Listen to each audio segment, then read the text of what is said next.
Hey, Governor, obviously a lot of people want to get this shot. I guess my biggest question is, why are smokers in line to get this vaccination ahead of teachers?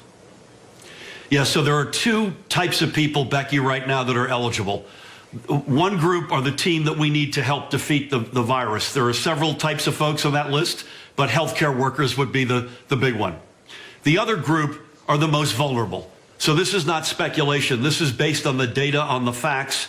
Who has gotten sick, who's been hospitalized, who have we lost? And that's really in two categories: 65 years and older seniors, and then under 65 years old with chronic health conditions. And so that includes the stuff you would expect: diabetes, heart condition, cancer. It also includes obesity, and yes, it does include smoking. So it's a false choice to compare smokers versus someone else. Anyone who's under 65 who is the most vulnerable, including if you're an essential worker or an educator, you're eligible right now. I hope we'll get to educators sooner than later. They're in the on-deck circle, and again, I hope we'll get there soon. I understand the need to try and protect the most vulnerable, and obviously if you've been a smoker for decades, you may have a much heightened risk if you get COVID. But I've also known people who have said, okay, I'm going to become a smoker this week so I can go get the vaccine. Yeah. And it's frustrating when you're somebody who hasn't made those life choices to see those people kind of jumping the line. Yeah, there may be some of that, no question. No system is perfect. There's not a lot of it based on all the evidence we have. Folks are doing the right thing, and they're stepping up to the plate for the right reasons. And again, we're going to be able to expand this. We're talking now a matter of weeks as opposed to even months. We're going to be able to expand this meaningfully, and I hope soon. I don't know if my mic... I have a little birdie. I watch what you do. I heard you went to Matheny yesterday and saw the frontline workers getting vaccines. That's a very special place for my family, in fact. And yeah, I guess that's what is. How much of your time is spent monitoring the progress here? 90% at this point. That's you had one job, and that's it right now. Yeah, well, we are being tested as to whether or not we can walk and chew gum in government. I suspect anywhere, but the pandemic is job number one. We've got an economy that's been reeling, Joe, as you know. We've talked about that. I've got to deliver a budget in the next couple of weeks. Mother Nature has intervened of late. We've had the national moment of dealing with racial justice and racism. There's a lot of balls in the air right now, and the big one, though, is getting the pandemic solved, and that's job number one. So, Governor, I don't know if you saw this Politico piece. It's kind of interesting, and it points out that you weren't that well known. You were elected. The middling poll numbers, weak name recognition. I don't know if you saw this, but then the pandemic came along, and you're now at 60%. But Republicans, and I don't know if everyone knows, you're running for re-election this year. You're the only incumbent that's running for re-election. So everybody's going to be watching to see how the pandemic plays out in this election. And I guess the GOP is already trying to I don't know, focus on New Jersey having the highest per capita death toll, or the people that died in the nursing homes. Do you feel comfortable that your response is going to be, by voters, taken very positively? Listen, Joe, honestly, I am up for re-election, and I'm proud that I'm running. But I frankly spend almost no time on politics. We wake up every day trying to get it as right as we can. We got clobbered last spring, as you know, excuse me, particularly with our seniors and long-term care, like a lot of other states and a lot of other places in the world. Every single day, we try to get the best result possible, save as many lives as possible, save as many jobs as possible, frankly, as well. And frankly, I'll let the chips fall politically where they may. Yeah, I think that's where the per capita death toll comes from, just the very early stages. And I guess, would you say New Jersey hit its stride in the subsequent waves that we've seen? Because everybody's had to deal with this around the entire globe, not just states here in the United States. The metro New York City reality was the first big area, and that includes New Jersey, especially our northern counties, and we got clobbered. We came together. we broke the back of the curve and we drove it almost into the ground over the summer. But we're not immune to that second wave, and we've been dealing with that now for months. I think it's crested.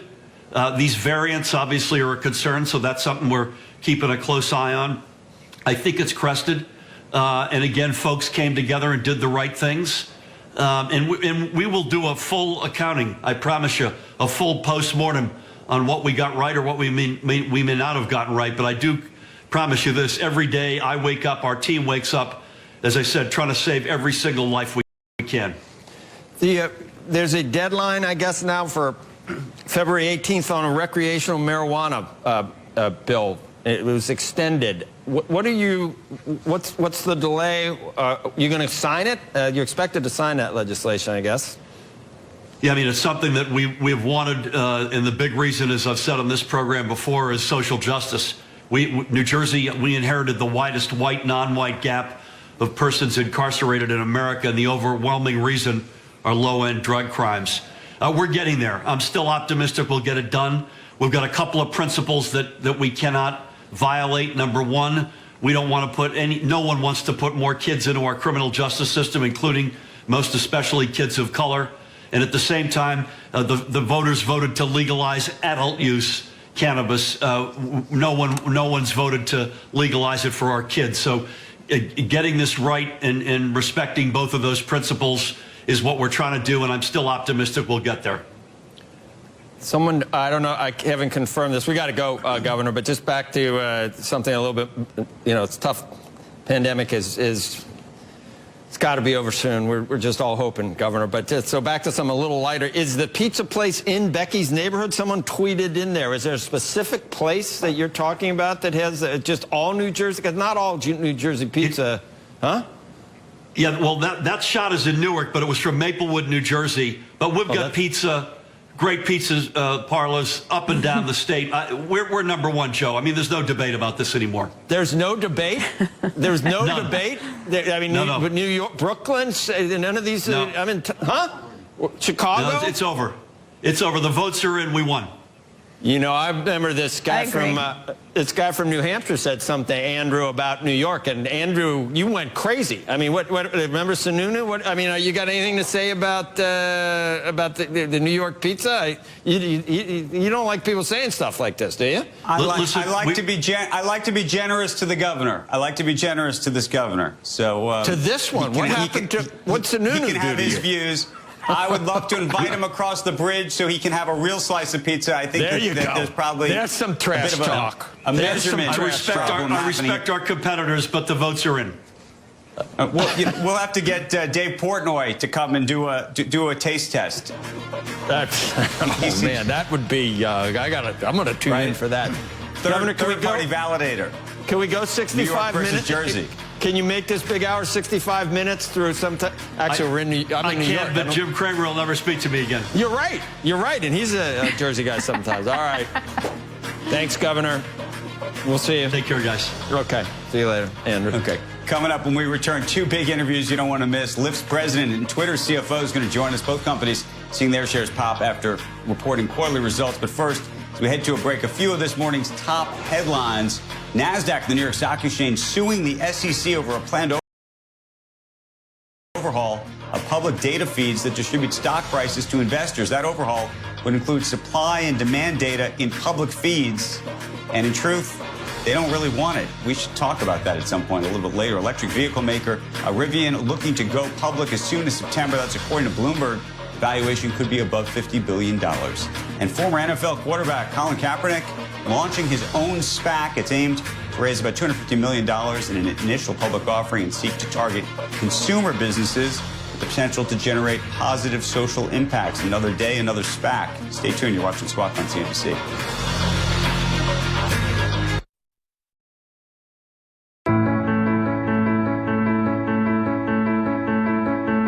The countdown to the open of the US markets is sponsored by IG.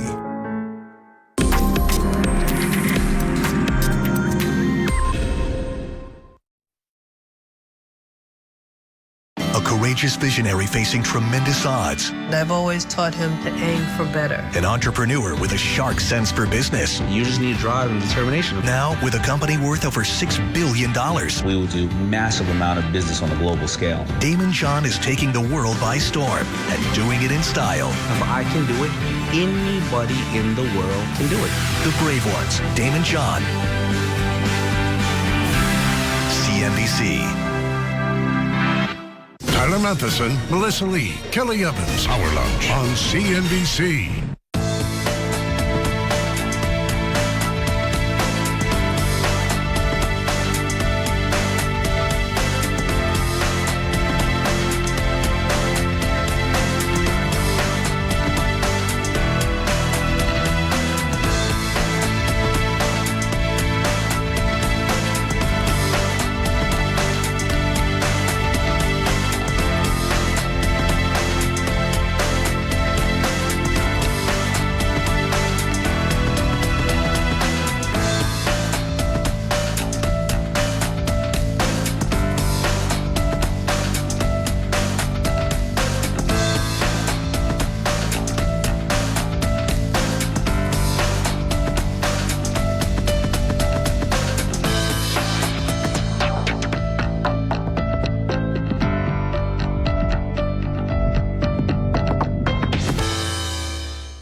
Lobbying efforts in Washington. This according to a new registration report that was viewed by CNBC. Some bills on that report would negatively impact Robinhood's revenue model of profiting from customer trades. That includes a bill that would impose a 0.1% excise tax on financial transactions, including the purchase of stocks. Now, the move to register in-house lobbyists represents a pretty big ramp up in the company's efforts, which were previously contracted out. Joe? Thanks, Andrew. Up next, the chip crunch. Could the global semiconductor shortage end up spurring U.S. companies to ramp up domestic manufacturing? Plus, we've got live interviews with the co-founder of Lyft and the CFO of Twitter. I know Wilf was on earlier this week. Right after this quarterly results, check out the shares of Lyft surging in pre-market trading. Stay tuned. You're watching Squawk Box. Squawk Box on CNBC. Next on set, comedian Bill Burr and Justin Hartley. We are cruising. Plus, a closer look at Super Bowl seats filled with cardboard cutouts. It's also filled with cardboard cutouts, the Chiefs' defense. New set this weekend.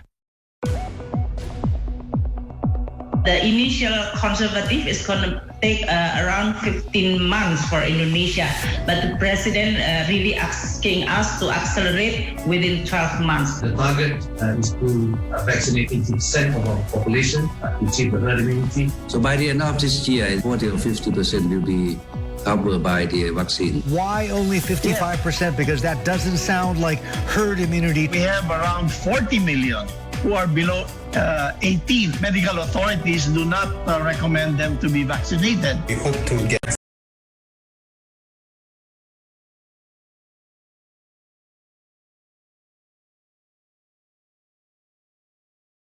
testing. I think if we can get testing to 45 seconds, 30 seconds, that will also be a groundbreaker.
Welcome back, everybody. Semiconductors are the brains that power technology, and right now there is a massive shortage of those brains. Josh Lipton is taking a look at how we got here and what it means for some key industries. And Josh, every morning we hear about more industries and more companies that are being impacted.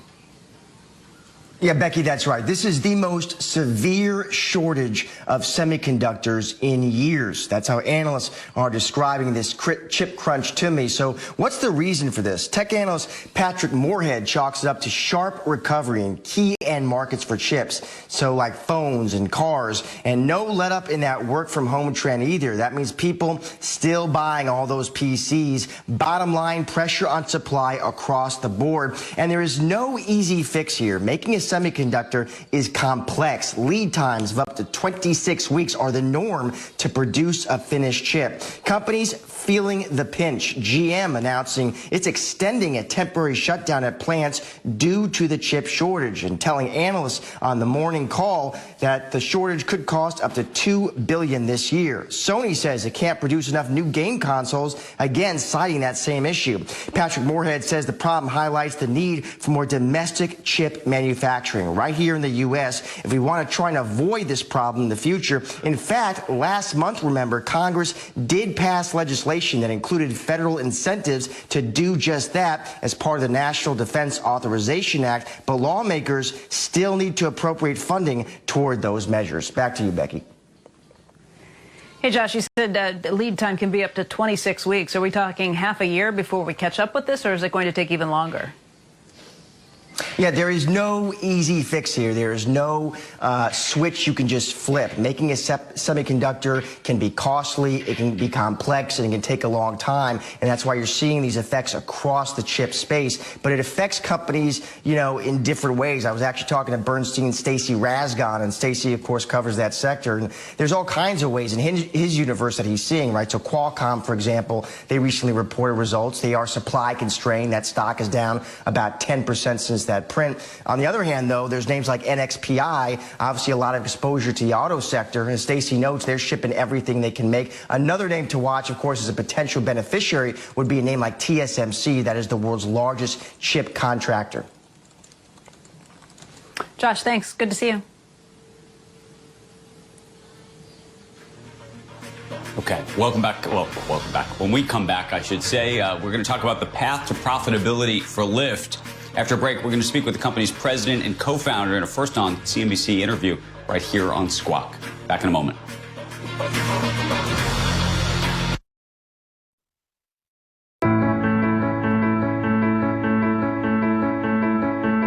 The countdown to the open of the US markets is sponsored by IG.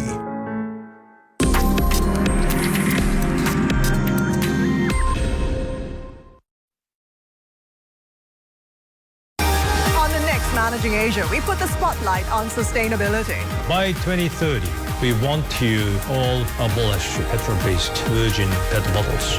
That is a huge challenge.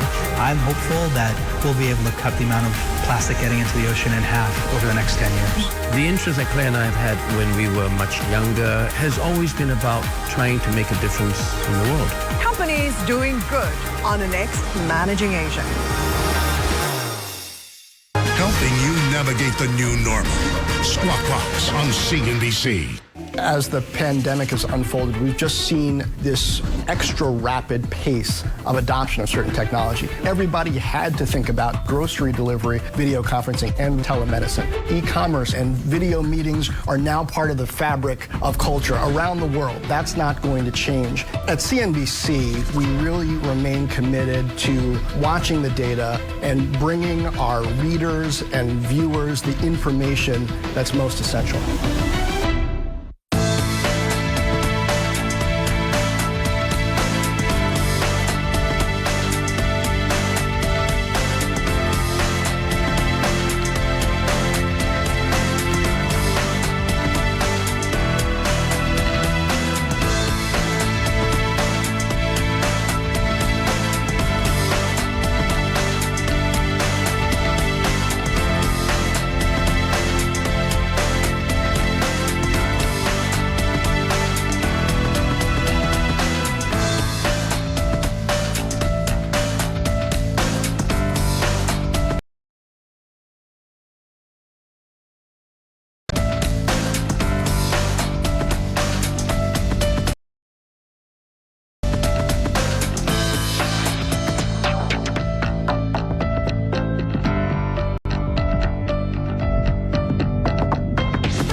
pandemic recovery. In the latest results from Lyft, the ride-sharing company reported a smaller than expected loss, with revenue beating Wall Street forecasts, and it says it could reach EBITDA profitability earlier than expected by the third quarter of this year. Shares surging after those quarterly results came out. You're looking at the stock up over 10% right now. And joining us for a first on CNBC interview is Lyft's co-founder and president, John Zimmer. It's great to see you again, John. Congratulations on these results. Speak to just what this recovery looks like, but also how you're thinking about growth versus profitability in terms of what that balance looks like in terms of how you're approaching this going forward. Yeah, so first off, the team has done an incredible job exceeding expectations on pulling in our annualized fixed costs. So we targeted $300 million last year to pull out, and we reached $360 million pulled out of our cost structure. So we're incredibly happy about that. As we look forward, we expect an inflection point in Q2. We expect Lyft to be an incredibly well-positioned recovery stock. And that's where we see the growth happening, coming out of the vaccines being distributed, going into the second half of next year. The reason I mentioned this idea of the balance between growth and profitability is clearly you're cutting. And the question is, how much of the cuts cut to the muscle, cut to the bone? What does that mean for growth? Does it change that trajectory in either way? No, we're still very early on in what we want to build. And so our focus will be growth. The cuts that we did over last year were we put our heads down and we built better infrastructure. And so there was a reduction to the team size, but the primary work that we did is foundational, just builds a better business, builds a better cost structure, and will not impact our ability to grow. You have been focused on passengers in vehicles, while your biggest competitor, Uber, has spent a lot of its mind share building out the food delivery business. How do you think that differentiates both of you? And to the extent that Uber is going to get bigger, does that make it harder for you, even on the passenger side, to the extent that perhaps they'll be able to discount in the future in ways that might be more challenging for you? Yeah, I mean, we've been hearing this for almost a decade. Lyft has been that underdog that has been doubted, has been counted out multiple times, and we keep coming back stronger. We keep growing our share. Our focus is paying off, and it will continue to pay off. So they're showing that they are not winning in the food delivery space, that there is not the synergies that they pointed to, and our focus on transportation of passengers will help us win in this space. You are sticking with your investments in building out an autonomous vehicle and that effort. Uber has stopped. Speak to why you're staying in, and I'm curious what you first thought when you heard the news that Uber was getting out of that business. I don't react too strongly to what our competitor does. Again, my co-founder and I have been at this for Lyft for over 8 years, but working together for over 13, focused on the same mission. So we're focused on what we control, what we do, and what we believe is the right strategy, and that is paying off and will continue to pay off over time. In terms of autonomous, we feel incredibly well positioned as the rideshare network that has all the capabilities to increase the revenue per mile of an autonomous vehicle and decrease the cost per mile of an autonomous vehicle. What we're doing, there's multiple aspects to, including fleet management and investments that others aren't making in the business. And so we have a two-pronged strategy, which is developing our own data-driven autonomy, as well as working with an open platform, which allows other companies with great technology to put their vehicles and make the most money on our platform. You made some comments recently about not being in the food business, but suggesting that you might be in the get into the non-perishable business. What does that mean? So the way we look at delivery is more B2B. So we are not building a consumer marketplace for food delivery or for other products. But what we're seeing is kind of the trend in the pandemic, obviously, is more delivery, more e-commerce. And what retailers are looking for is a partner that doesn't step in between them and their customer. And in the pandemic, they had to move quickly and get onto these third-party platforms. But coming out of it, they're looking to build their own infrastructure, of which we could play a really big part, being their logistics arm to help them have a nationwide coverage for delivery, a last mile delivery within a city, without needing to let someone else get between them and their customer. And speak to the issue of pricing and what you're seeing across the country right now, competition in certain markets, where things are coming back stronger than others. The East Coast is coming back a bit more quickly and stronger than the West Coast. In some cases, that's been true throughout the pandemic. In terms of pricing, our team has gotten incredibly good at finding the right balance of supply and demand of drivers and riders and the right price. We've also created new products that allow us to differentiate a standard product, a standard Lyft ride, to different customers by allowing them or asking them if they want to wait and pay a little less, which helps us manage our marketplace better. One of the big issues, obviously, that all companies are confronting is the vaccine and how to deal with the vaccine and employees, in your case, contractors. Do you see a day where you would require all of your drivers to be vaccinated? We're looking into that. I'm not sure it will get to that level. Our focus is on helping our driver community get early access as essential workers on the front line, helping provide people with rides that they need during this time. We've been successful in multiple states already, moving them to the front of the line, and we're going to continue to work to help them get access. Could you see a day, turn it around, could you see a day where you require a vaccine passport or a test result for a customer to get into the car to protect your driver? What we've done is we've required masks. We've required people to self-certify that they have not been in contact or near someone that has COVID. That has worked well. We've created additional mass verification technology on both driver and rider side. So we'll keep looking at what is best to protect the safety of our drivers and riders. We're happy with the work that we've done so far. We're happy that vaccines are being distributed, and we want to make sure our drivers and riders have access to them. Okay, final question, and maybe it's a little far out there, but if we were having this conversation in 5 years from now, what do you think the marketplace that you're in actually looks like? Well, I'd say Lyft is the leader in North America on rideshare. I think that transportation as a service is something that people really understand. Our users are subscribing to transportation, subscribing to Lyft as they do music or videos. And with Lyft, they get access to everything from in New York City, City Bike, unlimited access to rideshare, and there'll be some autonomous vehicles as well, and you won't need to own a car anymore. So we'll have a lot to talk about in 5 years. Okay, I hope we get to talk between now and then. In the meantime, thanks for joining us this morning. Appreciate it very much. Talk to you soon, John. Becky? When we come back, thanks, Andrew. When we come back, Twitter's CFO will join us to break down the company's latest quarter, along with the impact of former President Trump's ban and the possibility of some new revenue sources.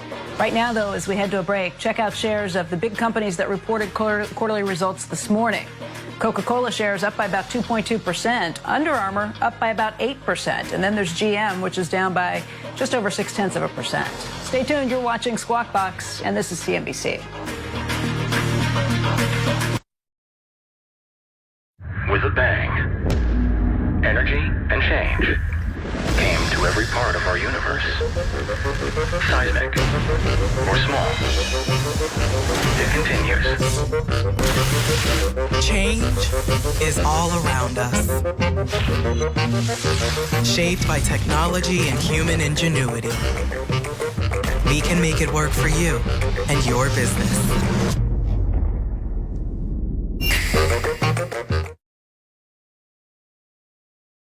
Keep up with the crisis. Squawk on the Street on CNBC.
Welcome back, everybody. Shares of Twitter on the rise after the company's fourth quarter results. Social media company beating analyst estimates for earnings and revenue, but falling a little short on expected user growth from the street, also warning about how costs are going to increase.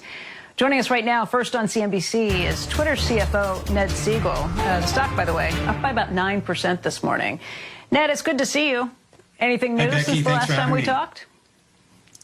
I'm sorry? Anything new since the last time we talked? Quite a bit new. We've had a quarter we're so proud of, and there's a lot going on in the world. I'm glad to be here this morning.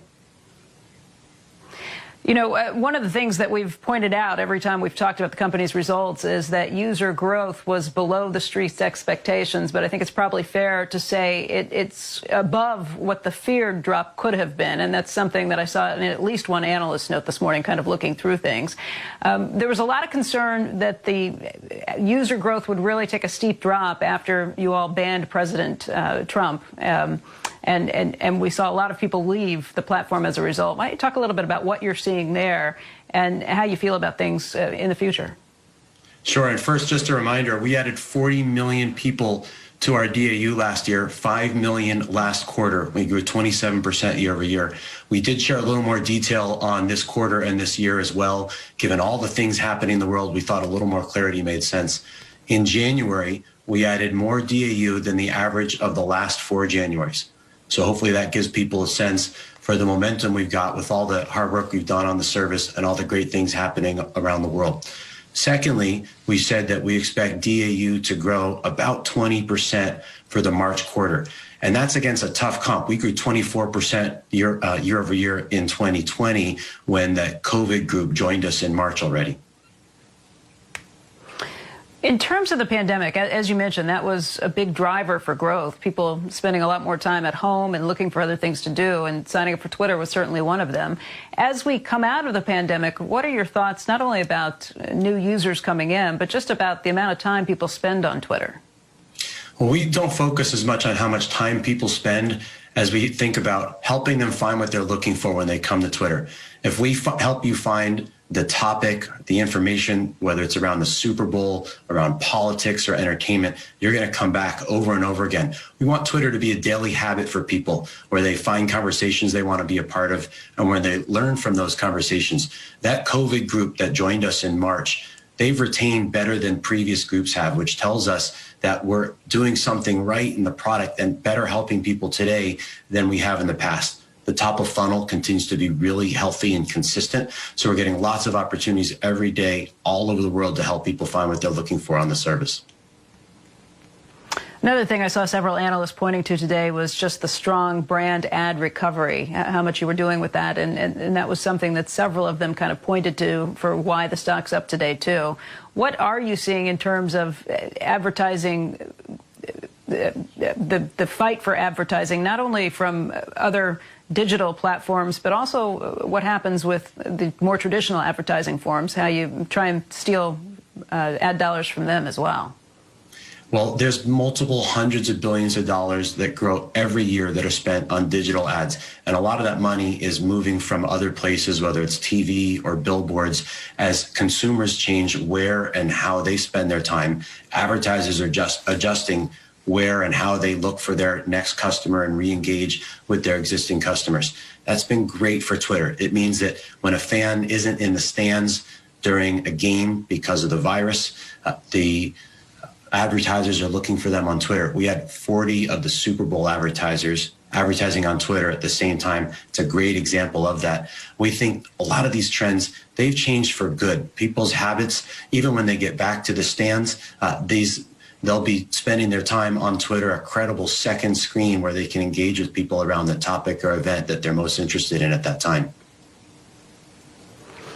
Now, there's also been a lot of questions coming about what will happen in terms of the subscription model for you all. I know you have Analyst Day in a few weeks coming up, but what can you share with us now about how that might work and how big of an impact you think that'll have in terms of revenue?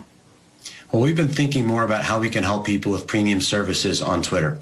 That means for a consumer, we might give them more features. For a business, we might help them create a business presence on the service. That's an area where you'll see us test over the course this year, and you'll see more from us over time. We're also going to continue to work really hard around that big digital ads market, because that is the place where we feel like we have the most room to grow in the very near term here, and the pace of innovation on our revenue products, where we just announced our new version of MAP a couple days ago. We announced a revamped version of our website Clicks product as well. There's so much room for us to grow in the digital ads market while working on these subscription products as well. Hey, Ned, it's Andrew here. I have a real CFO question for you here. All right. Which is we just watched. Well, we just watched Elon Musk take corporate treasury money effectively and invest it in Bitcoin. And given Jack Dorsey's interest in Bitcoin, I'm curious what your reaction to that was and how you think about that potentially for Twitter itself.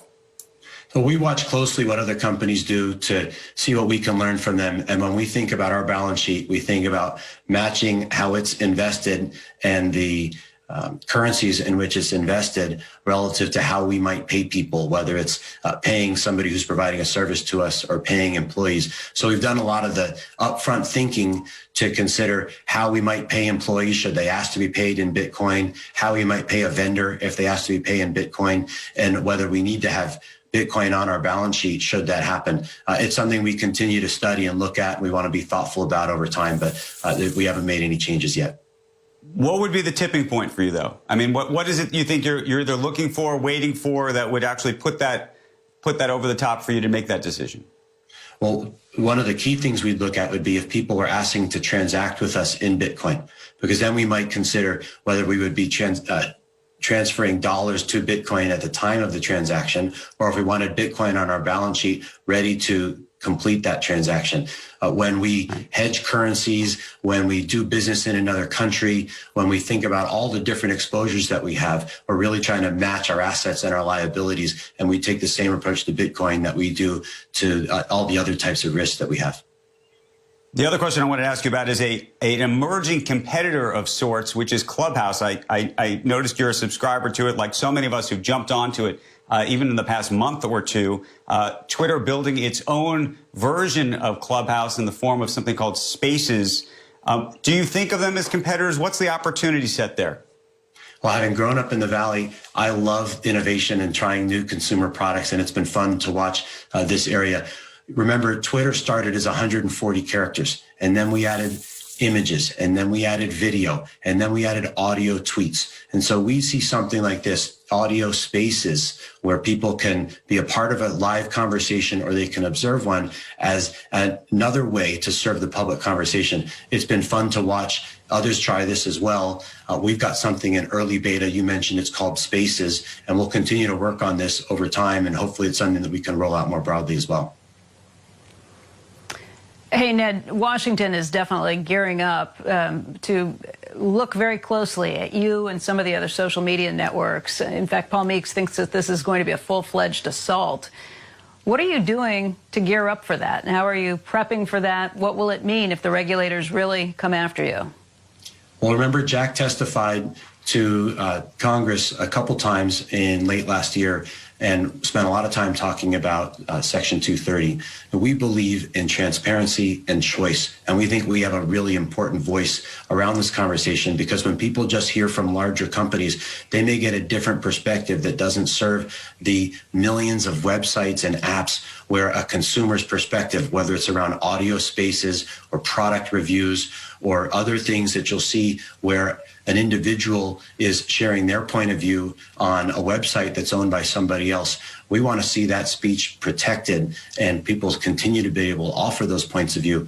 We think that through transparency, that is telling people the choices that we're making, how we're using their information, how an algorithm works, and giving them choice, allowing them to turn the algorithm off, which we do on Twitter, so you can have a purely reverse chronological timeline as an example. These are things that we think will serve the industry well. This is going to be a really dynamic time for our industry, for our company. I'm sure we'll spend a lot of time this year talking more about this.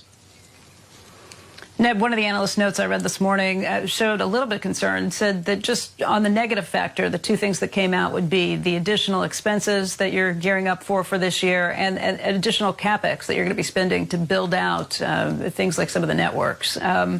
What would you say to the analysts on the street who have said, okay, we need to watch and see what happens with this, about how, or just how necessary you think those investments are? Well, we want to invest to drive growth. We grew expenses about 20% last year. We want to grow them 25% or more this year. We've never been more clear about our strategy. We've never felt better about our execution. The pace of innovation has never been better at the company. And it's those things that give us and the board the confidence to continue to invest and to accelerate our pace of investment. This is going to go more towards engineers and product people than it will towards finance people, as an example, because we want to lead with technology solutions. But there's so much work for us to do, beginning with revenue products, but all across the company. And we're excited to invest this year to deliver even better results for people over time. A year from now, when we're talking to you, what do you think it will look like, just in terms of the ad revenue you've brought in versus the revenue you've brought in from some of these new initiatives, things like subscriptions and other products?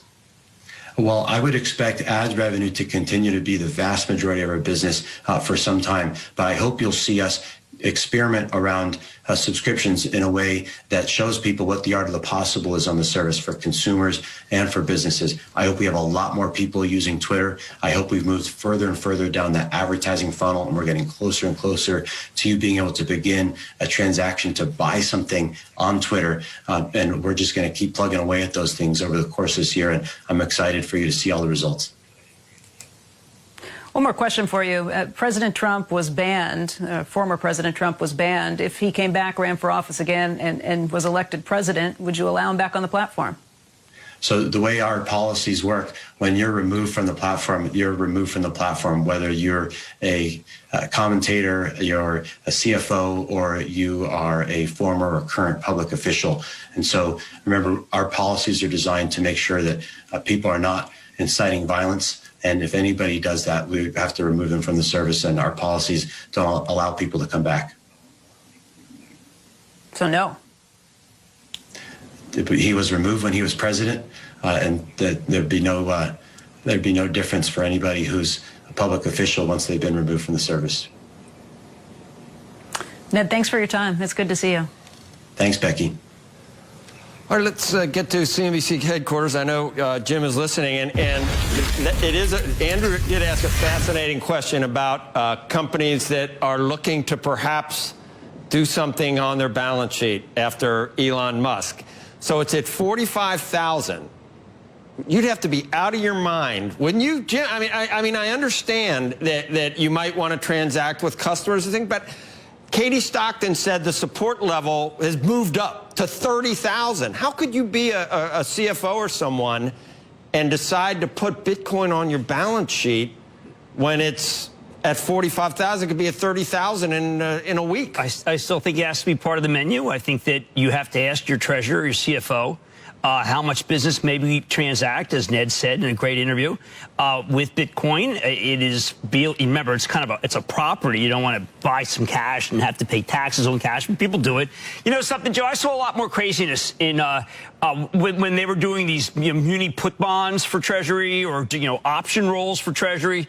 I think you put it on the menu. If you use it, if your customers want to transact it, it's a good diversification. I think every individual should have some. Yeah, being in the dollar has its own, I guess, downside too. Being totally in dollars or bonds or short-term instruments or junk. Well, I wish someone said to me, "Listen, you're going to put it in Van Gogh. You got to go buy Rothkos. Let's put some cash in Rothkos." I mean, that would be even better. But Barnett Newman, how many Barnett Newmans do you have? I mean, we really should have. We have to consider this on the menu.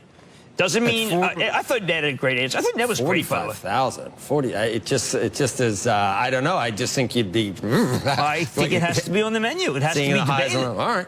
Did you see Katie's chart of the Russell, Jim? What the hell is that telling us? Or junk bond yields right now? It just all is one big picture of zero interest rates, isn't it? Yeah. I mean, look, we obviously have there's issues in the economy and there's issues with health. I thought the Governor Murphy interview was terrific, by the way. He came to play. But it's a good time. But remember, now we're overbought. There's had some big runs. We still have a bunch of good quarters that we have. I'm sanguine. But on the Bitcoin thing, I mean, look, Elon Musk is smart. I think it has to be considered. When I hear from PayPal, Dan Schulman, that it should be on the menu, it's on the menu. Schulman is the fintech god in this country, and he says it should be on the menu.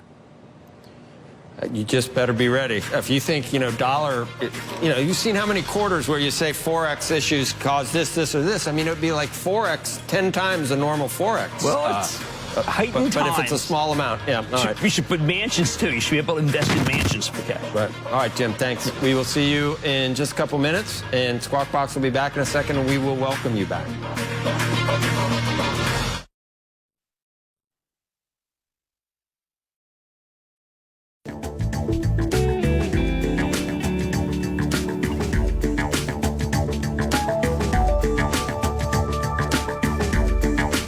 Most countries will experience recessionary-like conditions. Is it necessary for another 1.9 trillion to be directed at the economy? We do need some more fiscal stimulus to continue to bridge the gap, to continue to allow us to move through this tunnel and get to the other side. It is still about crossing that bridge to the recovery, but where the journey seems to be a little bit delayed, but should not be derailed. We want to accelerate on the vaccine because we are fully aware that there is a direct link between vaccine and economic recovery. We're starting to see some cracks here, and the EU is just the latest example. People are focused on right now, when are we going to get our vaccines? This next generation, which we are seeing, and I think those will be flowing quickly around the world. The challenge will be not a global distribution. The challenge always is finally the last mile. How inclusive is advertising? If you're leaving out so many marginalized groups, the message that we're sending them is that they're not important. Our industry reflects society.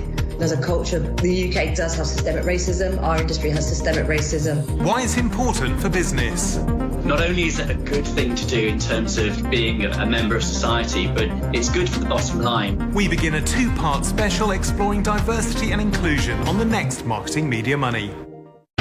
It's 11 a.m. on Wall Street, and Squawk Alley is live. Carl Quintanilla, John Fort, Squawk Alley on CNBC.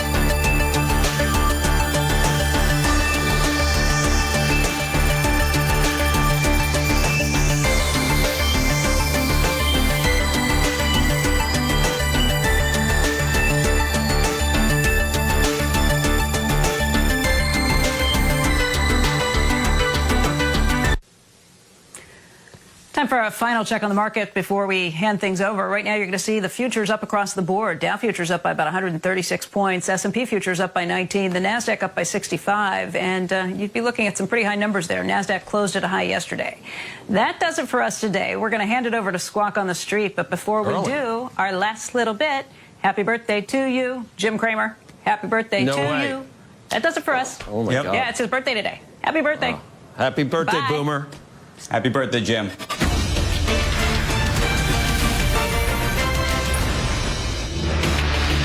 Happy birthday, Jim is right. Good Wednesday morning. Welcome to Squawk on the Street. I'm Carl Quintanilla with Jim Cramer and David Faber. We're looking for record highs across the board this morning as earnings are solid. The COVID trends are looking quite good. Core inflation runs cool for the second month in a row despite some commodities at multi-year highs. Our roadmap begins with Twitter on a tear, on track for its 8th straight daily gain, rallying nearly 20% in the past week. Plus, remember when President Trump was asking TikTok to sell to Oracle and Walmart? Well, now it's on hold. The Biden administration shelving a deal as it reviews security. Shares of Cisco under pressure this morning. This as revenue decline for the 5th straight quarter. CEO Chuck Robbins, he will join us exclusively just a few minutes from now. Carl? Jim, it's our pleasure to wish you a happy birthday, and it looks like the market's going to be a bit of a gift as well. As some of the, we mentioned Twitter, 7-year high this week. Yep. Just looking at Under Armour is going to open near an 18-month high.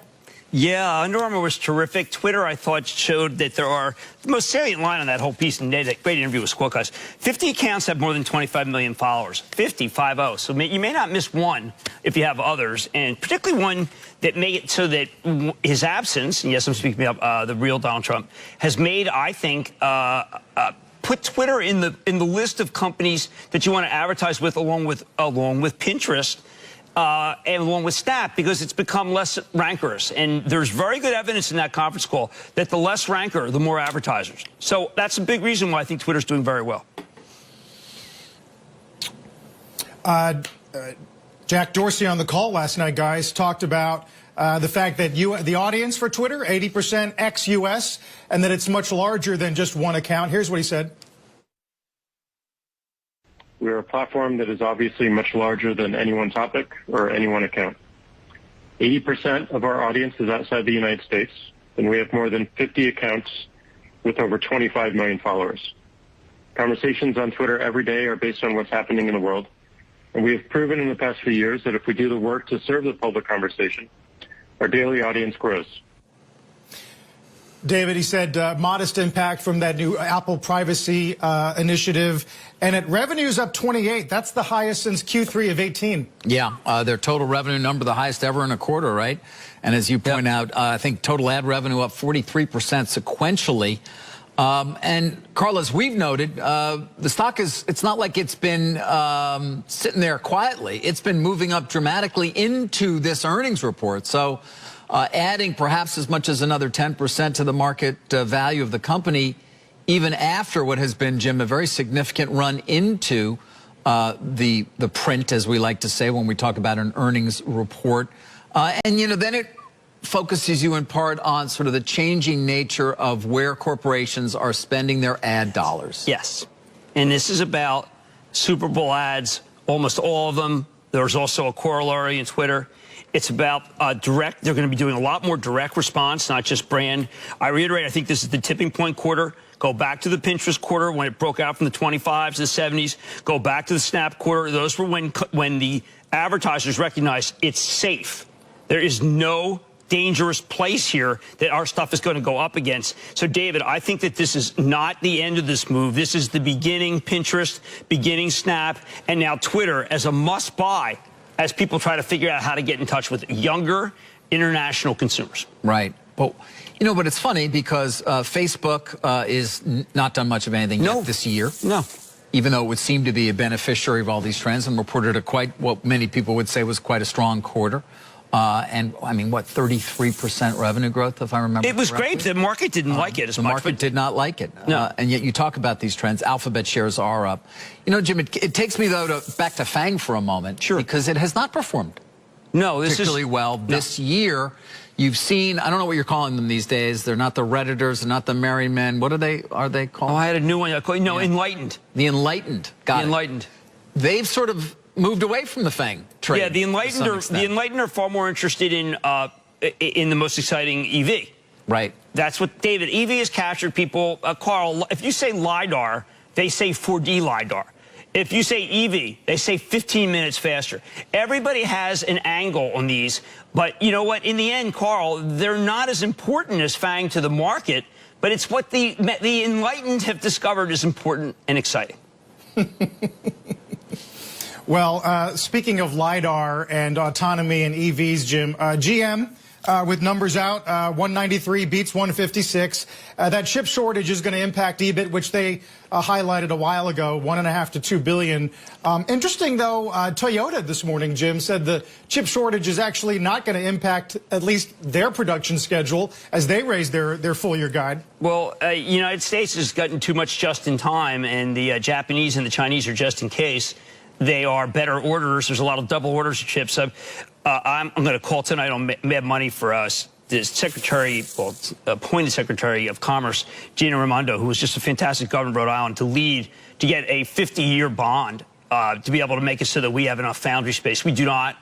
The foundry space is concentrated right now in Korea and Taiwan. We've pretty much given it up. Even Intel, they got back in, but they don't make foundries. We need a foundry. We can't do it alone. The companies need them. These companies that Europe have putting up, Ford, GM, autos are not necessarily the highest tech semis, but we're short. We're going to be short for almost everything. And the U.S. has to step up. I know that it's something that people don't want to hear, but it's better infrastructure spend than Interstate 95. It really is. Much more bang for the buck. And I think that the Secretary is going to lead it. I'm counting on her. But wait, you're back on. You're never gonna stop on that 50-year bond. No. Although she's commerce, don't you want to get on Yellen's case? No, like no, you used I want to her get on to do. Mnuchin's She's case? a former venture capitalist. She's a great business person, and she's gonna.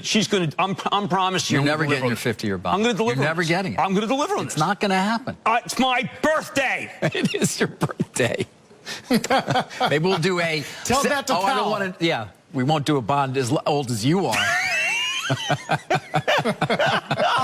Oh my! 65. And it's also my Moderna day. Spread. I get the best president in the world. I get #2 Moderna today. Yeah, you do. What I know. a day! See, you benefit. At least there's one benefit. And then I'm gonna have some Chipotle and with some Topo Chico. You know, Jim, I'd love to get your take quickly on the overall market. We obviously have a lot of earnings to get through this morning as well. We're going to talk to Chuck Robbins in a minute. But, you know, I'm hearing two different narratives in this market, and they're not necessarily even mutually exclusive. One is we're in a bubble. Take a look at EV. Take a look at SPACs. Every SPAC goes up when they price, when they just price their SPAC. Right, they've even done a deal. JP Morgan has some Michael Semblis has some unbelievable data about how bad they could be. All right, it's very possible. Look at Bitcoin. I mean, we can go through any number of things, you know, in terms of some of the multiples. Look at the DoorDashes of the world, some of the huge IPOs that have taken place. So there's that. People concerned about valuation saying we're in a bubble. There's no doubt about it. And then there are others who say, you haven't seen anything yet. I mean, the vaccine is getting wider rollout. By April, May, animal spirits are going to really take over. People are going to charge out on the streets and start spending money like you've never seen. And by the way, they're going to have 1.9, or at least some of the $1.9 trillion that may come raining down. And so I just wonder where, you know, do they both exist? Or is one going to outweigh the other? I think that you can have a parallel track of good and bad that goes up, and at a certain point, and then bad surfaces. The work that Semblis did at JP Morgan, I know that that Andrew referenced it in a really good deal book column this morning, does show that this is a long-term bad trend. It's a win for the people who do them and a lose for the people who come in late. That's going to be a little while. We still don't have. You're talking SPACs specifically, right there. The SPACs are really, they're half of the craziness, right? In terms of the IPOs, they're half. The other half, I don't know. I mean, we can debate. Look at Lyft, okay? Remember that? At 87, that was ridiculous, right? I know I thought it could get there. It then went down. I mean, here it is. I mean, and I mentioned that because the money losers are winning, David. Right. And almost all the SPACs are money losers. And we know you can't have a market. Like, Carl, if you have a market that's just made up of money losers that are going up, that ends. But there are a lot of companies that are leading this market that sell at 8, 9, 10, 11, 12 times earnings. Like Cisco. Like 13 Lennar. times. Yeah. Lennar, the biggest home builder. I mean, it's an unbelievable home builder. Right. Putting on incredible numbers. That is no multiple. AbbVie has 8 times earnings, and it yields 5%. I'm not cherry picking. No, but it's funny because I am starting to hear it more from people who wouldn't typically discuss it, worrying about, you know, toppiness, bubblicious, a little bit, starting to take down their overall exposure. At the same time, this competing narrative is, hey, you know what? Things are going to, they're just getting started. But there's by the way, rates are where they are. Do you get the Cathy Wood report? I haven't. Report it comes out after the close. Yeah. I mean, you mean just in terms of what they own? Yeah, Carl, this is an amazing thing. You know, this amazing performer. She's amazing. Tesla, whatever. She puts out. I think I do this with Action Alerts. It's not an easy thing to do, believe me. She puts out what she buys and sells. Right. And every day she seems to find something. I mean, she found a little PayPal yesterday. She's dumping Splunk like a. The things you see, there are things that are being churned. She's very transparent. She's Gotta give her very that. transparent, and I'm using her for zeitgeist. And she is someone who gets so much money in, David, doesn't have a choice. And that's what we're having, Carl. The money over the transom, as Dave and I used to talk about it in the 1990s, it is here. It's just being thrown over the transom. Cathy Wood here. Start selling your space. Yeah, just look at a chart of her AUM. It's pretty impressive. Yeah. Guys, you mentioned Cisco down on the pre-market. We're going to talk to Chairman and CEO Chuck Robbins in a bit about the quarter, the guidance, enterprise, and of course, work from home when we come back.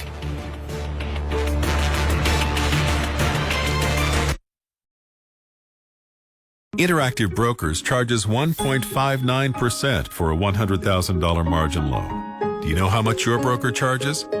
Upwards from 6.82% at Fidelity or Schwab to as high as 7.45 to 7.75% at E-Trade or Ameritrade. Move your account to Interactive Brokers and save at least $5,200 or much more if you're trading big bucks.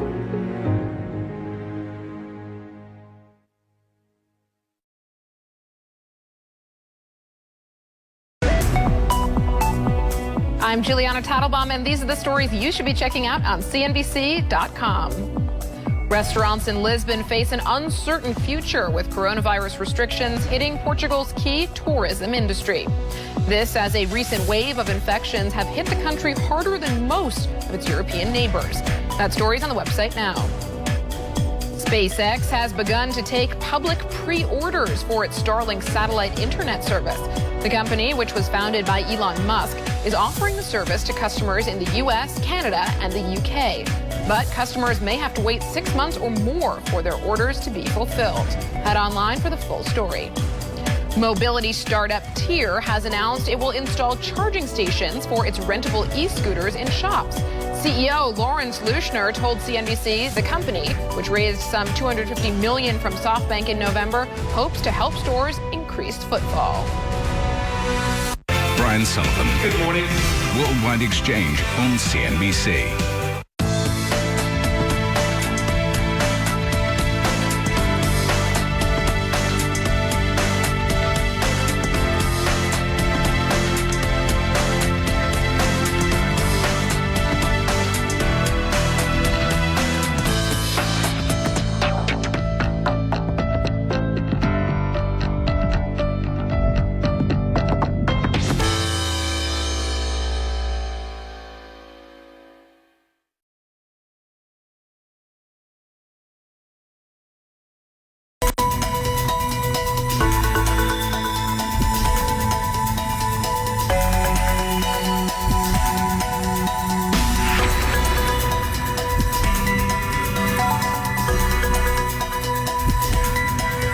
Cisco, as you've seen, under pressure this morning. This after the company reported softness in its infrastructure segment, of course, due to the continuation of many people working remotely. Joining us now is the company's chairman and CEO, Chuck Robbins. Chuck, always good to have you.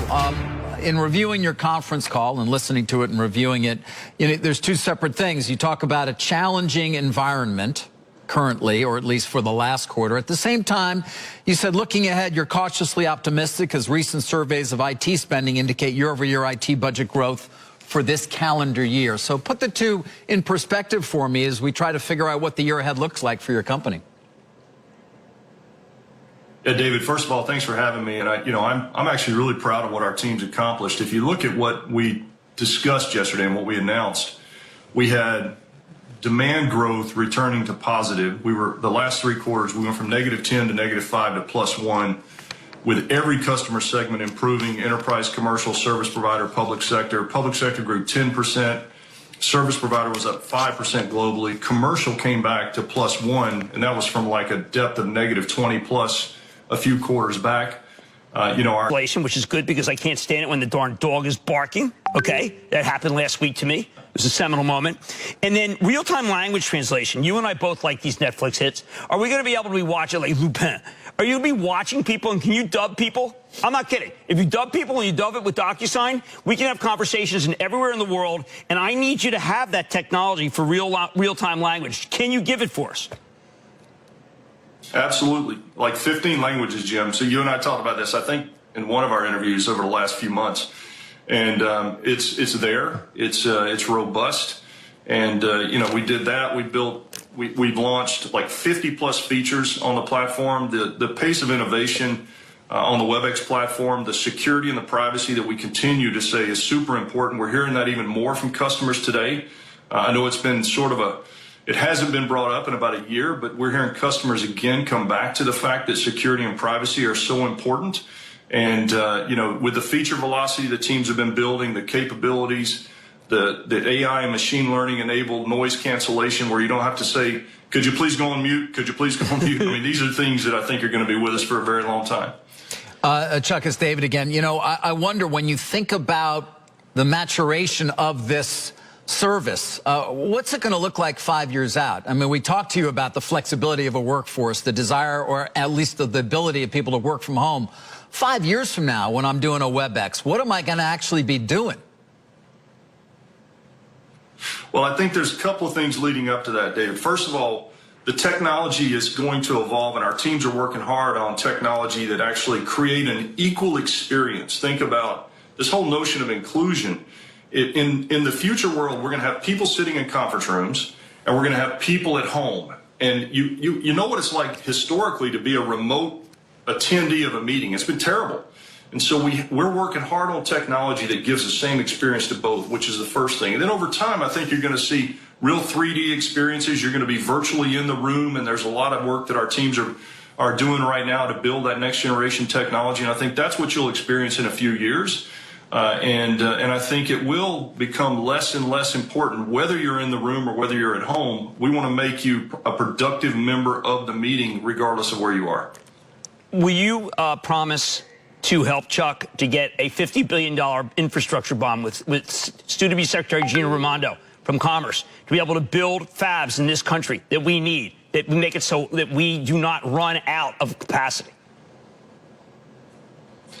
Yeah, I think we're currently experiencing, Jim, the byproducts of that challenge with the semiconductor shortage that we see around the world.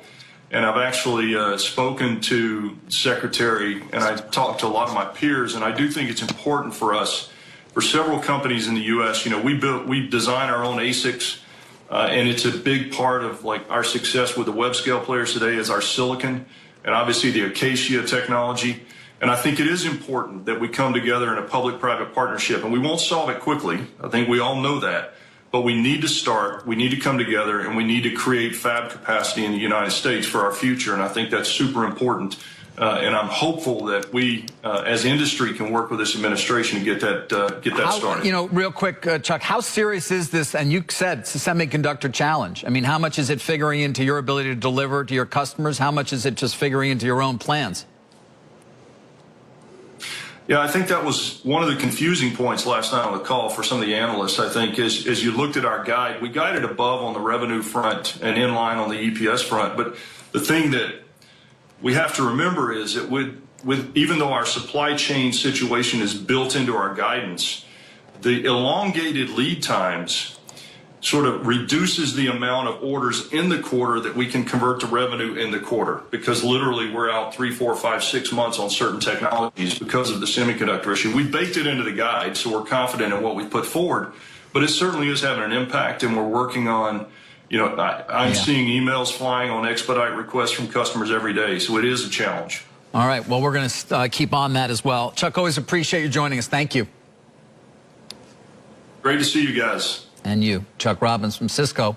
We'll be right back.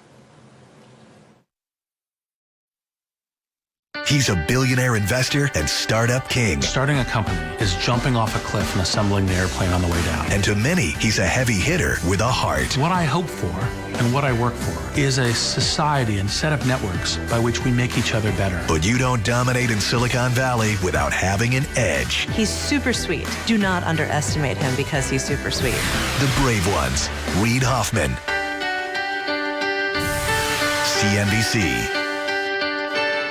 Breaking news on what has turned into the soap opera, and that is GameStop. We watch the internet now, thanks to the rise of social media, bring a bottom-up revolution, and now it is happening to finance. And I really do think this is really the start of a new era. These kids have the courage to do it transparently in a forum. And I'm not saying all of it is perfect, but I think it takes an enormous amount of faith in the system to be that transparent than for each individual to make their own mind up, whether it's to buy and to sell. We've gotten a lot of criticism that, maybe there should be more restrictions. So it pains us to have had to impose these restrictions, and we're going to do what we can. This is why we need an SEC that has clear rules about market manipulation and then has the backbone to go in and enforce those rules. The system is broken right now for certain stocks, for the heavily shorted stocks. And people are thinking somehow, well, this is a home run. Take the home run. Don't go for the grand slam. You've won the game.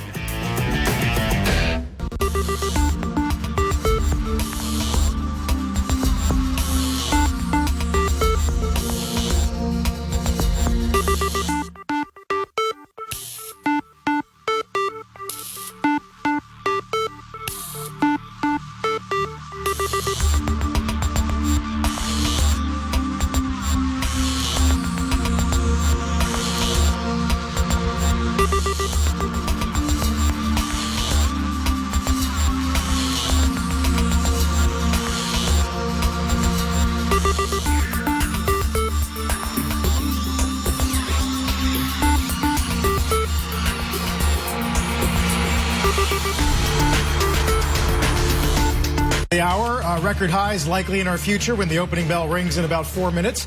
Still, market has a little edge today. Got some downgrades in the cannabis space. And, of course, Powell talks at 2 o'clock in the afternoon. We're back in a moment.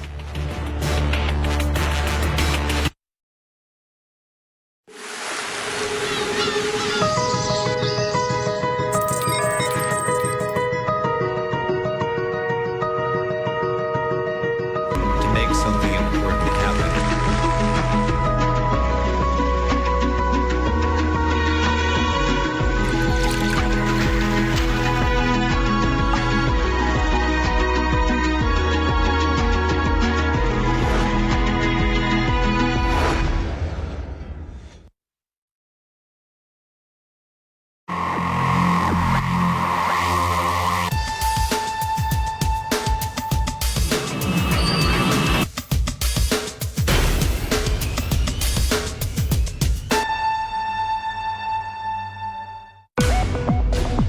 Instead of the 1.3 million Australians who either lost their jobs or saw their working hours reduced to zero, 90% of those are now back at work. We are optimistic. The fiscal stimulus and investment will be boosting our demand. We have already several quarters of contraction, so I hope that we could see some encouraging growth. We are not going back to the pre-COVID world in terms of quality, while we may get back there in terms of quantity by the end of this year. Foreign tourism will be coming a little bit later than we expected earlier. A big part of resuming travel would be to get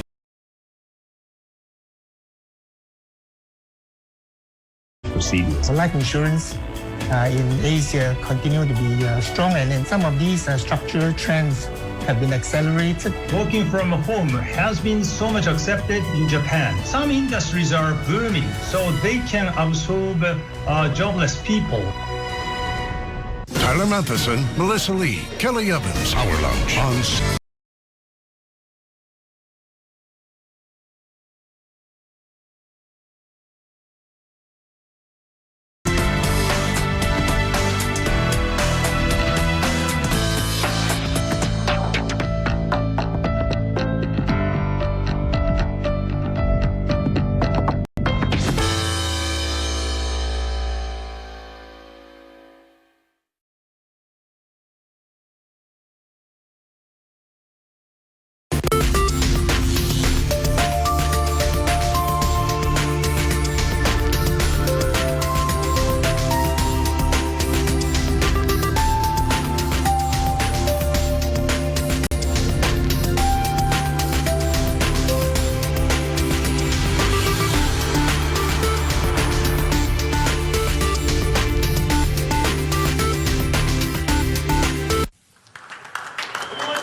Get right to the opening bell on this Wednesday morning. Record highs expected as the opening bell rings. Going to be driven largely, of course, by earnings today, Jim, and we'll see how Coke impacts the Dow. It was up pre-market as they beat by a nickel. And talk about not just unit case volume down 3 quarter on quarter, but the worst case, as Sarah Eisen said, regarding this tax dispute with the IRS? Yeah, you know, they're using the $12 billion. When I listened to the case, it's kind of like they were told they could go 30 miles down on that was the speed limit of a road in front of the building, and they did it, and they did it, and they did it. And then the IRS said, listen, you know what, you should have been doing 20 miles an hour, not 30, and we're going to tax you for all that you use. I mean, literally, it's kind of like a taking. I was a corporate tax I actually was really good at corporate tax at Harvard Law. That's the only thing I was good at there other than picking stocks. And I think they've got a great case. That $12 billion is not going to happen. What I really liked about the number, though, is that the fountain sales are going to come back. I just think that this Topo Chico is then the Topo Chico hard seltzer that I'm going to try to get David to have. Maybe he'll go with me on that, but is delicious. I think these guys are doing a lot of things right. But again, this is an opening trade stock, David. You've got to get the fountains open. You're not going to make it up with people buying at home. And when does that really begin? Well, soon, right? It's an international company, so it's not. That's 7 billion people that want Coca-Cola, not 337. Right, that's a good point. It's just not. It's not just here. But they've got Coke Zero's doing well. Yep. They didn't take share. They took costs out. Is it an exciting stock? Look, to me, it's a bond until they can get the fountains open. Right. Right. You're still sticking with May 1st. May 5th. May 5th. May 5th. Cinco de Mayo. Cinco de Mayo, and I'll have Topo Chico. I can charge $6 a bottle for that stuff. Oh. I can charge $7 for a... Jim... Sorry. Yes. Go ahead, Carl. No, sorry, Jim. I was going to say on the reopening front, B of A's got a good note this morning talking about herd immunity. I mean, their expectation is that by Q4, 55% of the country gets vaccinated, but that you build in the immunity we've already built in the past year, and you can get to the 40s, they say, in the coming months. And their argument is you don't have to wait for 55, much less 75. You can start these relaxations basically in the time period that you've been talking about. Yeah, look, it's the vaccine glut. I'm saying it's the second quarter vaccine glut. I don't know, the FDA is sitting around talking. What do they do at those meetings, David? Hey, we've been working with J&J for the last 8 months. This looked really good. Let's spend another couple of days looking at it. No, let's do 2 weeks looking at it. What are they doing there right now at the FDA, David? Are they watching us? Say, hey, that guy Kramer just made fun of us. Really? Because, you know, if we got J&J in there, we would have the vaccine glut that we want. We wouldn't be just limited to these different levels and everybody be frustrated. We'd be going to CVS like we were supposed to 2 months ago. Like, be going to yes, they've done some good things. I'm picking them as just as what's going on, David, as you and I both know. As we get more and more vaccines, we are eventually, you alluded to this yesterday, going to be looking for arms to vaccinate by May. Yes. One would hope that that's the case. J&J will be added to the mix fairly soon, we expect. And we should get to that point where it's going to be available to everybody. Listen, we're at 1.5 million a day now, average. Yeah. So at least we're moving up there. I think most regions of the country are starting to really ramp up. Although people are, you know, some of these stadiums that they're opening in places, and then people aren't showing up, or they don't have enough vaccine people on in the hand. Panther Stadium. He had more people than they had in Tampa Bay. Right. It's working. It is. Not the way we want. No. But I think, Carl, look, there's reason when David traced out that roaring 20s situation post-Spanish flu. It's an illusion I'm making for you. Oh, thank you. And you do hear it a lot, the roaring 20s. You do hear it a lot. People talk about. Although it's mostly services. I mean, I heard this point, too, though. It's like, how many haircuts are you going to go get? You know, you're going to go get a haircut, but you're not going to go get 7 haircuts. You're going to go to have breakfast, lunch, dinner, and dessert out at 5 separate restaurants? I don't know. Did you listen to Simon Properties, what David Simon said? He's even bringing back JCPenney. Someone wrote the other day JCPenney closed. He owns 400 JCPenney's. They're open. Right. Simon Properties had a great conference call. And you're not mad at him. No, I'm not. Who came up when we were talking. Oh, did it? No, I'm not mad. Why would I be mad at him? Because people always say that. Oh, God, everybody thinks I'm mad at them. Well, it's because I tell them, David's not mad at you. I started out by saying David's not mad at you. I guess I give off that vibe. No, I'm not mad at anybody. Paul, David is just a man of peace. He's like Ken Bears in the Outlaw Josie Wales. Yes. Just because you're a little negative on SPAC sometimes, or at least question some things, Jim, everybody somehow thinks you're, you know, yeah. You're loved. You know, good to be I've loved. Become Death, the destroyer of worlds. No. You're not the Death Star. No. He's a good man. He's a fine man. You know, just kind of like Dennis Hopper at the end of Apocalypse Now. He's a good man. He's a fine man. Let's make money for people. What are we doing? To his point, Jim, to David's point, about overheating. Let's see. Copper, 8-year high, right? Platinum, I think, back to 2015.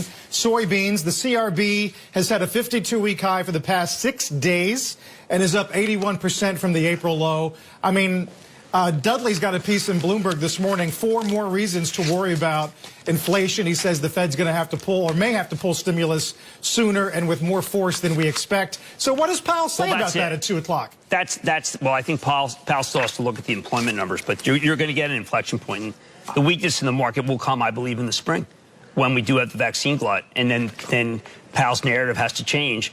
I wouldn't sell everything now before that, but I think that it does have to change. Look, all of this stuff is about employment and vaccine. If you get a big break in vaccine, employment is going to go up. If we get back to near normal employment, then these rates can't stay. David, you can't keep these rates low if things are good.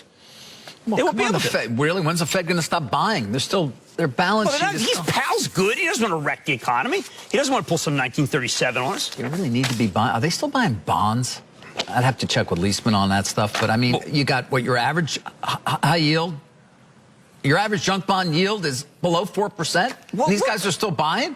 Oh, don't let me. I mean, there's millions of people unemployed in this country. Yeah. 25 million service people are unemployed. We'll be like, we're acting everything's great? No, it's not. Let's have the market go up. They can maybe make some money and get them jobs. They're the ones who are benefiting from the market going up, right? No, they're not. It's a yes, okay, we can play that game. It's collateral damage that people are getting richer who are rich. Yes, I think that has absolutely been... That's the collateral damage. And that's part of the revolution, the enlightened revolution. The 18th Brumaire going on over there with the Reddit people. Right. The Enlightened, yes. Yeah, the 18th Brumaire. Rousseau, I don't know, it makes me think of that. I don't know. I liked Rousseau. Did you? Game. Yeah, I think Descartes was overvalued.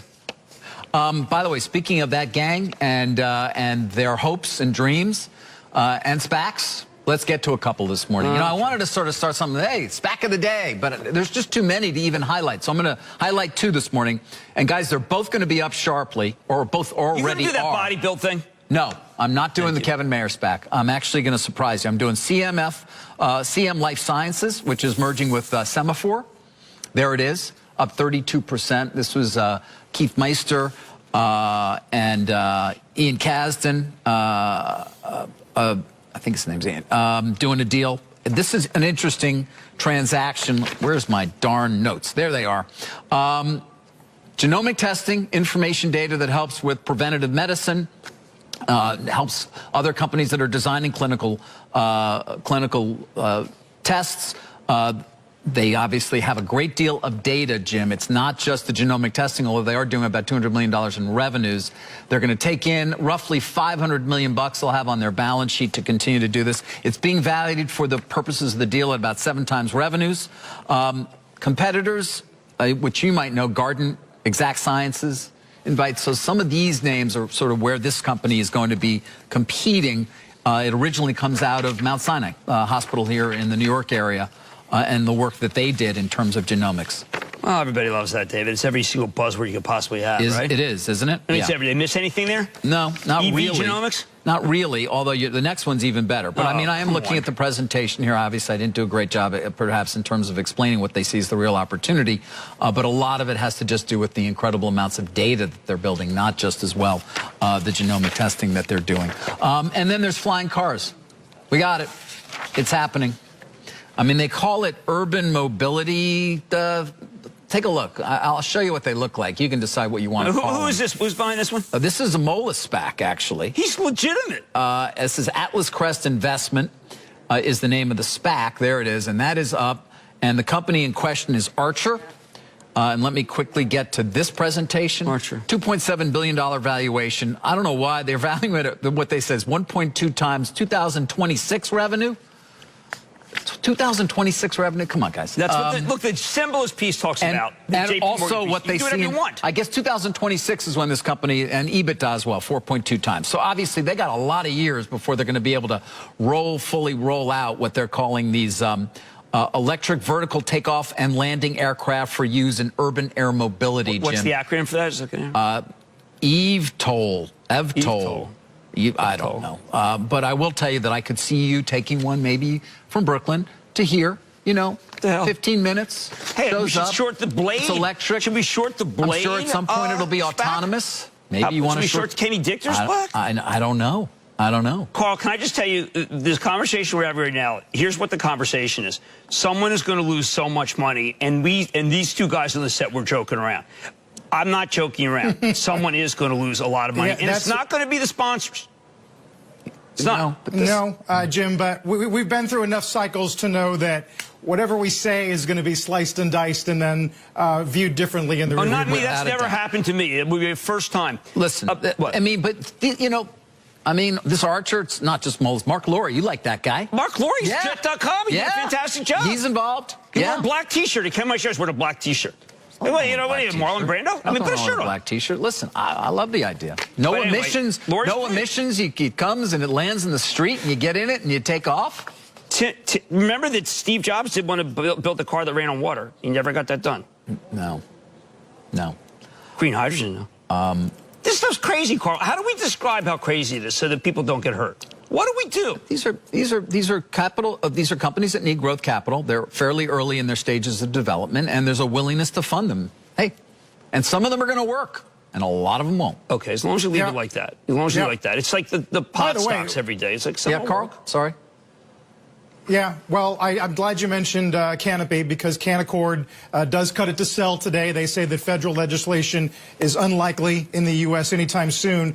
But, Jim, we shouldn't be framing this entirely through SPACs. You got revolutionary changes in technology, this story about a potential Rivian IPO later in the year. I mean, that's a legitimate story. Rivian's very good. A lot of the car companies, and we'll hear from Mary Barr, was very serious, spending a fortune. Phil did some quick breakdown on EV.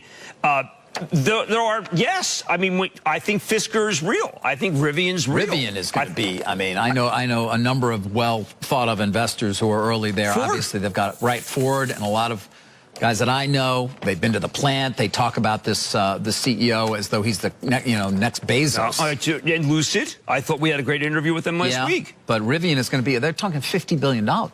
Well, that's too expensive. It's like the company that when you did the battery company that went up, you took the $46 billion when you said nice words. You took it to $46 billion. I did not have anything to do with it taking it or going anywhere. You YOLO. It did that. The market took it there. For a while, it was more than GM's market value, but not anymore. Although, Carl, GM is down on those numbers, I guess. That's a real company. Over 4%. Buy GM. Carl, I don't like it. Okay, what am I going to do? I don't like it. I got up this morning and was really happy because it's my birthday. Then I read Sembla's piece about how the SPACs are going to go bad and how they're one-sided. And then I read Andrew's piece. And I said, I'm going to my birthday. I want people to know that I started a chip shortage solution and said SPACs, Yeah, but remember, Sembla was the one who told us that AG Barr was going to impound election results before the election results. So, I don't know. I mean, how much faith are you putting in his notes these days? Ooh. Yeah, that's a good point. He was ahead on that one. Ahead? He was thankfully wrong. He was wrong. Yeah. Okay, but it was in my, we're talking about the process of the election. And you're right, Carl, to praise him entirely and not mention that some of the scenarios he set out did not occur. But I keep thinking about that night in Michigan, and I keep thinking about the Georgia phone calls. And I know that's not the narrative that Michael Sembla traced out. But Sembla has made a lot of money for a lot of people. He's a great guy. Yes, he's a personal friend.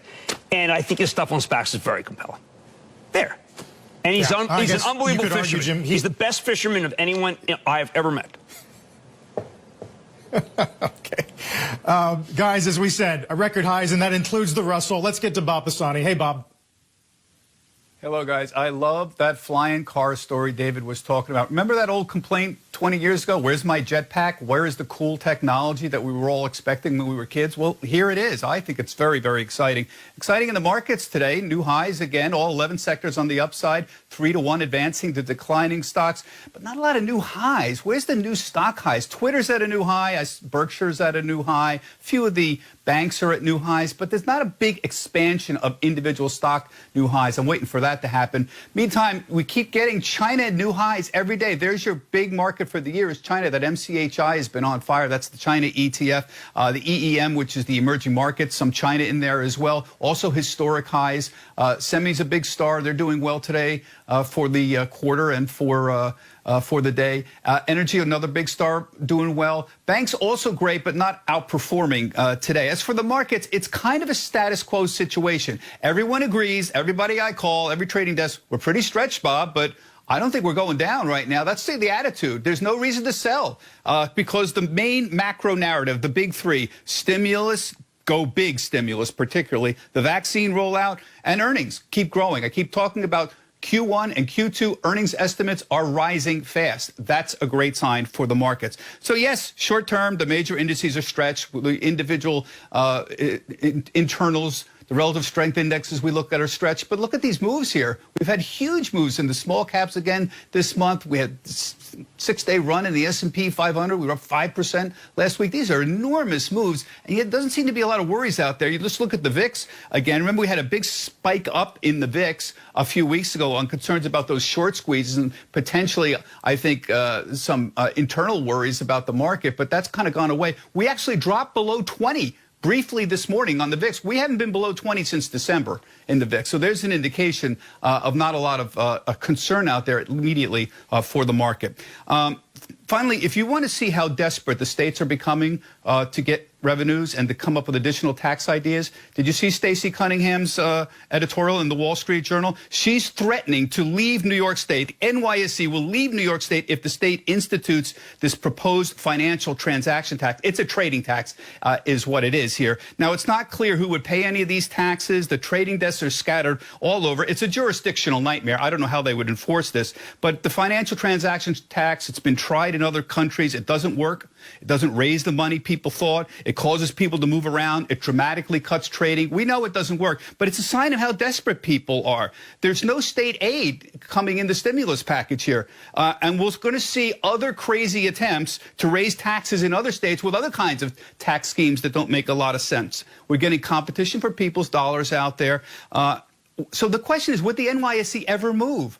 Carl, I find it rather hard to believe that something like that would actually happen. I know that the New York Stock Exchange has had discussions with other states, but you know, Carl, somehow the Texas Stock Exchange, it just doesn't have the same ring to it. The New Jersey Stock Exchange, Miami's been taken already. There is a Miami Stock Exchange.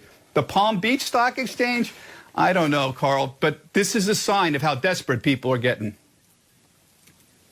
That was quite a piece by Stacey, Bob. Something we got to keep our eye on. Bob Pisani, thank you.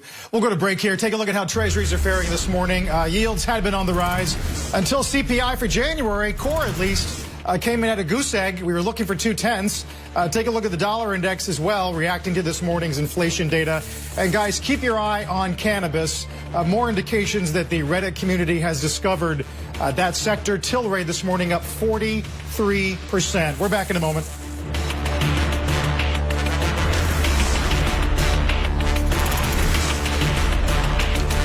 Next on set, comedian Bill Burr and Justin Hartley. We are cruising. Plus, a closer look at Super Bowl seats filled with cardboard cutouts. It's also filled with cardboard cutouts, the Chiefs' defense. New set this weekend.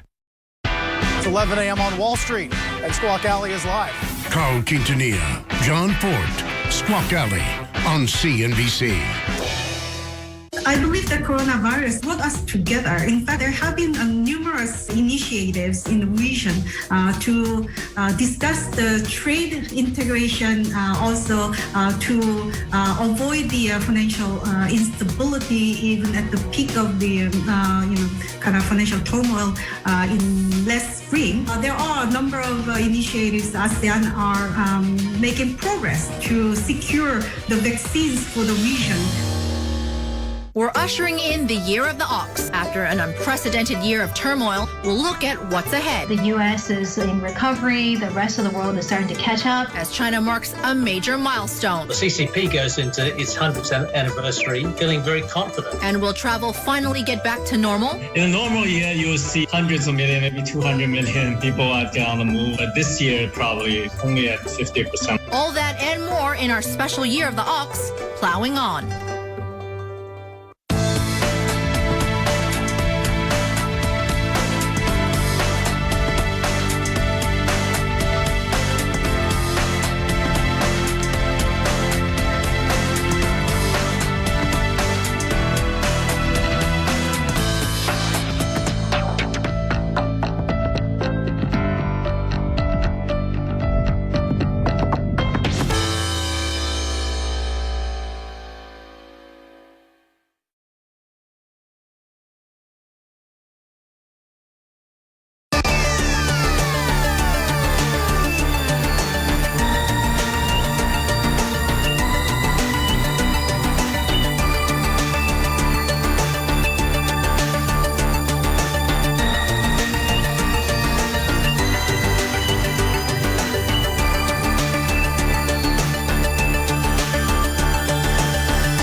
turning out to be an interesting morning for the pot stock. So we mentioned the downgrade over at Canaccord of Canopy, because they don't see federal legislation anytime soon. But Jim, that's no match for the Reddit trade, and that comes a day after the MJ ETF had its best day ever. Well, they've got the, they know the short numbers. I mean, it's 27% of the float is short.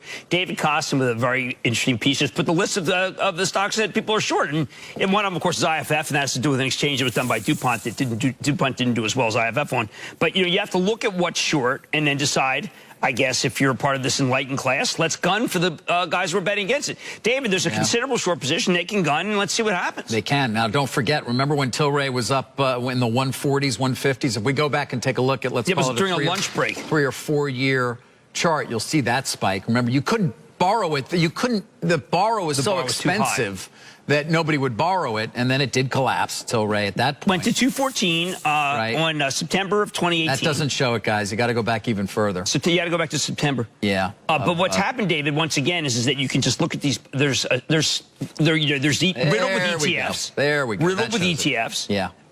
Canopy Growth, the downgrade, I thought was fatuous because they do have the money and they also have the drinks. It's the drinks that are going to be good. Well, you were talking about this very positively yesterday. I said to buy it. I've been saying to buy it since they came Constellation. Since Constellation came on at 30 and said, look, this thing is, the drinks are real.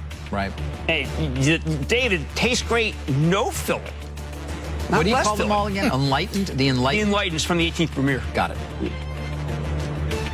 I got to say, Jim, it's funny. You know, we had Brendan Kennedy on the other day, and we were asking him, well, you know what it's like to be in a situation where your stock goes bananas. And he was thinking back to that time this morning. They are right back in it. We'll take a break here. And I'll be back in a moment. Don't go away.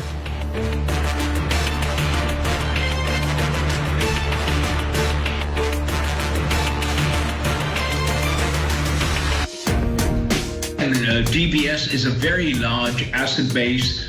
They've done exceptionally well in wealth management this year. Their fee income is up.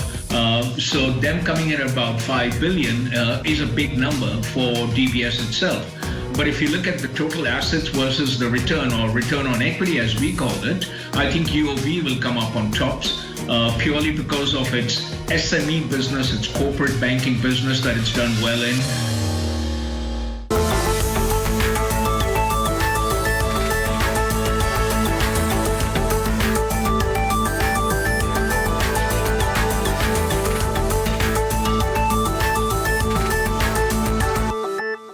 Keep up with the crisis, volatility, relief efforts, economic impact. Understand what's moving and why. Squawk on the Street on CNBC.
Take a look at the S&P heat map with breadth pretty positive here. most sectors in the green except for consumer discretionary. And you got the volatility index down again today, back below 22. Squawk on the Street continues in a moment.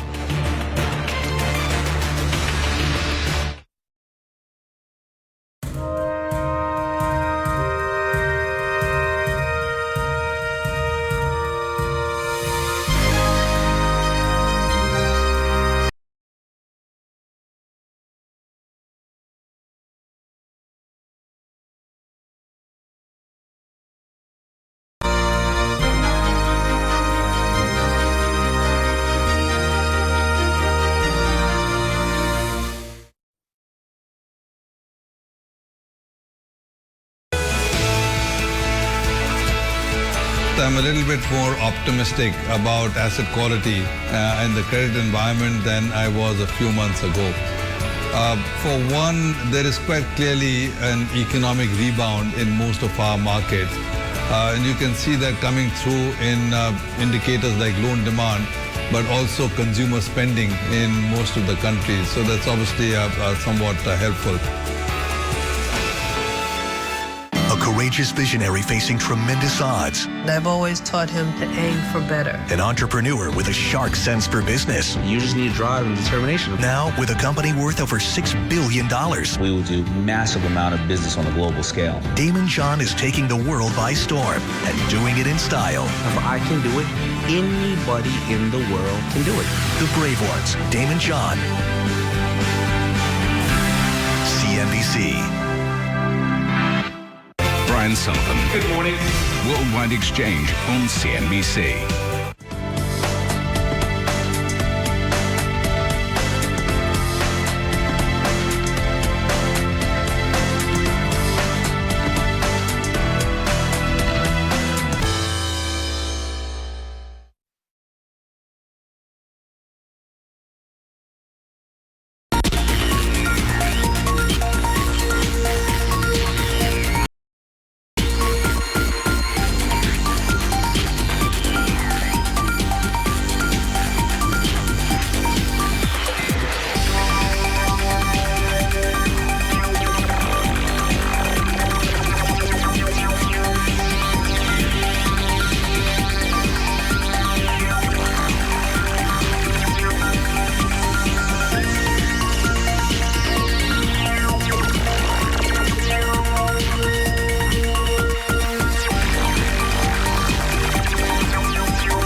Get to some of these reports on TikTok, Oracle, and Walmart. I think you've got some on that, right? Yeah, I think that this is very much in play. I think the story's not right. I think that this deal still could be on. I know Secretary Mnuchin wanted it. I know there's a note on Secretary Yellen's desk to do it. I think it's with the bureaucrats right now. I'm not buying the story that says this thing is not happening. I am saying it's in play and it's still on.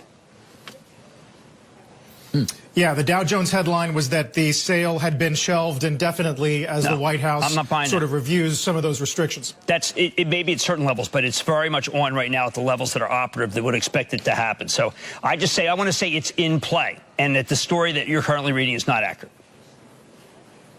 All right. Jim, how about tonight?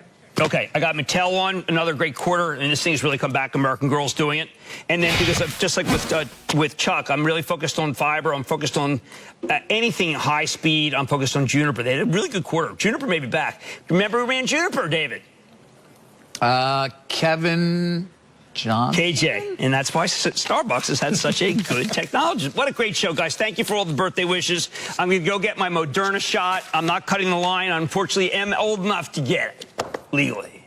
Happy birthday, buddy. Thank you, guys. Many more. I love this team. Enjoy. I hope you get to celebrate. We wish you could celebrate with you. Jim Cramer's birthday today. Good morning, everybody. Welcome to Squawk on the Street. I'm Carl Quintanilla with David Faber and Morgan Brennan. Big show ahead, including the CEOs of Coca-Cola, Teva Pharmaceuticals, and Martin Marietta, all on the move as they report results. We're going to begin this morning, though, amid these record highs with some of the moves in pot stocks. David, we were talking about it with Jim a moment ago, as it does appear the Reddit community has latched on to some of these names that in some cases have a short float of 30% or so. despite the downgrade. Canaccord themselves point out this morning that names like Canopy are up 300% since October.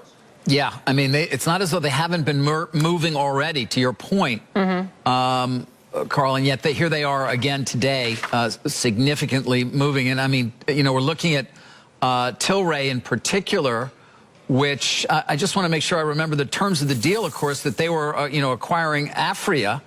And so, you know, typically you would short shares of the acquiring company when you set up the spread there. I got to go back and look at the deal terms, but that's another part of this potentially, is that you're actually sending a stock up in the face of event investors, Morgan, who would typically short it. That said, it has been hard to borrow, I'm told, from the very start for those who would set up the arbitrage there in that deal. But they're coming for them, I guess, Morgan. Yeah, and I think to your point, in terms of the Reddit forums, Afria and Tilray are two of those names that have been appearing there and being discussed. But also, I mean, some of these names, like I'm looking at, let me pull it up right now. I mean, we're looking at 600% gains since the start of the year for Tilray. I mean, those are Tesla-like moves, just in terms of how quickly that has jumped. But also, you did have some comments from a number of cannabis CEOs in the last 24 hours, basically suggesting that not only federal decriminalization, but federal legalization of the cannabis industry could be happening in the next 12 to 18 months. This is what Tilray CEO Brendan Kennedy said in a recent interview. Had similar comments as well from Canopy CEO David Klein on that Tuesday earnings call, that he would expect that to happen. Looks like enter the U.S. market in 2021 if that happens. So I think we've been talking about that for quite a number of weeks as well, and that seems to be adding some juice to these moves higher for the Canopy, or for the cannabis names, really kind of minting some, I guess, marijuana millionaires perhaps here, Carl. Yeah, I mean, that's the Canaccord said we don't foresee it, but that's like spitting in the wind against some of these Reddit trades right now. Let's bring in Goldman Sachs Chief U.S. Equity Strategist David Kostin. David, I guess we'll get to this element of the Reddit trade, but I am curious, are we already, by the way, it's great to have you. Good morning. Morning, Carl. Nice to see you. Are we already above your year-end target still? No, the year-end target, 4,300 for the S&P 500, so roughly 10% up from here. Largely, that'll be driven by earnings. I think the way to think about it is where were the level of sales and profits in 2019 before the pandemic, and where are you likely to be for earnings and sales this year. And it was interesting, we're pretty much through the fourth quarter results, and actually sales and earnings are basically back to where they were in the fourth quarter of 2019. So, Carl, it's basically we've completed the V back to the current level where we were at the beginning of the end of last year, or the end of 2019. And looking forward, earnings likely to be a lot higher. Semiconductors, if you look at hardware companies, pharmaceuticals, it's not just the big 5 or 6 or 7 large market cap companies. It's a lot of other companies that are actually going to have much higher level of profits than they did 2 years ago. And I think that's the way to think about it, Carl, is basically what kind of profits did companies generate in 2019? What are they likely to generate this year? And a lot of companies can be much higher than they were 2 years ago. And I think that's the right way to think about it. And that's what takes the equity market higher. And remember, the interest rate environment much more favorable given the starting point in rates right now, 115 or so on the 10 years. I was going to ask you about potential boogeymen and whether or not interest rate risk appears anywhere. I mean, on the one hand, people can't take their eyes off commodities, but then core CPI comes in with a big zero. Right. So what are the risks? You got the risk of whether you have COVID. Let's start the obvious, but it's the pandemic that has caused all the problems in so many ways, and tragically, so many people died. But basically, the idea and our assumption is you get a vaccination that's very much rolling out, and by the middle of the year, a good portion of America will have been vaccinated. So we think that's a a positive scenario. So that's a risk if that doesn't materialize, or you have a second variant or third variant that comes along. So that's one big issue. Rates, as you just mentioned, definitely an issue. Our forecast, my colleagues in economics, have 150 on the 10-year Treasury yield at the end of this year. So you have some modest increase, but I emphasize that is modest over time. It's not kind of leaping higher on a real swift basis. We think that's kind of moves generally higher. But again, profits are also growing. That would be an issue. The prospect potentially of higher tax rates in 2022 definitely would begin to be an issue or risk later in this year. Don't think it's a near-term risk, but that's something we keep our eye on. Think about that, legislative side of it. So those are sort of the couple of key issues that we would, identify as some risks. Yeah, David, I want to take a slightly contrarian, take here. I know there's this expectation that we're going to see this strong economic rebound this year and what that could mean in terms of the earnings picture as 2021 unfolds. But if I had to sum up, I think the current earnings season we're wrapping up right now with two words, it's cost cutting. We've had so many companies that have said that and have seen their earnings beat because of the cost cutting. How sustainable is that? How does that fit into that profit growth picture longer term? Well, look, you are correct, Morgan, in that the increase in recovery has largely been, or very significantly aided by a margin recovery. Companies have been cautious because really until December it wasn't really that clear, the rollout of the vaccine, how that would work. So I'll push back and give the argument that the idea of the vaccination, 1.5 million people are being vaccinated now every day in America. So that's the evidence would suggest on that pace that we have a path, a roadway, or a way that the economy can sort of regenerate and increase accelerating growth really into the second quarter. But your point's a fair one, which is it cost driven? Well, we're looking at the revenue side. So yes, they're beating on the bottom line, but really the more significant issue is the top line is also coming in better than expected. But really, the expectations game is sort of, that's one aspect. Is it positive or negative surprises? But really, fundamentally, what is the growth? Is there the growth there underlying these businesses? And I said some of the large number of companies will have earnings and revenue, so we don't have to deal so much in terms of the answer to the question here on the cost side, but the revenues will be 30% higher than it was 2 years ago, 2019 versus this year. And I think that's a key driver. But yes, cost vigilance, there's questions about, a minimum wage, what may happen on that front from input costs, what happens exactly on the tariffs, what happens on some of the other inflation measures you mentioned. But really, I would argue, somewhat less concerned on the inflationary front. Half of all the measured inflation is basically in either housing or in medical costs and sort of pharmaceutical drugs, things like that. We don't anticipate a big increase on that front from upward pressure. So there's still slack in the labor market, although that's coming down, positively from a societal basis. But we're not seeing, a whole lot of pressures for a lot of companies. And remember, the market in aggregate is getting more and more driven by some of the larger and basically higher margin companies in tech. I think that's a key story behind the tech. And frankly, the operating leverage in corporate America is the highest it has been in 10 years. So that means any incremental, revenue growth is dropping to the bottom line. That is, companies are pretty focused on the cost structures. David, those are positives. I'd love to get your take, though, on what some are citing as at least concerns, which is sort of the speculative nature of certain pockets of this market. And they don't have to look too far. We could have called it the GameStop trade. Now it's becoming the cannabis trade this morning. But the Reddit traders, the move in Bitcoin, average yields on junk at below 4%. We could go on and on, at least looking at certain parts of the market and saying, hey, there's a bubble building. What do you say to those clients who at least come at you with that question? David's great. We actually wrote about this recently. It's definitely visible, certain areas of the market where we would identify as frothy. There's certainly some of the tech companies trading at 20+ times enterprise value to sales. That's historically extremely high level valuation. You mentioned some of the retail popular stocks that are popular with retail investors. Those stocks have actually come up a lot valuation wise. They're pretty high. We looked yesterday, for example, was released yesterday, all of the short interest data. what is the latest information as of the 29th of January. So it gets released with a little bit of drag. So, of course, you recall what was happening last week in terms of some of the popular stocks that were highly short.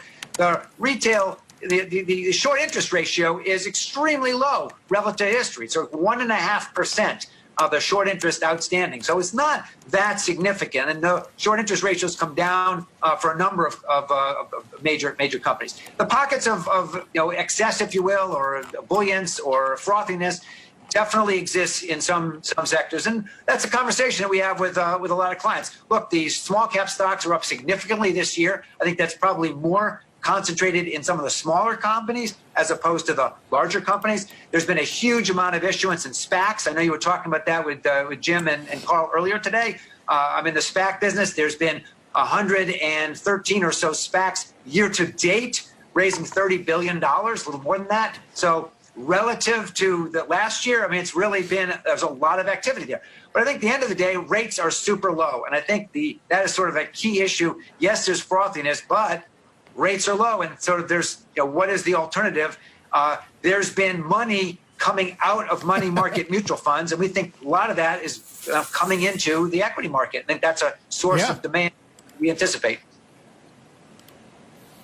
David, I wish we had a little more time. It is a packed morning, but thanks for kicking off the hour. Always good to see you. David Kostin, Goldman Sachs. Thank you. Well, after the break, Coca-Cola CEO James Quincy joins us for our first on CNBC interview, and keeping an eye on those pot stocks as Reddit forums turn their attention to the cannabis sector. Those big names are higher today. I could do this all day. Squawk on the Street will be right back. Stay with us.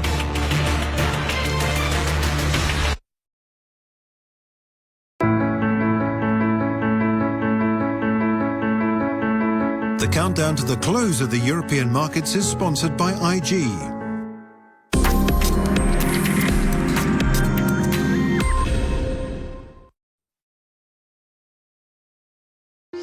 It sees its core profit up to $10.5 billion this year, compared to $8.3 billion in 2020. Global container freight rates have tripled this year as demand for home goods surged during the global lockdown. We are trying to deal with a surge in demand, which is completely unprecedented, both a surge in demand because the consumers are spending, but also a surge in demand because of a large restocking cycle as large retailers actually stop buying stuff. Missed the show? Don't sweat it. The Halftime Report now has a podcast. Market-moving interviews, call of the day, unusual activity, and, of course, Ask Halftime. Look for us on Apple Podcast or your favorite podcasting app, and subscribe to the Halftime Pod today.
Coca-Cola earnings topping estimates as cost cuts offset the pandemic's blow to sales. Let's get to our Sarah Eisen. She joins us with Coca-Cola CEO James Quincy.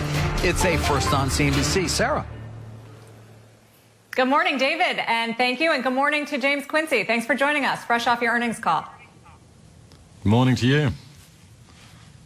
So clearly you're still seeing sales declines and volume declines, even though they're looking better than they have in previous quarters. Give us a sense of what you're seeing out there in the market as we have seen a resurgence in COVID cases and with that lockdowns. Yeah, absolutely. Unfortunately, we've seen an increase in the cases coming into the winter in the Northern Hemisphere in December and through into January. And then, logically, there have been more lockdowns, which is affecting our sales. I think the good news from the company's point of view is, we've been able to learn through the course of this crisis on how to adapt, how to be flexible.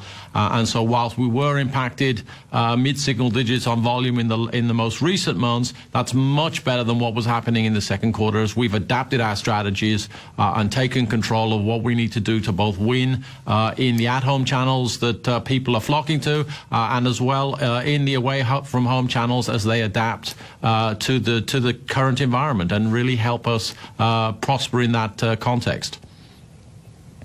It sounds like you're also seeing some light at the end of the tunnel, offering guidance for the first time since the pandemic and a return to growth. What's driving that optimism? Yeah, I mean, clearly, as we went into the crisis, it was kind of peak uncertainty, and we've done a lot of work looking at the past 100+ years, the Coca-Cola Company and crises of economic, military, and pandemic types. And we formed a pretty clear view of a couple of scenarios on how might this play out over a number of years. And that's as we've learned and adapted, it's been tracking in line with that. So whilst there is uncertainty and volatility, particularly in the near term ahead of us, we feel confident about the corridors we're setting for the top line and the bottom line guidance, and we believe that we'll be able to emerge stronger from this crisis, get back to growth, and get back well ahead of our 2019 levels, even before the broader economy. And we feel confident in the corridors, given the experience and given the learnings we've made over the last 9-12 months. When you think about regional recoveries, the U.S. versus Europe, South America, is it just a matter of who gets vaccinated the most, the fastest, as far as what the recovery looks like? The recovery, clearly the level of vaccination is a factor in terms of the rate at which any country can recover. But I think it's not just the only factor. Of course, the underlying macro conditions and the policy choices will play an important factor. Also, of course, frankly, the age profile of the population also makes a difference. There are a number of younger developing market economies which won't get the vaccine as quickly as perhaps the U.S. will, and yet their economy might bounce back given their age profile and given their macroeconomics. So the vaccine is very important in terms of its influence in the top line, but there are other factors, and we balance them all as we think about how to invest and how to drive growth for the Coke company going forward. Another pandemic question. What are the biggest changes that you've seen from consumers in what they buy and in how they buy that might stick past the pandemic?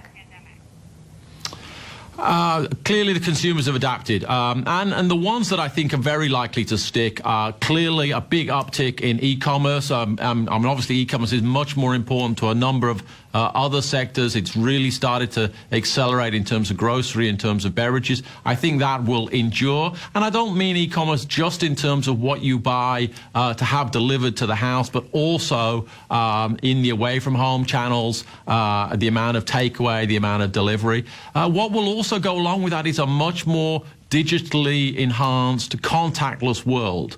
We've adapted a lot of our vending machines, our fountain machines, freestyle machines, Costa Express machines to be much more contactless. And so I think that interface is also going to be a permanent feature going into the world. And it's part of living our lives in a much more digital way. So there will be these enduring features, but other things will come back. We're social creatures. We like experiential things, and we'll go out and about and enjoy the world as we get through the crisis. Yeah, it would be nice to go to a bar again for the first time in a year. James, we've got to talk about this tax case and this potential liability. $12 billion is a huge number. What is all of this about, and why did that number get so big as far as what this battle with the IRS could cost you? Yeah, this case is going to be, tax is very complicated, and this case is going to go on for some time. But let me give a simple analogy for how to think about the case. I mean, if you have a house and you've got a road you need to drive down every day, and you go out and you see a speed camera there that's going to take your photo, but you don't see a speed sign, you ask the government, well, what's the speed limit on this road? And they tell you it's 30 miles an hour. And for 20 years, you drive at 30 miles an hour, and they check it. And then some number of years later on, they turn up and go, actually, we would really like it to have been 20 miles an hour. And in fact, for the last 8 years, we're going to assume it was 20 miles an hour, and we're going to use the camera to issue you speed fines. It just doesn't make sense to us. And I think that, of course, there are lots of technical, legal and tax arguments, but that's the essence of the case. Now, of course, we will see who prevails. We're going to see this through all the way through to the end, given the importance. And 12 billion is a big number, certainly a big number to you and me. But in the context of the Coke company, it's 5% of our market capitalization. So I think what's important for investors to know is we're going to fight this all the way. It's going to take time, but actually I think the story is going to pivot back round to our ability to get growth again, to emerge stronger, and to drive our top line, to drive an ever-growing profit line at the bottom. I think it was priced into the stock as well because the stock rallied on the news. Analysts were expecting this. The stock had been downgraded. James, why is the IRS wrong? Essentially, the case is about the fact that they accuse you of making the profits too big overseas on those intangible IP assets, the trademarks. I know we're getting into complicated tax stuff, and therefore costing U.S. income taxes. Just quickly, why are they wrong? Why do you think you have a good case here? Well, the simple reason they're wrong is they're trying to change the rules retroactively. Back to my speeding example, they're trying to go back many, many years into the past and change rules. And there weren't just rules that were written down. There was a very specific, what's called the closing agreement with the Coca-Cola company, where it had all been looked at, and they said, you need to calculate your taxes this way, which we had done for 20 years, and they had checked them. And now, without really any other basis of changing in the fundamental law, that they want a different answer, and so it's wrong on its facts, it's wrong legally, it's wrong constitutionally, and it's wrong in the sense of natural justice to try and retroactively change something that had been previously agreed. And we will fight it all the way, and this will take time, but we are determined to maintain our position and see this through. All right, I'm going to take a hard turn into hard seltzer right now because you did recently launch the Topo Chico hard seltzer, brand new category into alcohol. What are you seeing so far in terms of sales? Is it working? Yeah, very early days for Topo Chico hard seltzer in certain countries in Latin America and also Europe, but we're very exciting. Good consumer reaction, good customer reaction, good rates of sale. Very early days and coming very soon to the US. So much more to come in future quarters, but initial signs are very encouraging. And before we've asked you about CBD, you said you haven't really been ready. But now that we've got a Democratic Congress and administration, there's real enthusiasm and momentum toward potential legalization in this country. We're seeing the pot stocks on fire today and lately. Any progress there in terms of your thinking of going into that, consumer products, beverages with CBD? I have to say nothing I've seen in recent times or coming up leads me to think that there's any different answer than this is not for us. It certainly has not come close to meeting our threshold of being legal, being safe, and being consumable on an everyday basis, and I don't see that as imminent or likely. There we go. James Quincy, thank you so much. Always good to talk to you. We appreciate it. Thank you, Sarah. Chairman CEO of Coca-Cola. Morgan, I'll send it back to you. Yeah, the other side of the coin there. Sarah, thank you. It is now time for our ETF Spotlight. We're taking a look at the consumer discretionaries, ticker XLY. That's up more than 30% over the last year of trading. It's under pressure today, down about 1.5%. One name to watch this morning, Target, announcing that it's offering employees up to 4 hours of pay for those that actually get the COVID-19 vaccine, 2 hours for each dose. Target also covering the cost of a Lyft ride, up to $15 each way to the vaccination appointment. Stock is up more than 60% over the last 12 months. It's under some pressure as well today, down 2%. Stay with us. We'll be right back.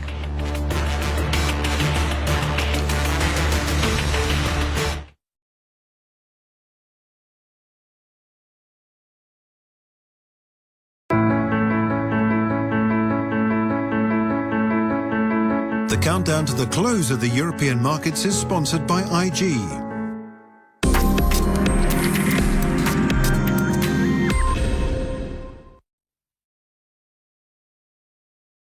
The stories and opportunities driving Wall Street and investors. Tyler Matheson, Melissa Lee, Kelly Evans. Power Lunch. Weeknights on CNBC. Heineken is also in focus this morning. The company has reported a near 50% drop in net profit for 2020. The brewer says it does not see a recovery to pre-pandemic levels this year. When we get to the back end of the pandemic, those trends hold true and will only accelerate. Brand Heineken, the trend of premiumization, the trend of no alcohol or lower alcohol beers. As much as we're dealing with the crisis right now, we are very confident and bullish about the future. Managing Asia, we put the spotlight on sustainability. By 2030, we want to all abolish petrol-based virgin PET bottles. That is a huge challenge. I'm hopeful that we'll be able to cut the amount of plastic getting into the ocean in half over the next 10 years. The interest that Claire and I have had when we were much younger has always been about trying to make a difference in the world. Companies doing good on the next Managing Asia.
Watching the pot stocks this morning, they are soaring as the Redditors now turn their attention to cannabis. Tilray currently up 31%, although it's about $10 off the intraday high.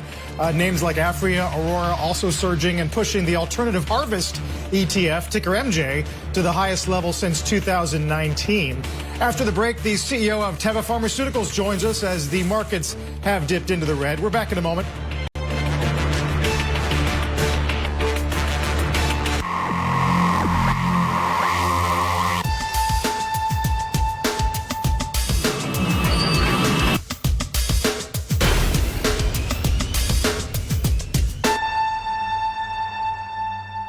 Next on set, comedian Bill Burr and Justin Hartley. We are cruising. Plus, a closer look at Super Bowl seats filled with cardboard cutouts. It's also filled with cardboard cutouts, the Chiefs' defense. New set this weekend. It's 11 a.m. on Wall Street, and Squawk Alley is live. Carl Quintanilla, John Fort, Squawk Alley on CNBC.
I'm Courtney Reagan, and here's your CNBC COVID update at this hour.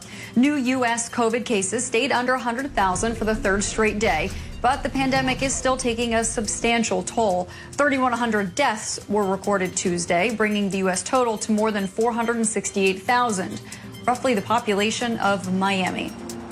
The FDA has granted an emergency use authorization for a combination monoclonal antibody therapy from Eli Lilly. It can be used for patients with mild to moderate COVID symptoms who have a high risk of progressing to severe disease or hospitalization. And there's still snow on the field, so there definitely won't be any baseball in Queens. But starting today, the home of the New York Mets will be hosting an around-the-clock mass vaccination site for residents of the borough, as well as taxi and limo drivers and food delivery workers. Back over to you, David. I'm looking forward to when there is baseball on that field as well, although good use for it now. Courtney, thank you. Let's get over now to our Meg Terrell alongside the CEO of Teva Pharmaceutical. Meg. Well, David, thank you so much. Cora Schultz joins us now, CEO of Teva. Cora, great to see you this morning. Let's start with your earnings and the stock reaction. You know, the stock was up this morning on your beat for the quarter. What's turned it around? What feedback are you hearing from investors? Good to see you, Meg. Well, I really don't know. I haven't heard anything from the investors yet, so I don't know why there was initially a positive and then a negative reaction. So we got to ask them, but right now I have no information on what they're thinking. One thing I'm hearing from the investor community is about cash flow. Do you think that, you know, what you said on the call in terms of cash flow perhaps being under expectations might be contributing a little bit to the disappointment there? I wouldn't think so, because we really had a good, strong cash flow last year of more than $2 billion. And we are predicting this year also a strong cash flow of more than $2 billion. And as you know, we are sticking to our target for the end of 23 of having, net debt reduction, so that we will have a ratio between net debt and EBITDA below 3 times. So I think we have a very solid development on our debt. We've reduced it by $10 billion over the last 3 years. So we continue to drive down debt. Well, one very bright spot in Teva's business, and really just for the world, is Teva's involvement in the distribution of the COVID-19 vaccine in Israel. You are Israel's partner there for the distribution and the logistics, and Israel has administered more doses per capita than any other country. And granted, it is a small country with a centralized healthcare system, but tell us about what the fact that so many Israelis, 80% of people over 65, has meant for the optimism around the economy there, how you're thinking about a major business operating in Israel. Yeah, so we're very proud to be the partners taking care of all the logistics with the vaccines in Israel. So we pick them up in the airport, take them to our big logistics center, and then we sort of change the packs so that the pack sizes matches the needs in any of the 400 vaccination centers around Israel, and then we make sure that the right quantity gets to the right center at the right time. So this has been an extremely exciting time in Israel. Now, in terms of the future, then of course it's difficult to predict exactly when enough people have been vaccinated to really drive down the number of cases and the number of deaths. But I would expect that over the next 2 months, you will see a significant improvement in the situation in Israel due to the very, very high levels of vaccination. There is, of course, the ethical and practical question: what happens to people who are not volunteering to be vaccinated? That's a residual risk in society, of course, if not everybody gets vaccinated. How are you looking at that as the leader of a major company that makes products that are essential for people, medicines? Would you mandate that your employees get the COVID-19 vaccine? I would strongly recommend it. I don't think I would mandate it. I don't think force is the way sort of to get people to understand that it's really beneficial for all of us, for all of society, if everybody gets vaccinated. You get by far the biggest effect of vaccinations if everybody gets them. And you could say not getting it is really not showing a lot of solidarity with the people at risk in the rest of the population. Cora, it's Morgan here. Just to shift gears a little bit, with the Biden administration now taking a look at drug pricing and potentially looking at it in a different way than the previous administration. I mean, as the largest maker of generic drugs in the world, how would you expect this to materialize? And I guess from your standpoint, what would be the best way, the most effective way to actually lower drug prices? Well, I think there was recently an independent review by the RAND think tank that concluded that generic pricing in the US is below that price level we see in Europe. So basically, generic pricing is very cheap in the US and very beneficial for the whole healthcare system. And I would see that the access to generics and the access to biosimilars will continue to be strengthened, hopefully under the Biden administration. There's a huge benefit to society in having effective approvals of biosimilars and, of course, having strong launches of biosimilars, as we've just been doing with rituximab within the last year. So I think we'll see a continued strong push for generics and biosimilars in the U.S. market. Well, thinking about the new administration and potential shifts in strategy, you know, the previous administration contracted with McKesson to distribute the COVID-19 vaccine here in the U.S. as part of Operation Warp Speed. But, you know, we've been hearing more partners could potentially be brought in under the new administration. Of course, you have ANDA. Could that be a partner here in the U.S. to help with COVID-19 vaccine distribution? And have you had conversations with anybody about getting involved? Well, we would love to contribute to the vaccination setup in the U.S. and making that as effective as possible.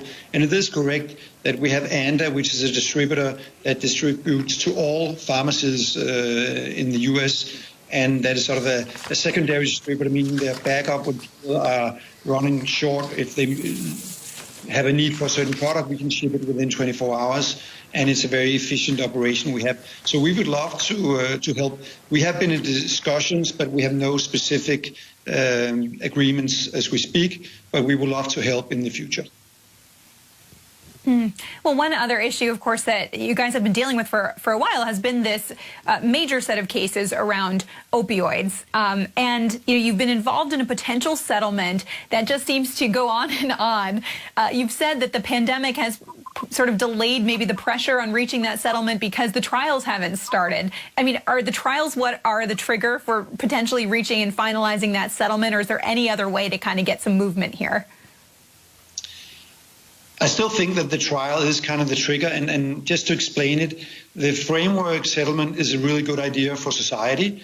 Some companies will bring cash. We will bring generic Suboxone, which really helps. If people overdose, it can save a lot of lives. We'll bring it for free to all states. So I think that the basis for the framework is really good. It will help society, help people who suffer from drug abuse. But there's a lot of people involved. There are 5 defendant companies. There's 50 states. There's 1,500 plaintiff lawyers. And in order for everybody to get together and not just agree in principle, but sign on the dotted line, you sometimes need a bit of pressure.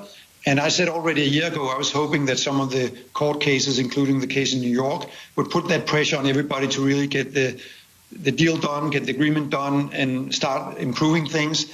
And right now, we see, of course, a natural slowdown in the legal system due to the COVID-19 pandemic. And that's really affecting the framework settlement discussion in the sense that nobody's really under a timing pressure. And that's a shame because it would be really nice to reach a conclusion. Cora Schultz, we appreciate you being here with us today. Thanks very much. Thank you so much. Nice to see you. You too. Morgan, back over to you. Meg Terrell, thank you. As we head to break, check out the biggest gainers on the S&P this morning. It's a lot of earnings movers. Twitter is at the top of the list, up almost 9%, a fresh 7-year high for that stock. Under Armour, which also posted a surprise profit for the holiday quarter at a 52-week high. Also, a quick programming note. Don't miss Corvex Management's Keith Meister coming up on the halftime report. That starts at 12 p.m. Eastern. We'll be right back.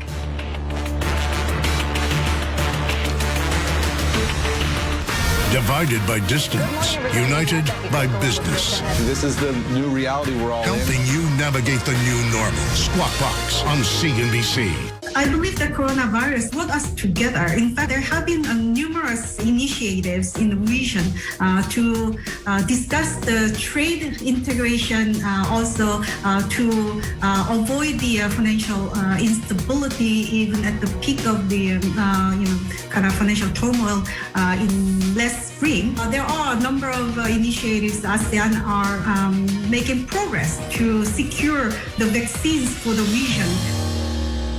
Most countries will experience recessionary-like conditions. Is it necessary for another 1.9 trillion to be directed at the economy? We do need some more fiscal stimulus to continue to bridge the gap, to continue to allow us to move through this tunnel and get to the other side. It is still about crossing that bridge to the recovery, but where the journey seems to be a little bit delayed, but should not be derailed. We want to accelerate on the vaccine because we are fully aware that there is a direct link between vaccine and economic recovery. We're starting to see some cracks here, and the EU is just the latest example. People are focused on right now, when are we going to get our vaccines? This next generation, which we are seeing, and I think those will be flowing quickly around the world. The challenge will be not a global distribution. The challenge always is finally the last mile. How inclusive is advertising? If you're leaving out so many marginalized groups, the message that we're sending them is that they're not important. Our industry reflects society. As a culture, the UK does have systemic racism. Our industry has systemic racism. Why it's important for business?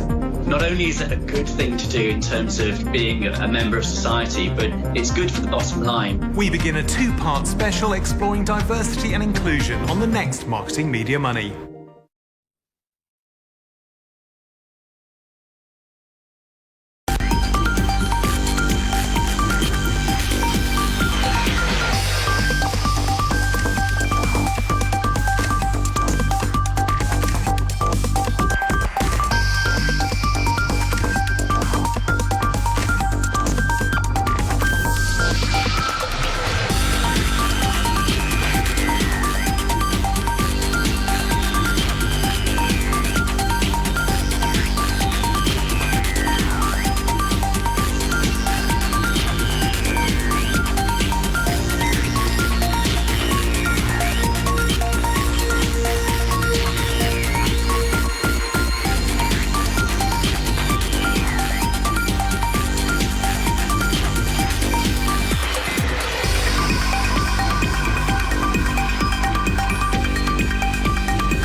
Is Black History Month, and we are honoring some of our CNBC contributors. This is Decatur Capital's Degas Wright talking about investing in himself.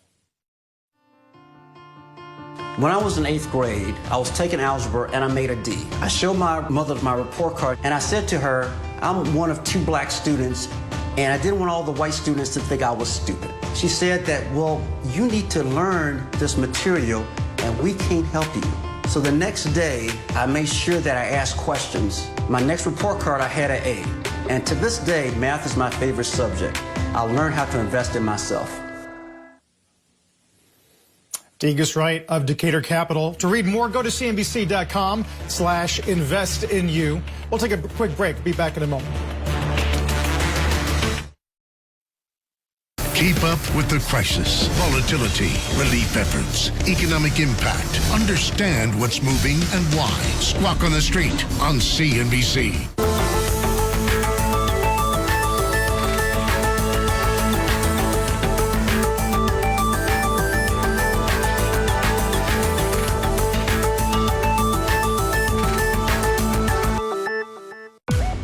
I wouldn't describe Hong Kong as a sticking point between U.S. and China. Sometimes Hong Kong has been used as a pawn by the U.S. administration. With the new U.S. administration, I hope that they will give us a fair hearing as far as the national security law is concerned. We're not a protectionist country. Rather, China is trying to become a leader of a new round of globalization. The pressure on Australia, the boycotts that we're going through at the moment, these are 180 degrees at odds with everything Xi Jinping solemnly told the Davos virtual conference.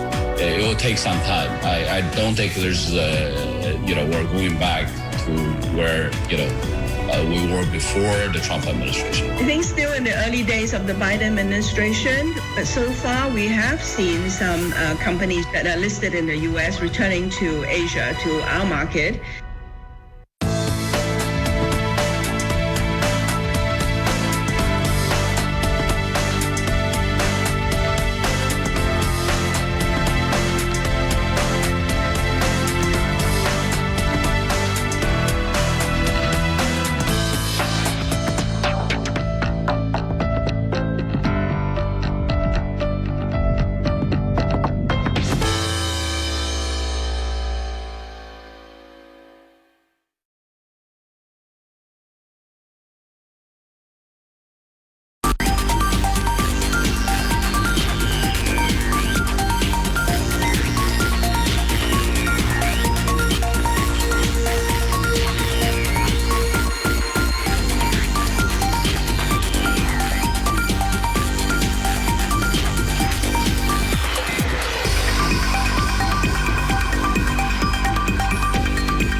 To do in this market is keep an eye on Reddit forums such as Wall Street Bets. This morning they moved, or at least seemed to have their attention on the cannabis sector.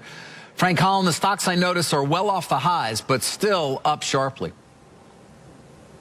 Yeah, David, well off the highs. In fact, Afria actually turning to the negative after being up about 20% just earlier. But as you mentioned, cannabis stocks, they've become the latest darlings of that Wall Street Bets community on Reddit. One user saying, weed stocks take me away, and then posting a rocket ship emoji. A lot of rocket ship emojis connected to cannabis stocks today. And we're showing you right now a look at the Wall Street Bets page that's actually dedicated to Tilray and Afria. Over 11,000 people have engaged with it. The results, at least earlier, an amazing boost for Tilray and Afria. Tilray now up about 16%. Afria, as I mentioned, in the red, down about 1.5%. Those two cannabis companies in the process of merging. One user saying specifically that in their mind that Afria is not a pump and dump. And on this Wall Street Bets forum, investors are talking a lot about actually converting their gains from GameStop and AMC into shares of cannabis companies. Overall, cannabis stocks, they've seen a huge surge in 2021, so far at least, on hopes of U.S. legalization and even increased state legalization in major metro areas. Looking on the site right now, another person commenting just a few minutes ago, weed stonks to the Moon Brothers, using stonks, kind of a slang term for stocks on Reddit forums and on Twitter. Other cannabis companies also seeing a boost during all of this. We're talking about companies like Sundial Growers, up double digits. MedMen Enterprises, that's a U.S.-based company, up double digits. So a lot of volatility with these Reddit investors being very interested in cannabis stocks right now. Some of them mentioning that they're actually fans of using cannabis, which is why they decided to invest and put their money into cannabis, not only the stocks, but also calls. Other people just citing the fundamentals and the potential possibly shorting cannabis stocks. So a lot of talk on the forums right now. We're going to keep an eye on them all day. Morgan, back over to you.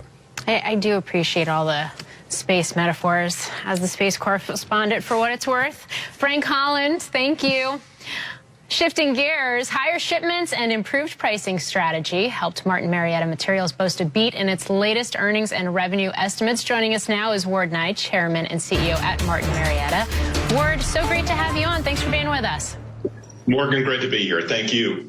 All right, so you just reported earnings, and despite the pandemic, you had a pretty strong fourth quarter and really full year record Q4 and full year profitability, safety performance. Perhaps not that surprising given the resilience, I guess you could say, we've seen in the industrial part of the economy in the midst of COVID. What really got my attention, though, was this outlook and some of your comments there that you believe underlying demand fundamentals will reset, establishing 2021 as the year during which the nation regains its economic footing. What are you seeing? Where are those pockets of strength and I guess, significant green shoots? Morgan, what we're seeing is it seems businesses have found a way to manage through this type of COVID environment. And what we're seeing in particular was a nice series of momentums that went into the fourth quarter. Infrastructure was clearly getting better. State departments of transportation have sorted out that they can manage through this and do it well. Just as we've managed our workforce very safely through COVID, DOTs are seeing that as well. And keep in mind, that's typically around 40% of our volume. But importantly, on the private side, what we're seeing in particular is housing is doing much better. But here's the key to it, Morgan. Single-family housing is doing much better. So we're seeing several things. One, single-family housing for us is 2 to 3 times more aggregates intensive than multifamily housing is. But the other piece of that's important is the drag-along effect in portions of non-residential that tends to follow a good residential story. So in non-res, we've seen heavy non-res, meaning warehousing, Amazon fulfillment centers and the type, doing quite well.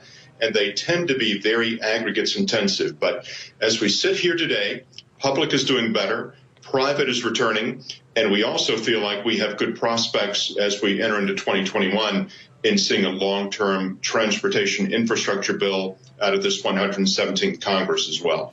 Yeah, I was actually just going to go there with you with the non-residential construction, given the fact that we have seen ABI and Dodge both predicting a slowdown, but you kind of just tackled that one. So let's turn our eyes to infrastructure. I mean, we have a portion of this latest stimulus deal today. The House panels are expected to vote on $57 billion focused specifically on transportation. There's this expectation out there that we are finally, after years of discussing it, going to get a bigger, broader infrastructure bill or deal this year. What do you expect? How much of that is, I guess, baked in or not baked into your outlook right now? Well, none of it's baked into the outlook right now. So our outlook is based on what we're seeing and what exists today in the marketplace. Now, based on what we're expecting, here's some things that I would encourage you to think about. If we go back to 2019 and what was then a Republican-controlled Senate, the Senate EPW, the Environment and Public Works Committee, came out with a proposed bill that was 28% above today's bill, which is the FAST Act, or Fixing America's Surface Transportation Act. And then last year, in 20, the Committee of Jurisdiction in the U.S. House, the House Transportation and Infrastructure Committee, came out with a proposal that was 42% higher than the FAST Act. We think the punchline is this. Whether they go with the Senate proposal or the House proposal, we're likely to see in transportation funding the most significant increase in over 15 years, and that's from the federal side. It's important to keep in mind, though, Morgan, that half of what's being spent is coming from the various states. And part of what we've tried to do at Martin Marietta is make sure that we've aligned ourselves in our business with states that have superior population inflows, but also fiscal conditions. Yeah. So if we're looking at our top 5 states, Texas, Colorado, North Carolina, Georgia, and Florida, they're all either better going into 2021 than they were in 20, or even with 21. And we feel like from a starting point, that's not a bad place to be. Yeah, I mean, we spoke to the governor of Colorado just earlier this week, and he was talking about shovel-ready infrastructure investments and how that's a big priority right now for that state. It does, I think, also, though, speak to what we've seen as just an increased bifurcation between the states that are in fiscally decent or strong, stable positions versus the ones that are running large deficits right now. I wonder, given this conversation, whether we're going to see that continue to be exacerbated from the infrastructure side. Morgan, I think states that are not in a great spot could feel some of that. I think the other issue that they're likely to see, too, will be movement in population demographics. So we're particularly focused, as you rightly said, on states that find themselves in a good fiscal circumstance.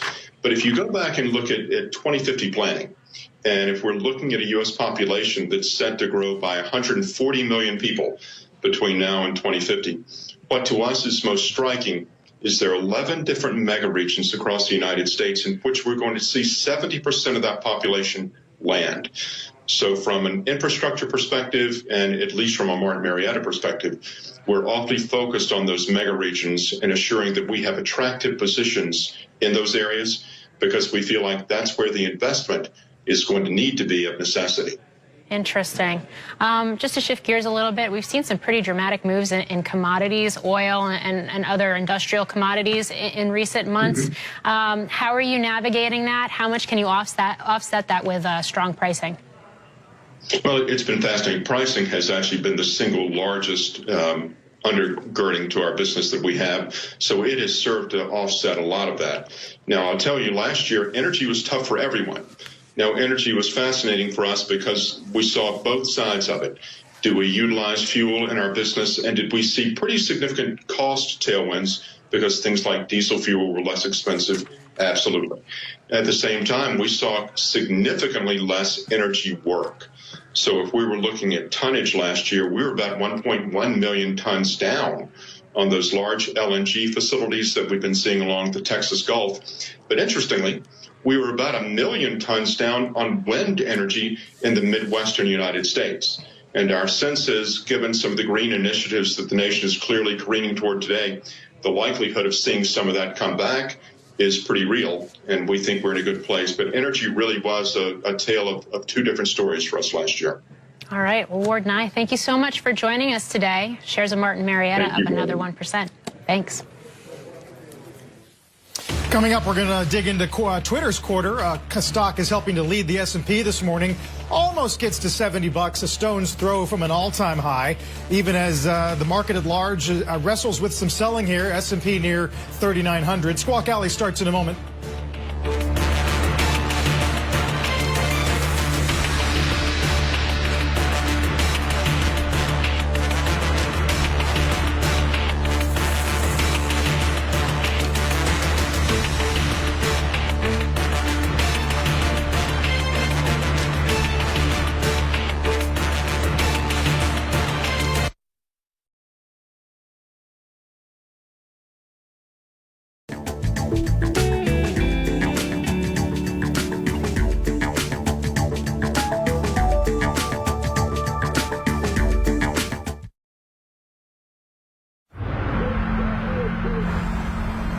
Tomorrow is just waiting to be created, to be reinvented and redefined.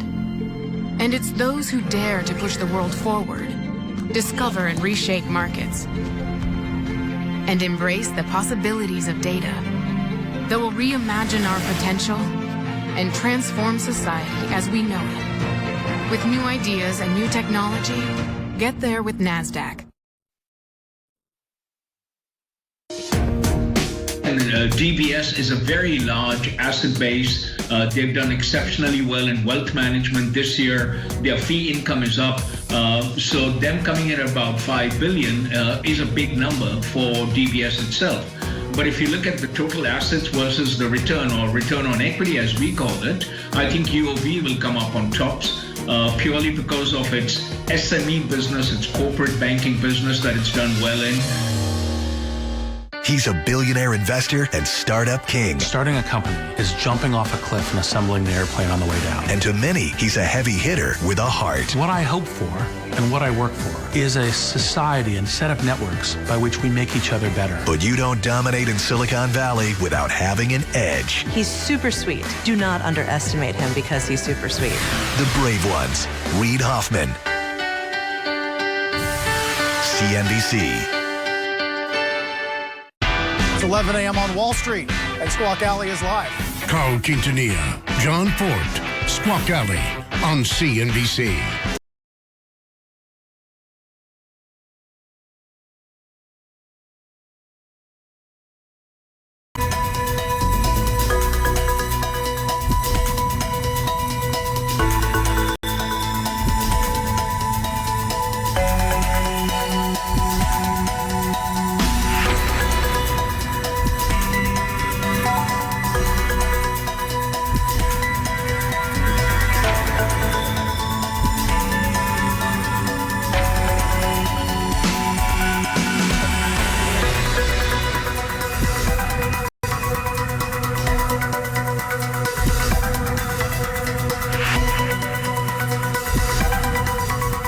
I'm not a cat.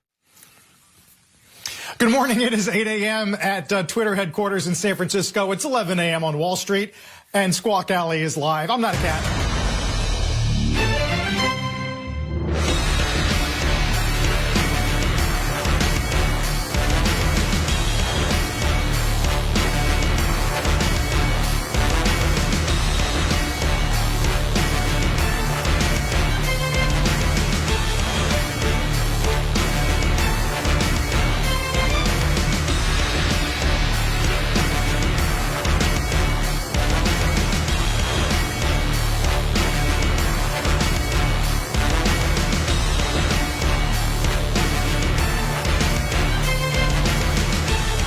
Happy Wednesday. Welcome to Squawk Alley, the show that's so good cats ask for it by name. I'm John Fort with Carl Quintanilla and Julia Borston. This hour, the market's got the munchies, but there's a severe chip shortage we're seeing in semis, and it's having an impact on other industries.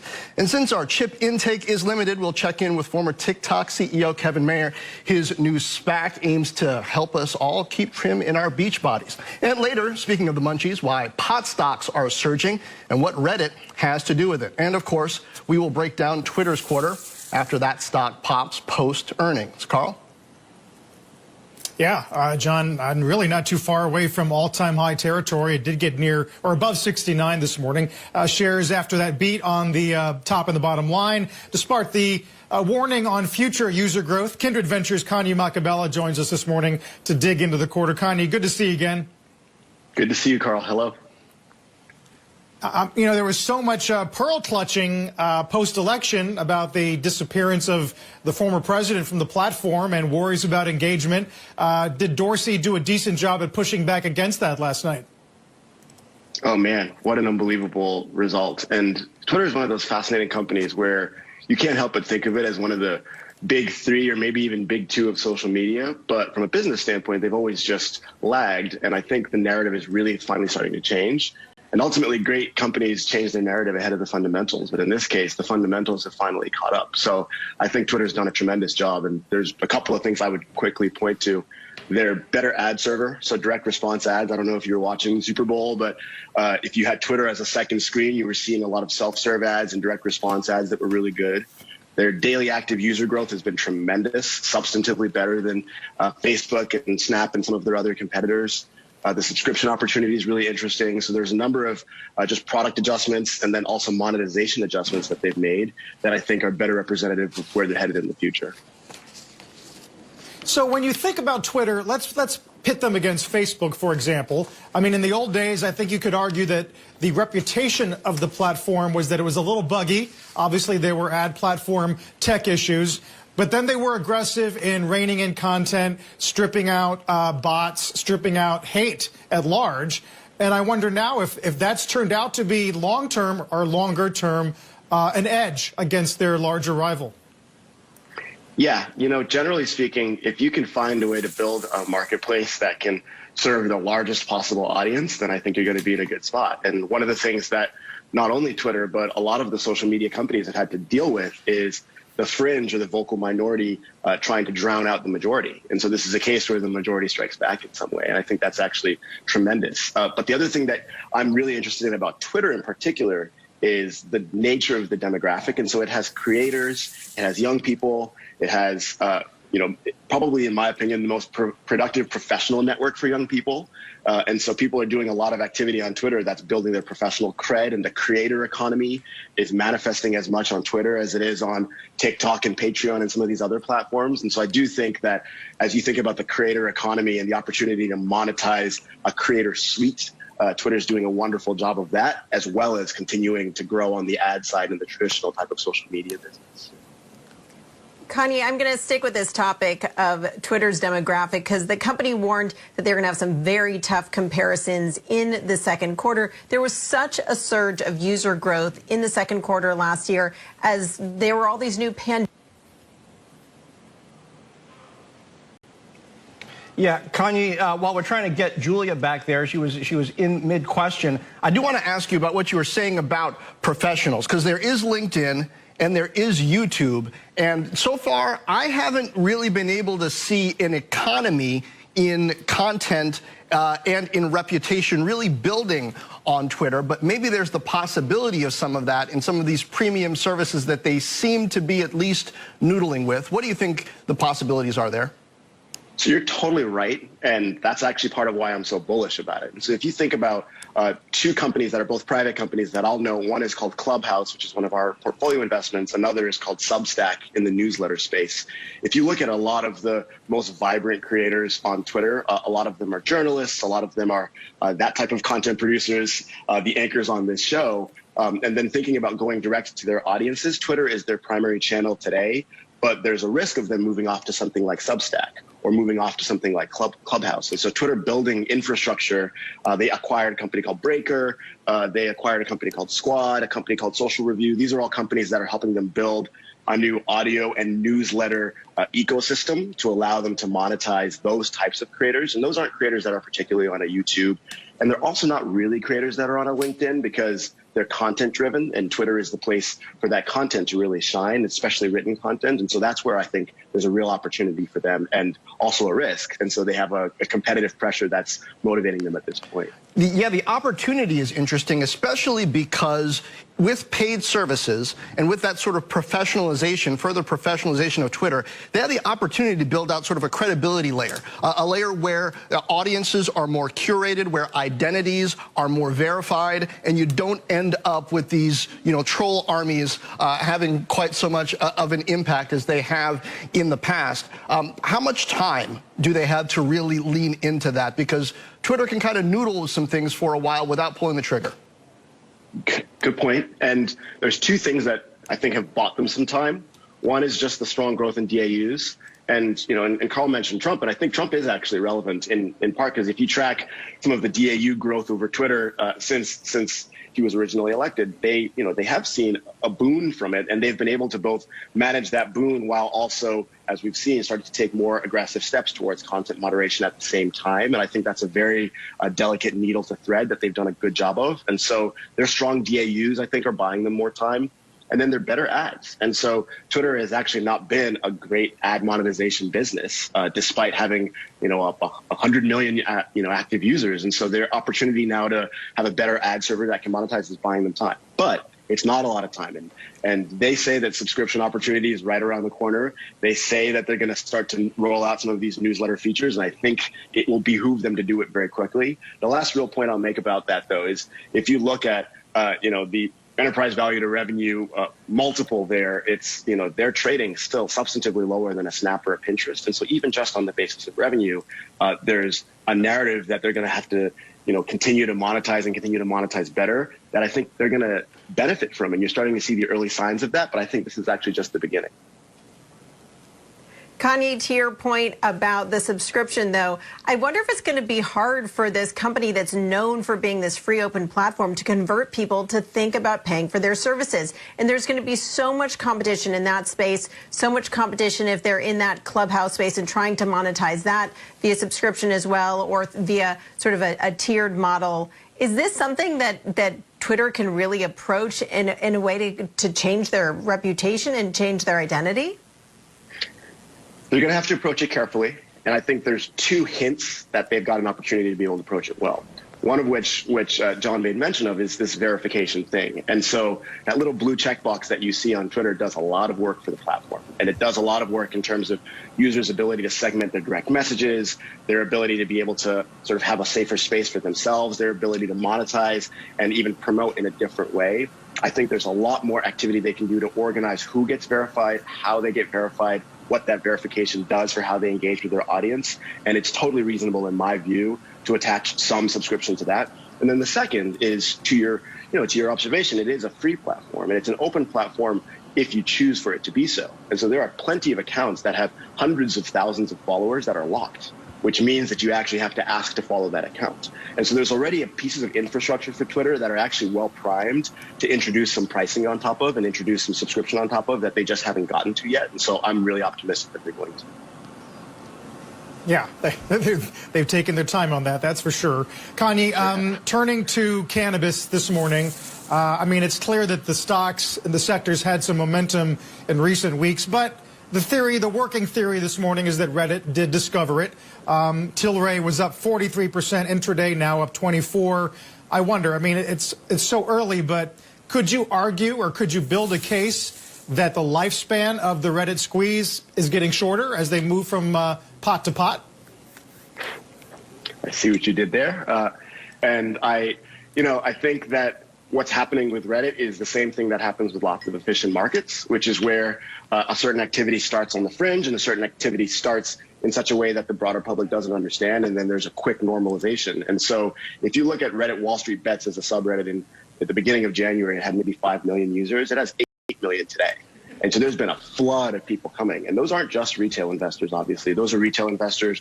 Those are hedge fund investors. Those are analysts of all types. And so lots and lots and lots of people are watching it. The thing that I find to be so fascinating about it from a game theory standpoint is this is not new activity. The part that's new is how public it is and how at scale it is. And so private conversations around which stocks to buy and private conversations around short squeezes, private conversations about even building short positions are a tale as old as the market being liquid.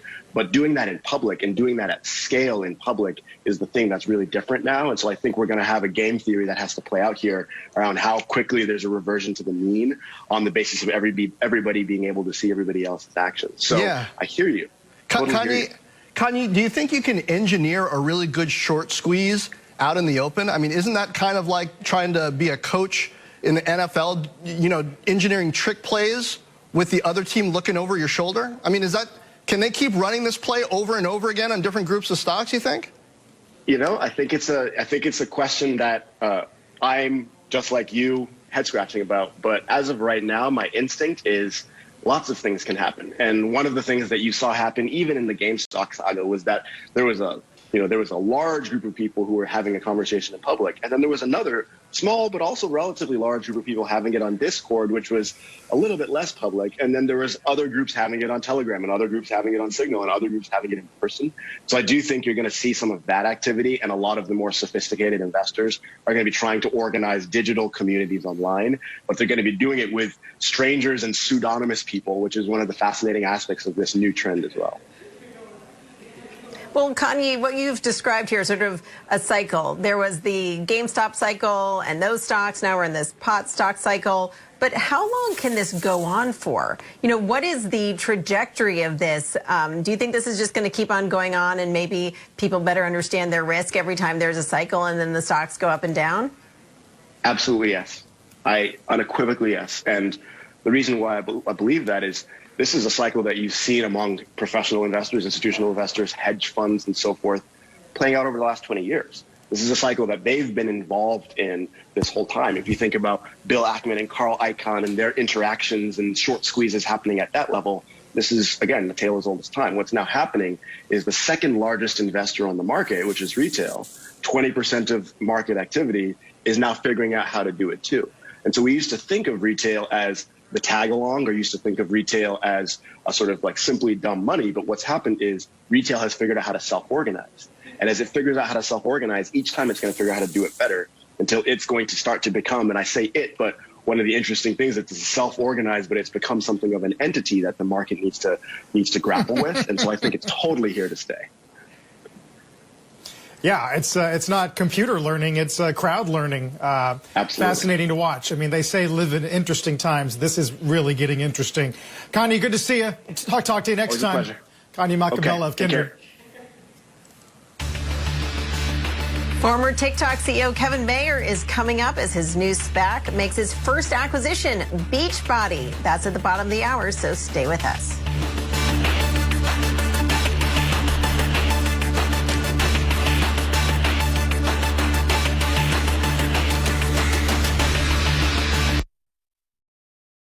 Resilience is now on the CEO agenda of every company across all industries. 90% of all supply chain leaders now say that they have to change their approach in order to make it more resilient. The word resilience is fundamental to the mission of Danone. Without the resilience of a food system, there is no human species. It's as simple as that. When you have a more resilient supply chain, it makes for better availability and resilience and flexibility in the future.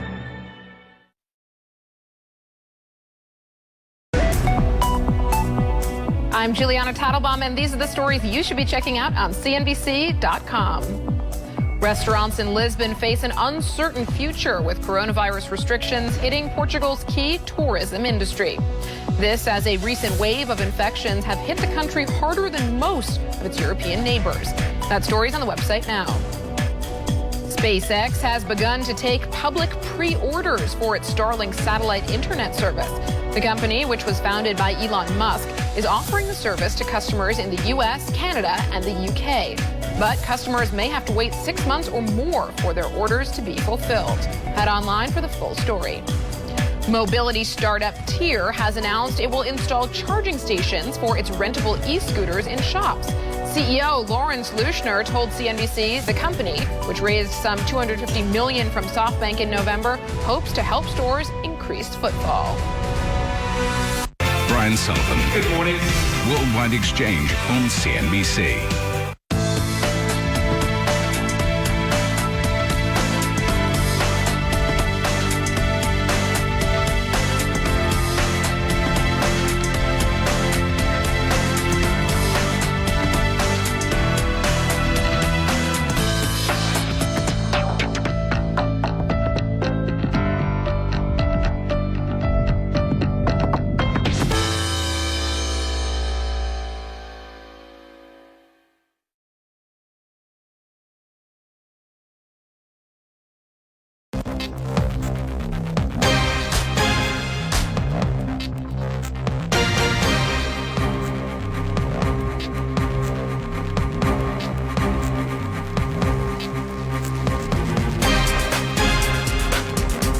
The shortage of chips taking a toll on other industries outside of just semis. Josh Lipton has more on the supply constraints. Josh?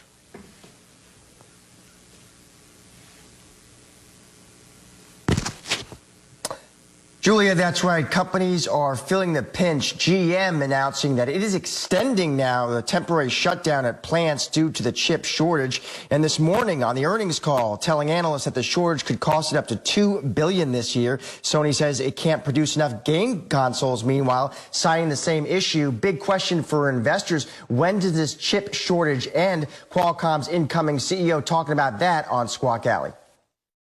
We have way more demand than we can supply to, and we expect, that to continue until towards the end of 2021, when things should normalize a bit. I checked in with tech analyst Patrick Moorhead as well. Now, he's betting the shortage eases up in 6 months as PC demand normalizes. That's going to help ease the pressure, he says. If it doesn't, look out. We could see product delays and prices for chips and the products they go into start rising. Bernstein's Stacy Rasgon says the next several quarters should look good for a lot of chip companies. They will now be shipping everything they can make to their customers. But then what? Will customers still need even more chips, or will they have over-ordered and need to sit back and digest for a bit? We don't know. So what's a chip investor supposed to do right now? Well, Rasgon is telling his clients stick with what he considers strong long-term stories. For example, Qualcomm's ability to capitalize on 5G. And he favors names that he says are attractively valued with high margins, good dividends, and strong management like Broadcom, he says. John, back to you. All right, Josh, thank you. And bringing all of that together, chips, autos, and Qualcomm, one of the industries hit hardest by this chip shortage is autos. Let's bring in Mark Fields, former CEO of Ford, now a senior advisor at TPG Capital, knows a few things about Qualcomm, too. Mark, great to have you. We're having this weird dynamic in the auto market where there's surging demand for used cars. There's a chip shortage affecting supply of new cars. Interest rates are unusually low, but it's unclear what mobility is going to look like over the next 12 months. What impact is this going to have on this industry that's already going through this electric vehicle transformation? Well, John, what you're going to see, obviously, even before these latest chip shortages, the inventories in the industry was significantly below what's deemed optimal levels. Probably the industry was about 500,000 units below here in the U.S. of the optimal inventory level. So the net effect is, from a consumer standpoint, there's going to be less choice on the lots because the production just won't be there to the extent that the automakers had planned. Prices will be higher because the automakers will pursue margin, right? So they'll reduce incentives. So prices to the end consumers will be higher. And then from the automotive manufacturer standpoint, listen, this is a bit like triage. They're prioritizing their high margin products like their trucks and their SUVs and their crossovers. And they're going to drive for as much margin as they can for the production that they do have. So It's just another challenge for the auto industry. But, you know, this is an industry that always faces challenges and always has a way to get through it. And Mark, in a way, we see this play out almost every year with Apple. When they launch an iPhone, there's usually a shortage of units, and you end up getting more of the higher-end iPhones with more storage available. It's like, oops, we got a shortage, but you can get this model with, you know, half a terabyte of storage on it. Yes, you'll have to pay a couple $100 more, but that's what we've got in stock. Does this, in a way, play into the hands, then, of the automakers who have higher-end cars? The Teslas, for example, the cars that are more outfitted with electronics because they can get margin there. They will make the chips that they have, they'll build into those models. And, you know, if somebody wants a low-end car, they can get it used.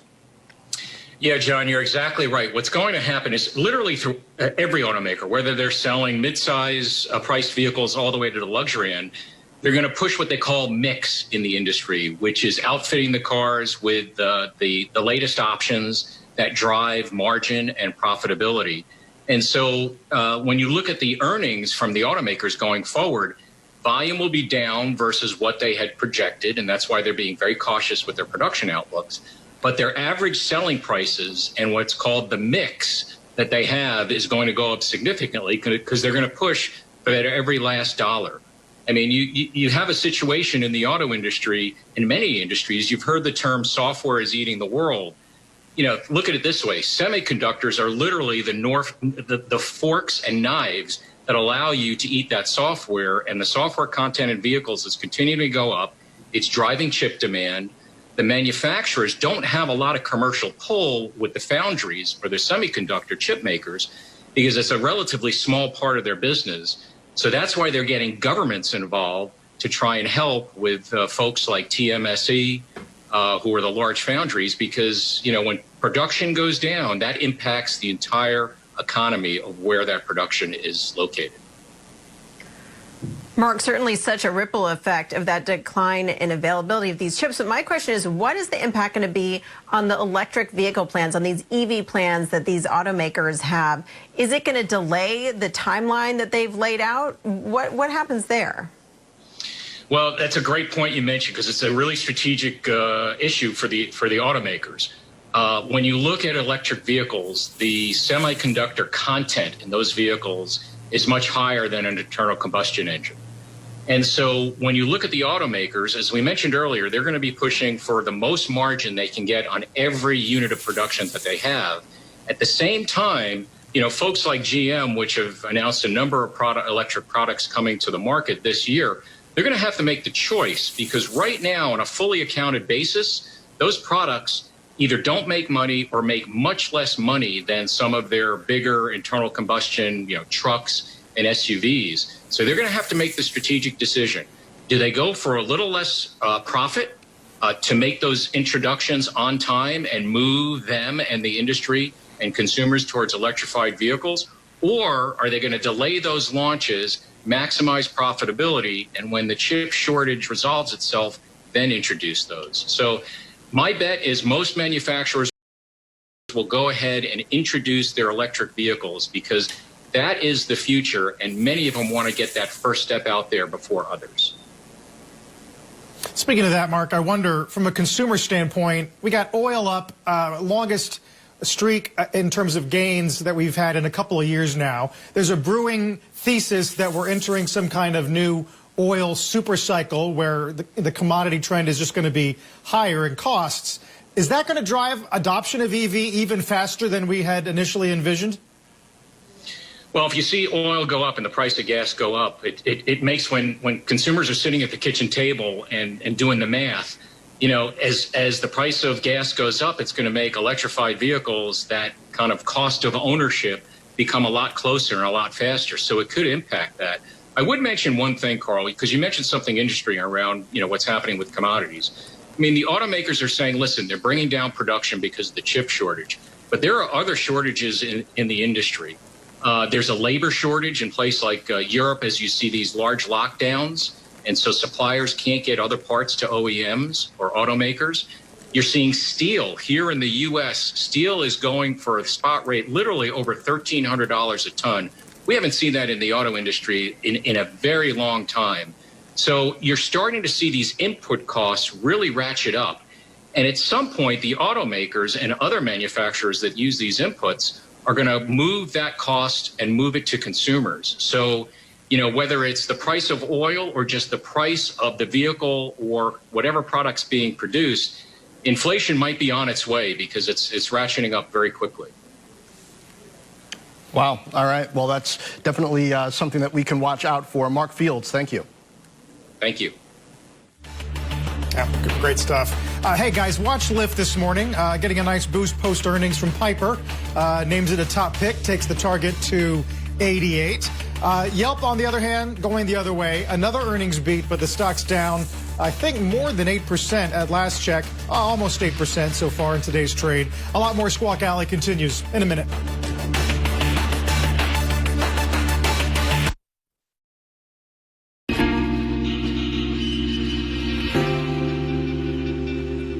I think sustainable tourism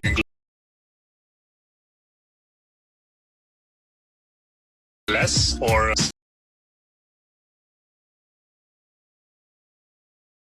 spending less money for air travel, and maybe some alternative traveling methods such as the train will play a larger element in the future.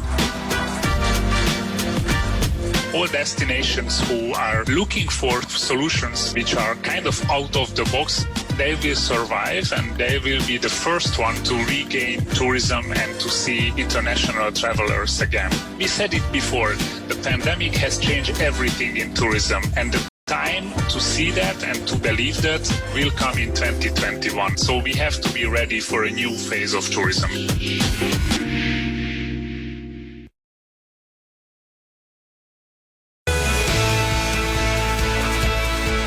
I'm a little bit more optimistic about asset quality and the credit environment than I was a few months ago. For one, there is quite clearly an economic rebound in most of our markets.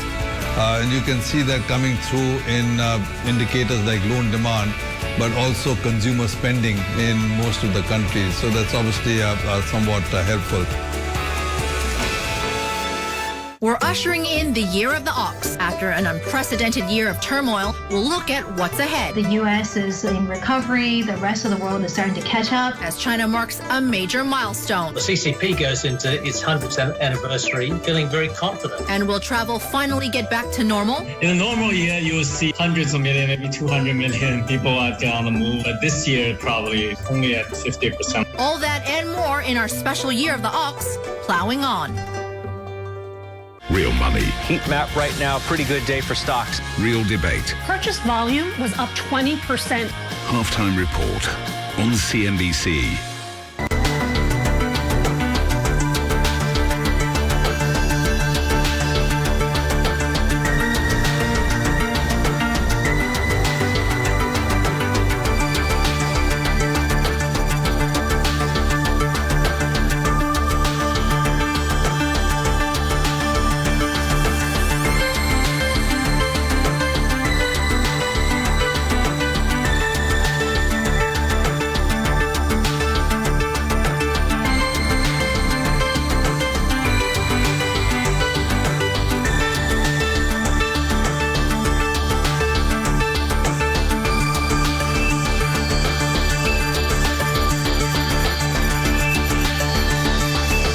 Watching some noteworthy headlines out of the conference call at GM on the quarter. Mary Barra saying they have all the assets to achieve their 2035 zero emissions aspiration. No plans to invest in Bitcoin, she says, and adds that GM has nothing personal against Norway. Stocks down almost 5%. We're back in a moment.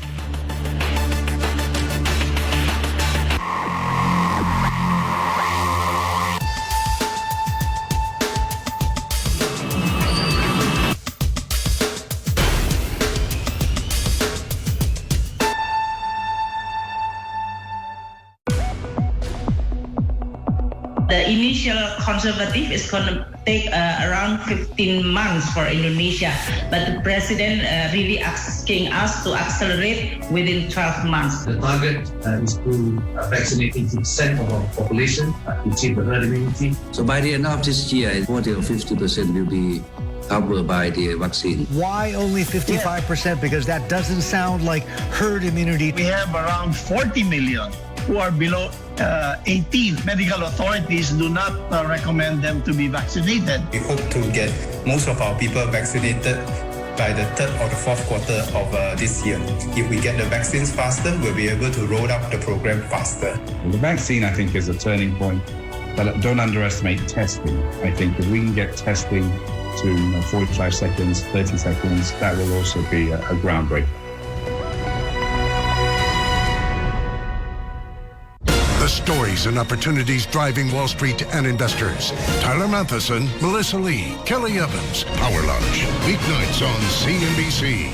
Next on set, comedian Bill Burr and Justin Hartley. We are cruising. Plus a closer look at Super Bowl seats filled with cardboard cutouts. It's also filled with cardboard cutouts, the Chiefs' defense. New set this weekend.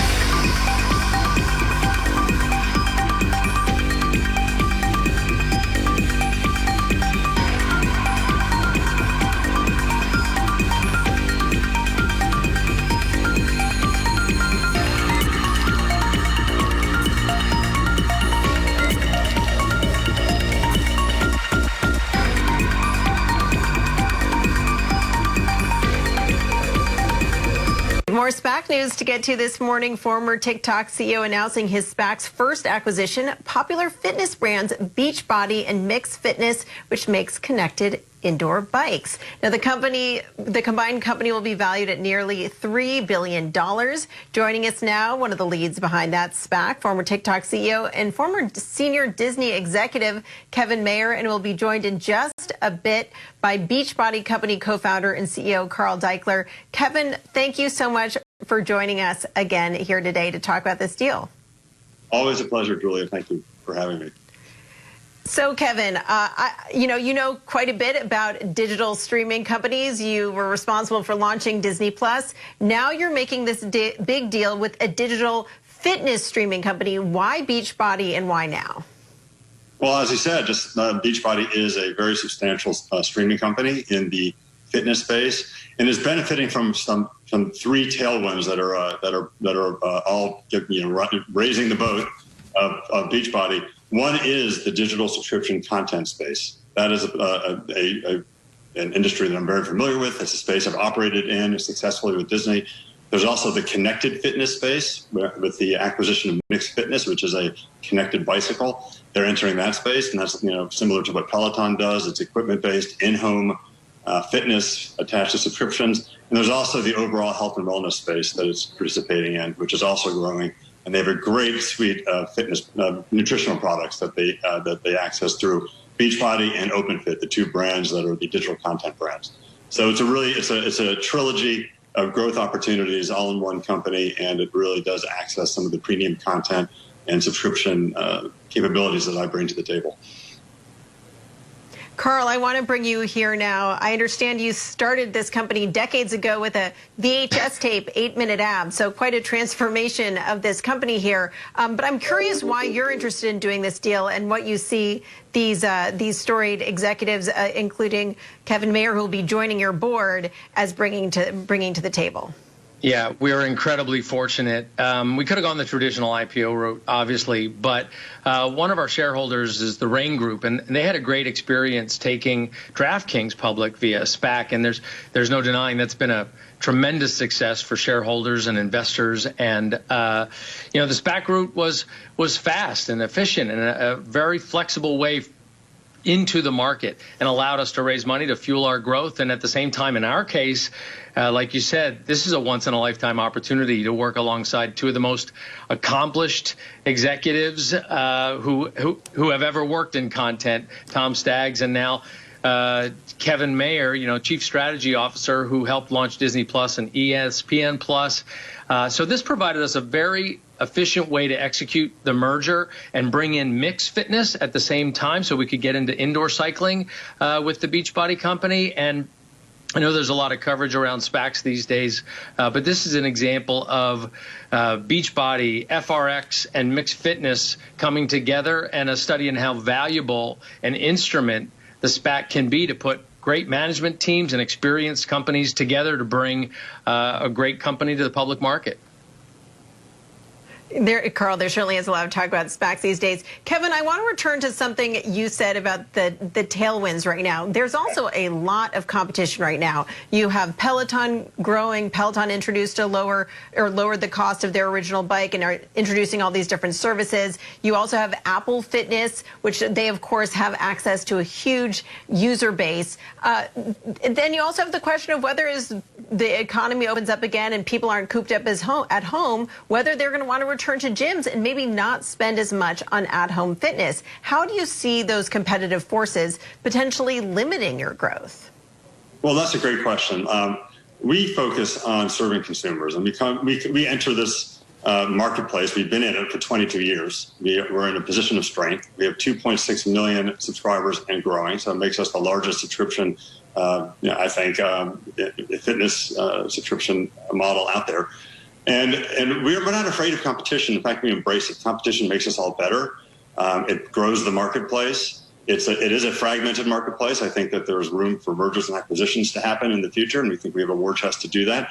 And we brought in over $400 million of fresh capital that we're going to use to market much more aggressively into the subscription space. And I think with the world-class capabilities that we have to grow subscribers through performance marketing and brand marketing, we feel very, very, very comfortable with the growth that we are anticipating.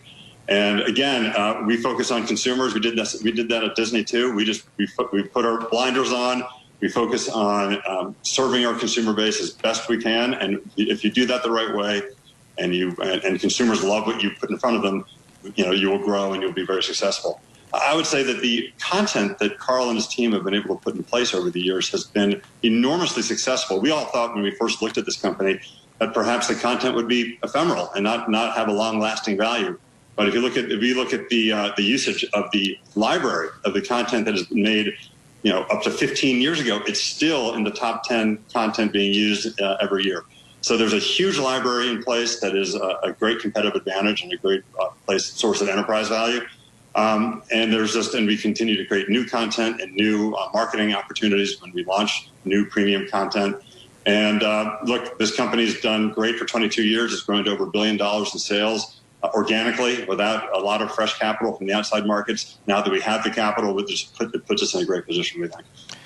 Carl, good morning. It's John Ford. Talk to me about strategy and specifically technology strategy, because one of the leaps you're taking here is combining hardware with this content. And usually when we talk about this kind of vertical integration and technology, there's software in the middle. It's hardware, software, and the content and service. So what is your plan in software engineering, differentiation around apps, and how you'll present your product and service on platforms? Well, frankly, that's the area that we're the most confident. We've been doing this for 22 years, and our specialty, it's actually, particularly when you talk about competition, it is not easy to give people a compelling and engaging experience through a screen. And this is what we've been doing with things like P90X, Insanity, and 21 Day Fix. And so first it starts with great content, and we've proven we can do that. And we have surrounded ourselves with some of the greatest minds in technology, literally some great Silicon Valley muscle to help us now literally connect the experience through heart rate measurement, a touch screen that swivels so you can access the content on the bike or off the bike, and really give people just the largest catalog of both video on demand and live content, some of it featuring celebrities like Shay Mitchell and others. So, it's going to be this combination of content that engages, similar to what Kevin's talking about, and then technology that takes all the friction out of the process so people have a great experience, so that ultimately they do what's the most important thing. They get more active, they eat better, and they support each other to get results. Yeah. Although, Kevin, you look at some of the travails over at Peloton involving the manufacturing, the sourcing, the logistics, just the act of getting a physical asset into a household. Is that daunting for you guys or not? Well, look, Mixed Fitness has a manufacturing capability that is 4 times what the current shipment volume is, and is growing. So we feel pretty good. The backlog is strong. We've been able to service these orders in much less time than Peloton has. But look, Peloton is a victim of their own success to some degree. I think we have enormous respect for that company. And the reason that they're facing some of those travails, as you call them, is because of their enormous success. And we intend to follow in their footsteps in terms of the success, but learn from what the travails that they've gone through and try to avoid as much of that as we possibly can. And I think we're set up well to do that. Kevin, we would be remiss to have you here and not ask you about TikTok. I know the focus that you have today is about this SPAC, this big SPAC deal, but there were these headlines also about how the Biden administration is going to be taking a review to address the potential security risks and put this whole deal that happened after you left TikTok that was pushed forward by the Trump administration to have TikTok's U.S. assets bought partially by Oracle and Walmart to put that on hold. And I'm just curious for your take on it. I know you're not still there, but as someone who was briefly CEO of that company, what would your advice to the Biden administration be? Well, I wrote a blog in late July about this situation, and I felt, and I still feel this way, that the best opportunity that the U.S. government has to make of the TikTok situation is to force transparency and accountability and competition in the social media space. I think that's been lacking. I think the one thing, several things actually that TikTok can do and have committed to do in terms of making their moderation policies transparent, making the algorithm observable and transparent, and holding themselves to a higher level of accountability and a higher threshold of demonstrated trust in terms of how they handle data. That's what the U.S. should focus on, not making them sell to a U.S. company. So I'm not sure what the Biden administration will end up doing. Of course, none of us know. I know what you know, and I've read the same headlines that you've read today.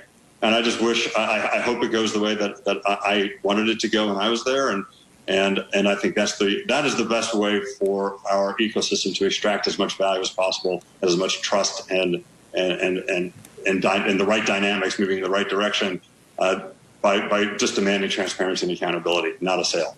So I hope it goes that way. And Kevin, taking a step back and looking at this more globally and looking at this as you look at opportunities to invest in going forward, especially as this new company looks to expand internationally, do you think that we will have tech giants that are truly global, or do you think that we'll have a set of Chinese-based tech giants, set of U.S.-based tech giants, and you won't really be able to do both?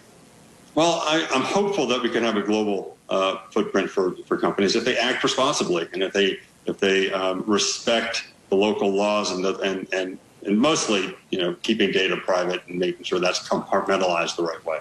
So I'm hopeful that there will be global footprint companies. Look, it would certainly benefit Beachbody. Beachbody thrives on social commerce. We have influencers who help to promote our product to their followers, and because they use the product to great effect, and they can promote it to their followers on social media. And I think social commerce is a big growth engine for investability in the future. And that's exactly what Beachbody is doing. And it would be great if these platforms did evolve into being global platforms with the same capabilities everywhere, so that companies like Beachbody and other e-commerce-based companies could sell dynamically around the world. And I think that's the outcome that serves consumers best, and I think it serves economies best. And so I hope it goes that way.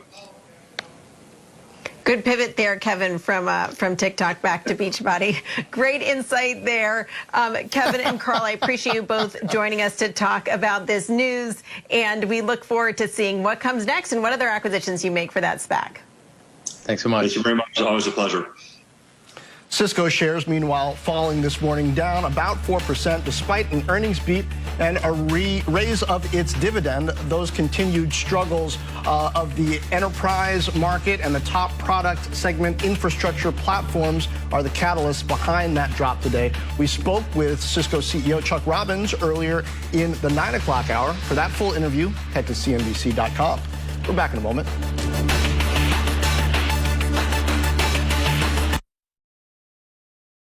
When the future first arrives, we often don't recognize it.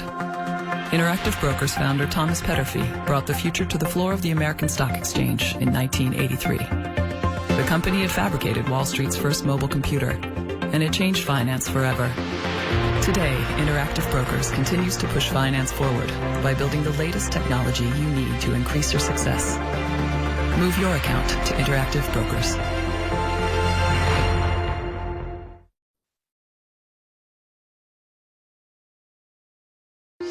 It sees its core profit up to $10.5 billion this year, compared to $8.3 billion in 2020. Global container freight rates have tripled this year as demand for home goods surged during the global lockdown. We are trying to deal with a surge in demand, which is completely unprecedented, both a surge in demand because the consumers are spending, but also a surge in demand because of a large restocking cycle as large retailers actually stop buying stuff. A courageous visionary facing tremendous odds. I've always taught him to aim for better. An entrepreneur with a sharp sense for business. You just need drive and determination. Now with a company worth over $6 billion. We will do massive amount of business on a global scale. Daymond John is taking the world by storm and doing it in style. If I can do it, anybody in the world can do it. The brave ones, Daymond John. CNBC. It's 11 a.m. on Wall Street, and Squawk Alley is live. Carl Quintanilla, John Fort, Squawk Alley on CNBC.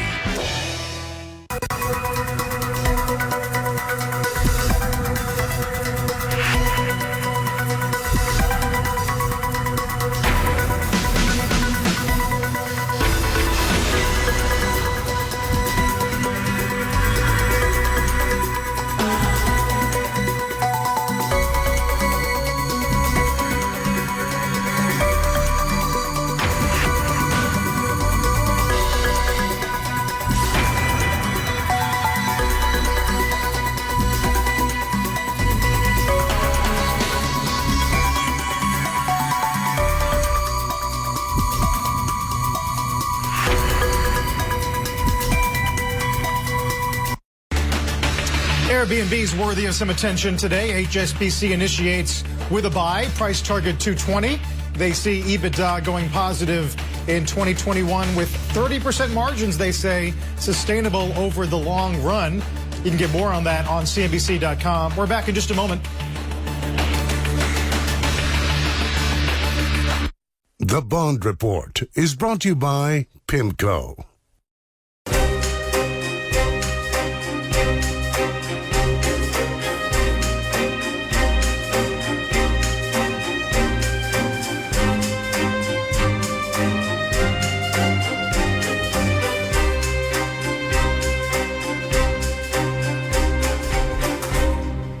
The Bond Report is brought to you by PIMCO.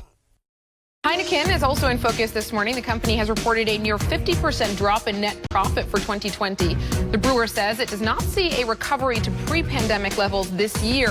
When we get to the back end of the pandemic, those trends hold true and will only accelerate. Brand Heineken, the trend of premium, the trend of no alcohol or lower alcohol beers. As much as we're dealing with the crisis right now, we are very confident and bullish about the future. Divided by distance, united by business.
Welcome back. Our next guest stock is falling this morning after earnings, although up more than 30% since the March COVID lows.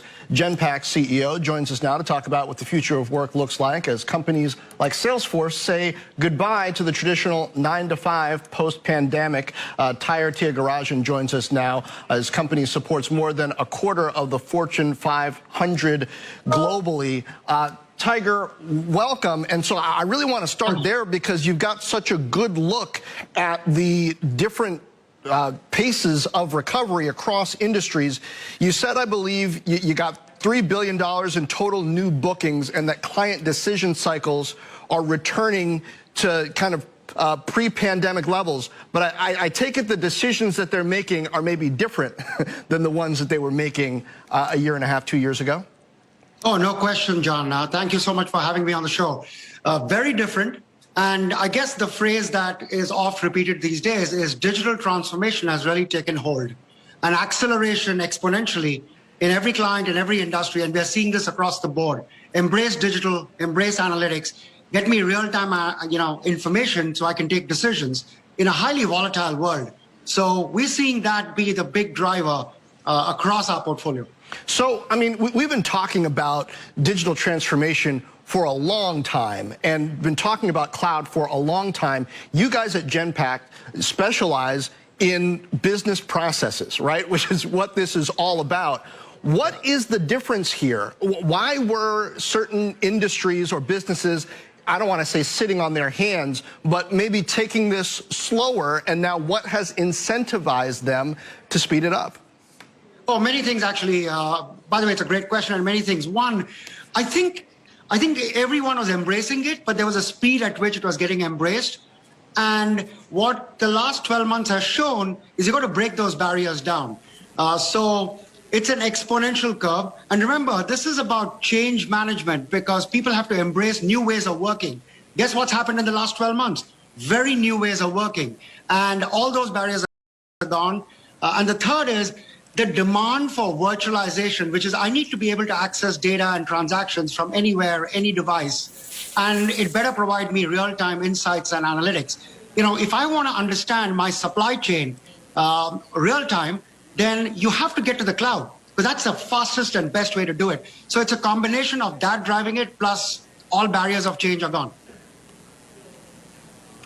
Tiger, you wrote an interesting column for Fast Company in December about this idea of collective intelligence. Explain that concept to us, and also how practically you advise companies to really be able to leverage this collective intelligence to their employees. Yeah, it's a very old, oft-repeated thinking that diverse teams build the best solutions, and we've always been big believers in that. And diversity, I'm thinking about all kinds of diversity.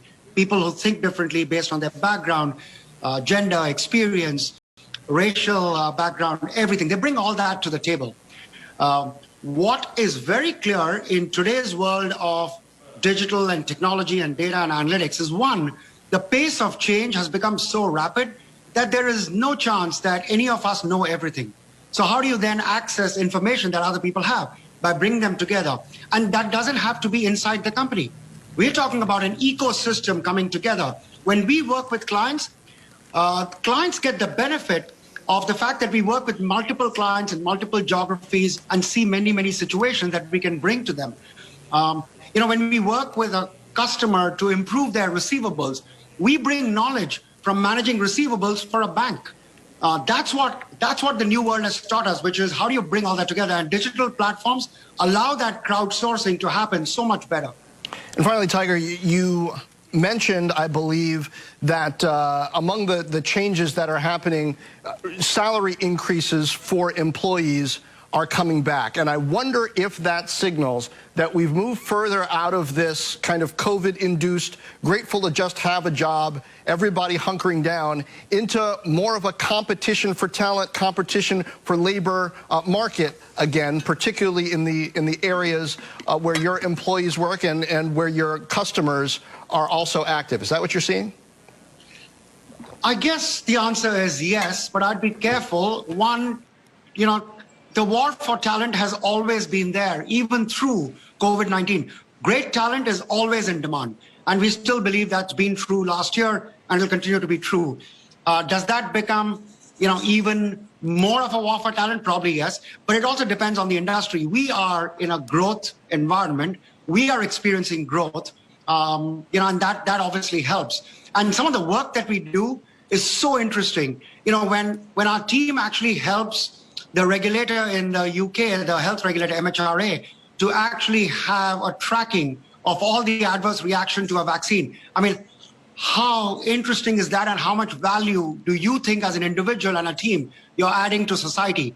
That is actually one of the things that attracts people to industries like ours and companies like ours. Well, a great global view. Tiger Tyagarajan, the CEO of Genpact. Thank you. Thank you very much. Virgin Galactic shares coming back to earth a bit today. About a 1 week low here after a downgrade over at UBS. They go to neutral. They cite the current valuation, although they are convinced of the long-term fundamentals, down about 5.5%. We're back in just a moment.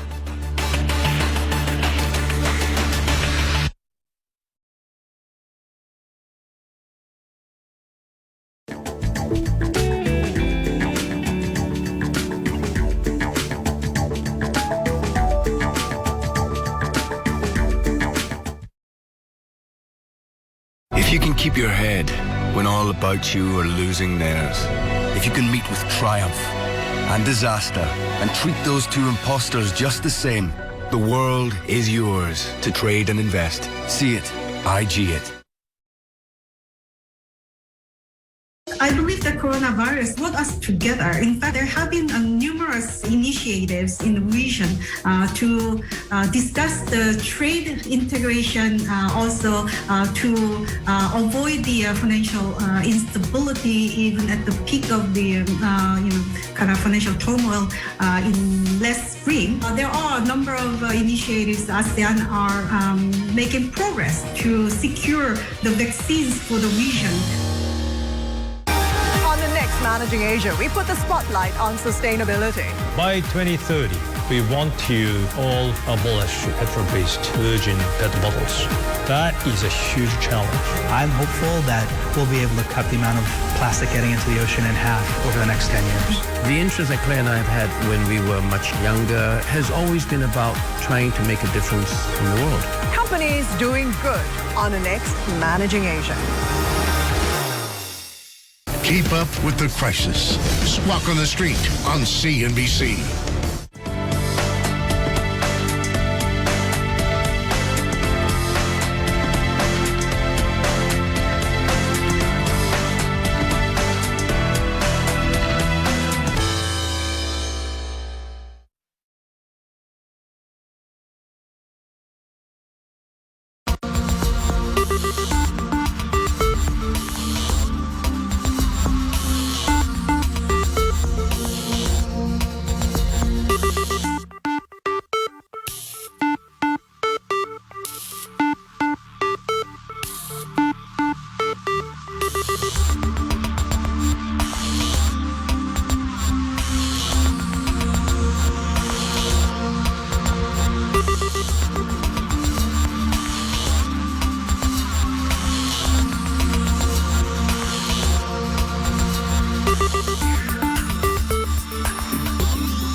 As we close out the hour, take a look at shares of Match, up nearly 6% on news that the dating giant made its largest acquisition yet, spending about $1.7 billion for Korean social networking company Hyperconnect.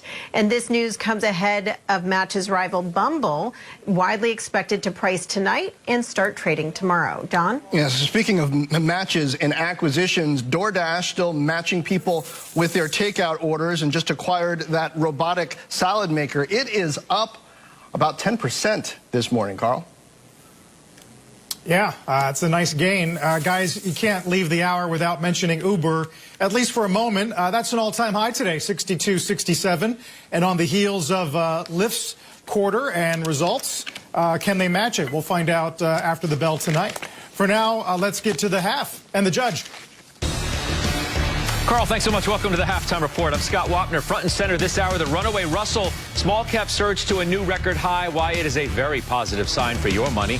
We'll discuss and debate the state of stocks with our investment committee today. Joining me for the hour, Joe Terranova, Jim Lebenthal, Steve Weiss, and Kerry Firestone, the CEO of Arias Asset Management. Let's go to the wall. Stocks are now mixed.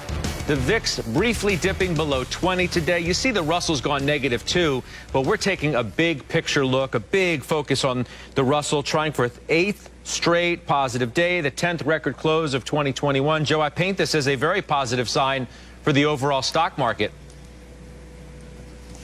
It equates to economic optimism, Scott. If you go back to 1980 and you look at the 8 recessions, in each one of those recessions, it was the equity size class of small caps that led the economy out of the recession. So I can look beyond the U.S. I could see the economic optimism that's represented by the performance of the emerging markets and the Chinese equities market. And then I could look back here in the U.S. and I could see that small caps, they are squarely positioned to benefit most. Why?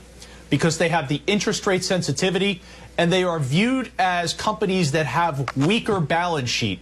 So a company in a weaker balance sheet in an environment as we've experienced over the last 6 months, where certainly we saw economic contraction, as you're coming out of that, that's the place to be. It works for both small cap value and growth. They're both performing well. Understand healthcare is the primary sector within the Russell. So there is a large focus on healthcare, but it goes beyond that. It's energy, it's financials, and it's certainly a place that investors should be and should continue to be. Kerry, let's not forget, right? Small caps, mid caps usually lead on the way up, usually lead on the way down. So better if you're long the market that small caps and the Russell are going up in the manner in which they have. It's been pretty astounding. That's right, Scott. Now, what's particularly interesting about small caps, and I would define it as any stock between 300 million and 2 billion market cap. There are about 1,500 of those names total that are publicly traded in the U.S. And if we went back to September, the total value of all those companies was about $900 billion. Apple is more than twice that. If you look at Microsoft and Amazon, each of those companies are much more than the entire universe of small caps. Therefore, in September, I looked at data. I talked about this a couple of weeks ago, I think, on the show. You could make the statement that a 5% decline in some of those mega cap stocks drove the small caps up 30+%, because that's all it would take to move the needle from 900 billion to where they are now, which is about 1.3, 1.4 trillion over the course of the last several months. I think that you need to understand that in some of these sectors, biotech, there is much more risk in some of those companies, and they don't have a multiple because there's no earnings, and financials and industrials will be much more likely to be selling at reasonable market caps. Yes, more risk, more return, because you're starting at a lower base. That's what the market looks at, and that makes sense.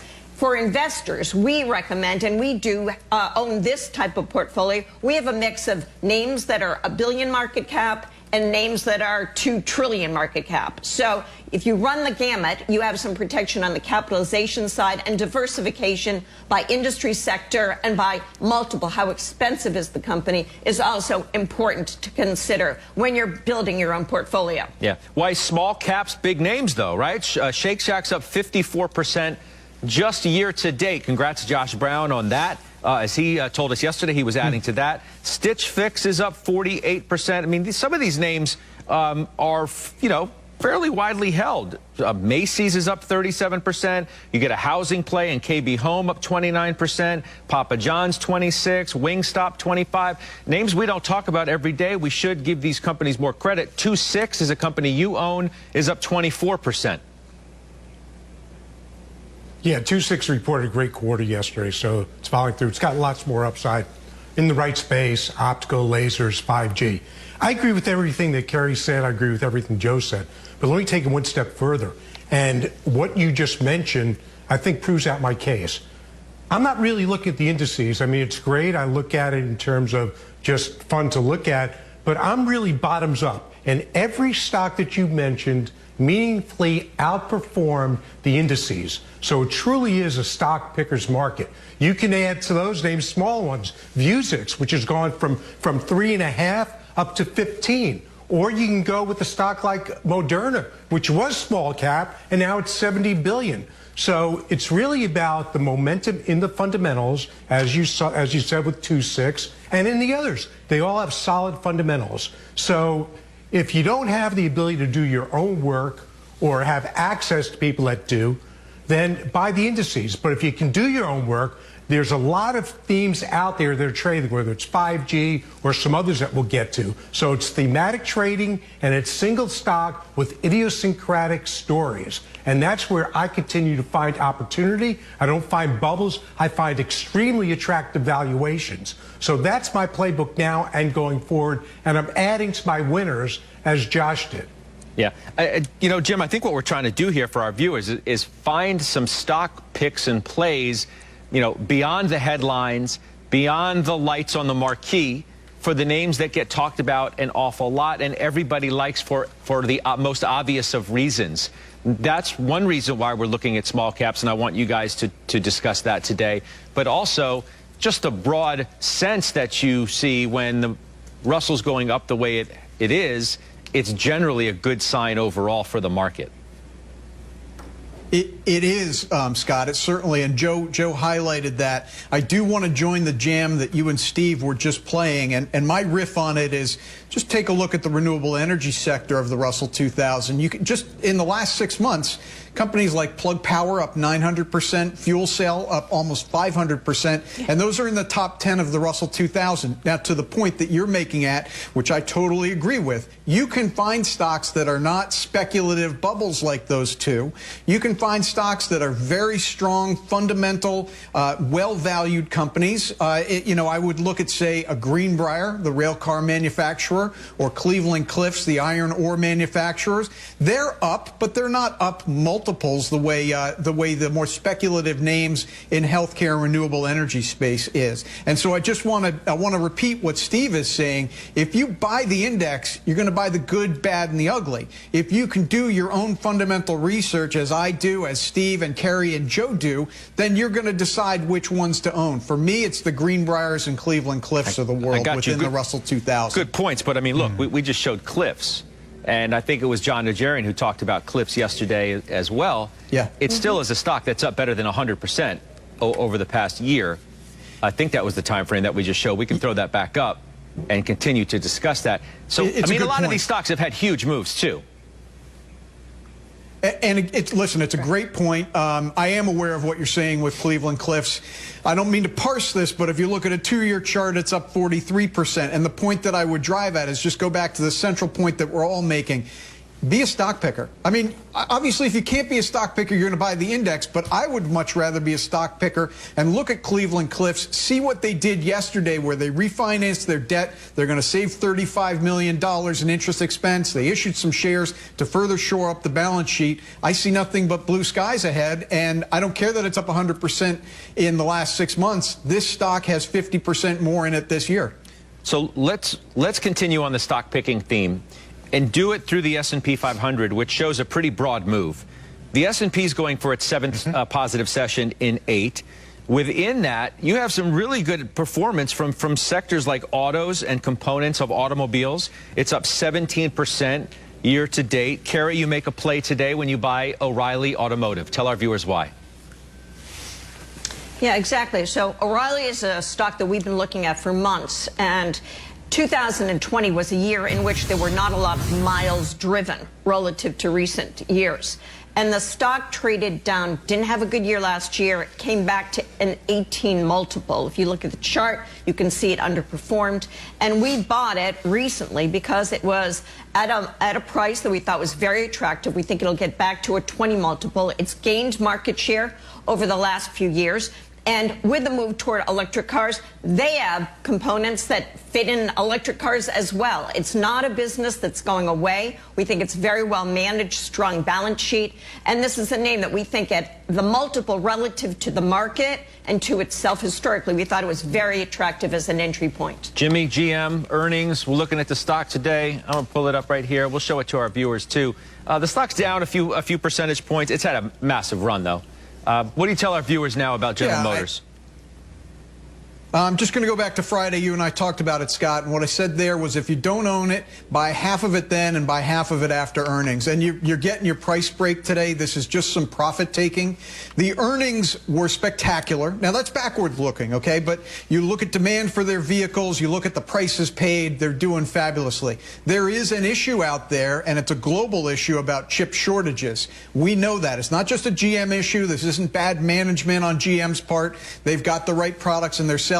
That chip shortage is something that's going to be worked through this year. Of that, I feel fairly certain because this is a global issue. It's something that goes to the governmental level of trying to fix this. So I'm not really worried about that. I see the EV business coming on strong. I love the look of that Cadillac Lyric. Mary Barra, if you're listening, I want one. Put me at the top of the list. I mean, what a run, though, in this stock, right, Jim? It's basically a double in 6 months. It's a stunner. It's a stunner.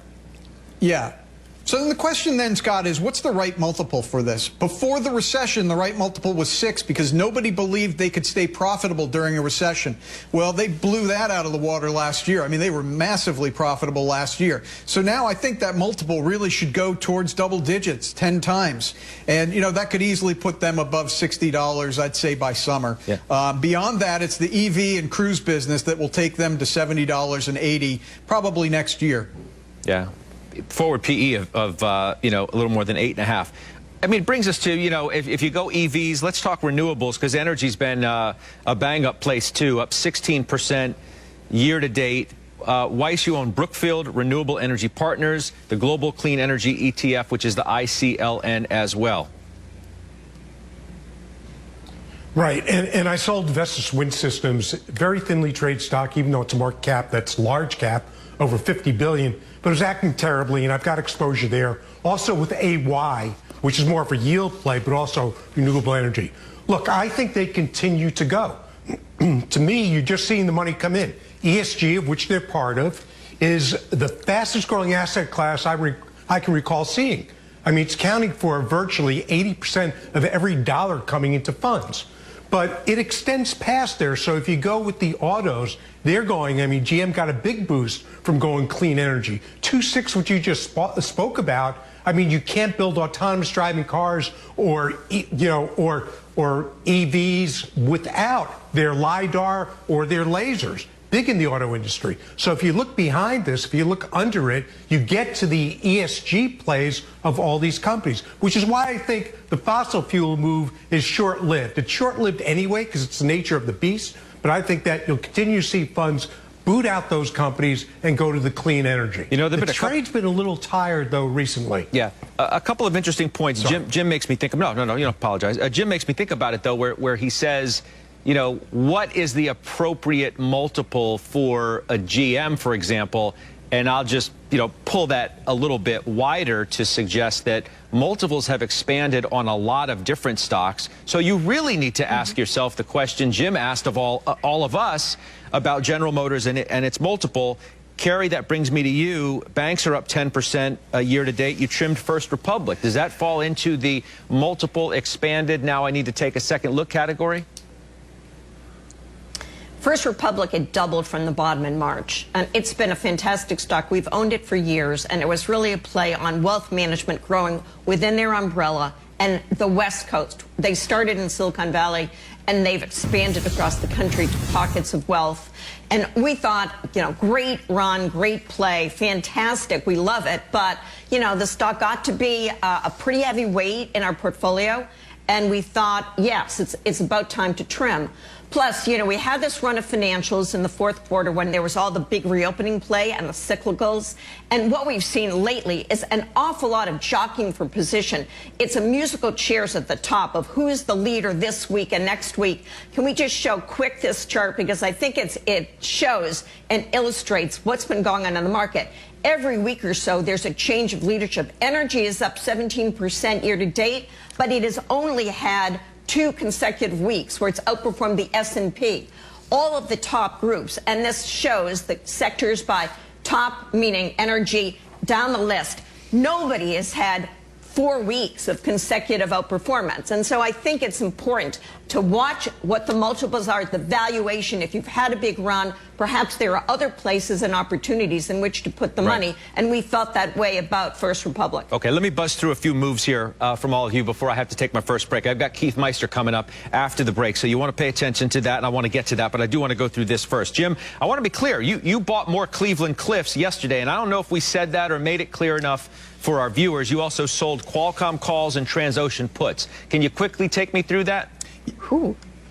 Yeah, let me do the Cleveland Cliffs because they diluted their stock base by 5% with the shares they issued. Stock went down 9%. That right there is a mismatch. Then, as I said, they also refinanced debt, cut their interest expense by 11%. Everything's going right for the company. Lorenzo Goncalves is a dynamic visionary leader, so that was an opportunity to buy more. On the options, those were short-term trades. I made a little money on the Qualcomm. I'm still very long Qualcomm shares, very long Qualcomm shares. That was a short-term trade I closed.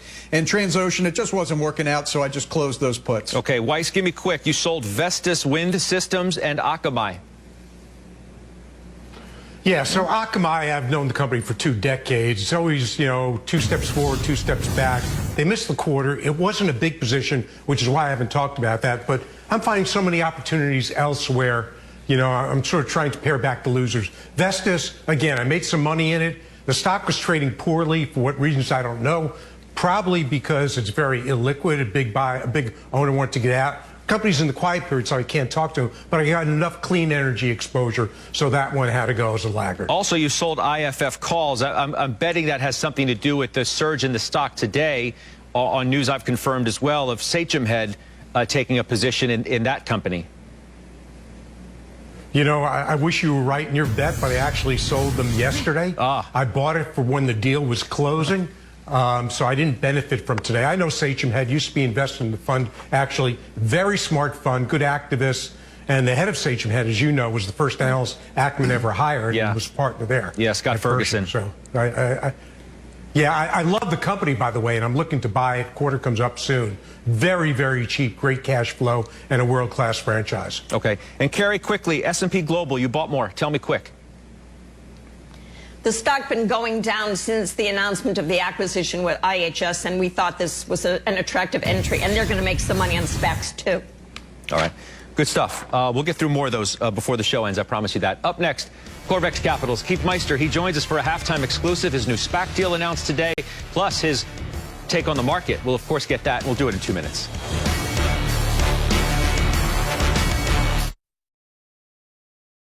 Enterprise Artificial Intelligence has the power to transform the most complex organizations and the world, delivering medical supplies where they're needed, keeping our armed forces at the ready, cleaner, safer energy, all thanks to 1 billion predictions per day. C3.ai is AI at a global scale, harnessing the power of data to build a better future. C3.ai. This is Enterprise AI. DBS is a very large asset base. They've done exceptionally well in wealth management this year. Their fee income is up. So them coming in at about $5 billion is a big number for DBS itself. But if you look at the total assets versus the return or return on equity, as we call it, I think UOB will come up on tops purely because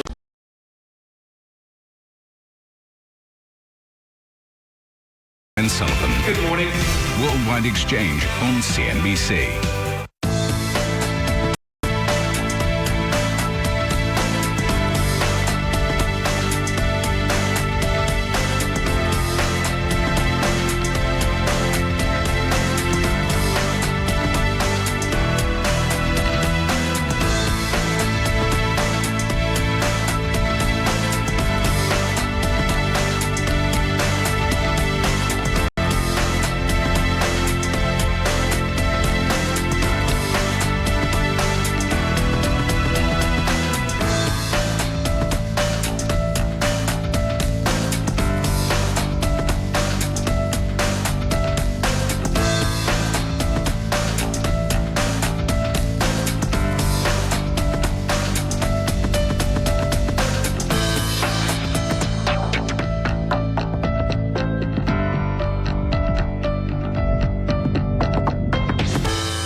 Mark, yet another big Wall Street name announcing a sizable SPAC deal today. CM Life Sciences. That's the special purpose acquisition company created by Corvex Capital's Keith Meister and Eli Kasdan of Kasdan Capital, merging with the healthcare company Semaphore, a transaction valued at $2.1 billion. Both investors joining us now. Gentlemen, congrats. Good to see you both.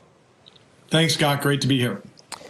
You know, life sciences, Keith, not traditionally an area that you've invested in. Why this?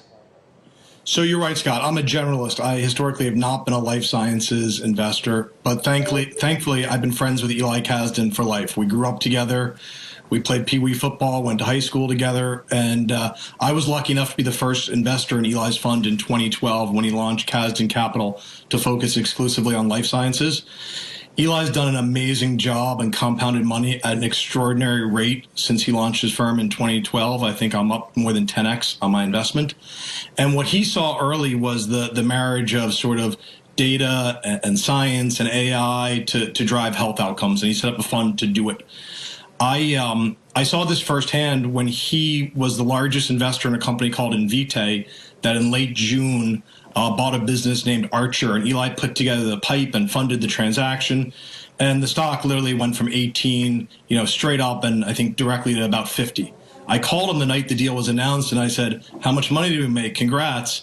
And Eli, in a way only he can, sort of bemoaned about how much opportunity there is in his space and how if he had more capital, all the things he could do. Now, mind you, he's grown his fund from $6 million to, I think, over $3.5 billion off phenomenal performance.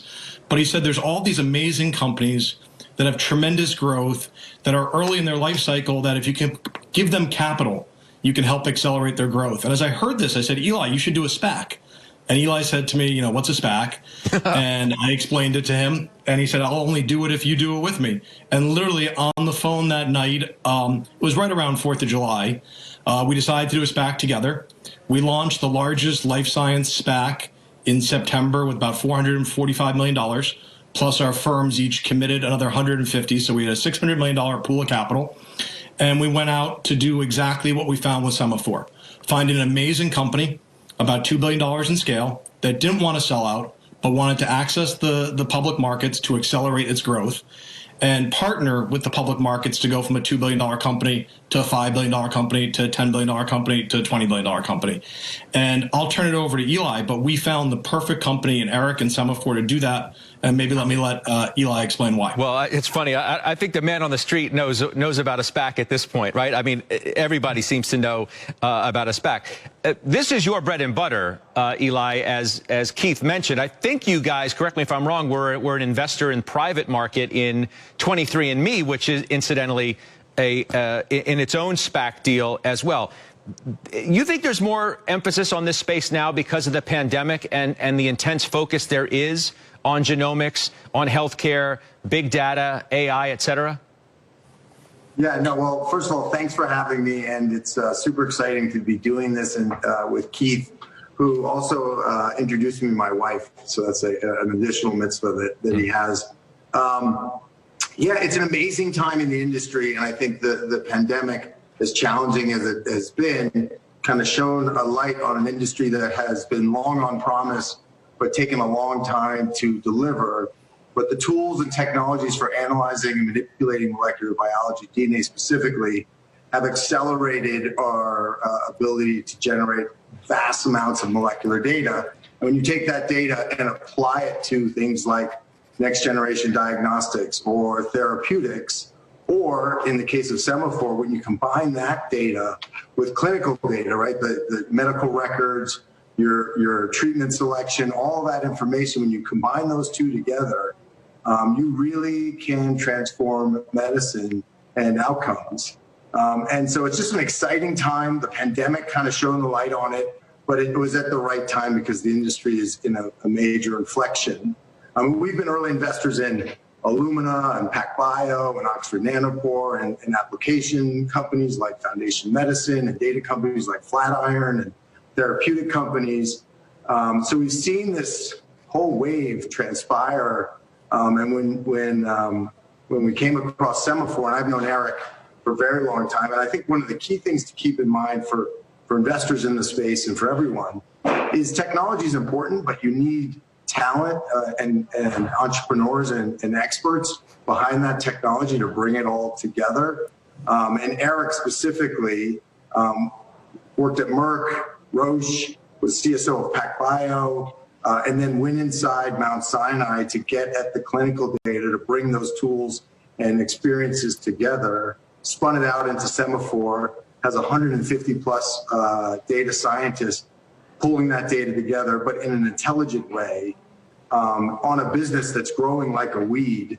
And I think what Keith, when I started telling Keith about it, I've been bemoaning my lot in life for a long time, just not having enough capital to sort of accelerate these businesses. When I told Keith about the potential, and he described, yeah, you can raise a lot of money through a SPAC. You can recruit a board of experts, and that's what we have. We have Sean George, from the CEO of Invitae on the board, Nat Turner, CEO and co-founder of Flatiron, and Emily LaProust, CEO and co-founder of Twist, on our board that are going to bring talent, expertise, and sponsorship to something like this. It's an unbelievable growth opportunity, so it's very, very exciting. You have, Keith, a pipe that includes, of investors, the investor pipe of SoftBank, Viking, T. Rowe, Fidelity. What does that tell you about the thirst of institutions to invest in the life sciences space right now? Well, obviously, there's a large appetite. Our pipe was well oversubscribed. And I think part of it is people saw and got to look under the hood of Semaphore, saw the growth, believed in the team. And unlike a traditional IPO, where you buy the business based on the past, investors could do due diligence and buy into this as a business that's going to grow from $200 million of revenue to $500 million. And as it grows, its margins are going to inflect from 25 to 55% as it builds its platform. And I think the sophisticated investors got that story and realized that the multiple would expand as you had that growth. So, the SPAC process allows people to spend more time with management, do lots of due diligence, and, buy into companies they understand and want to bet on the story and the future. And when you hear from Eric, which you will in a moment, you're going to understand why some of the leading growth investors in the world were eager to participate. This is a company that's worth a lot more money as a public company with $500 million of cash on its balance sheet, because he has an amazing flywheel where he can invest in his business and accelerate growth. And all those projections we showed were based on the status quo business plan. So if Eric can do inorganic or organic things to accelerate growth, that'll accelerate value and hopefully bring forward the multiple. So I think getting the SoftBanks, the Vikings, the Fidelities, the BlackRocks, the Perceptives, the Deerfields, the names we mentioned, plus many, many more, just shows you the potential for Semaphore. And clearly, to bring it back to the pandemic, Semaphore is one of the good guys. This is a company that's using technology to help improve, patients' lives. In a world in which there's a lot of narrative about people getting forced out of traditional tech because of privacy, because of monopoly issues, I think a lot of investors are looking at what Eli saw back in 2012 and saying, this is a space I want to be in. This is real growth, and it's real growth with a nice positive ESG element to it as well. You raise an interesting question as it relates to sort of the overall environment for SPACs right now, where you talk about the fact, and you use these words just now, about being able to spend more time with the CEO and do the due diligence. One of the, I think it's fair to say, risks right now with SPACs is that the investor who's looking at all of this is reliant on people like you guys to do all of the due diligence, in a sense where in a traditional IPO it would be much more sort of broad. Is that a fair risk to bring up for the investor who's watching right now? Look, the investor, has the same risk whether they're buying some of CM Life stock in the market or any other stock. But let's go through a process for 1 second. Kasdan and Corvex put approximately $95 million into this investment. We did our diligence. We believe in this investment, and we put our money at risk. The leading investors, to your point, like the names I just mentioned, also chose to put capital in. And we all had the benefit of spending time with Eric and his management team, doing deep diligence on projections, looking through business plans, asking questions. Doesn't mean we're 100% going to be right, but we've done our work, and we feel like it's a very attractive risk return and a good investment. Yeah, well, I mean, look, the stock the CM Life Sciences is up right now 61%. So it's been obviously an overwhelmingly positive debut. You mentioned the CEO is with us as well of Sema4, Eric Schott. He is the founder and CEO. I'll welcome him in. I have a few questions. Eric, congratulations on this deal. Had you thought about being a public company before you were approached by Eli and Keith? Yeah, we were beginning to explore how we may want to enter the public markets, kind of leverage the energy that's in the public markets for this kind of space. And like Eli, I had never heard of a SPAC up until catching up with Eli and hearing about his SPAC. And yeah, it was just an amazing opportunity to leverage as a vehicle to go public. Yeah, it's funny. I mean, it just makes me laugh about, all of these people, you and others, even, very well and successful long-term investors are first learning in some respects about this brave new world that we've entered into with SPACs. We have a couple of indices here in which we track this SPAC activity, once it's formed and once it does a deal, which is interesting in and of itself. What's the practical application? What can you tell our viewers, Eric, and really the investing public, that's who our viewers are, about what this company does, why they should be an investor in what Sema4 is going to do in the future?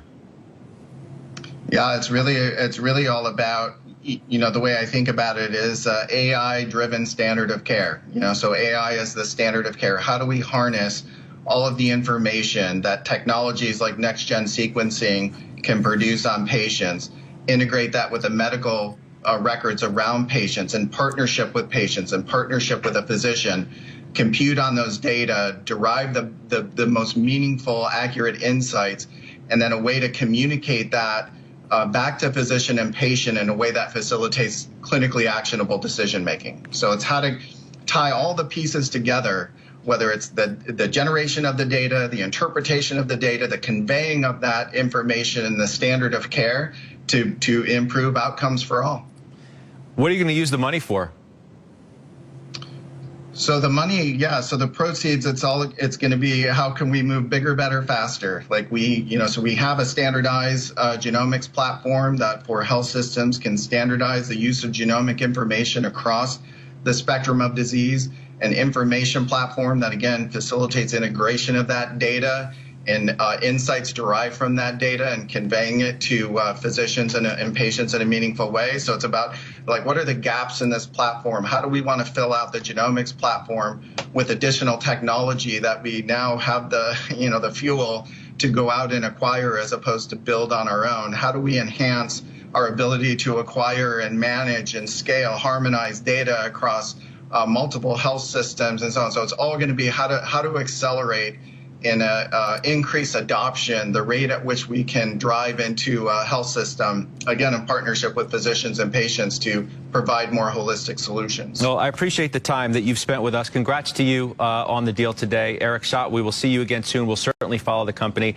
Eli, thank you. It's good to meet you. Welcome to the Halftime Report. Hope to have you back sometime. Keith, you'll stick around. We're going to take a quick break. We'll come back. We'll have much more with Keith Meister, talk a little markets. We'll do that next. And as a reminder, you can always watch or listen to us live on the go on the CNBC app. We're back right after this. I can see the future painted in my eyes. Open up the door and fade into the night. Dive into world I know. Take my hand, follow me to the sun. There's no end.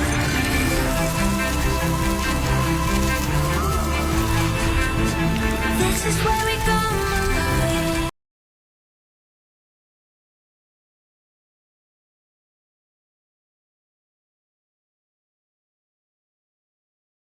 Sustainable projects in parts of the world that need it most.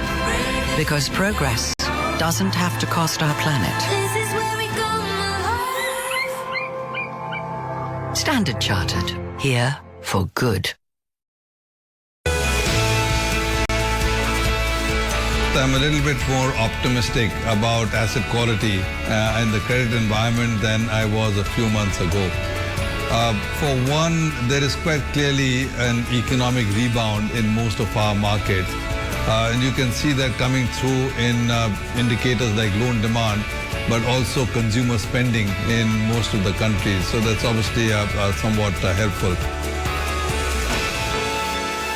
How inclusive is advertising? If you're leaving out so many marginalized groups, the message that we're sending them is that they're not important. Our industry reflects society. There's a culture. The UK does have systemic racism. Our industry has systemic racism. Why it's important for business? Not only is it a good thing to do in terms of being a member of society, but it's good for the bottom line. We begin a two-part special exploring diversity and inclusion on the next Marketing Media Money.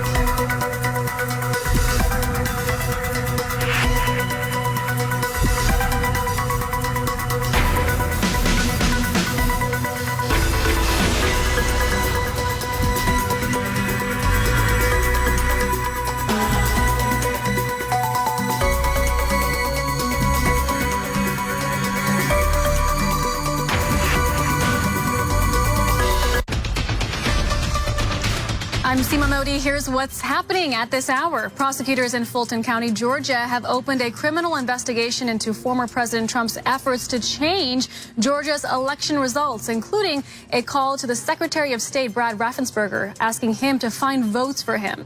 House impeachment managers say they have more video to bolster their case against former President Trump. That will surpass what they presented yesterday. The new footage will include never-before-seen security cam video from the Capitol Hill riot. In San Francisco Bay, cleanup is underway after an oil spill from the Chevron refinery. Officials say a break in an underground pipe is responsible for the leak. And after a 7-month voyage, a Chinese spacecraft has entered orbit around Mars. The mission seeks to land a rover in the surface. The Chinese accomplishment comes just a day after a probe from the United Arab Emirates began orbiting the red planet. The space race is here. That's your CNBC News update at this hour. Scott, back to you. It is indeed. Seema, thank you. Seema Modi. All right, we're back with Keith Meister. He is the managing partner and CIO of Corvex Capital, still with us. What's your view of the market here? You know, some people see what's happening with SPACs and say it's got to be a sign of froth. I just read today, I think Colin Kaepernick has a SPAC. Everybody has a SPAC, and you've just done a successful deal. So let's remove the SPAC from the question of the market for a second. Clearly, there's a massive amount of liquidity in the system, which is part of why you see a proliferation of SPACs and other forms of capital-raising vehicles. But the fact that there's so much capital in the market is part of what's driving valuations. So I was pretty bullish coming into the fourth quarter, just driven by the elections going to pass. We're going to have an outcome. The Fed is all in, and they don't appear to be pulling up at any time. And you just got stimulus, and we're about to get more and more stimulus. And all that, to me, set up for quite a powerful rally in equities. As we rolled into 2021, we had the Dem sweep, which meant more stimulus, and the Fed not appearing to have any interest in pulling away and really wanting to see some inflation. And you've had this phenomenon of increased retail investing in the market. So, everyone has sort of stayed home, used some of their excess savings, which they can't spend going on a cruise or going to Disneyland, and they have money and they're able to buy and sell securities without having commissions. And that behavior's work because assets have improved. So, I probably would not have predicted the retail investment phenomenon, but if you combine the fiscal and the monetary policy, I think that gives a powerful backdrop. Now, with that said, everything that had me bullish going into the end of last year, people sort of know today. So the question is it a bubble and where are we? The flip to that is, volatility is still very, very high. And implied volatility is like 10 points higher than realized volatility. So everyone comes on TV and talks about all the complacency, yet the market's not showing you that in terms of volatility. And the episode we had at the end of January where, the market pulled back a little bit as some heavily shorted names ripped and people had to degross, while it was painful when it was happening, I think it got everyone from a positioning perspective to degross, get a little bit more on sides. Volatility was up, which made people reduce their books.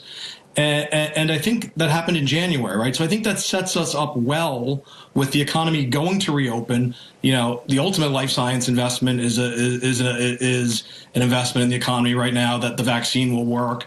I'm very optimistic. I don't know if it'll take 6 weeks or 12 weeks, but as we look forward, I think we're going to have a lot of vaccines available. There's a lot of pent up demand. So just when you've had additional stimulus, the Fed's still there, you're going to get the economy reopening. So I feel like the economy is going to be very, very strong in the first half of 2021, which then creates what's the biggest risk. And I think the biggest risk is, do you get inflation and what does that do to the price of equities? But until the market starts to worry about that, which I'm not smart enough to know exactly when, but given how hard it's been to create inflation over the last, decade plus, I think it'll take a little longer. So I feel like for the next several months, the setup for the market's quite constructive. Do you think the proliferation of SPACs is out of the liquidity and the low rates that you spoke about? Well, yeah, if you think about the SPAC trade, right, you buy a share for $10. If you don't like the deal, you say, I'm not voting for it. Can I have my $10 back? That costs a lot less money to own. That costs a lot less to hold in a world of zero interest rates. So in a world where you can leverage your balance sheet, get a lot of capital, and the cost of capital is very, very low, you're buying a free option. I also just told you volatility is high. In a world in which volatility is high, a free option is worth more.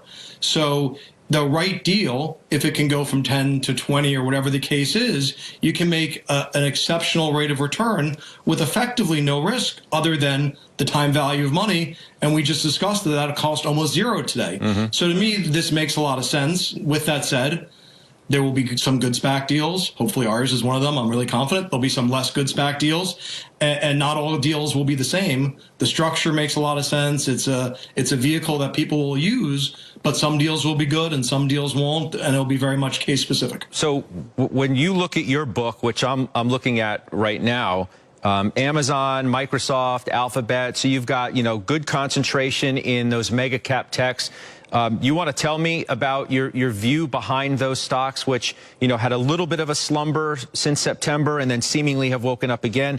MGM reports after the bell today. I know you're on the board, so I don't know that you can speak specifically about it, but you can certainly speak to your view of a reopening economy helping companies like that.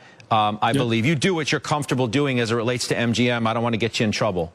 Yeah, look, with regard to MGM, obviously I won't comment on the business today. Everyone understands that, casino resorts have had whatever challenges they've had in the fourth quarter with regard to COVID. But I think most of the focus when they report earnings will be on their growing sports betting and online business. I am massively bullish on the potential opportunity for BetMGM, which is our U.S. sports betting and iGaming business, which is a 50-50 JV with another company called Entain, formerly known as GVC.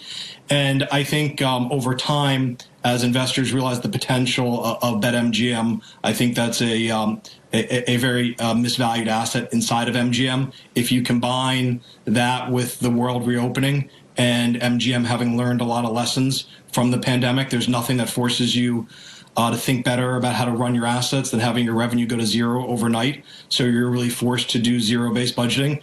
I think Bill Hornbuckle, the CEO, and the management team there did an exceptional job. So I'm really excited for the combination of, once again, at some point the economy is going to reopen.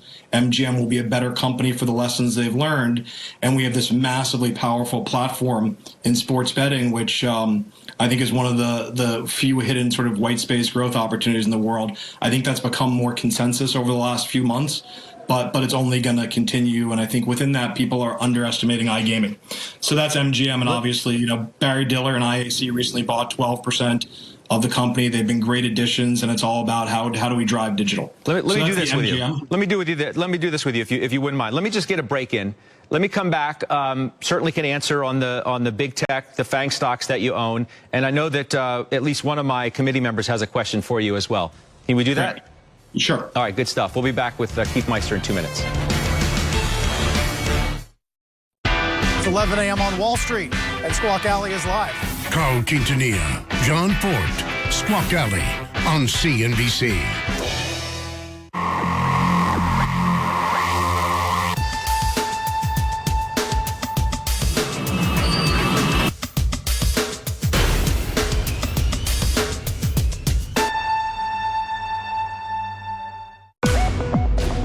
Is that of the 1.3 million Australians who either lost their jobs or saw their working hours reduced to zero, 90% of those are now back at work. We are optimistic. The fiscal stimulus and investment will be boosting our demand. We have already several quarters of contraction, so I hope that we could see some encouraging growth. We are not going back to the pre-COVID world in terms of quality, while we may get back there in terms of quantity by the end of this year. Foreign tourism will be coming a little bit late that we expected earlier. A big part of resuming travel would be to get standardized procedures. Life insurance in Asia continue to be strong, and then some of these structural trends have been accelerated. Working from home has been so much accepted in Japan. Some industries are booming, so they can absorb jobless people.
Meister. All right, Amazon, Alphabet, Microsoft. I had to pay some bills, so now back to you.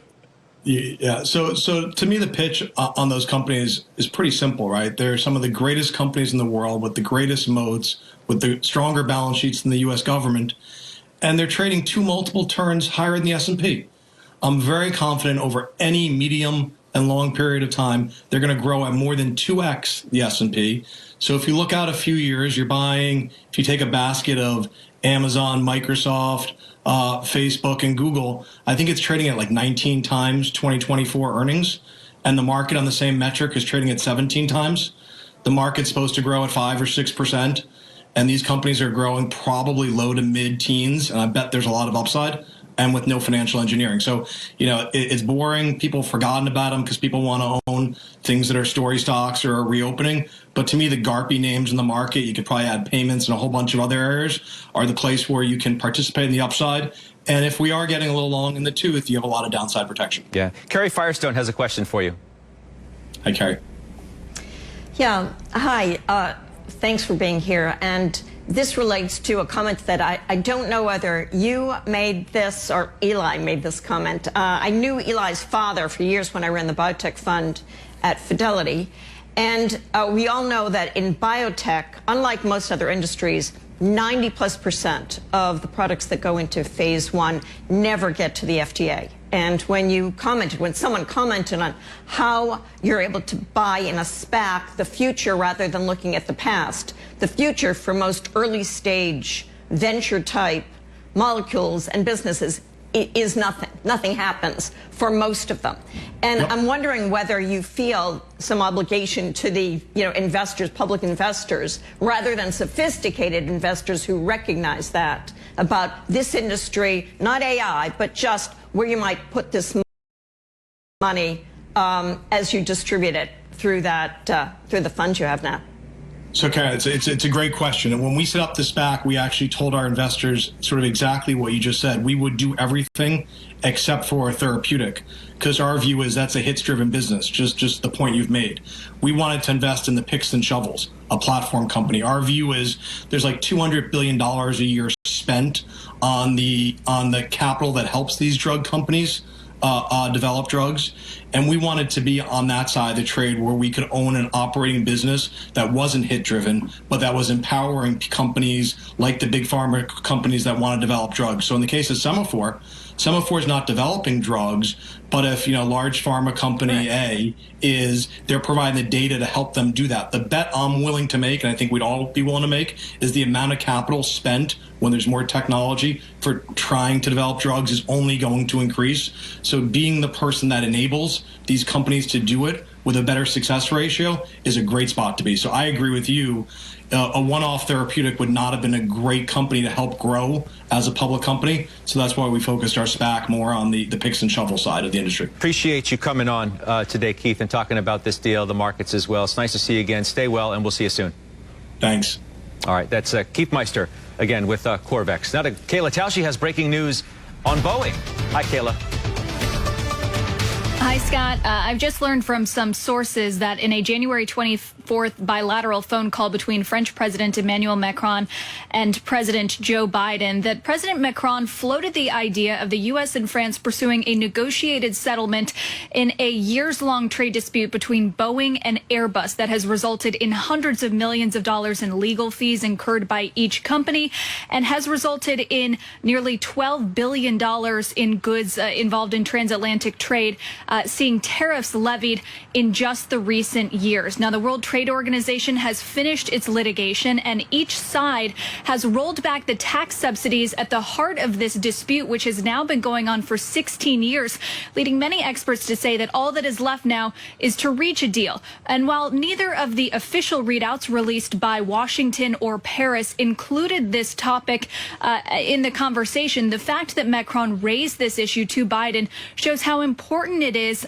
for the European Union to try to lower the temperature on trade and try to get the Biden administration to roll back some of these trade penalties. Now, the White House and the Office of the U.S. Trade Representative could not be reached for comment before airtime. Of course, this would be an action, a settlement would be an action that would fall on the plate of USTR, which does not currently have a chief.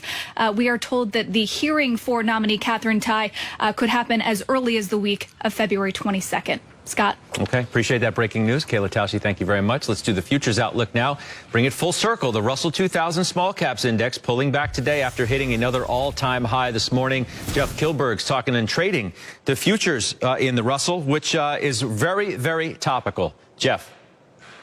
Well, Judge, it's interesting, and Kerry did a great job articulating. When you take nearly all of the Russell 2000 market caps and combine them, they barely add up to a Microsoft or an Amazon. So I'm looking for a short breather in the Russell 2000, and why I'm looking for that is because we've seen significant outperformance in the last 6 months of the Russell 2000 compared to the S&P 500. It's still lagging the NASDAQ 100, but nonetheless, I'm looking for a short-term pullback here. So I want to be a seller at 2,300, looking for a dip down to 2,150. I'm being mindful as the longer-term trend is higher for the small caps, so I'll be stopped out of this trade at 2350, Judge. 3-to-1 risk reward. I'm risking $250 to make $750, pal. All right, good stuff. Thank you. We will take a quick break. We'll come back and we'll do final trades, and we'll do it next.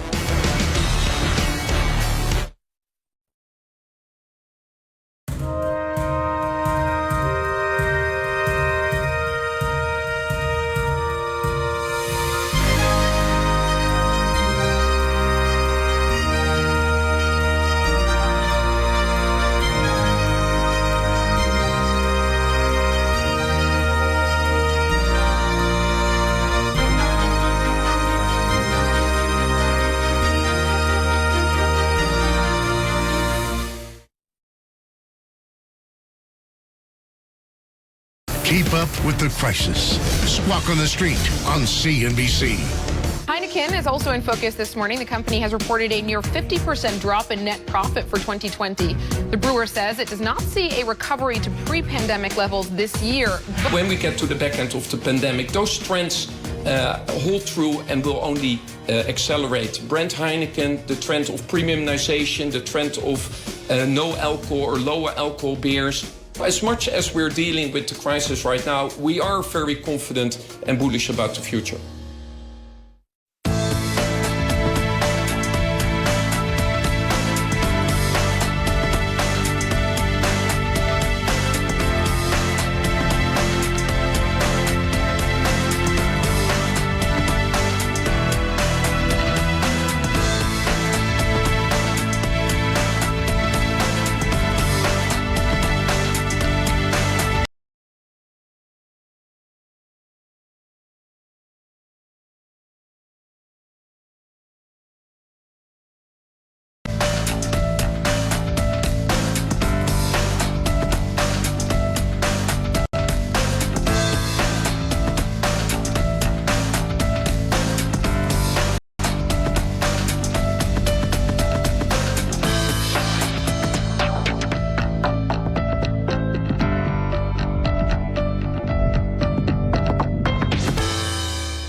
Welcome back to Halftime Report. I'm Frank Holland. Sundial Farms up more than 40% today. The cannabis producer, a new darling of the Wall Street bets Reddit. Cannabis stocks in general really taking off following a post on Tilray and Afria.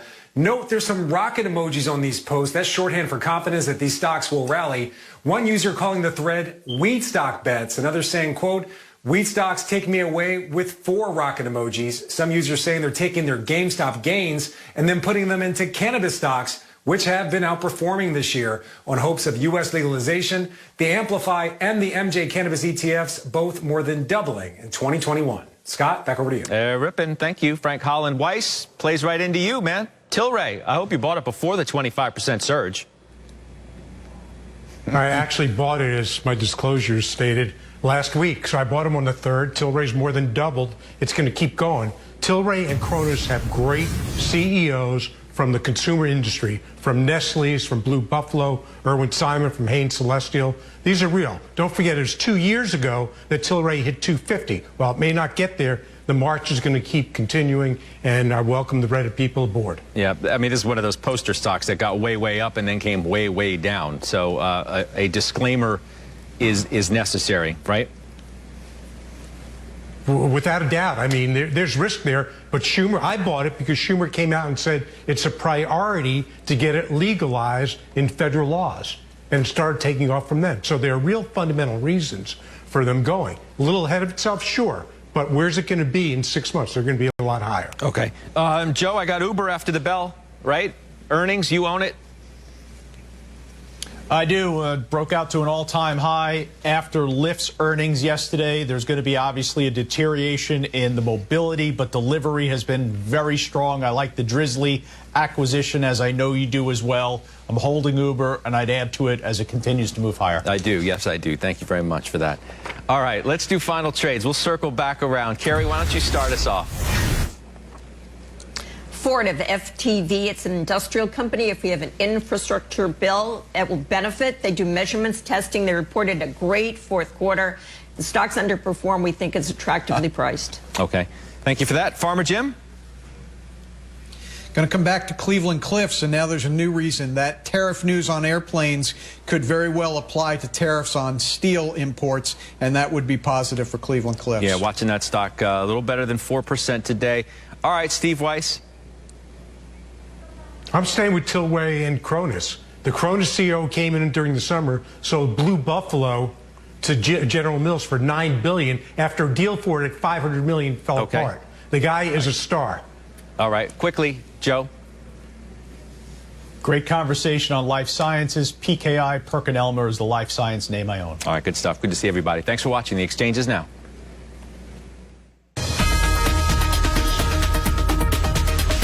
That's right, Scott. Scott. Thank you. And hello, everybody. I am Brian Sullivan. Well, the Reddit revolution is back, and it's going after weed. Pot stocks, they're sky high today, and one strategist says the retail trading army may actually change the whole game. Go ahead. Name a commodity. Any commodity. It's probably soaring in price. So is a commodity super cycle about to hit and bring inflation with it? And while there may be plenty of corn, there's a growing shortage of chips, semiconductors that is, and it's starting to hit some very unusual markets. We'll show you where. All right. Hello, everybody, and welcome. And speaking of the markets, that, of course, and your money is where we begin, because something rather amazing is happening in the stock market today. There are some stocks that are going down. That's right, down, as in not up. All right, all kidding aside, not something we have seen a lot lately. We're still sitting pretty much at or just off all-time highs for pretty much any major index out there. And for most averages, we're up 6 of the last 7 days. Today, trying to make it 7 of 8. You got energy doing well, tech underperforming a little bit today, and nearly every commodity is higher lately. Everybody apparently loves oil again. We're about to hit $60 a barrel. But let's talk about these broader markets and figure out where we might go from here. Joining us, Matt Maley, Chief Market Strategist at Miller Tabak, and David Harden, CEO and Chief Investment Officer at Summit Global Investments. Welcome to you both. All right, I was a little bit snarky there at the top, Matt, because I love your notes and to read the points. I mean, everything has just been going up. I laid the numbers out yesterday. I'll lay them out again. 123 members of the small cap 600 have gained more than 50% this year. This year. Do you expect any kind of a pullback anytime soon? I do. I think that the market, I mean, it's kind of weird how the way we're kind of replaying what we did last year when the market was priced for perfection. There's a lot of good reasons to think the market go a lot higher, but they've all got to fall into place.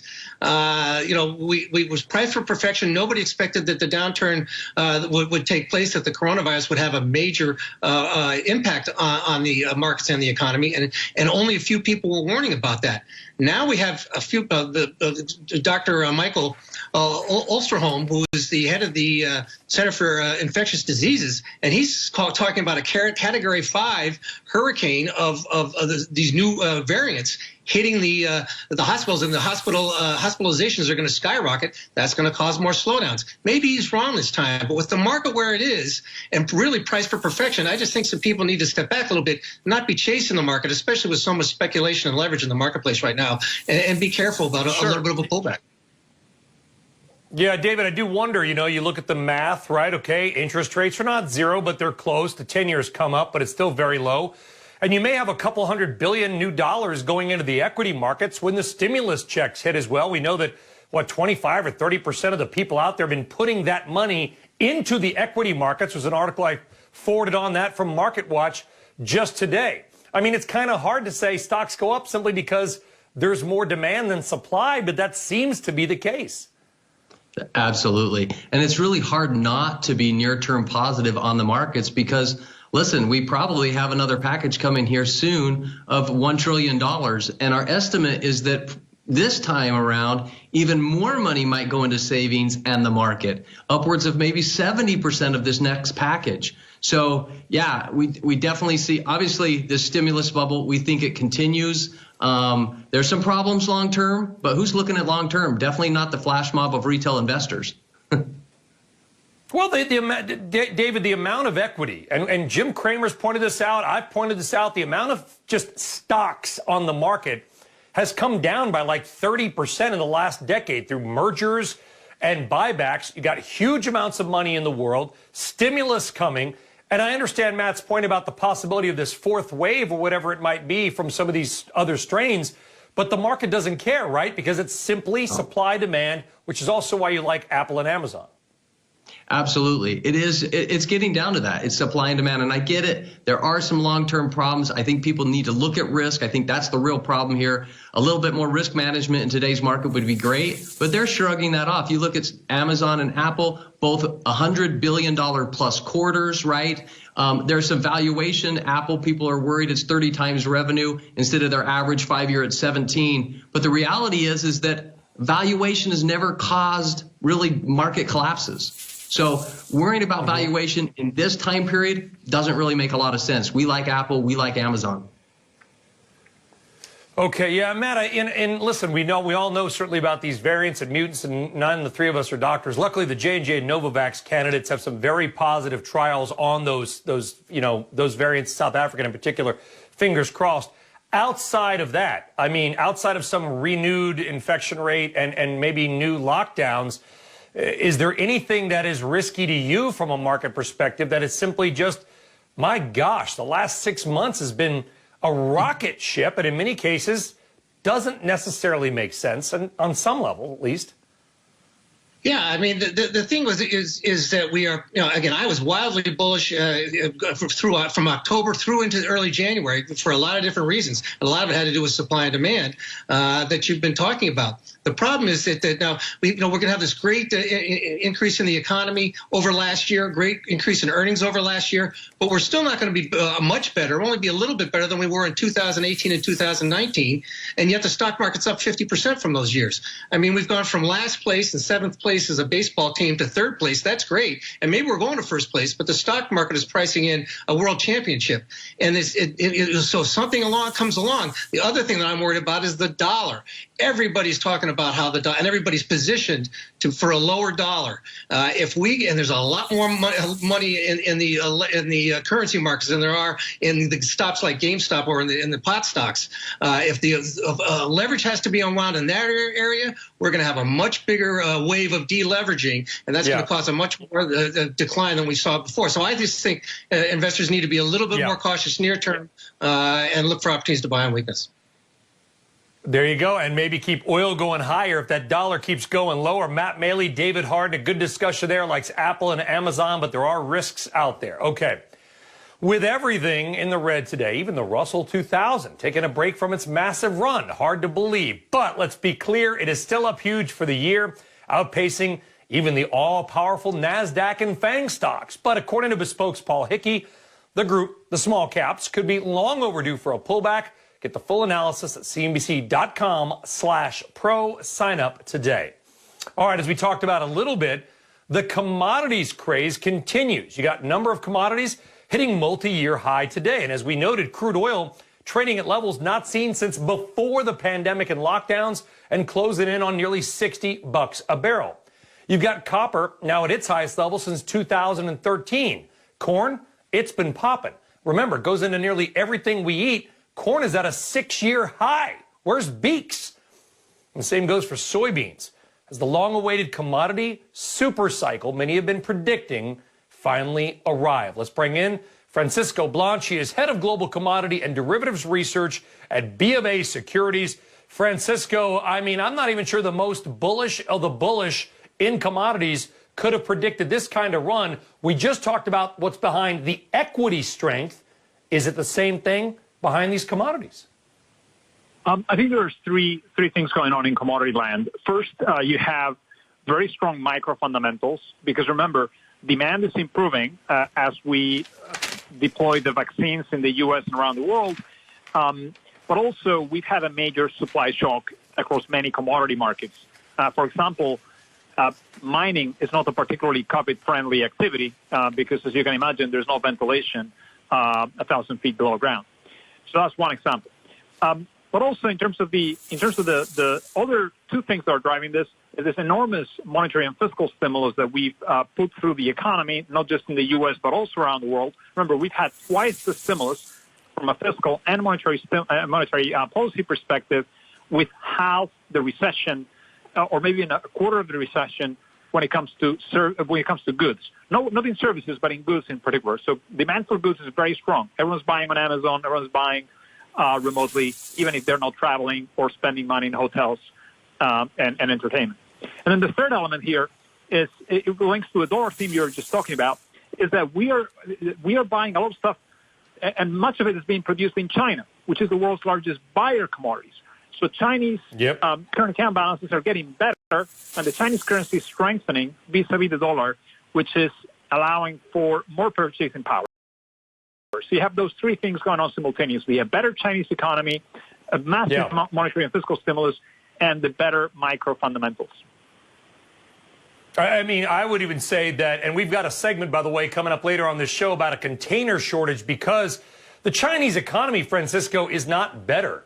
It is rocketing. I mean, their surge in, if you look at the export numbers from China to the United States and Europe, they are off the charts. What China came out of the pandemic months ago, life is basically 100% back to normal in almost every city. How much has that impacted all these commodities, not just in the United States, but around the world, that surge in demand from the world's second biggest economy? Well, it's definitely impacting it every day. We see shipments of oil heading to China, which is why oil broke $60 a barrel, one of the reasons. The other reason being OPEC Plus agreeing to extend those output curtailments for another quarter, and then Saudi Arabia adding an additional voluntary cut on their end. But we've had an enormous amount of oil heading to China, enormous amount of liquid gas, which is why natural gas prices in the Asian markets hit $195 a barrel equivalent in the spot market, right? Again, $195 a barrel of oil for some of this gas. And we've had similar reactions in the copper markets, nickel market, iron ore market, and to your Francisco, sorry to jump in. Running out of time. Before I let you go, any commodity you and your team are recommending, fist pounding the table on right now that still has upside? We think platinum and to some extent silver are going to be commodities that we'll focus a lot on. Platinum, we like it a lot because it's got a lot of catch up to do with gold. We don't like gold so much here because we think the rising interest rate environment is not going to help gold. But we do think that the hydrogen economy and the transition to clean energy is going to help platinum, also copper and the metals. So those are the ones that we like most. Oil, there we go. It's a little tapped. It's all a little right. tapped here. Thank you. Okay, oil maybe a little bit tapped. Silver market, you just made the Redditors happy. Francisco Blanche, thank you very much. Likes platinum as well. Appreciate it. All right, so we pretty much blasted through the entire grocery store and metals market there, didn't we? Well, no, we didn't, because that is not the only commodity that is flying high lately. Would you believe that wood is rocking? And apparently, Diana Olick, in this case, money does grow on trees. It does, Brian. Yeah, look, lumber prices could be at a new record high by the end of the week. Framing lumber is right around $945 right now. That's up over 110% year over year, up about 10% in just the last week and matching the 52-week high. So what's doing it? Well, three major factors. First, increased demand for new homes. Housing starts were up 30% year over year in December, according to the U.S. Census. Second, remodeling. The pandemic has everyone at home, and all that money we used to spend on going out and traveling, we're now spending on expanding and improving our indoor and outdoor spaces. And finally, rock bottom interest rates. They're just encouraging new home construction even more. And I want to throw in one other factor mentioned to me by Domain Timber Advisors. Durable goods are continuing to increase as people buy more large appliances and furniture, and those items are shipped on wooden pallets. Now, what does all this mean for the housing market? Well, the spike in lumber prices last year added over $16,000 to the cost of a newly built home for consumers, that according to the NAHB. And experts there are saying it could add even more now. Brian? Yeah, oh, by the way, traveling tomorrow, and I couldn't get a rental car because all the rental cars were sold out. Maybe people are hitting the roads again. I don't know. Anyway, so the builders are passing this on. Let's talk about this form of higher prices. But let's say I'm some guy that wants to put a new deck on my house because, to your point, I'm not going to travel. I want to stay home. What is this going to do to my budget? How much more are we going to have to pay for just like those kinds of basics? Well, Brian, I'll say hold on to your wallet because I've talked to a lot of contractors in the area around here. You can see they're all over the place with additions going on and going up. And they're talking anywhere from 15 to 25% more in your costs for basic things, whether you're putting on a deck or putting up an addition, anything related to lumber. And some other prices are going up as well for other things that go into home construction. So, you know, you got to budget for it and you got to be ready to cut in some places just in order to afford it. There you go, the great lumber run. It may be good for my hometown company of Trex in Winchester, Virginia, sort of the fake wood decking. Diana Olick, thank you very much. Do appreciate that. All right, from housing to cars, we got a market flash on Toyota. Phil LeBeau has more. Phil. Brian, take a look at shares of Toyota now hitting an all-time high and most notably jumping up more than 1%, almost 2% since announcing just within the last few minutes that it plans to roll out 2 all-new pure electric vehicles for the U.S. market this year and another plug-in hybrid electric vehicle for the U.S. this year. The significance? Toyota's really not been in the game when it comes to electric vehicles. Well, today the company has said, we're getting in the game. 2 new all-electric vehicles for the U.S. market coming this year. That's the reason why I see shares of Toyota moving higher in the last couple of minutes. Yeah. Brian, back to you. Don't want to put you on the spot, Phil. When you say launching, do we know, like, will the cars be released this year? Like, that means they've been working on them secretly for a couple of years, or are they just going to announce the car will be coming down the road? It's vague whether or not we'll actually see these in showrooms this year or simply announced and, hey, by the way, you'll be able to get it in the middle of next year. We don't even know if, are we talking SUVs? What are we talking about here in terms of the pure electric vehicles? Yeah, we're going to find out, hopefully. And by the way, I hopefully got a large staff of lithium and other essential critical minerals that we have talked about to build all these cars. Another commodity. Phil LeBeau, thank you very much. All right, coming up, speaking of cars, how a growing semiconductor shortage may have you paying more for your next car. We'll tie it together and call it the Great Container Crisis of 2021 and maybe a new trade war. Why what's happening in China has American exporters ticked off and paying a lot more. The Exchange, back in 2.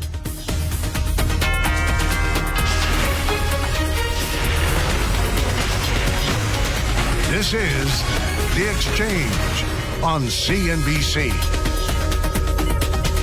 Daybreak in the U.S. Trade nerves all around. Tech stocks down again today. Start on top of the news. Brian Sullivan, Worldwide Exchange on CNBC. I'm Juliana Tattlebaum, and these are the stories you should be checking out on CNBC.com. Restaurants in Lisbon face an uncertain future with coronavirus restrictions hitting Portugal's key tourism industry. This as a recent wave of infections have hit the country harder than most of its European neighbors. That story's on the website now. SpaceX has begun to take public pre-orders for its Starlink satellite internet service. The company, which was founded by Elon Musk, is offering the service to customers in the U.S., Canada, and the U.K. But customers may have to wait 6 months or more for their orders to be fulfilled. Head online for the full story. Mobility startup Tier has announced it will install charging stations for its rentable e-scooters in shops. CEO Lawrence Lushner told CNBC the company, which raised some $250 million from SoftBank in November, hopes to help stores increase footfall.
Well, semiconductors and microchips increasingly power pretty much everything we own. And there's actually been a growing shortage of them, which could hit all kinds of industries that you may not even be thinking about.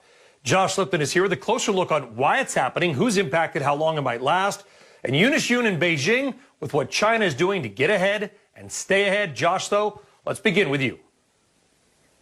So, Brian, from video games to cars, everybody here is talking about this chip shortage. For example, Sony is saying they can't produce enough of those new video game consoles, in part citing the issue. The solar sector, too, Enphase Energy, talking about semiconductor supply constraints. And just this morning on its earnings call, GM saying the chip shortage could cost it up to $2 billion this year. Ford's former CEO was also on CNBC today talking about what all this could mean for the auto market.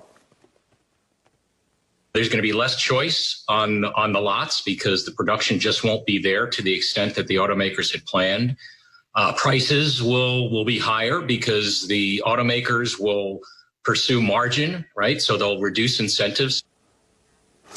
So why is this shortage happening? Well, tech analyst Patrick Moorhead chalks it up to a sharp recovery in key end markets for chips like phones and cars, and no let up in that work from home trend either, meaning people still buying all those PCs, especially the powerful, higher quality models. Bottom line, pressure on supply across the board, and there is no easy fix here, no quick switch to flip. Making a semiconductor can be costly and complex. Lead times of up to 26 weeks are the norm to produce a finished chip. Brian, back to you. Josh Lipton, thank you very much. Now let's get the other side of the story, literally the other side of the world. Joining us is Eunice Yoon. Eunice, how is China trying to get ahead? How is China trying to stay ahead? Because a lot of people are blaming Chinese companies for this shortage. Yeah, that's right, Brian. Well, you know, Beijing has always had big ambitions to have its own homegrown industry. But the U.S. restrictions not only on on sales to China for chips, but also especially on telecoms giant Huawei. That has really acted as a stimulus for the industry. So Beijing has made chips a top priority for its next 5-year plan, which is going to be unveiled in March. Independence is one of 5, quote, fundamentals of China's economic development, and $1.4 trillion has been earmarked to develop the semiconductor industry by 2025, with a goal to have 70% of chips used in China, made in China by then. So China is offering incentives such as big tax breaks, expediting listings, directing state funding into startups as well as publicly listed companies.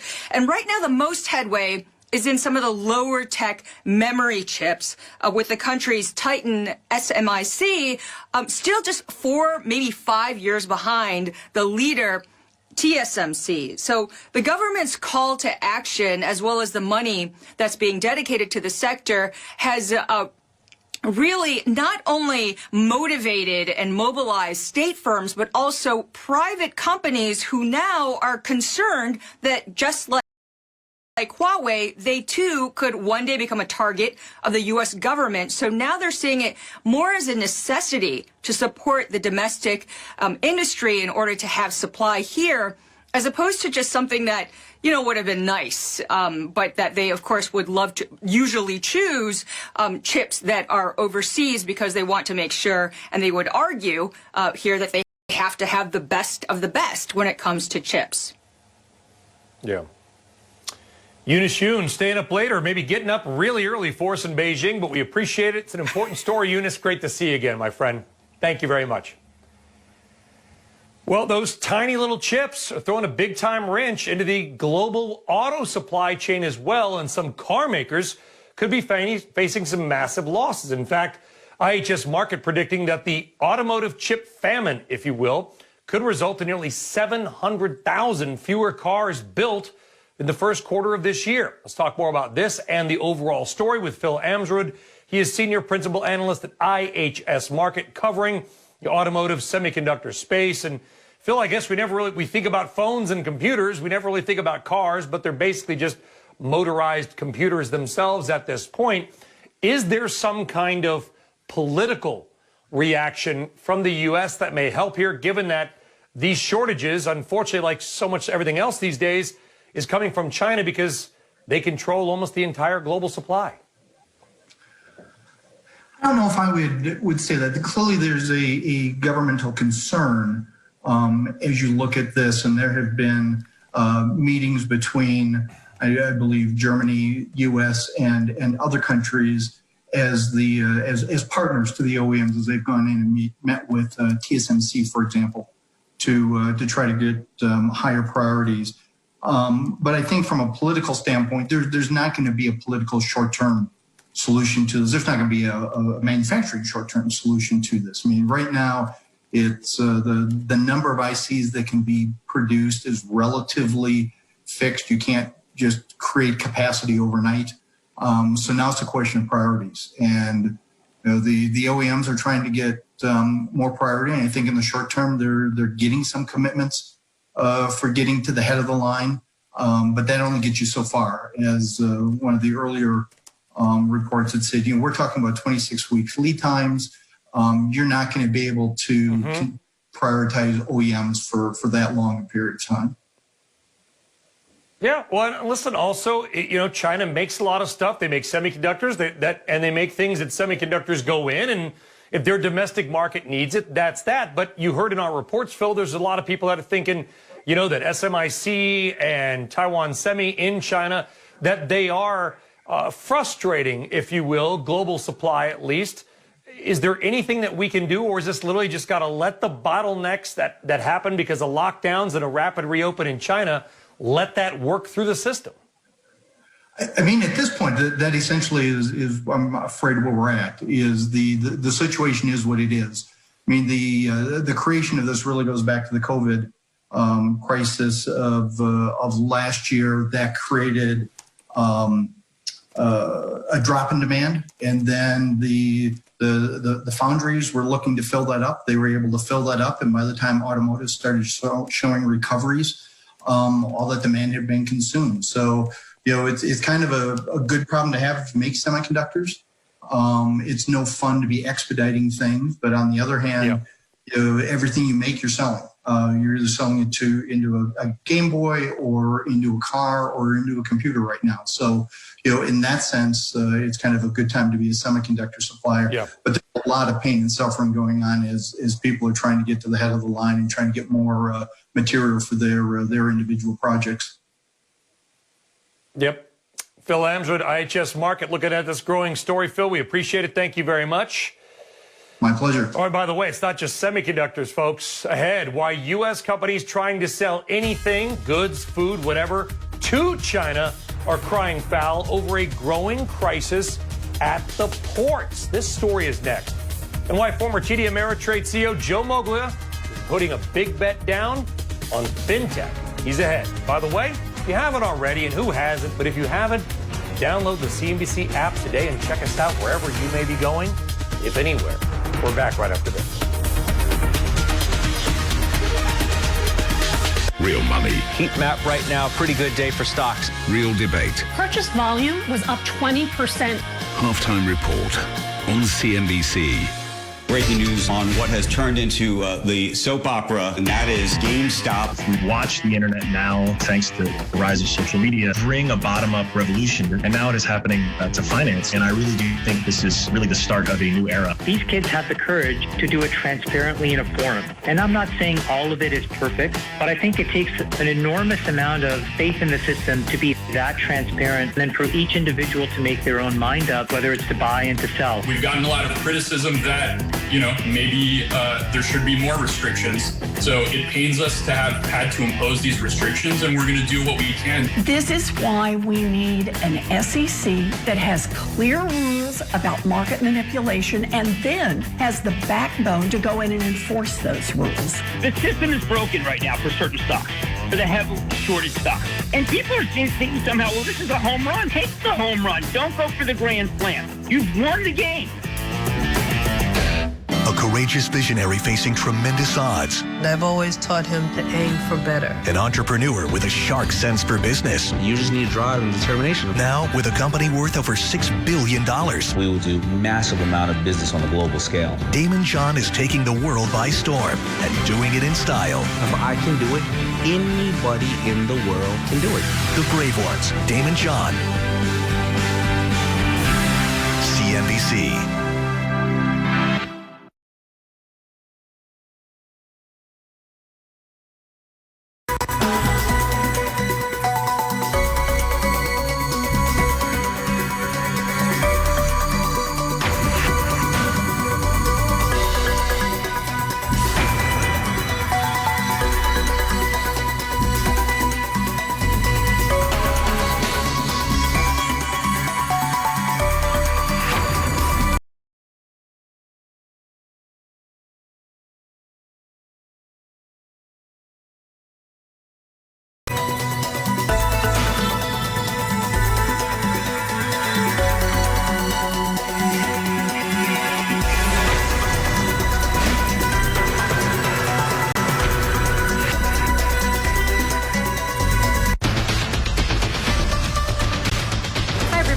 Contessa Brewer, here's your CNBC News update at this hour. President Biden has announced sanctions against Myanmar in response to the coup staged by the country's military. He's calling for the military to relinquish power and democratic leaders. The White House also says this is not the time for migrants to come to the border. Press Secretary Jen Psaki pointed to the pandemic and the administration's short time in office to set up new migration procedures. Hey, just in time for Valentine's Day, federal regulators say last year romance scams jumped 50%. Reported losses hit a record $304 million. The pandemic led people to seek more relationships online. And look, scammers then could say, no, I can't meet you in person. There's a pandemic on. Minnesota police say the gunman who opened fire at a health clinic near Minneapolis had made previous threats of a mass shooting at the facility. You can watch the news tonight with Shepard Smith to find out more about the possible motives for the shooting and who those victims were. Brian, send it back to you. All right, Contessa Brewer, thank you very much. Well, it's time now for our daily vaccination update, where we really stand in the race for the shots, and the numbers seem to be hitting a little bit of a speed bump. Not a big jump from yesterday's numbers. In fact, just over 43 million doses total administered, about 32.8 million people getting at least one shot, which means the percentage of U.S. adults over 18 with at least one shot only ticked up a little bit, 12.8% from yesterday's 12.5%. All this, the Biden administration focused its attention on a key issue, convincing every American to take the vaccine. According to a new CDC study, around 49% of Americans, only half, say they are definitely going to be vaccinated. That is up from September, but still pretty low. We're going to talk more about this gap maybe in the coming days and wonder if it's that lag between the first shot and the second shot, that 3 to 4 week lag that you have to take, or if a lot of areas are going to start building up supplies, because we're hearing reports of empty vaccination locations. Story certainly to watch. All right, ahead. A rising market isn't just helping your 401k. Believe it or not, might be helping to save state budgets as well. We'll tell you how. And take a look at shares of Twitter moving higher after beating earnings on both the top and the bottom lines, although it did warn that growth would slow in upcoming quarters. Here's what the company's CFO had to say about getting users to stay on the often confusing platform for new users. We don't focus as much on how much time people spend as we think about helping them find what they're looking for when they come to Twitter. If we help you find the topic, the information, whether it's around the Super Bowl, around politics or entertainment, you're going to come back over and over again.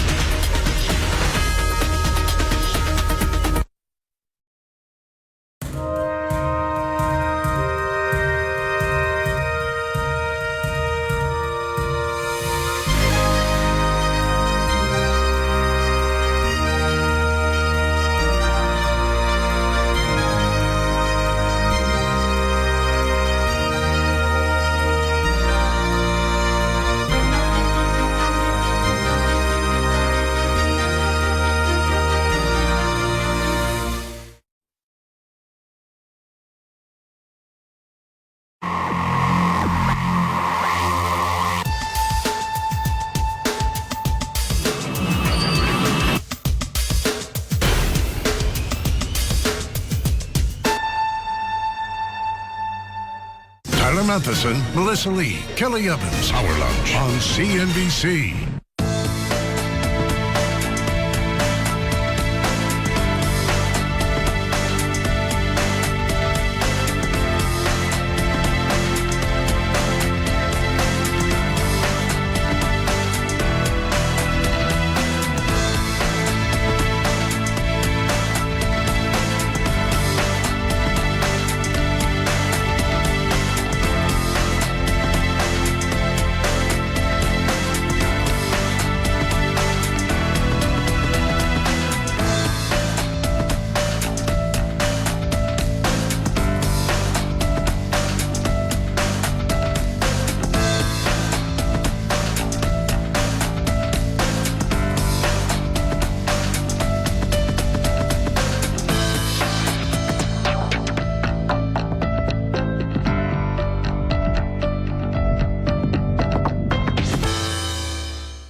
All right, welcome back. Well, we can maybe call this next story the Great Container Crisis of 2020 and 2021. The cost for those shipping containers, you know, those big metal boxes you see everywhere, well, they are going through the roof. In fact, from China to a West Coast port like LA or Long Beach, prices have more than doubled, and close to it from China to the East Coast. Now, this is actually causing a huge problem for U.S. companies looking to sell their goods either to Asia or other parts of the world, because it's now so lucrative for shipping companies and leasing firms who control the boxes that they'd rather send the cargo containers back to China empty rather than them go somewhere inside the United States, Indiana, Oklahoma, wherever, to pick up food or other exports. In fact, this is becoming such an issue for U.S. trade that the government is getting involved. And recently, the Federal Maritime Commission has started asking questions about what exactly is happening and how to fix it. Carl Benzel is a commissioner at the Federal Maritime Commission, and he joins us now, one of the authors or the author of that letter that was sent to some of the shipping companies.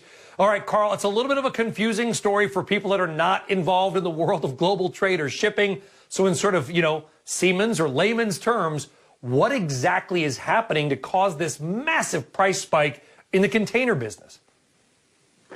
Brian, thanks. It's nice to talk. We've had a big challenge with COVID-19 going from in February, March, a situation where the imports in the United States of containerized imports were down 20 to 30% until to a situation in May or June when we increased by 20 or 30%, sort of a complete reversal as we imported a lot of PPE. We imported e-commerce, home improvement stuff as the population adjusted to living at home. So we really were taken by surprise, I think, in that early summer timeframe. We didn't have enough equipment. We didn't have retailers were building up cargo, and they were not getting trucking back to the ports in time to get cargo processed through the ports. And ultimately, we ran into a situation where we are right now, where we basically have gone from 0 ships outside of the port of LA Long Beach to 41 waiting 1 or 2 weeks to be able to discharge cargo. Wow. We've seen, Carl, let me jump in. We've seen some of the helicopter shots, you know, it's amazing. If you're off the coast of LA, there's gigantic ships just sitting there that were not there a couple of months ago, 0 to 41 in a couple of weeks. You got empty containers.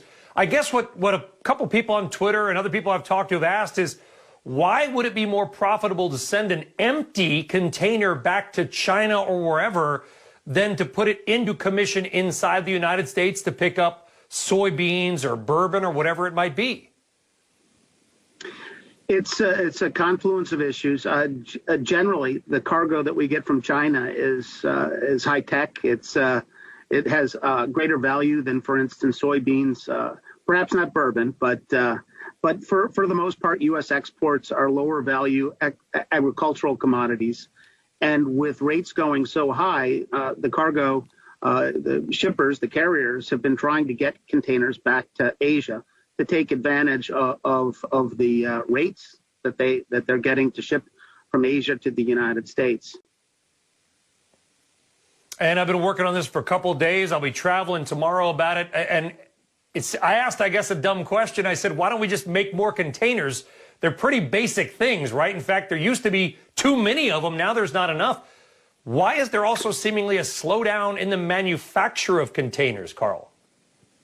It's unclear. We're looking at it right now, but at the beginning of COVID, because all of this manufacture of containers takes place in China, which is an issue. I think we need to consider our reliance on this little metal container in terms of our trade and our objectives as a nation. But they stopped manufacturing them.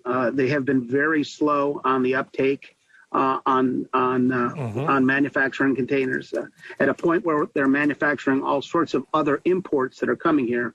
So I think we really need to take a look at what's going on and evaluate it. Yeah. We see now that the price for a container is 50% more than it was earlier this year, and we've seen reductions over the year of about 30% in terms of the manufacture of the containers that we use for shipping. Which, Carl, we got to leave it there, but that makes no sense. If the price of something goes up 50%, people who make that something generally trying to make a lot more of it so they can sell it, but new supplies are down, prices are up. It's a heck of a story. Commissioner Carl Bensel, we appreciate your time. Thank you. All right, well, certainly we don't talk about them much, if ever, but there are companies who are really benefiting from these rising prices. They are either container leasing or owning companies, and their stocks have been booming. Check out these recent moves from their lows in Triton International, up to 160%, CAI, 260, and Textainer Group, ticker TGH, that is up 285% from its lows. They own and lease containers. And by the way, this affects every aspect of global trade, so it's not enough to do just sitting here. So we're going to dig deeper into this big story. We're going to be live at a port in South Carolina on Friday, so be sure to tune in CNBC all day for that. We will be at the port of Charleston. All right, coming up, billionaire Joe Moglia joining us about his big new bet on fintech, the Reddit rebellion, retail trading, and much more. He sits down with Bob Pisani. Dow's up 52% right now. Will we make it? Or 52%? 52 points? 52% is like a container. We're back after this. It's 11 a.m. on Wall Street, and Squawk Alley is live. Carl Quintanilla, John Fort, Squawk Alley on CNBC. On the next Managing Asia, we put the spotlight on sustainability. By 2030, we want to all abolish petrol-based virgin PET bottles. That is a huge challenge. I'm hopeful that we'll be able to cut the amount of plastic getting into the ocean in half over the next 10 years. The interest that Claire and I have had when we were much younger has always been about trying to make a difference in the world. Companies doing good on the next Managing Asia.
All right, welcome back. Got a little merger news today in the fintech space involving FG New America acquisition.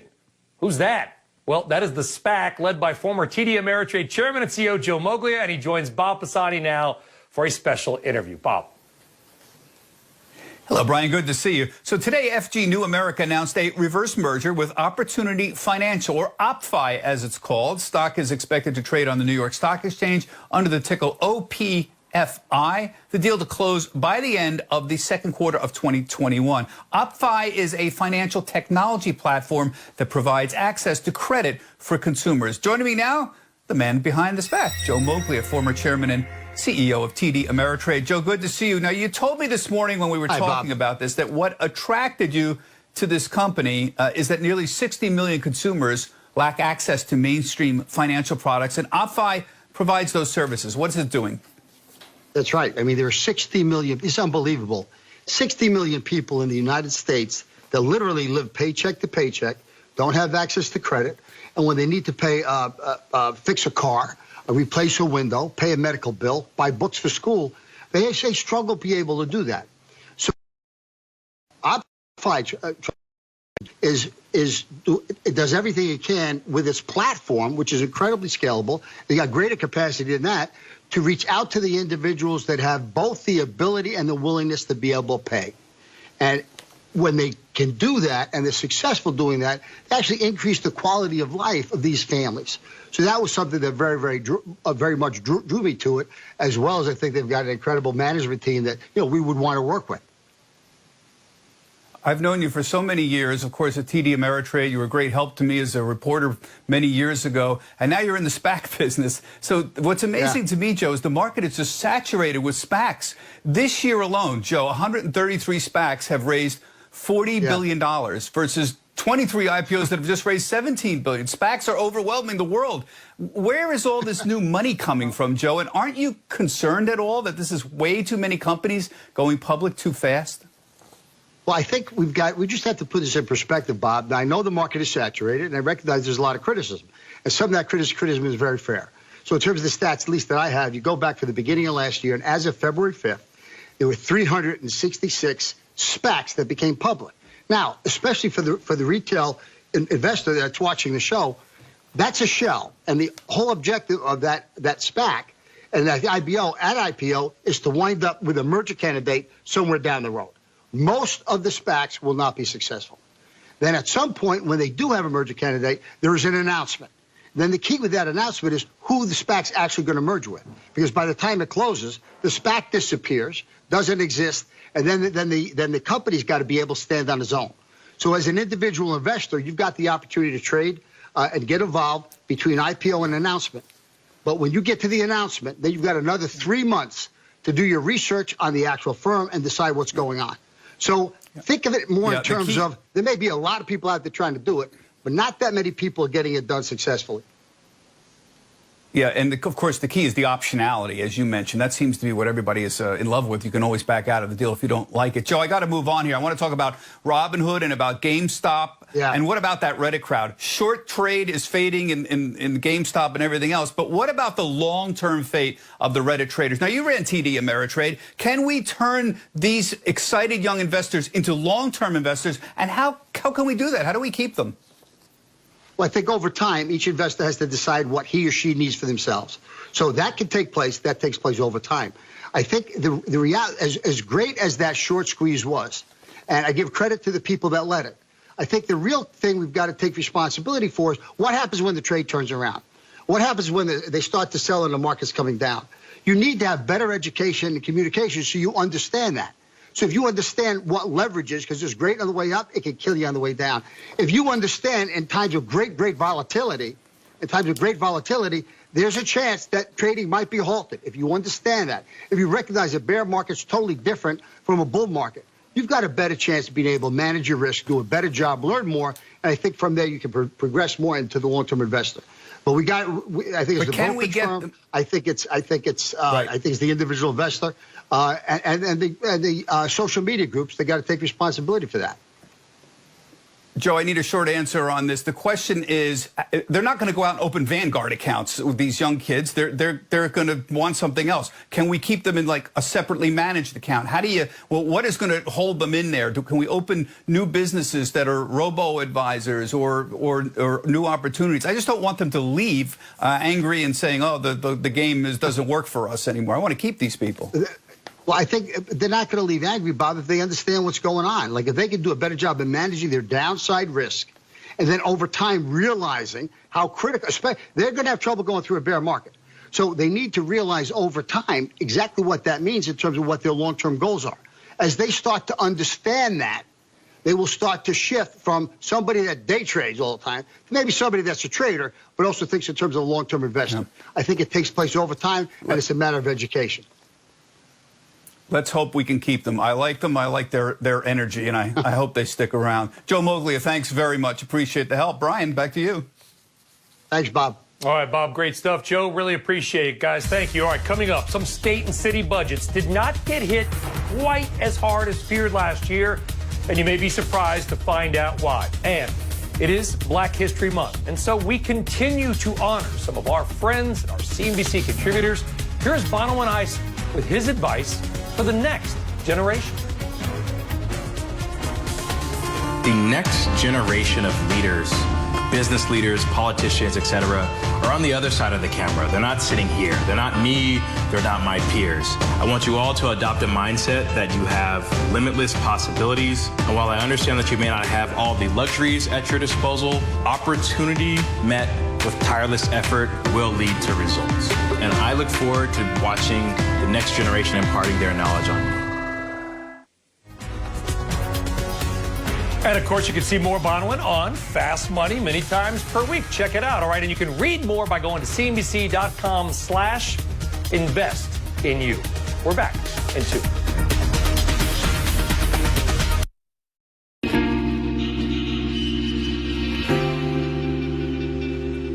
I think sustainable tourism will mean for the future that travelers are going on short-haul trips and not choosing long-haul travel. Sustainability will mean that probably people will travel less or spending less money for air travel, and maybe some alternative traveling methods such as the train will play a larger element in the future. All destinations who are looking for solutions which are kind of out of the box, they will survive and they will be the first one to regain tourism and to see international travelers again. We said it before, the pandemic has changed everything in tourism, and the time to see that and to believe that will come in 2021. So we have to be ready for a new phase of tourism. Why wouldn't Hong Kong has that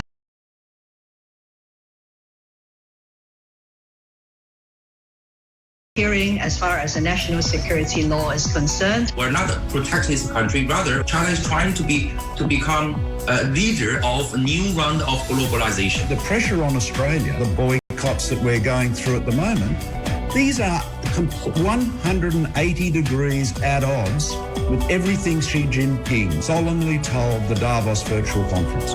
It will take some time. I don't think there's, we're going back to where, we were before the Trump administration. I think still in the early days of the Biden administration, but so far we have seen some companies that are listed in the U.S. returning to Asia, to our market.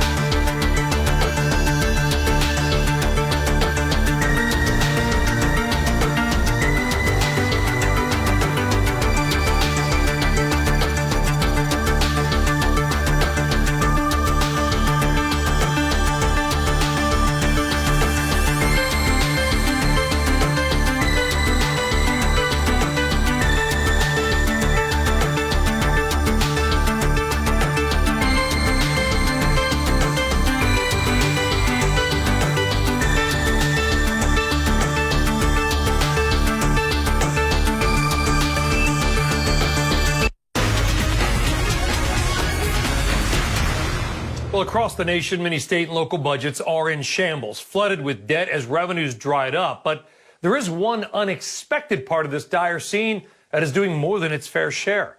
Stock market tax revenues. Robert Frank joining us with this story. Robert. Hey, Brian. Well, state tax revenues were expected to fall 10 to 20% last year. Turns out they fell only 1.6%. And a J.P. Morgan analysis found that 21 states actually saw revenue increases last year. And the main reason was a surge in income tax collections from high earners and the stock market. California, New York, and Illinois, all of which rely heavily on those top earners, saw income tax collections rise above 2019 levels. In California, revenues in December came in 26% above last year. That was largely thanks to IPOs and a lot of stock sales. New York's tax collections came in nearly $2 billion, higher than projected. And in Connecticut, they're expecting an extra $900 million this fiscal year, saying most of the upside surprise is going to come from capital gains. Even New York City saw higher income tax collections than before the pandemic. State and local governments, though, they still have huge budget holes due to higher pandemic costs and all those social service needs. Moody's Analytics estimated a budget shortfall of $400 billion across all the states by 2022, and state and local governments have laid off over 1.4 million employees. States that rely heavily on tourism and oil, they are the hardest hit. Hawaii receipts down 14%, Florida down 8%, and Nevada down 13%. Brian? A little surprised by Florida, Robert, given that I was just there, and pretty much so was everybody else but us. Robert Frame, there you go. Thank you very much. All right, that does it for the exchange, but don't go anywhere. Fed Chair Jerome Powell set to speak on the economy and the recovery in just a few minutes. Catch it live on Power Lunch. After this quick break, I'm heading to South Carolina. We'll see you for more on that container story as well. Have a great day.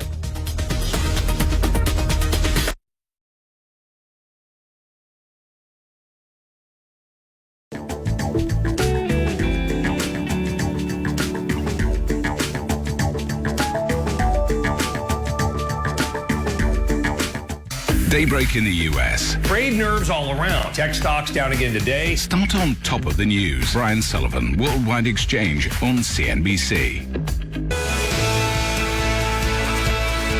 I'm a little bit more optimistic about asset quality and the credit environment than I was a few months ago. For one, there is quite clearly an economic rebound in most of our markets. And you can see that coming through in indicators like loan demand, but also consumer spending in most of the countries. So that's obviously somewhat helpful. How inclusive is advertising? If you're leaving out so many marginalized groups, the message that we're sending them is that they're not important. Our industry reflects society. There's a culture. The UK does have systemic racism. Our industry has systemic racism. Why it's important for business? Not only is it a good thing to do in terms of being a member of society, but it's good for the bottom line. We begin a two-part special exploring diversity and inclusion on the next Marketing Media Money.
Welcome to Power Lunch, everybody. I'm Tyler Mathisen. Melissa Lee will join us in just a moment.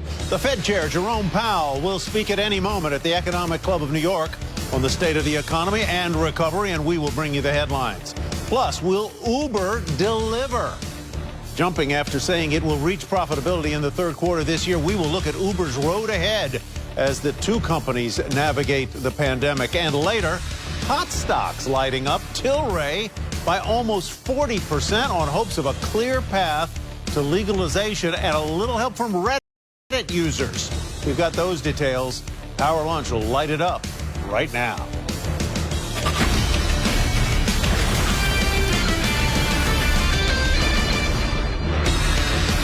And we begin with breaking news. Fed Chair Powell speaking right now at the Economic Club of New York. Steve Leisman joins us now. Steve, what's he going to say? Fed Chair Jerome Powell painted a bleak picture of the labor market, Melissa, and how far the U.S. has to go to get back to where it was, and also connecting that to a very strong case to keeping the Fed's easy monetary policy in place. Powell will say the Fed will maintain a low target rate until employment and inflation near their goals. The Fed will also maintain asset purchases at $120 billion per month, and it will not tighten solely in response to a strong job market. Says we are a long way from a strong labor market, and the labor market recovery requires continued policy support. He says the jobless rate understates the job market deterioration, with an actual unemployment rate, if you figure in all the people who have left the workforce and other factors, that actual unemployment rate closer to 10%, with wide economic disparities having widened further. Permanent job losses, he says, and long-term unemployment have both increased, and policies that end the pandemic quickly are the most important. He talks about a patiently accommodative monetary policy stance being very important right now. He says maximum employment will require society-wide commitment. He means from businesses, from other parts of government, and from the Fed. Tyler, back to you. All right, I'll pick it up. Steve, let me ask you one question, if I might. Is he thus in conflict a little bit with his former colleague at the Fed, the former chair of the Fed, Janet Yellen, who said that she could see a full job market, full employment sometime next year? You know, I don't think so. Sometime next year is still some time off, Tyler, I think we could say.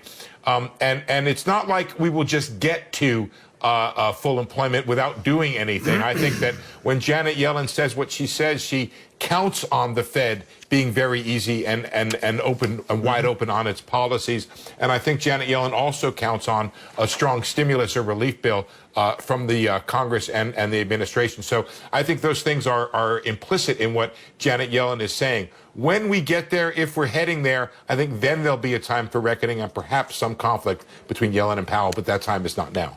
I can't wait for the Q&A, Steve, which we will take live, by the way. I can't wait for the Q&A because I am sure that he will be asked about GameStop and Reddit users, and I'm really curious to see how he answers that. But my question is more about inflation and whether or not you think he will address that. It does seem like it is a growing concern among market participants in terms of what they're seeing priced in the tips market for year-end inflation at about 3%, and just what we're seeing in the commodities market.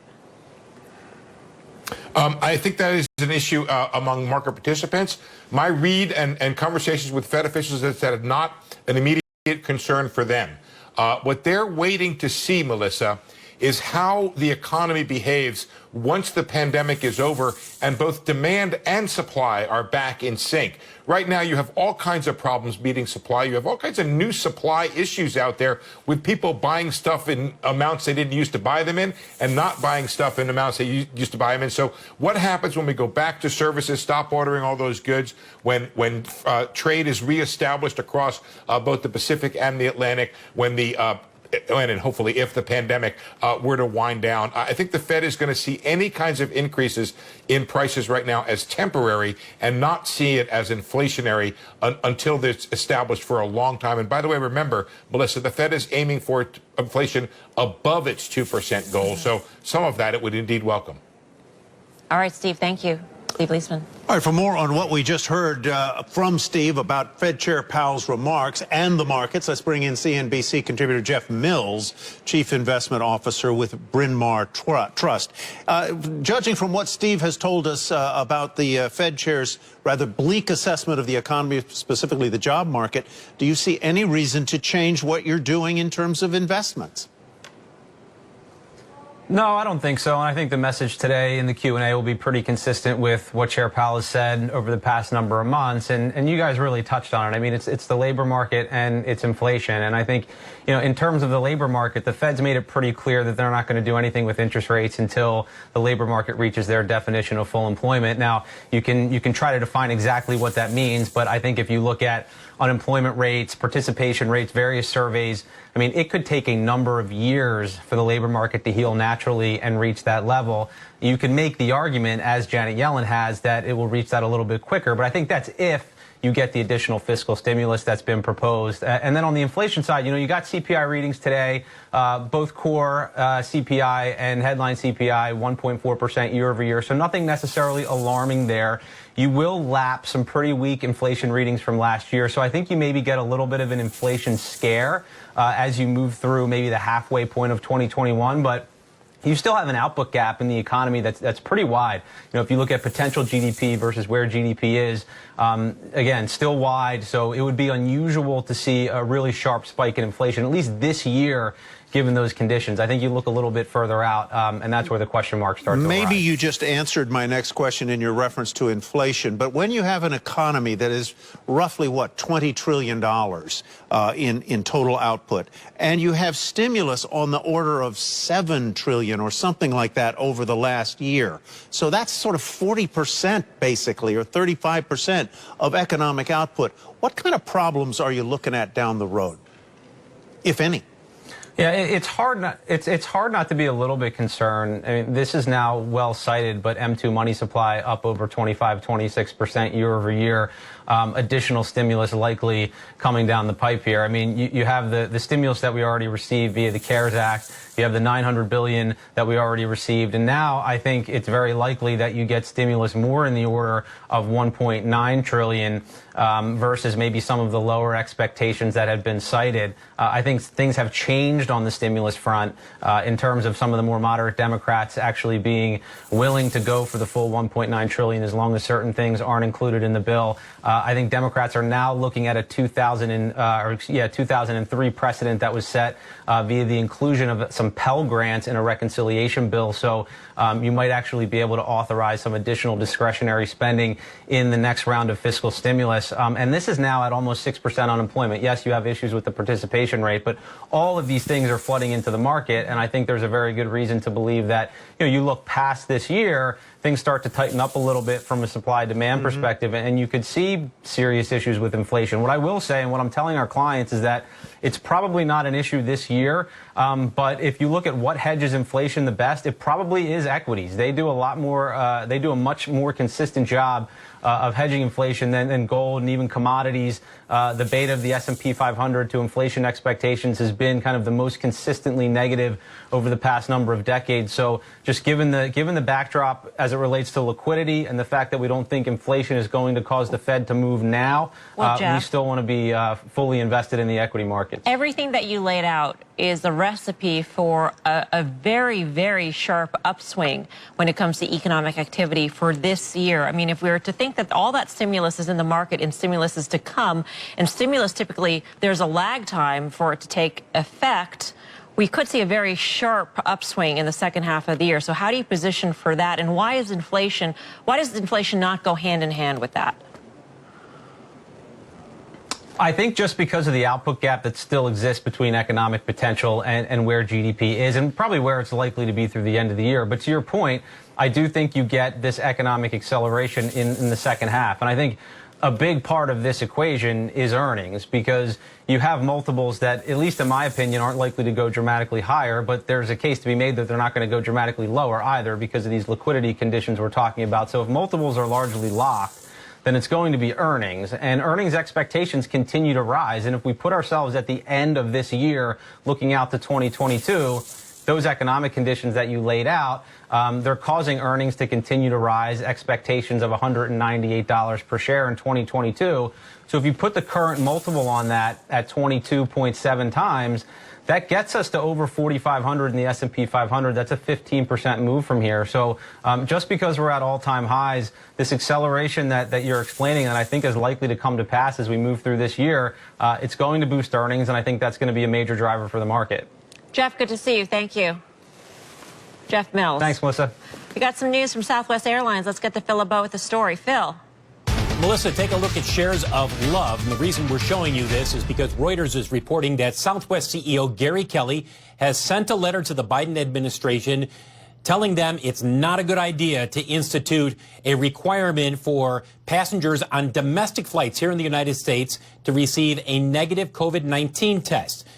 Basically, Kelly is saying what we've heard from the industry for weeks, that this is not a good idea, that the mask mandates that are instituted with all airlines and is now federally required, as well as the social distancing measures, the disinfecting of airplanes, make it a safe form of travel, and that requiring a COVID-19 negative test could hurt jobs and impact jobs for the airline industry. So again, Southwest CEO Gary Kelly sending that message in a letter to the Biden administration. Shares of Southwest up a little more than 1%. Guys, back to you. Phil, how does it cost jobs? I mean, presumably Southwest is not paying for these tests. It's up to the passengers to get the tests as it is now when airlines have that policy, or is it assumed that Southwest would pick up the tab for those tests and so therefore costs would go up?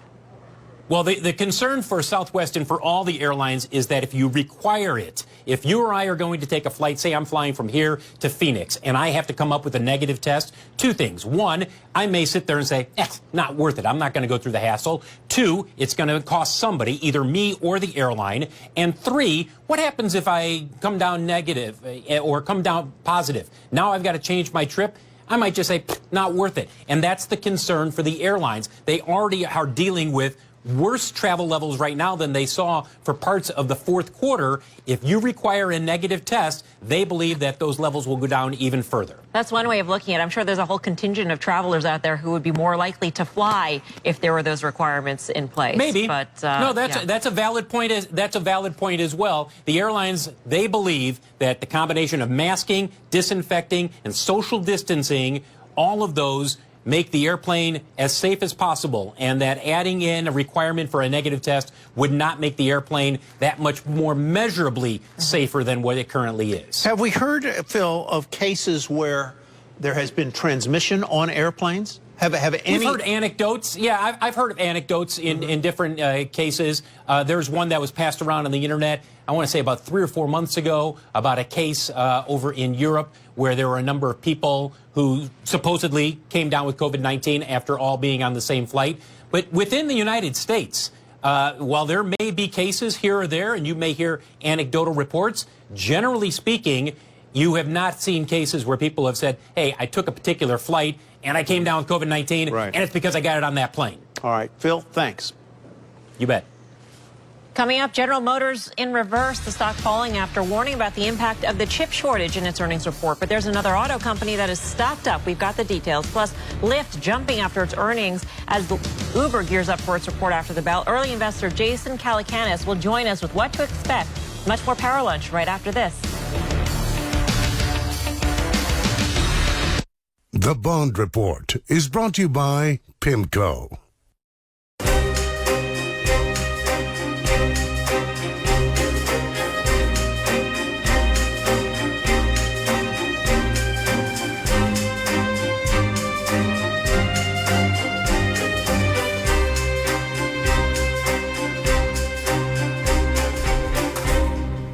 The Bond Report is brought to you by PIMCO. The stories and opportunities driving Wall Street and investors. Tyler Matheson, Melissa Lee, Kelly Evans. Power Lunch. Weeknights on CNBC. It sees its core profit up to $10.5 billion this year, compared to $8.3 billion in 2020. Global container freight rates have tripled this year as demand for home goods surged during the global lockdown. We are trying to deal with a surge in demand, which is completely unprecedented, both a surge in demand because the consumers are spending, but also a surge in demand because of a large restocking cycle as large retailers actually stop buying stuff. Most countries will experience recessionary-like conditions. Is it necessary for another $1.9 trillion to be directed at the economy? We do need some more fiscal stimulus to continue to bridge the gap, to continue to allow us to move through this tunnel and get to the other side. It is still about crossing that bridge to the recovery, but where the journey seems to be a little bit delayed, but should not be derailed. We want to accelerate on the vaccine because we are fully aware that there is a direct link between vaccine and economic recovery. We're starting to see some cracks here, and the EU is just the latest example. People are focused on right now, when are we going to get our vaccines? This next generation, which we are seeing, and I think those will be flowing quickly around the world. The challenge will be not a global distribution. The challenge always is finally the last mile.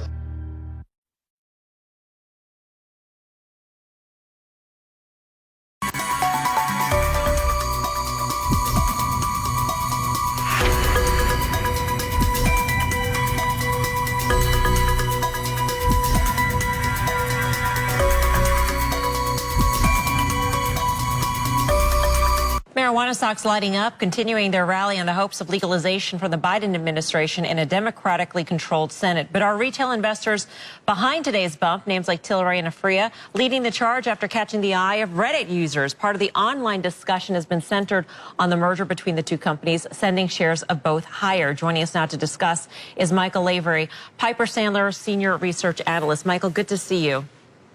Thanks for having me.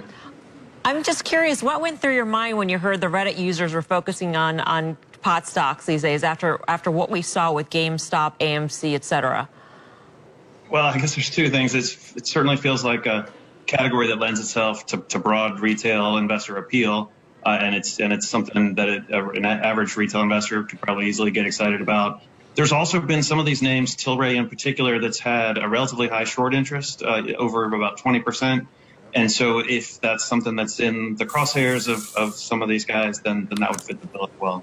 When you take a look at Tilray, though, for instance, it's at almost $57 a share right now, Michael. Is there a fundamental argument for it being at $57 a share or higher?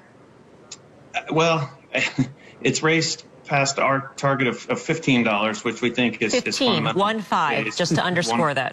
Yeah. Okay. And, certainly there's always some wiggle room and adjustments you can make around how you think about it. But I think the real issue is that there's excitement about what appears to be likely change in U.S. federal law around cannabis, but it's being devoted to the affection for that's been going to these Canadian operators who don't have any presence in the U.S. I think that's probably primarily because they're U.S. listed on the NYSE or NASDAQ, and so they're readily available and investable. But if law were to change, they wouldn't have a U.S. business overnight. They would simply even perhaps have the chance to enter the U.S. It would depend on what laws change and by how much and what the structure is. And then, of course, there's incumbents in the U.S. market already that are the ones that are already here. Based on the surge that we've seen most recently, Michael, which stocks, in your view, are the most overvalued? It's, a little bit different for each one, but we looked at Canopy last week and actually downgraded that to neutral on a valuation call, simply because we saw our 12 times EV to revenues multiple for our target as partly capturing some of the U.S. opportunity. They are among the Canadians rather unique because they have a conditional deal upon federal permissibility to take over Acreage, one of the U.S. operators. And yet the stock was trading at 20 or more times EV to sales for 2022, just more than accounting for what could come from some of these U.S. opportunities that we do have visibility on.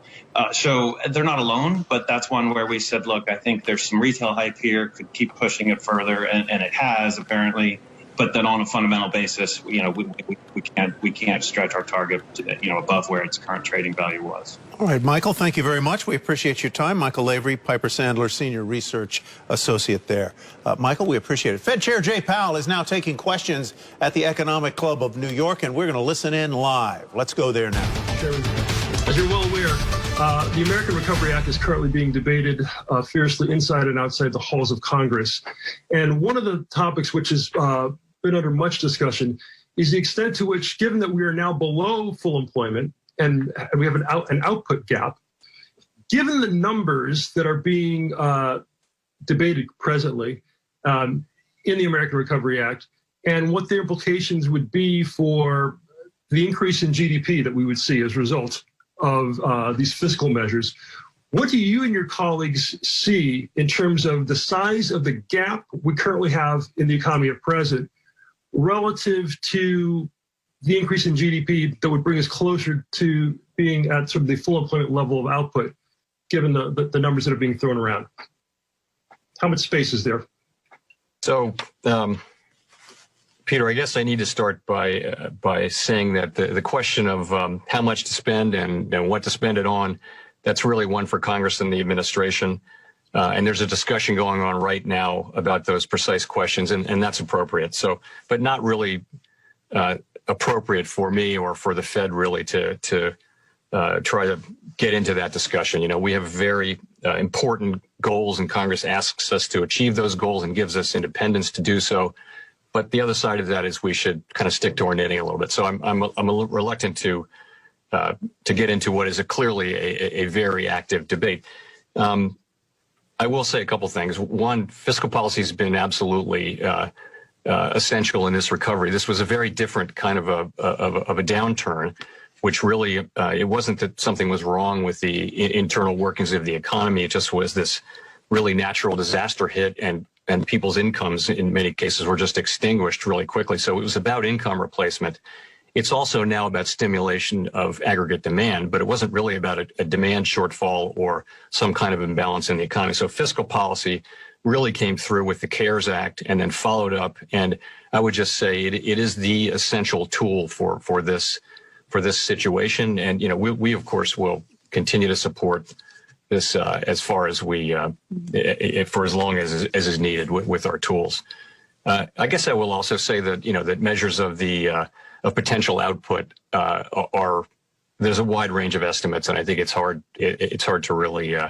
I talked about this at Jackson Hole actually a couple of years ago. You want to be careful with relying too much on real-time estimates of potential output or the natural rate of unemployment, for that matter, or for that matter the neutral rate of interest. My question is related.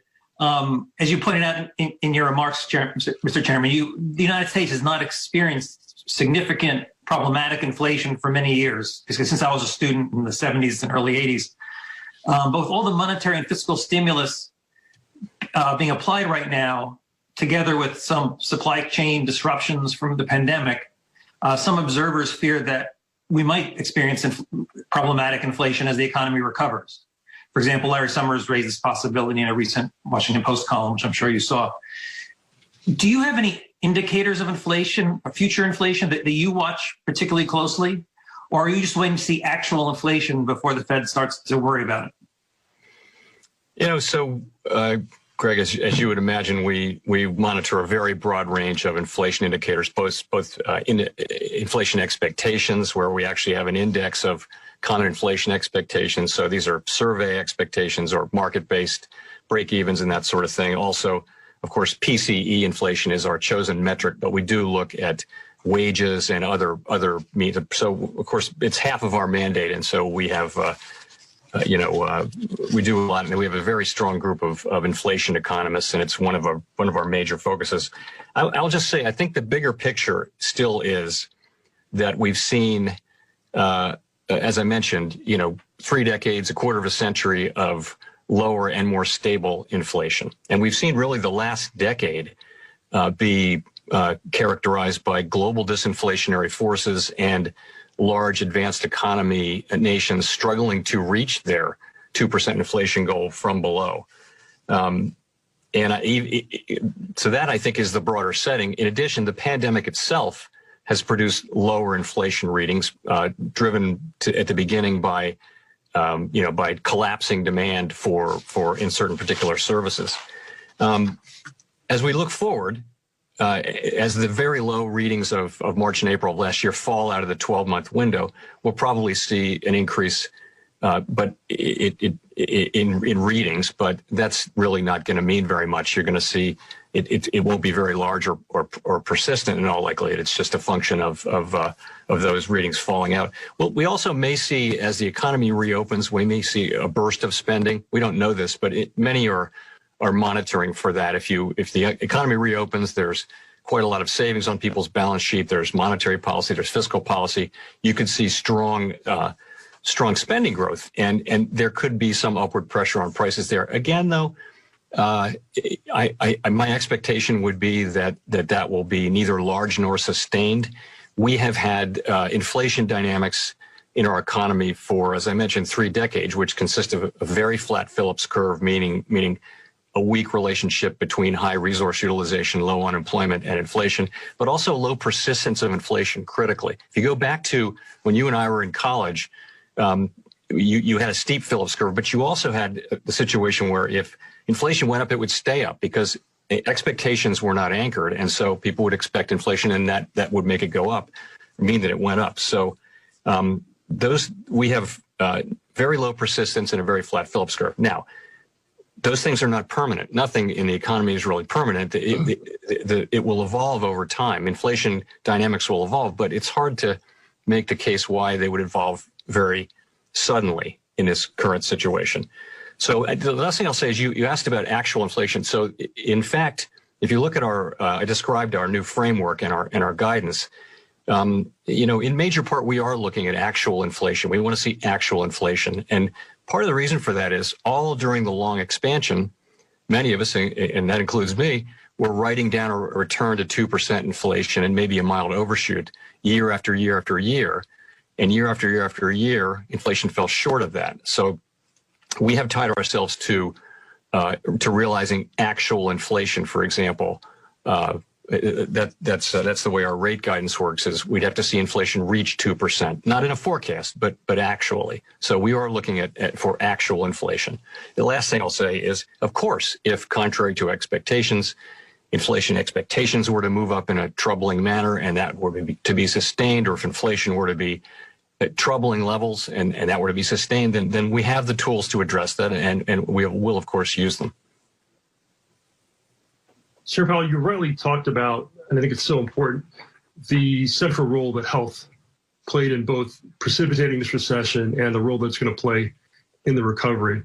And as you think about all the data that you look at and the changing nature of this recession, are there specific health indicators that you are looking at, your colleagues are looking at, as new indicators, leading indicators of where the economy is structurally in the recovery? Well, yes. I think like many people, we're doing what other people are doing, which is trying to learn as much as possible about pandemics and the spread of COVID. And we talk to a lot of experts. Our staff are very plugged into outside experts, and we all read a lot. And, I think, it's just a very different kind of set of data that we're looking at. It's a very broad set of data. And we've been learning, of course. So we saw the first, the initial impact in March and April when the economy was largely shut down, set all kinds of records for a decline in employment and in economic activity. Then we had a spike in the South and the West in the summer. And, I think many of us were looking at that and thinking, that'll leave a real mark on economic activity. And it was much less than expected. So as we've gone through and then the one in the fall, we expected a spike. The spike in the winter, fall, the late fall and winter has been very, very large, of course. Once again, big parts of the economy have just performed pretty well through that. If you look back at jobs have continued to be created in goods manufacturing and in many service areas. Of course, the places that are really directly affected by COVID are those that require people to gather together closely, travel, entertainment, leisure, hotels, all those things. And they are very strongly affected by it. So, the last thing is, so what we'd all love to do is read enough that we could actually look ahead and say, we know when herd immunity is going to get here. And the truth is, that's not really something that any of us can do. The experts that we talk to will always say it depends. It's highly uncertain. So what we have in effect is a base case, which is fairly positive. And that is that we do reach herd immunity sometime in the middle of the year, and the economy performs quite well in the second half of the year. But, our job, though, is not to replace Dr. Fauci. It really is to understand the implications for the economy. And in this particular case, the risks seem to be to the downside from a slower rollout of the vaccination or a less successful rollout of vaccination or from the new strains. So we monitor all of that. And I think our view is that we need to guard against those downside risks and make sure that we don't move to modify our policy. In other words, to even think about withdrawing policy support until we see that we're really through the pandemic, because there's just so much uncertainty. And it's a case where really a typical risk management approach to monetary policy, where you're looking at the base case, but you're actually managing to where the risks lie, which in this case we think are the downside. I agree with you that fiscal policy has been incredibly important over the past 6-9 months. And appropriately so, it's been very active. But as a result of active fiscal policy, the federal government debt is now reaching historic highs as a percentage of GDP. Somewhat paradoxically, though, the budgetary cost of debt service is not high at all by historical standards, thanks to historically low interest rates. And that sort of what brings me to the question, which is, might the impact of higher interest rates on the federal budget enter into the Fed's thinking about how quickly and how much to raise interest rates as the economy recovers? So the answer to that is clearly no. We're a long way from the situation where we would have to take into account the question of the federal government's ability to finance itself. That's in no way where we are. We set and we will continue to set our monetary policy stance to best achieve maximum employment and price stability. Federal budgetary issues do not enter and do not play a role in our deliberations at all. As a completely separate matter, and so that's my answer to your question. As a completely separate matter, the U.S. federal budget is not on a fiscally sustainable path. That's been the case for a long time, and it's certainly the case now. That's different from saying that the level of debt is unsustainable. It's clearly not. As you mentioned, you've got low interest rates. My own view is fiscal authorities will need to return to this question, and the time to do that, though, is not now, when the economy is weak, when we have 10 million people unemployed, and it's just not the right time to be focused on addressing those issues. That time is when the economy is strong, unemployment is low, taxes are rolling in. That time will come, but I would say it's not now. Chair Powell, one of the things that we've learned over the last decade is that the Fed has more tools at its disposal than the textbooks originally taught us. During the financial crisis, as interest rates approached zero, people thought that the Fed was going to be sort of out of ammunition, and clearly the Fed has shown that it's not out of ammunition. And as you think about this important point you've made about the growing disparities in the labor market, certainly returning to full employment and the strategy you've outlined for allowing the economy to run at full employment is one way of addressing those disparities. Is there thinking within the Fed about tools that are clearly within your mandate that are sort of more creative, if you will, that will help you think about ways in which to more directly, if you will, address these disparity issues, other than the blunt instrument of just the federal funds rate?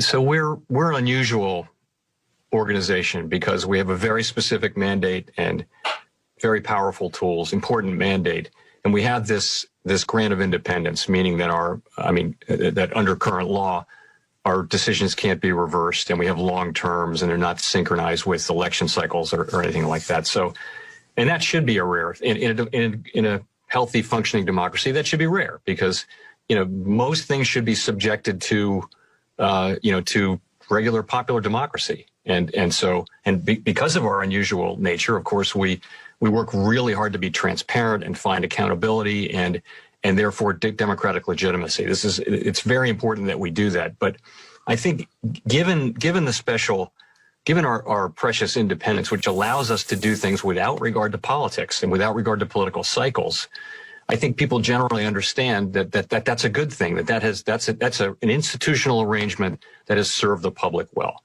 But the other side of that is we do not seek to venture into what is effectively fiscal policy.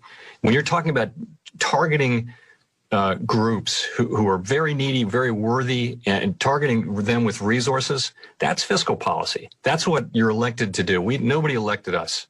And so I feel like it's very important that we stick to our assignment from Congress, maximum employment, price stability. Well, of course, we're also involved in bank regulation, the payment system, and other things. But I do think the tools you describe really are tools of fiscal policy specifically.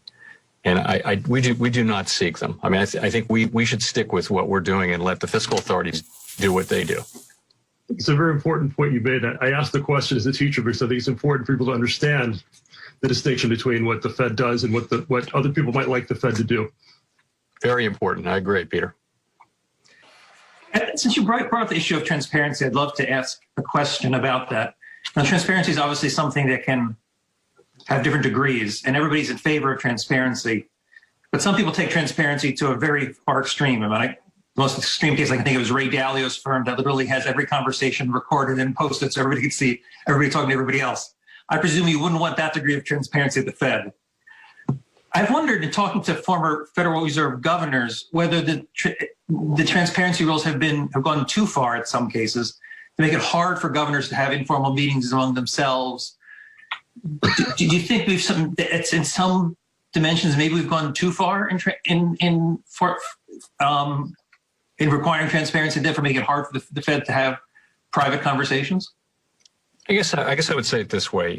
There are some aspects of the transparency scheme broadly that are that if I had a blank sheet of paper, I wouldn't do them that way. And you mentioned government in the sunshine, and we can only have a certain number of governors, and so that's not great. And actually, we got a waiver of that during the acute phase of the crisis. We got a legal waiver in the first CARES Act. So, and that enabled us to not have to worry about that, but be able to talk. So I do think that is challenging. You know, if for the 6 governors to have lunch together, we have to just be super careful. And it's like, anyway, but I will say that by and large, I think the transparency, the move to far greater transparency really over the last almost 30 years now, high 20s, has really served the public well and is appropriate in our system of government. You know, we are so transparent now, and by the way, we keep finding new ways to be transparent, and I think it works. You know, we're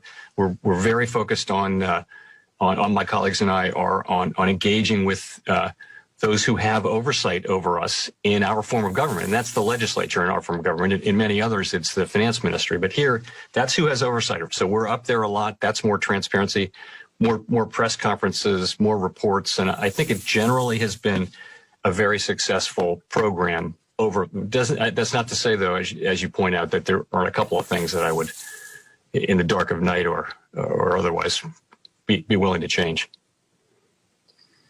Chair Powell, I'd like to talk for a second about the global economy. Every central bank has its particular mandate and is, of course, focused on doing the best to fulfill that mandate for its domestic economy.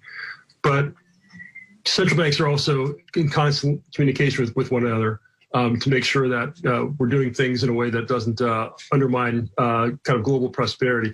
Could you talk a bit about anything you can share with us about how you're thinking about global policy coordination at the moment, and maybe at a more personal level, how challenging is that at the moment, given that you're not seeing your colleagues in person? So I didn't, until I became chair, I didn't realize how much of the job or how much time is invested in developing those relationships and in being in regular communication with other central bankers and other policymakers around the world. It really is. It's very important, and you saw, and as the COVID event really demonstrated, these developments, economic and financial market developments, they often have global implications. And so, the channels that we develop during more peaceful times become very, very important. So, and that means but you're right. We go to Basel 6 times a year for maybe 3-4 days.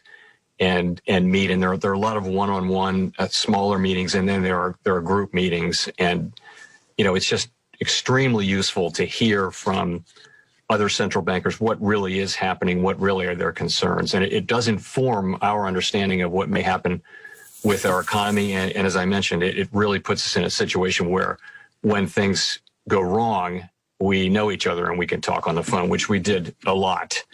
And so we're still having all those Basel calls and other calls, G7, G20 calls. They're all calls now. They're not meetings. And, because you sort of have a stored up amount of goodwill and knowledge of each other. And we're still doing that. And it's still effective, I would say. But yes, it's not the same. The difference is you can have the Basel meetings on the telephone, but you won't have the time having lunch and just seeing each other in the halls and that kind of thing for 3 days. So, it's a very important aspect, and I think the activities really do help us do our jobs better in serving the American public. After the Great Recession and the pandemic recession that we're just getting out of now, the Fed balance sheet is vastly different, much larger than it was, say, 15 years ago. Now, I know this is not the time to shrink it. You're not. But look past the current crisis and look ahead where we might be 15 years from now. Do you envision the Fed going back to a smaller balance sheet, having a more modest role in financial markets as it did in the past? Or do you think we're in a new world where this expanded balance sheet is a permanent fixture of the financial system? I do want to begin by agreeing with your first point, which is the economy is far away from maximum employment and stable prices, and the balance sheet will be the size that it needs to be to provide support to the economy. And as you know, we're currently buying assets, and it's a key part of what we're doing in providing overall accommodation to the economy. That is our focus. We're not thinking about shrinking the balance sheet. Just to be clear, I just want to make sure that that's out there. But to get to your real question, in the long run, our balance sheet will be no larger than it needs to be to meet the demand for our liabilities and allow us to implement monetary policy effectively and efficiently. So it really is, in the long run, it's demand for our liabilities, which are the two biggest of which are currency and reserves.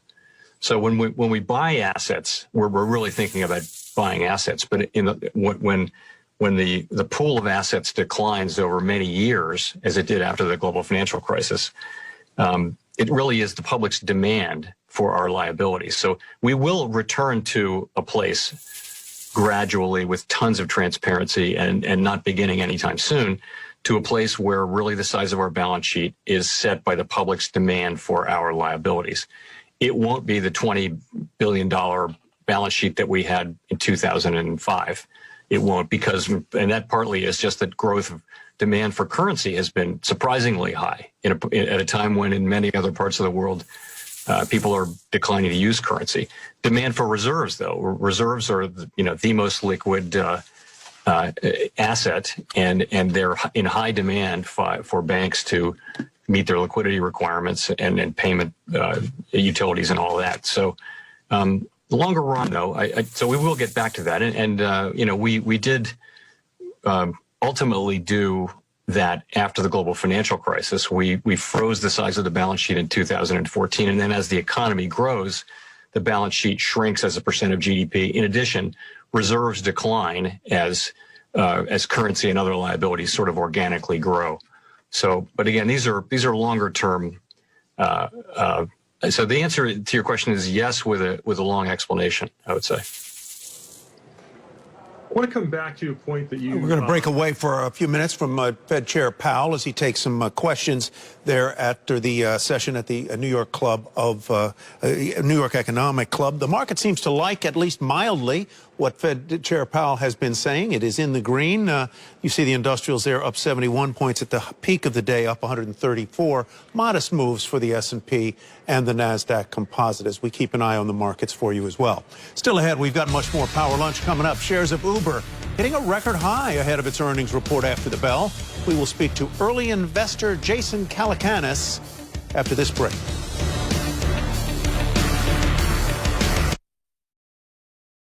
When the future first arrives, we often don't recognize it. Interactive Brokers founder Thomas Petterfy brought the future to the floor of the American Stock Exchange in 1983. The company had fabricated Wall Street's first mobile computer, and it changed finance forever. Today, Interactive Brokers continues to push finance forward by building the latest technology you need to increase your success. Move your account to Interactive Brokers.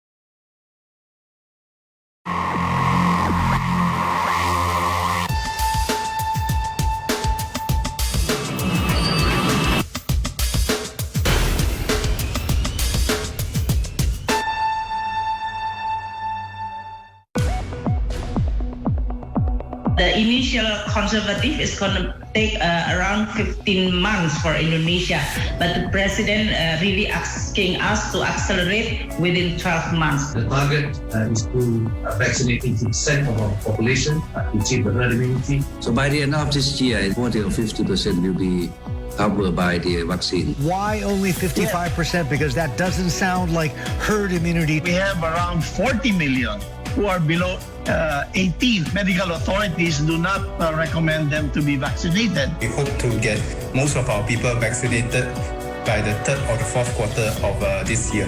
If we get the vaccines faster, we'll be able to roll out the program faster. The vaccine, I think, is a turning point, but don't underestimate testing. I think if we can get testing to 45 seconds, 30 seconds, that will also be a groundbreaker. Keep up with the crisis.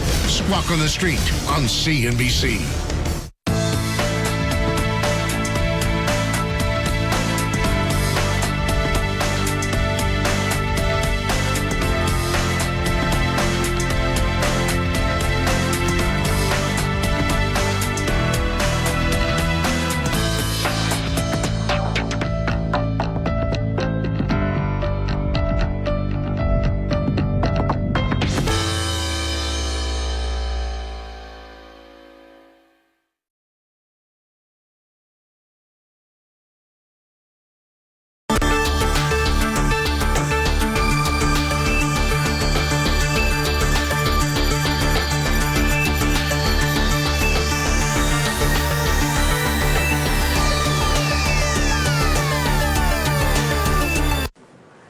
Welcome back to Powerline. Shares of Uber hitting a record high ahead of its fourth quarter earnings, which are due after the bell today.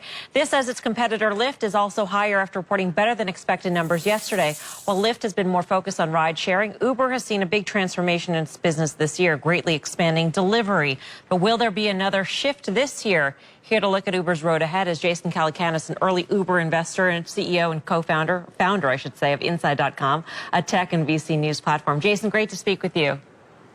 Great to speak with you as well. There seems to be a big extrapolation from Lyft's results yesterday to what we should expect from Uber tonight. Do you think that Uber will be as optimistic about the second half of the year as Lyft was and also be able to move up its profitability targets?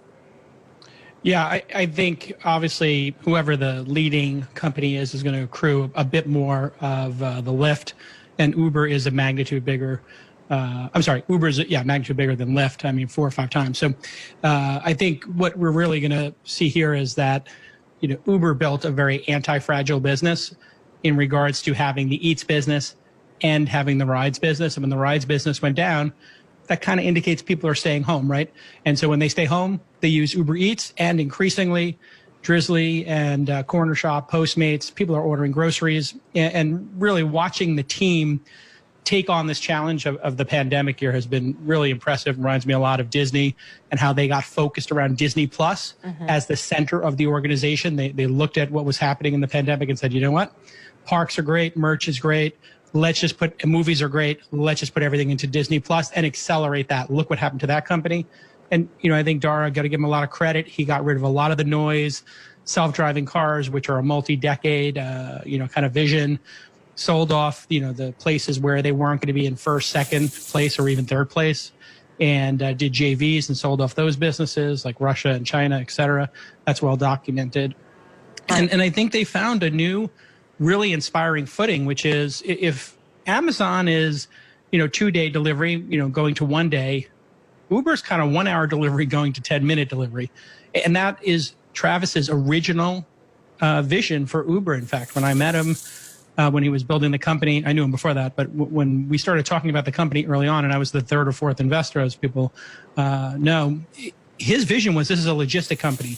We took atoms in the world, made them bits on the internet. Now we're going to take bits on your phone, an app, and we're going to move atoms in the real world. That was his original pitch, and here we are, decade 2. I'm still owning the same shares I've had, since I bought them for a penny or whatever back in 2008 or 2009. So I remain super bullish. I have a huge position in Uber, and I'm going to hold it for the next decade. What needs to be done, though, in terms of perhaps acquisitions or build-outs to make Uber that delivery company? I mean, it bought Drizzly for, $1 billion. Is it going to take those sorts of bolt-on acquisitions, or can it just turn into a transportation company using the technology it has, using the drivers that are already working for it? Yeah, I mean, it's fairly obvious that there are acquisitions and consolidation that needs to happen in the space in order for it to be profitable. And, the space can't have 50 players losing money. And we've watched Lyft, Postmates, DoorDash, everybody say, you know what? We're going to have to charge what this product is worth. We're going to have to stop burning money. There's no free VC money. the public markets are not down with lose money forever and grow. So I think, we found a happy medium here between what public market investors want, profits, and what private market investors want, growth. And I think Dara's done an exceptional job. Some things will come from acquisitions, but most of it has to be just relentless execution and focus. And that is the inspiring part of what happened here, is that they've become relentlessly focused, and things that maybe were coming in 10 or 20 years, like self-driving, where there'll be, in all likelihood, a commodity business. 10, 20 years, there'll be 5 people who have that technology. And VTOLs, very fascinating, very interesting. Vertical takeoff and landing vehicles. But again, that's probably 7, 8, 9, 10 years off as a very niche product. So right. I love the focus of management, and it's going to accrue to the bottom line. And if everybody is not losing money, and everybody kind of agrees that that's not sustainable because the market is telling them it's not sustainable, we're in a good place. Jason, pleasure speaking with you. Wish our conversation could be longer. Yum, Jason yum. Calacanis. Cheers. Yum, yum. Alrighty, now let's go to Seema Modi for Trading Nation. Seema. Tyler, dating app Bumble set to trade tomorrow, targeting a $7 billion valuation. Now that is a far cry from rival Match Group's $45 billion market cap. So what's unique about Bumble? Well, first, girls swipe first, and the strategy does appear to be working. Wells Fargo analysts saying Bumble's IPO could siphon some investor interest from Match Group, adding that paid user growth for Bumble's flagship was doubled that of Match Group's Tinder through the end of last year.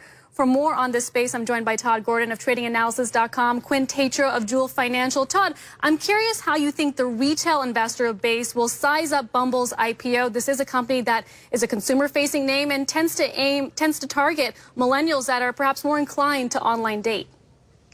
Right. So I'm a little out of this demographic, but I do understand that Match's Tinder is the biggest competitor to Bumble. Let's talk about Match, where that competition goes. We'll see earnings last quarter for Match, where basically at expectations, Tinder was a little bit of a drag.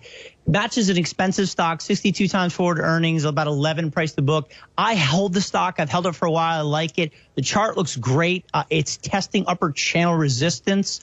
I'm fully aware of that overhead resistance, but there was a key acquisition with video, which is going to be key in this new age that we live in. They bought a company called HyperConnect, which is South Korean video, for about $1.7 billion. They're expected to close next quarter. This is going to allow Match to gain a bigger market share in Asia. And listen, Match has changed. This video world that we live in has changed societal norms. These are how young people are meeting. We're busy. We're not out going to bars and restaurants as much anymore. This is the way of the future, whether you like it or not. So I hold it. I like it. I'm aware of the overhead resistance. Yeah, a lot of FaceTime and Zoom dates. Quint, Bumble is being led by Whitney Wolfe, who will be one of the youngest female CEOs to take a company public, and it is actually seeing impressive growth. So do you swipe right on Bumble, or what do you think? Well, I can't buy either of these companies, or I'm going to be single and using these apps, because in my opinion, these are overvalued. I mean, I'm happy to see a Bumble go public.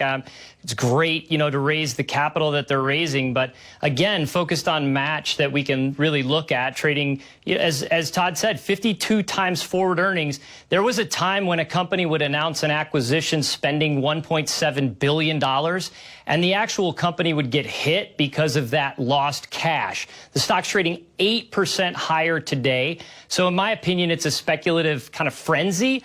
We'll have to see what this acquisition yields. But again, these are names. I think if you chase these names here, it's very, very dangerous. I would stay away from the Bumble IPO, and I would definitely not chase Match. We will watch tomorrow. Todd and Quinn, thank you for joining me. For a check on the chip shortage, head to our website or follow us on Twitter at Trading Nation. Ty, back to you. Seema, thank you very much. The Dow hitting another record high today, despite a sudden dip into the red this morning.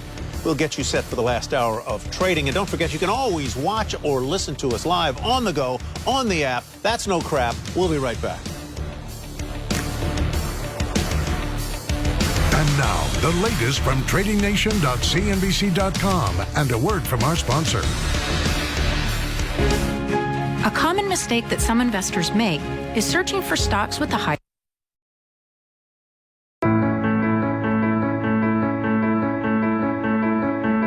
The countdown to the close of the U.S. markets is sponsored by IG.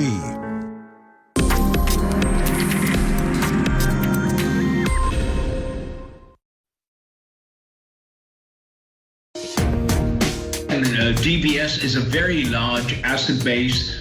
They've done exceptionally well in wealth management this year. Their fee income is up. So them coming in at about $5 billion is a big number for DBS itself.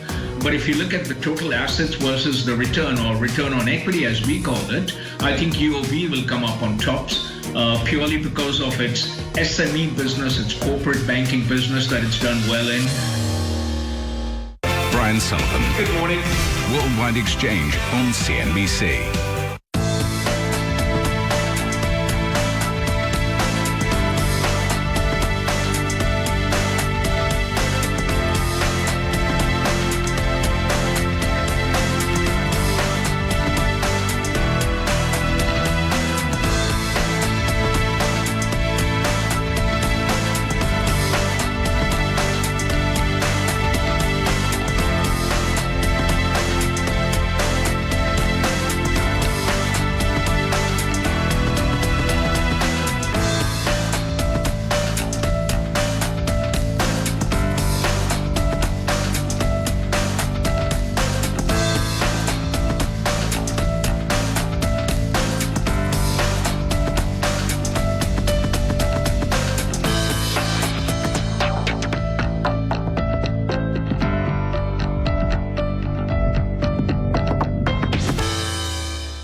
You know, they told us to begin with the markets, but I don't know whether we can get a wide shot here. This is the first time in about a year, Melissa and I feel like I'm on more than a year. I feel like I'm on a first date. A little bit nervous, right? Yeah, I'm a little nervous. Jittery, I'm a little butterflies jittery in the here. stomach. I want to text. I want to do, you know, it's just... Anyhow, let's look at the markets for you. There you see them, or I can barely see them because of my advancing age, but you can see that they are higher, green, reacting, I guess, positively to what Fed Chair Powell said about the continued pace of stimulus that he intends to put into the economy. So there you have a nice little green day. Yeah, and basically the headline there is it is important for the Fed not to pull back until the economy is through the pandemic. So that implies the Fed will be there for a very long time, which is great news for the market. Yeah. And we began the hour, at least in part, on marijuana stocks, which has been, the puns are just too easy, right? Been puffing along really nicely. There's Tilray up 45% today. There's a lot of belief that the Biden administration is going to take the lead in legalizing or decriminalizing it on a federal basis. There's a lot of hope built into those prices, Melissa. Some call it hope, some people call it froth. I want to speaking of froth, take a look at Dogecoin. It wouldn't be Power Lunch with a check on Dogecoin. It is higher today after Elon Musk once again tweets about it, saying bought some Dogecoin for little X, his baby, so he can be a toddler hodler. So there we have the power of Elon Musk in Doge. Thanks for watching Power. Good to be with you, Melissa. Closing bell starts right now.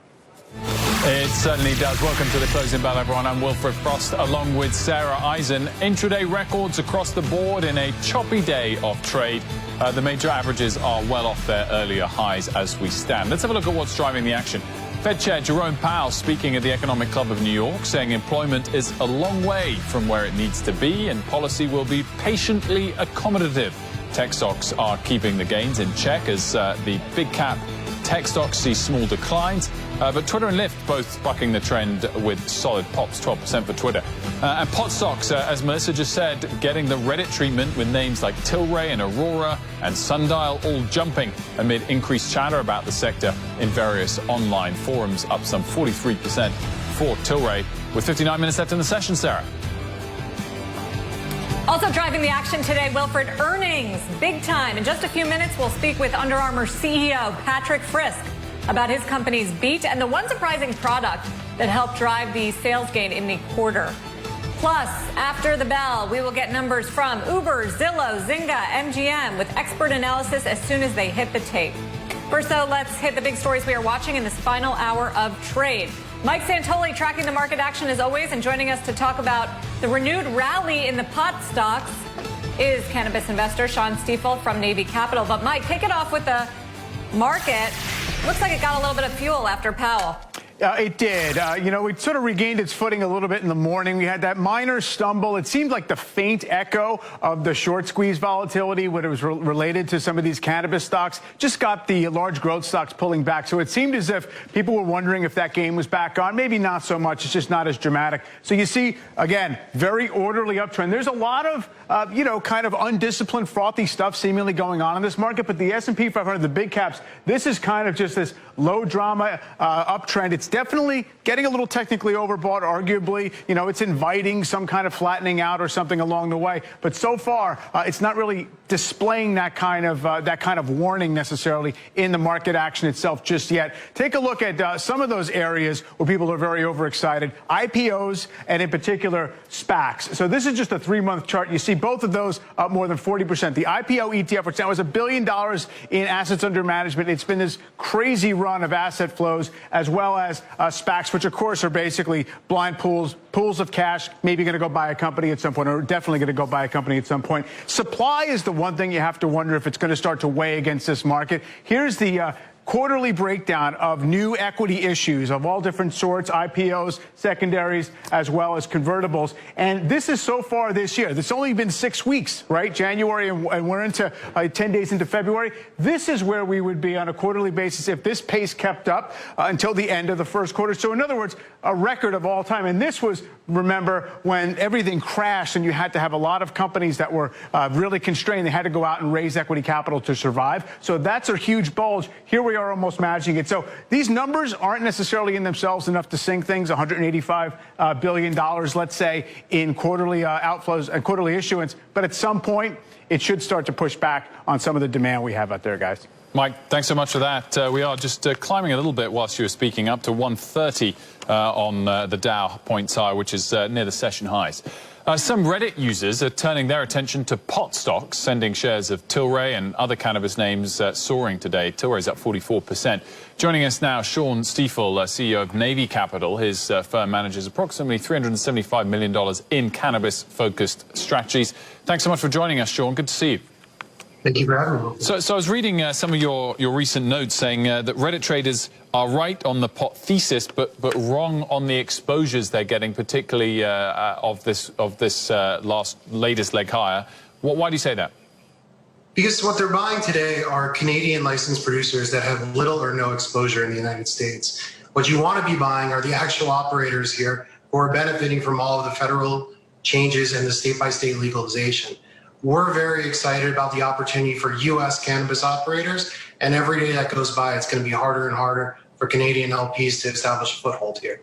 So how wrong, perhaps, have they got it with their stock exposures, like the Canadian names you mentioned? But wrong enough that you want to short those names, or just focus on others?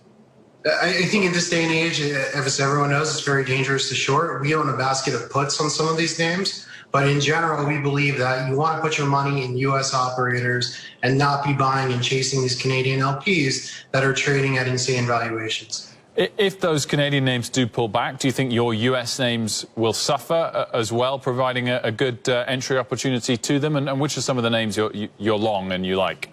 Yeah, so today you saw a little bit of a pullback earlier in the day, and you just saw a wall of money coming into the space. I think what you're seeing, and you saw this with Green Thumb Industries yesterday, you're seeing huge amounts of institutional capital come into cannabis. Compliance officers are more comfortable with it, and we believe companies like Green Thumb, Trulieve, Curaleaf, Cresco Labs, Jushi, which are extremely well positioned in states like Virginia, New Jersey, Connecticut, New York, all of which are starting the legalization process. And these are the companies that are actually going to benefit, as opposed to the Canadian LPs, where you're just buying some hope that somehow, some way, they're going to find a way into the United States. But is that all you're buying? Because firstly, am I wrong in saying that these names do have some exposure in the US, albeit maybe it's not as big as some of the US names, but they're also part of a trend of growing legalization potentially in places like Europe too? Yeah, just for perspective, the European market this year will be shocked if it hits 100 million in THC sales. The US market this year could hit 30 billion. So there's not a lot of skin in the game kind of outside of the United States. Yes, some of them, like Canopy, do have exposure in the US, but it's de minimis compared to operators like Green Thumb Industries that will have hundreds of stores in a dozen plus states. That's where we want to play, and those are the companies that are positioned as more and more states legalize. Sean, thanks so much for joining us. Thank you for having me. Up next, Under Armour getting a boost today on the back of earnings, adding to substantial gains so far for the year for this stock. We're going to talk exclusively with CEO Patrick Frisk about these results and the one product that helped drive accessory sales in the quarter. You're watching Closing Bell here on CNBC.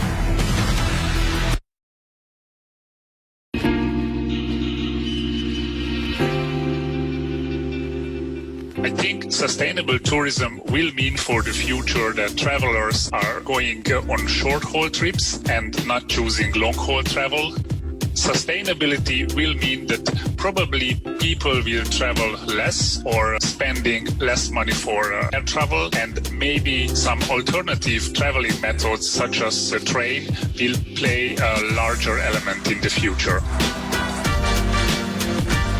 All destinations who are looking for solutions which are kind of out of the box, they will survive, and they will be the first one to regain tourism and to see international travelers again. We said it before, the pandemic has changed everything in tourism, and the time to see that and to believe that will come in 2021. So we have to be ready for a new phase of tourism.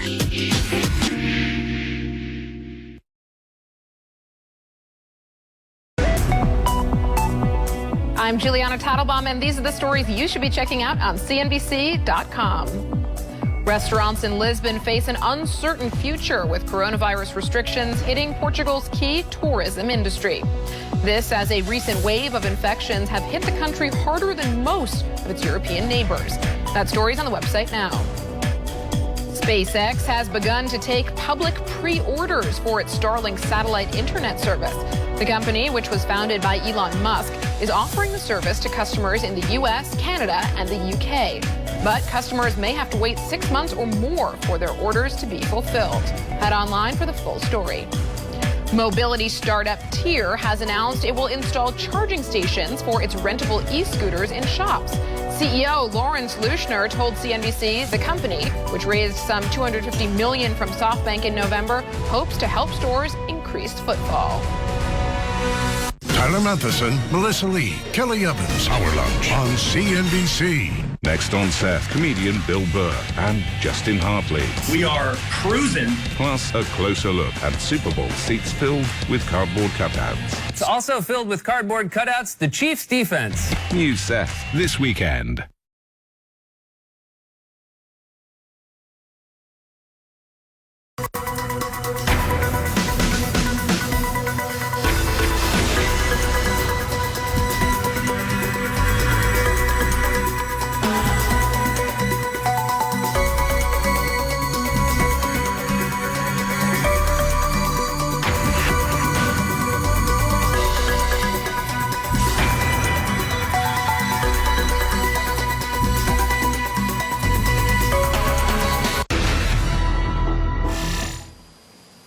Welcome back. Dow's up 128. Under Armour also higher today following earnings this morning. The company reporting a surprise profit and beat on revenue. It also saw some highlights here. 25% growth in e-commerce sales, and revenue for its accessories segment increased by 32%. Joining us now for more in a CNBC exclusive interview is Under Armour CEO Patrick Frisk. Patrick, good to have you here. Welcome. Thank you, Sarah. I think the big surprise, in a good way, was the profitability for the holiday quarter, better margins, leaner inventories. What drove that? Yeah, you know, in general, it's been a gradual improvement over the past 2 quarters. We had, of course, as we talked about in our last earnings call, driven our inventories down somewhat as we made our demand planning actions coming into COVID. The good news was that what we had was the right stuff, the right place, the right time, and we were able to drive better full price, and we were also able to activate our new e-commerce platform, the North American e-commerce platform, which, as you mentioned, really helped us do a better direct consumer business in the quarter. Overall sales, though, were still down. I mentioned accessories as a bright spot. Obviously, mask sales were very hot for you, but overall sales were lower. Patrick, is that a COVID thing with stores closed and traffic down, or is it a brand problem? It's a combination of you know, stores being constrained, stores being closed in Europe, stores being closed in Canada, and also the inventory availability. Again, at the back half of the year, we came into that fourth quarter and third quarter buying less, so it was also a question of availability. But we did shift a lot of product from Q4 into Q1 2021 based on COVID impacts, which also played in pretty dramatically into our quarter.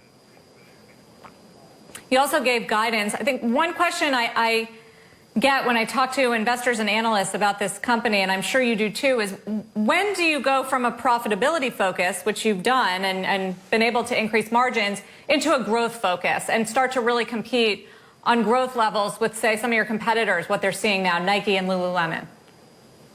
Well, first of all, we will grow in 2021, and we will become profitable again. I think that's really important. But we want to do that while we constrain demand. We want to make sure that we're selling the right product in the right place to the right consumer, so to speak. And for us, that is incredibly important in the near term. We'll continue to grow. We'll grow in 21, we'll grow in 22, but it's very calculated and prudent growth. We want to make sure that we take out undifferentiated distribution. We've been very clear about the fact that we are going to exit 2,000 to 3,000 doors here in North America over the next 2 years. And we're also going to constrain demand in terms of the inventory that we put into the market to make sure we return to premium, healthy growth. Patrick, can you update us on where you stand both on the NFL more broadly and on Tom Brady specifically, and what he will and won't be allowed to sport on the field of play next season, given the sort of changing relationship you have with the NFL overall?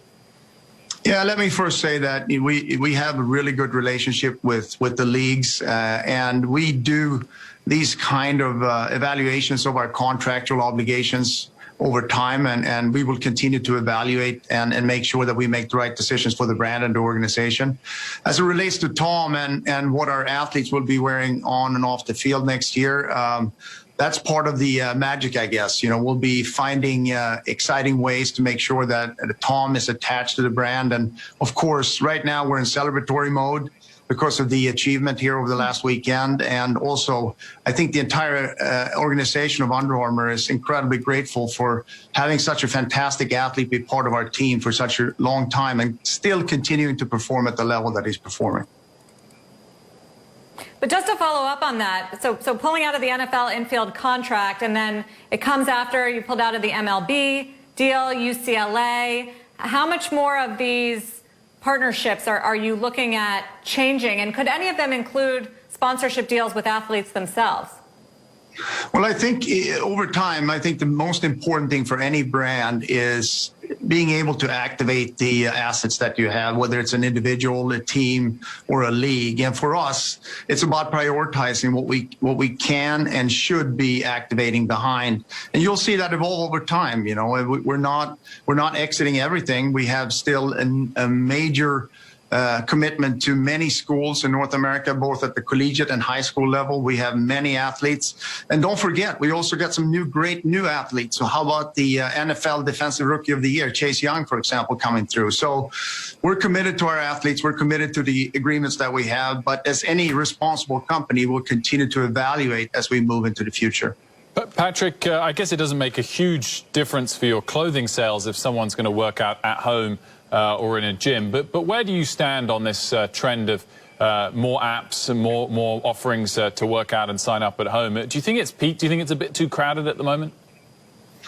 I think it will evolve over time. Let's see what happens when people are able to, again, get out there and go after it in different places, not just at home or in the outdoors, but actually in the gym space. I think we'll see new iterations. We'll see new innovations coming on the back of this that we're very excited about. I think the major thing for us is for people to continue to engage and stay active. We're here to make people better. That's what Under Armour does. And as long as they're moving and trying to do that, we're going to be there to support them. But at the end of this, I think it's driving innovation right now, which I think is good for our segment. Finally, Patrick, I want to ask you about the decisions you're making around stores as you do this reset around wholesale versus direct-to-consumer, where a lot of the growth is. You've got partnerships with a lot of players out there, from Dick's to Kohl's to mom-and-pop shops. How do you think about who you want to be with and where you want to be, and maybe more importantly, who you don't? For us, it's all about the consumer. Ultimately, we're here to try to make the consumer better. A lot of the work that we're doing right now as a brand is understanding the consumer journey and understanding the expectation from the consumer. So if we're able to make sure that we're there for the consumer to engage whenever and however they'd like to, and deliver the right kind of content, the right experience, that's what's important. And the mix ultimately in terms of our own direct consumer, whether it's brick and mortar or e-commerce or our wholesale partners, what we're going through right now is an evaluation of what that right mix is. We're also trying to improve our productivity, of course, in our own brick and mortar, whether it's full price or outlets. But we'll continue to evaluate that. And I think we're all now wondering, as we come out of COVID, what is going to be the traffic patterns? How is the consumer going to behave going forward? And I don't think anybody knows for sure. But what we've done with this new construct that we have is we've built in optionality and agility for us to be able to navigate that new environment. Guess you're not naming names yet at this point. Finally, Patrick, do you expect a benefit directly for your sales if we do see another almost $2 trillion stimulus package passed, including higher direct checks to Americans? I think it's an important thing for us, of course, like any retailer out there, that people are able to shop, if you like. But I think the extent of it, the duration of it, the actual impact of it, it's really hard to judge right now. But if we can take any learning from the last time this happened, it certainly was an injection for the entire marketplace as it relates to retail. And I think most likely we'll see that again. Under Armour shares surging today. Patrick Frisk, thank you for joining us. Up 8% right now. CEO. Thank you, Sarah. Thank you, Sarah. We appreciate it. Thank you. Still ahead, the most severe chip shortage in years is hitting everything from car production to video games. We'll explore what's behind the semi-setback next. And as we head to break, check out some of today's top search tickers on CNBC.com. GameStop not top of the list for once, though still in the top 5. Tilray tops the list. We're back in a couple minutes. It's 11 a.m. on Wall Street, and Squawk Alley is live. Carl Quintanilla, John Fort, Squawk Alley on CNBC. It sees its core profit up to $10.5 billion this year, compared to $8.3 billion in 2020. Global container freight rates have tripled this year as demand for home goods surged during the global lockdown. We are trying to deal with a surge in demand, which is completely unprecedented, both a surge in demand because the consumers are spending, but also a surge in demand because of a large restocking cycle as large retailers actually stop buying stuff. Managing Asia, we put the spotlight on sustainability. By 2030, we want to all abolish petrol-based virgin PET bottles. That is a huge challenge. I'm hopeful that we'll be able to cut the amount of plastic getting into the ocean in half over the next 10 years. The interest that Claire and I have had when we were much younger has always been about trying to make a difference in the world. Companies doing good on the next Managing Asia.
major shortage of semiconductors is having a wide-reaching impact on a number of industries, from autos to video games. Josh Lipton has a look at what's behind the setback. Hey, Josh.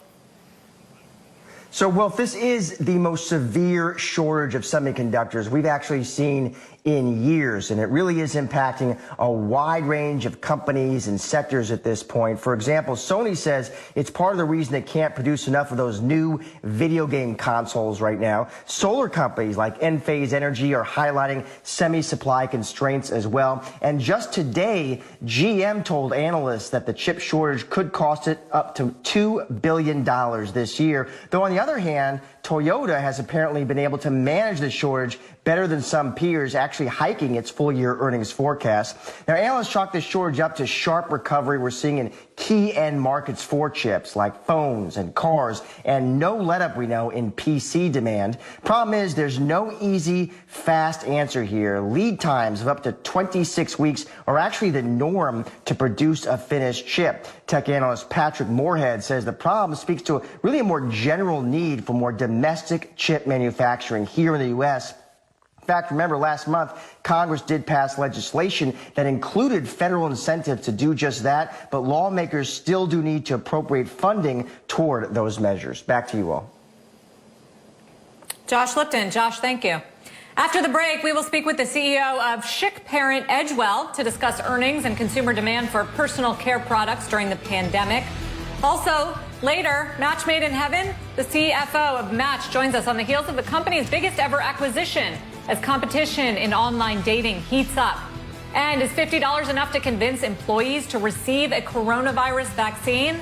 Well, Tractor Supply thinks so, and we will hear from the company's CEO on their new decision to pay workers to get vaccinated. As we had to break, a quick check on bonds for you. Dow is up 122. Yields are a little bit lower today. The 10-year below that 115 level. We did get CPI, Consumer Price Index, showing not much inflation. Yields potentially lower on that, some buying in bonds. We'll be right back.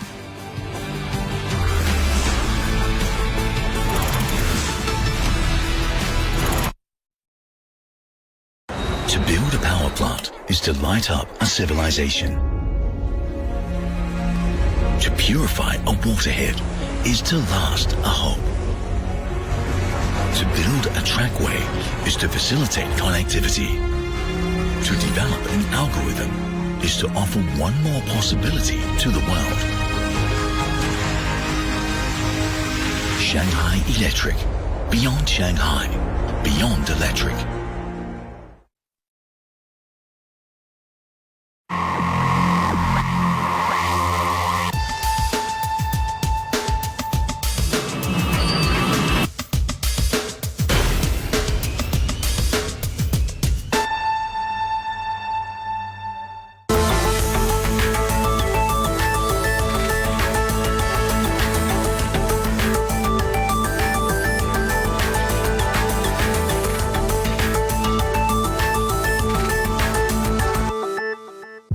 Story went from a dilapidated, rundown duplex all the way to the White House. Mr. Haley was surprised at how easy it was to make an extraordinary amount of money by doing essentially nothing. How far would you go? You can smell the money. That's why the clients come here. For money. $40,000 would be paid for the killing of the judge and the prosecutor. American Greed on CNBC.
for a CNBC News Update with Contessa Brewer. Hi, Contessa. Hi there, Wilfred. Here's what's happening right now. The NBA says teams will play the national anthem before each game. This after the Dallas Mavericks dropped the anthem from their first home game. The team now says, it's reversed the decision to forego the anthem at home games. First details are out on the delayed Oscar ceremony that will be held in April. The Academy says the award show will be broadcast from multiple locations. Prosecutors in former President Trump's impeachment trial are calling Trump the, quote, insider-in-chief, their words, of the Capitol riot and not an innocent bystander, as his lawyers have claimed. Attack did not come from one speech, and it didn't happen by accident.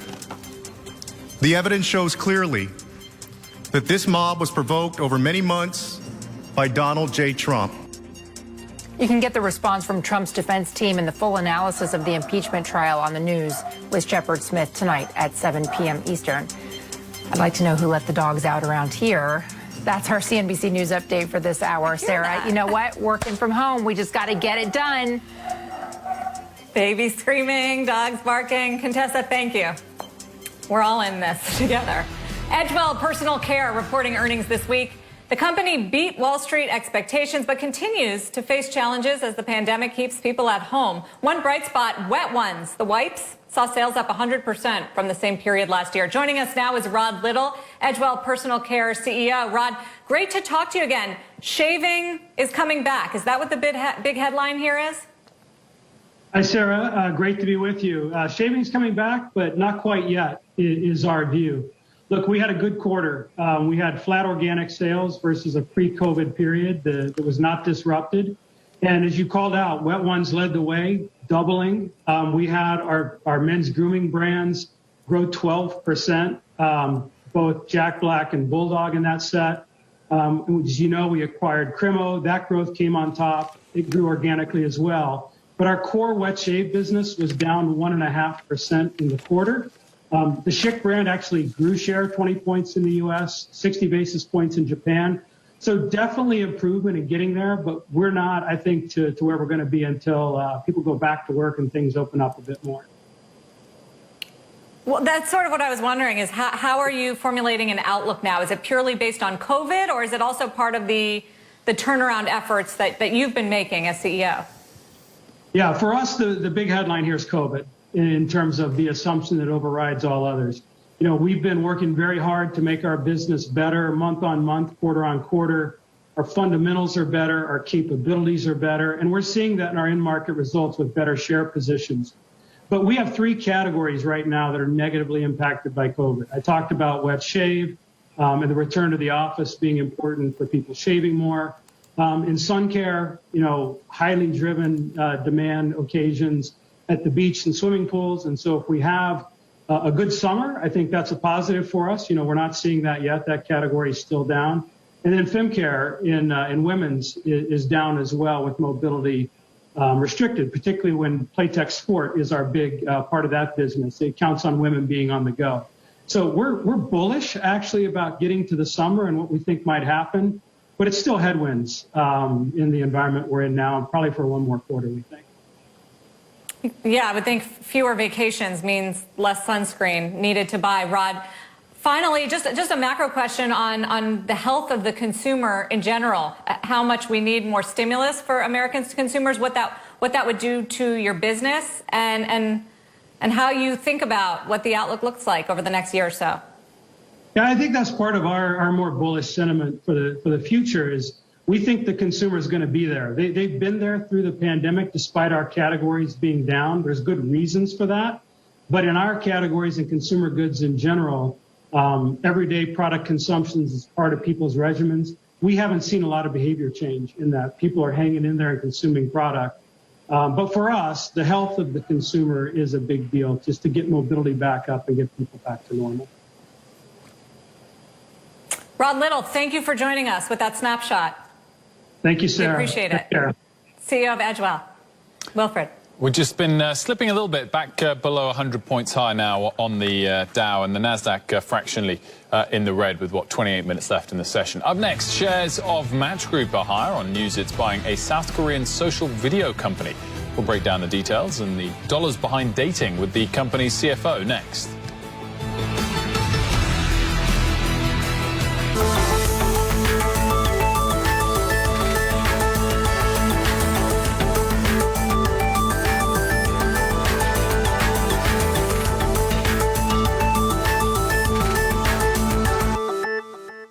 Divided by distance, united by business. This is the new reality we're all Helping you navigate the new normal. Squawk Box on CNBC. Heineken is also in focus this morning. The company has reported a near 50% drop in net profit for 2020. The brewer says it does not see a recovery to pre-pandemic levels this year. When we get to the back end of the pandemic, those trends hold true and will only accelerate. Brand Heineken, the trend of premiumization, the trend of no alcohol or lower alcohol beers. As much as we're dealing with the crisis right now, we are very confident and bullish about the future.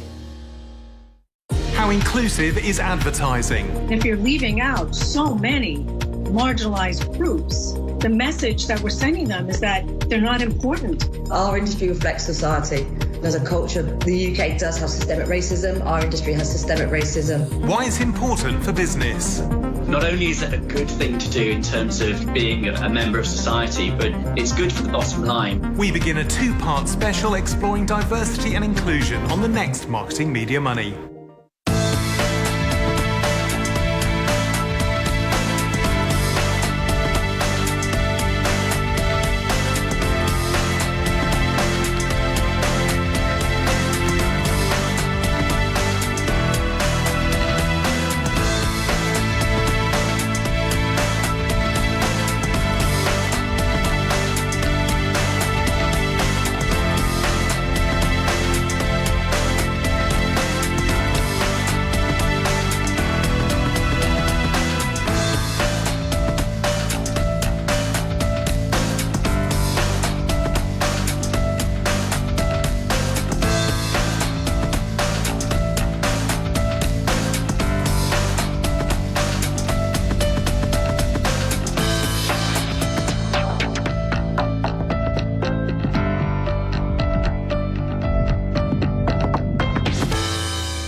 Shares of Match Group popping today after announcing its biggest deal in its history. The company behind dating apps like Tinder, Hinge and OkCupid acquiring South Korean social and video company Hyperconnect for $1.75 billion. Match CFO and COO Gary Swindler joins us now in an exclusive interview. Gary, good afternoon to you. Thanks for joining us. Good afternoon. So Hyperconnect was described in one of your press releases as a social discovery company. What exactly does that mean? Basically, as you know, during the pandemic especially, people are turning online to meet and socialize much more since their opportunities to go out have been reduced. And so we used to provide mostly dating products for people to make romantic connections. Social discovery is a way to meet friends and people so you can share interests and have relationships with that are short of dating. And that's something that we think is increasing across the world, especially during this pandemic time. Has the pandemic helped or hurt you in the fact that clearly people can't go on physical dates, so maybe they're not bothering with the app, but if they are, maybe they're more engaged than normal? Yeah, it's actually had a little bit of a mixed effect. You know, people have been engaging with our products more, trying to meet people, spending more time video dating, spending more time online generally, but it has been harder to go out. It was certainly harder back in the spring of last year. It was better in the summertime, and it's gotten a little bit worse here in the fall and winter. So it's kind of been up and down with the trends around the pandemic and how people are feeling. But we're optimistic that as the vaccine continues to roll out and people get back out again, they're going to be very eager to get out and meet people and spend their time dating once again. I'm sure you feel pent-up demand to go out and do things that you haven't been able to do for a while. And I think that's a common trait these days. So is this a signal, Gary, that you are looking to expand beyond dating with this acquisition? Because it sounds like this target does a lot more than that and has potential to do more. Yeah, we think of social discovery as sort of just beyond dating, adjacent to it, if you will. So if you think of our core business as dating as the thing that we have been doing for 25 years, we've started to expand into social discovery with a couple of new businesses, our Oblo app, as well as our Plenty of Fish live streaming business. And HyperConnect acquisition will take us much more firmly into social discovery, which we actually think is a even bigger market than dating. It's a very global market, and it's growing even faster than the dating business. Do you make more money, Gary, when people do have a date or an interaction over video? Does that get specifically monetized, or do you just need the members, and therefore if they're now going out to have the date in person, that's better because they're more likely to be a member in general as opposed to spending quite as much time on the app? Yeah, we don't charge people specifically for video dates. It's an offering that's part of the package of services that we provide. But as you say, it's important that people have successful outcomes on our products. That gets them back more and more. It gets them telling their friends about them. And so the more useful services that we can offer, the more value that we can provide to our customers and our users, the better it is for our business and for our products. What about the competitive environment, Gary, especially as we are watching for pricing of Bumble's IPO today after the close? Yeah, I heard they're coming to join us as a public company later today or tomorrow. It'll be nice to have somebody else as a publicly traded dating company.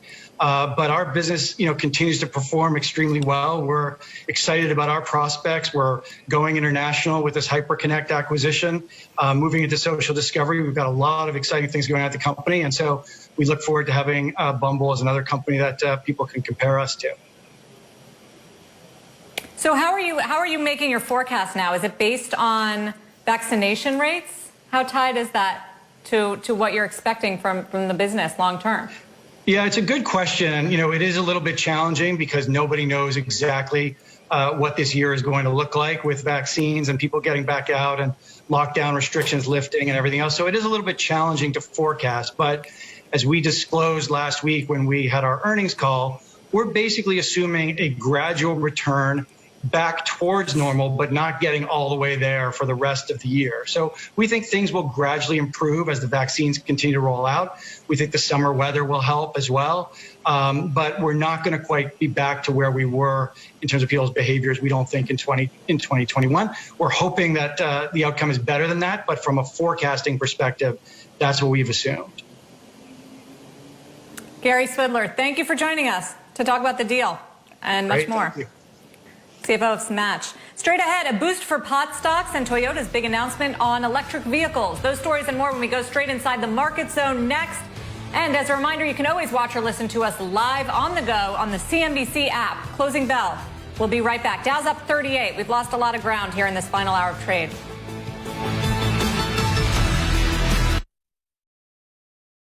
If you can keep your head when all about you are losing theirs, if you can meet with triumph and disaster and treat those two imposters just the same, the world is yours to trade and invest. See it, IG it.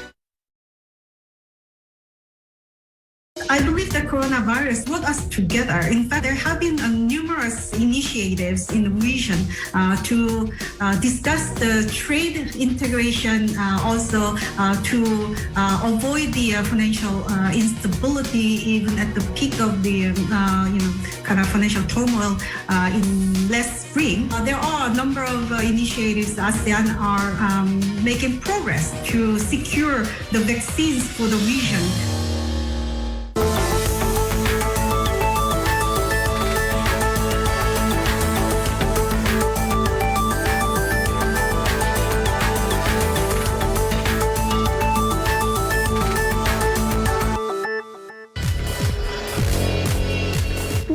Women make 77 cents for every dollar that men earn for work of equal value.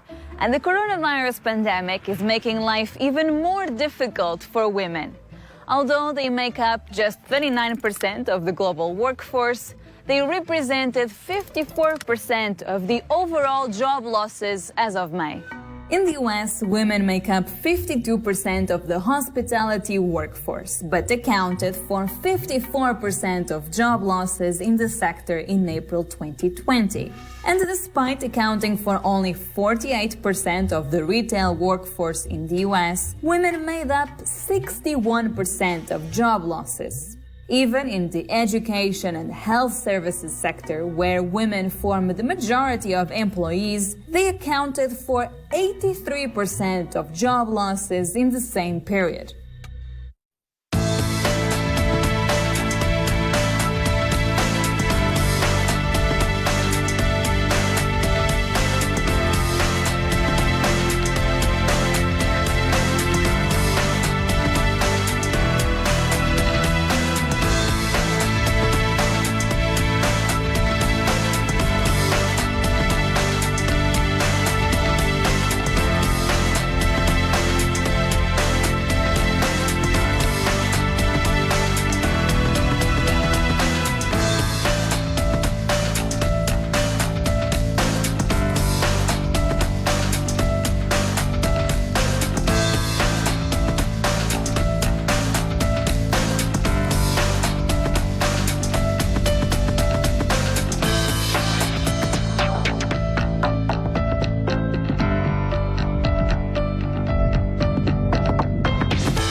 We have 16 minutes left in the trading day. We're now in the closing bell market zone. Commercial-free coverage of all the action going into the close.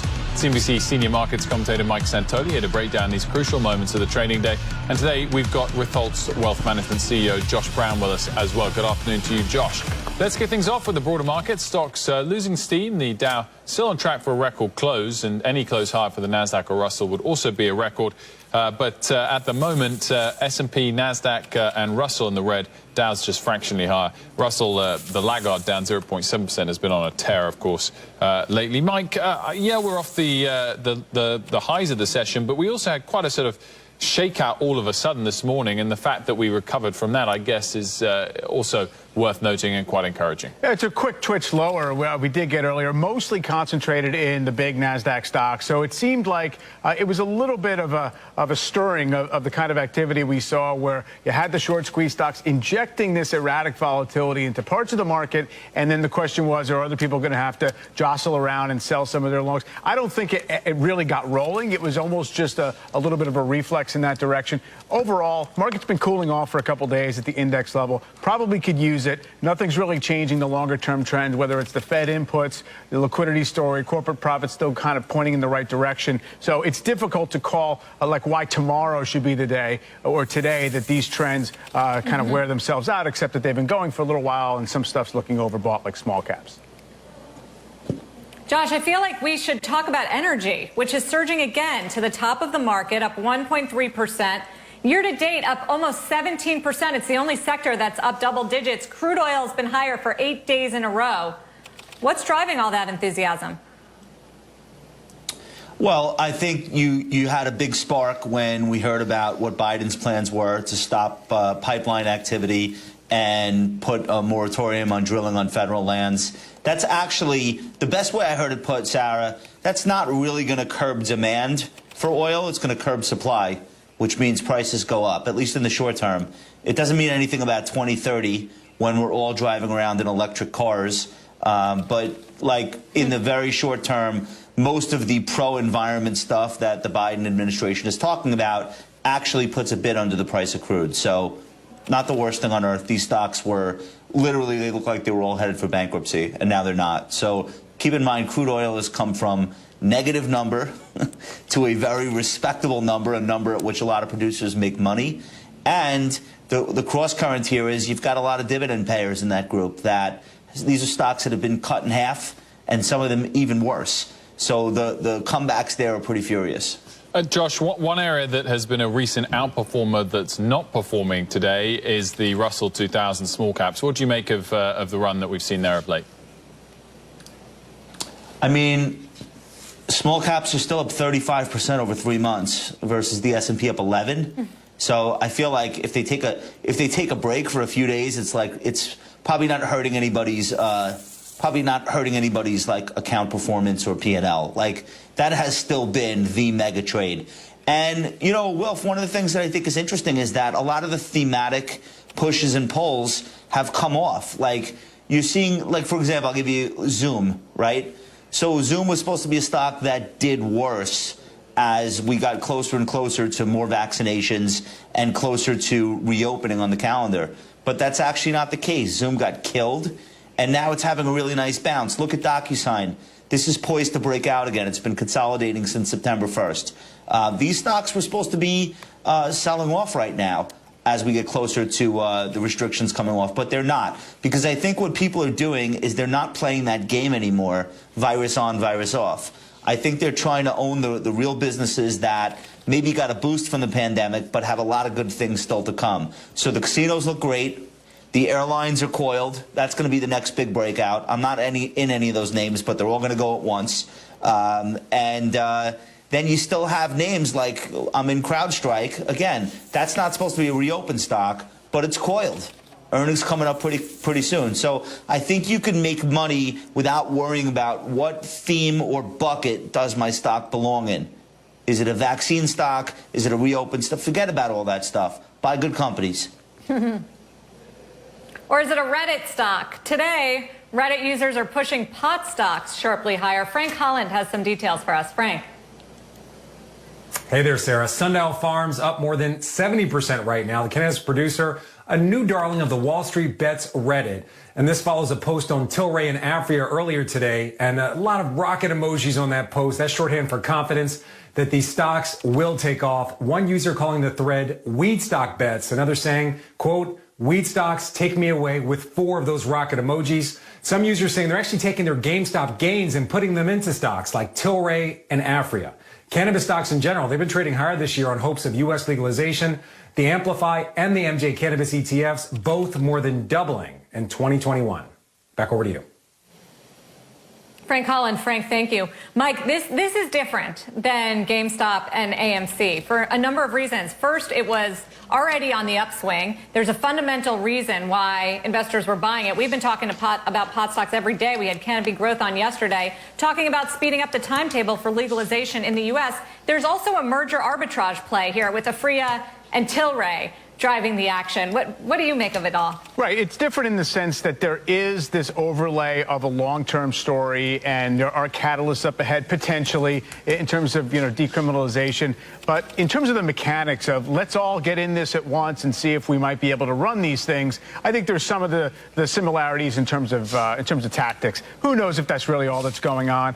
We saw these stocks all overshoot massively 2-3 years ago to the upside, and then they had their reckoning. So we'll see. I think it's arguably they're kind of disconnecting a little bit with the plausible scenarios in terms of what they can capitalize on legally. But yeah, I do agree that there's a difference in the arbitrage in terms of the short position in Tilray. A lot of that is just agnostic of the price. It's strictly mechanical, trying to capture the spread between the target and the acquirer. Josh, these are tiny stocks. Yeah. These are Michael's right. These are tiny companies and tiny floats. Tilray is, I guess, the most popular right now. It's a $10 billion stock. There is no question that Reddit could take this to $20 billion.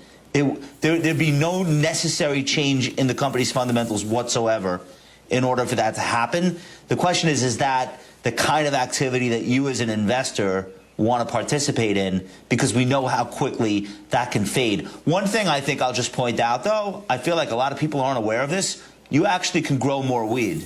Like, it's not that big a deal. People do it every day. So I don't know about there being like scarcity for the crops. Like, I would not be going crazy in these short squeezes as though they're doing anything scarce. You can grow this stuff with your eyes closed. It literally grows like a weed. This is not my cup of tea. Well, what's scarce is the demand and the opening up of legalization potentially in markets not that big. Like the United States. Yeah, it's not that. These are all Canadian companies, which is a red flag to begin with. But the market's not that big. So I think New Jersey, New York, that story that's going to be a big boost for these companies. I agree. But I think Tilray's up 48% today. Like, are we saying that's not in the stock at all? And so the places they've opened this up, we have like case studies, cities, like in Colorado and California. The places where there's a huge boost in demand in the first 6 months. Then it remains elevated, but it levels off. It's not growth as far as the eye can see. It's not going to be 100% of the population regularly consuming marijuana 3 times a day. It's not Starbucks. So I get that some of these companies will end up becoming huge brands, but not a lot. Not a lot. And don't be surprised to see traditional consumer goods companies a few years from now really move it and colonize once the stigma has completely gone away and this stuff goes federal. So I'm not opposed to the trades. I get it. I feel you, Reddit. You guys know I love you. I don't know if I want to, go life savings into these things. Up 48% on the day. It's a little much. Another booming area, blank check companies. Just today, we've seen former San Francisco 49ers quarterback Colin Kaepernick announce he will serve as the co-chair of a new SPAC looking to acquire a socially driven company.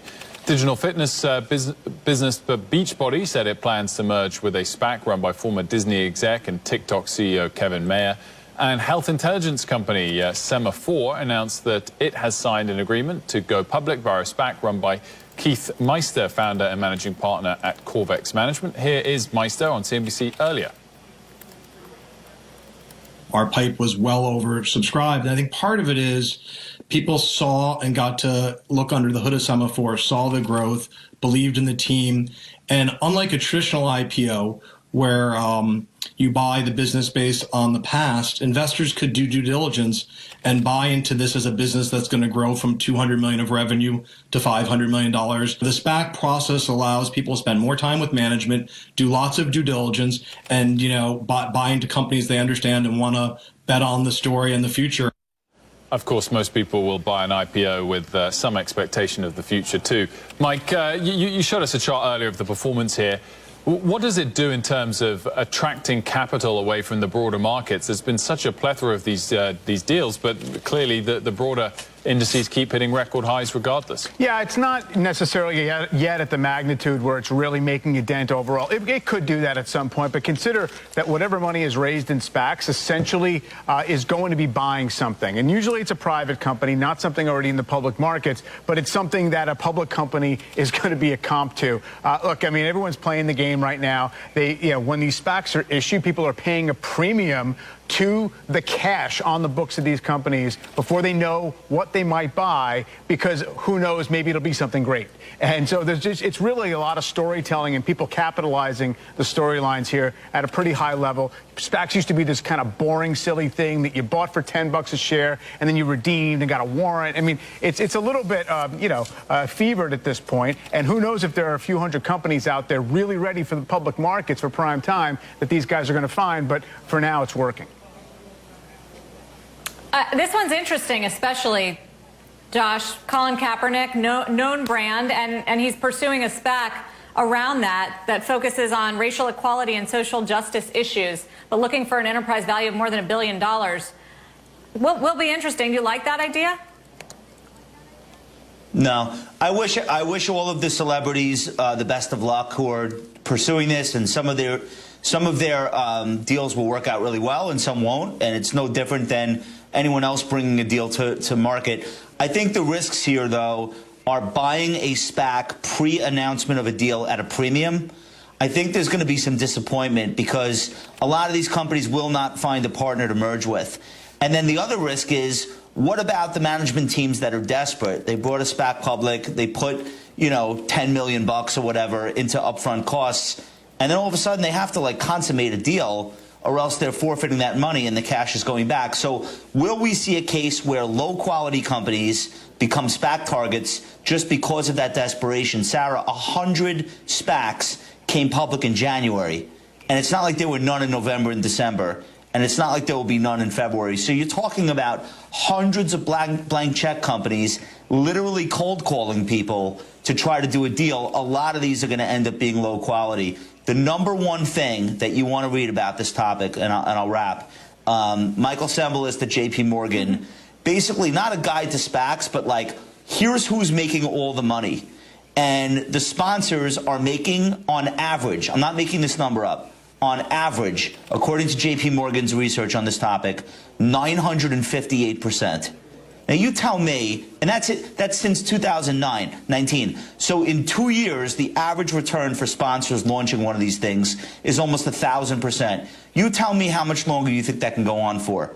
But when you see that number, you understand why there's 100 deals. It's a gold rush, but we know how gold rushes progress.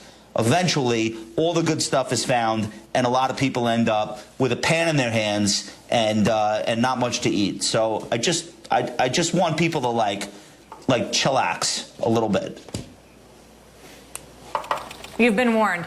Toyota making a major electric vehicle announcement. Phil LeBeau with the details there. Phil.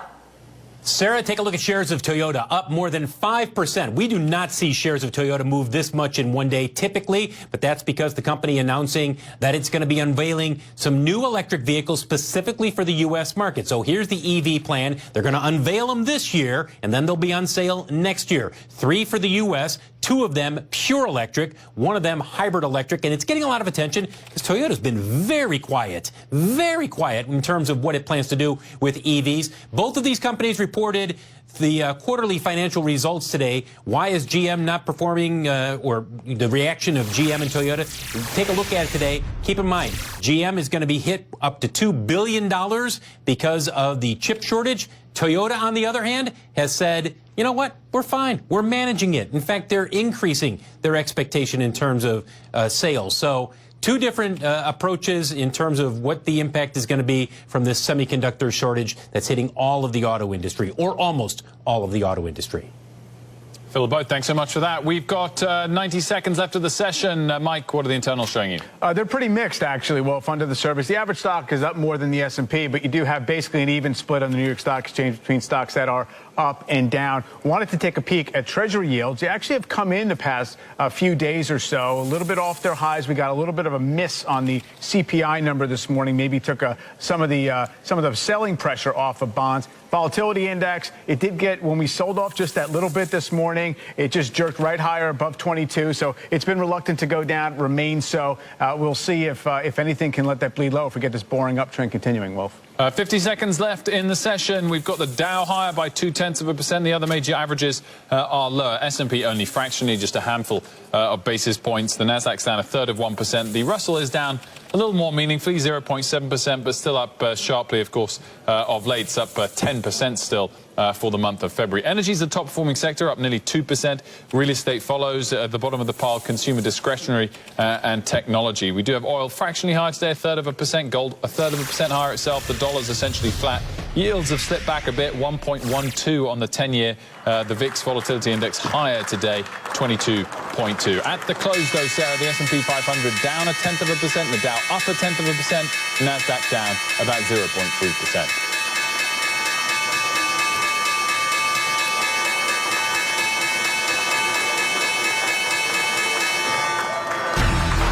It looks like that'll do it for a record high for the Dow Jones Industrial Average. Wasn't much, but closed up 0.2%, an all-time high. Everybody else was lower. Welcome back, everyone, to Closing Bell. I'm Sarah Eisen, along with Wilfred Frost and Mike Santoli, CNBC senior markets commentator. Take a look at how we finished up the day on Wall Street.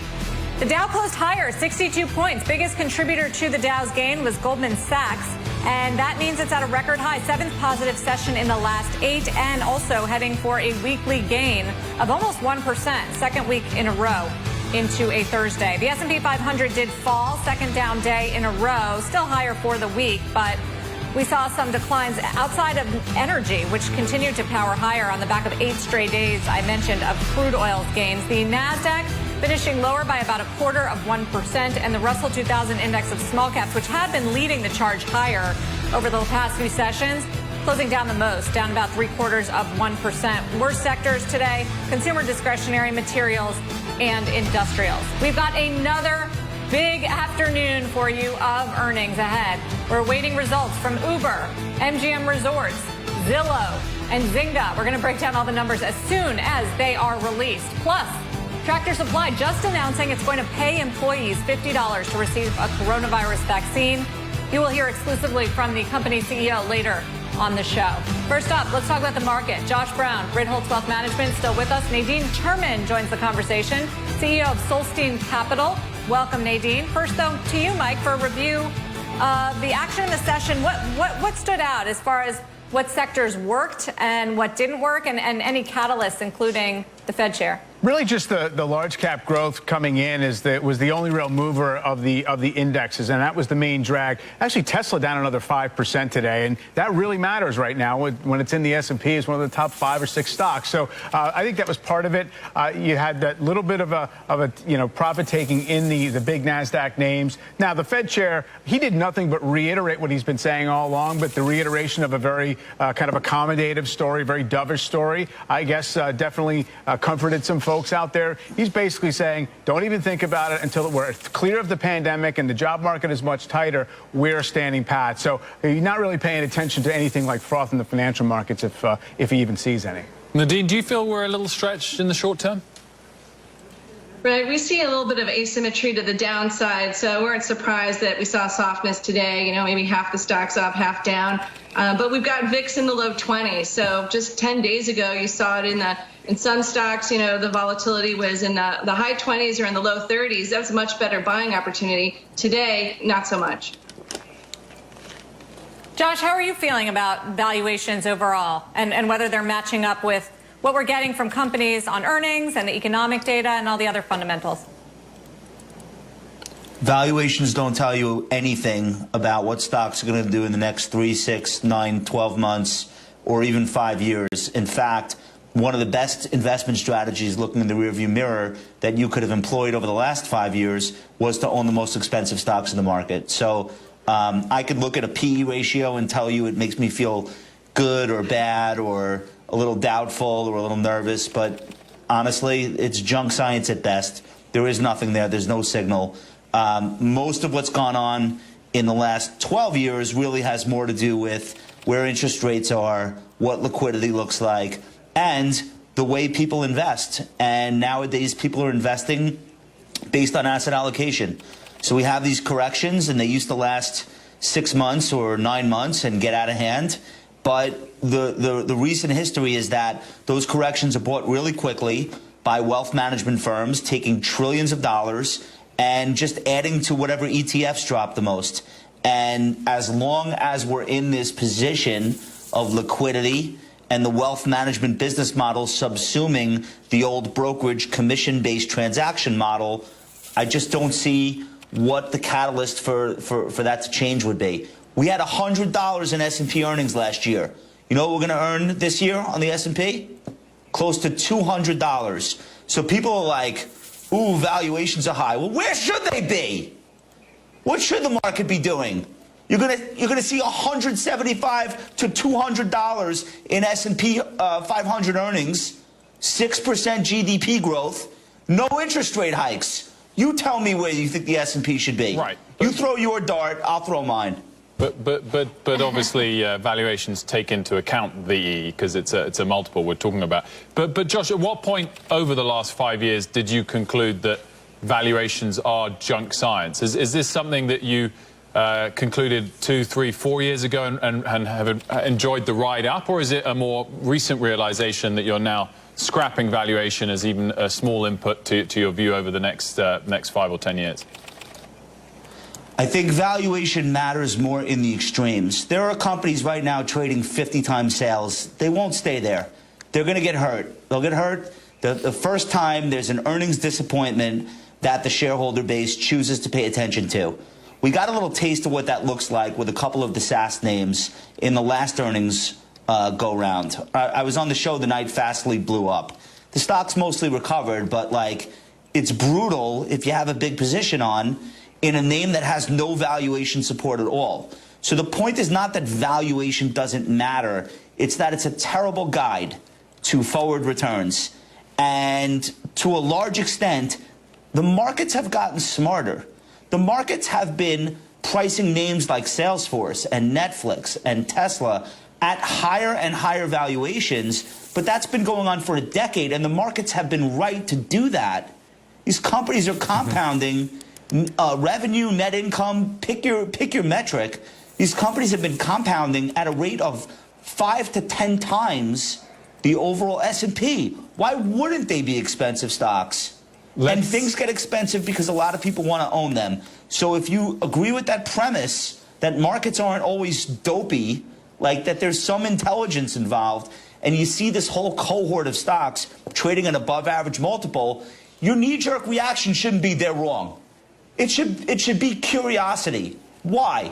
Why does this group of stocks get a persistently higher multiple than Campbell's Soup? There must be some rhyme or reason. So I think a little bit of humility and not this knee-jerk, what's the PE ratio, it's expensive attitude, probably helps you more than hurts you. Let's get to Uber numbers. Deirdre Bosa's got them for us. Hey, well, mixed quarter from the ride-sharing and delivery company. A bottom-line beat, however, a top-line miss. Loss per share coming in at 54 cents versus 56 cents the street was expecting. Revenue coming in at $3.2 billion versus the 3.6 expected. Gross bookings in line with estimates at $17.2 billion. Net loss for the quarter was $968 million, and that brings net loss for the year to a staggering $6.8 billion. However, that is an improvement from 2019's $8.5 billion loss. Delivery numbers, they were good for revenue, seeing the most growth there, but still a loss leader. In the comments accompanying the release, CFO Nelson Chai says that the company remains on track to achieving its profitability goal in 2021. That is adjusted EBITDA revenue. Mobility eked out delivery. This is interesting, guys, on a dollar basis for the first time since the pandemic started. So perhaps suggesting that you're seeing ride sharing, people use that more, and that actually improving because it did beat out delivery on that dollar basis. We will continue to dig into this, guys, and bring you more as we get it. Back to you. Dee, thanks so much for that. By the way, don't miss First on CNBC interview with Uber CEO Dara Khosrowshahi tomorrow morning on Squawk Box. Don't want to miss that. Mike Santoli trading lower, 3-4%, kind of similar, of course, to Lyft in that it has had very strong performance of late coming into this. Very strong performance. Basically, people have decided that they're survivors. They're where the world is going, not where it has been. I just find it fascinating because 1 year ago, this year's, or actually 2020 revenue forecast for Uber was $17.5 billion or something like that. It came in more like 12, 13, whatever it is. Now, this year's estimate is $17.5 billion. So basically, they're supposed to get in revenue this year what they were a year ago supposed to do last year, and the stock went from 40 to 60. So that's the market we're in. You decided you're a winner in a big total addressable market. We'll pay up, and you guys are going to figure out the profitability piece later. Well, the other thing is it's a tale of two businesses now. Delivery revenues up 224%, while mobility revenues fell 52%. Mike, one of the questions has to be what happens to those numbers as the economy opens up? The stock has worked a lot better as they've gained more exposure into eats, and they've done more deals like Postmates and Grizzly on the food delivery front than when they were just more of a pure play ride-sharing company. What happens on the other end in the next year? Well, one of the big questions is just exactly how much of getting food delivered at home was strictly a pandemic phenomenon. I mean, obviously, it was in massive growth phase before that.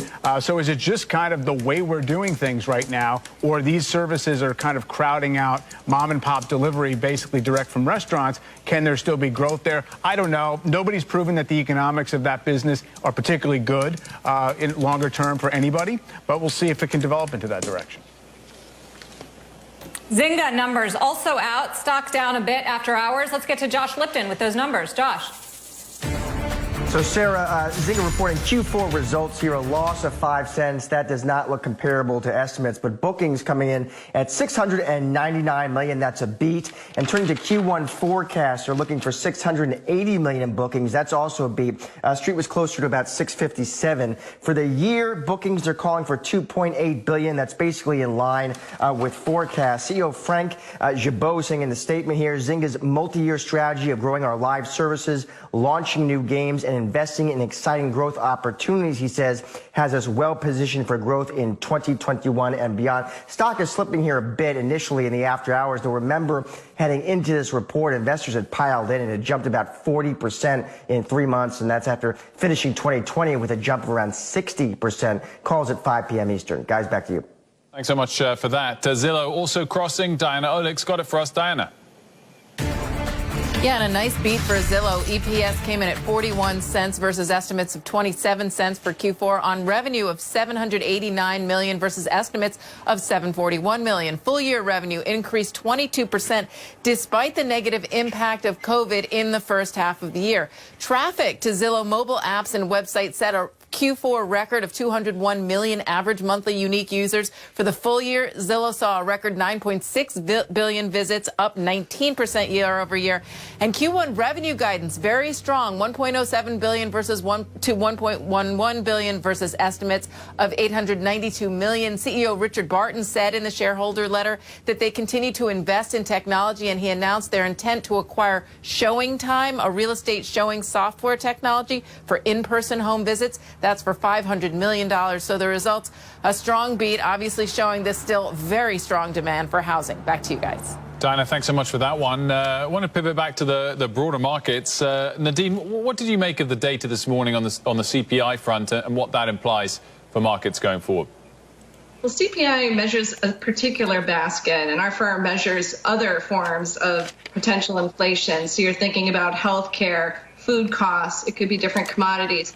So even though we heard maybe a little bit of softness in CPI, when you look at so many other measures, it's inflationary. I think you've seen that with yields rising and a lot of the commodity reflation trades working over the last few months.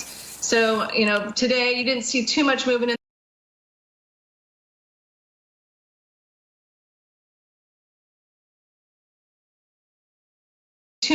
the markets when you think about being near all-time highs and taking, call it 10, 20 bips off the market. That's not very much compared to what we've seen over the last month and a half. But we still like reflation trades. We still think that the dollar is going to depreciate. So you're better off making sure that your money's worth something and protecting it through inflation. Josh, Nadine, thank you both for joining us. Pleasure as always. Thank you. Still ahead, Uber under pressure after missing Wall Street's revenue estimates. We will be joined by a pair of analysts to discuss whether this pullback's a buying opportunity. That's coming next. Plus, pod stocks rallying today as Reddit forums turn their attention to that industry. Venture capitalist Bradley Tusk will weigh in on the retail trader revolution and how it will impact the future of investing. Daybreak in the U.S. Trade nerves all around. Tech stocks down.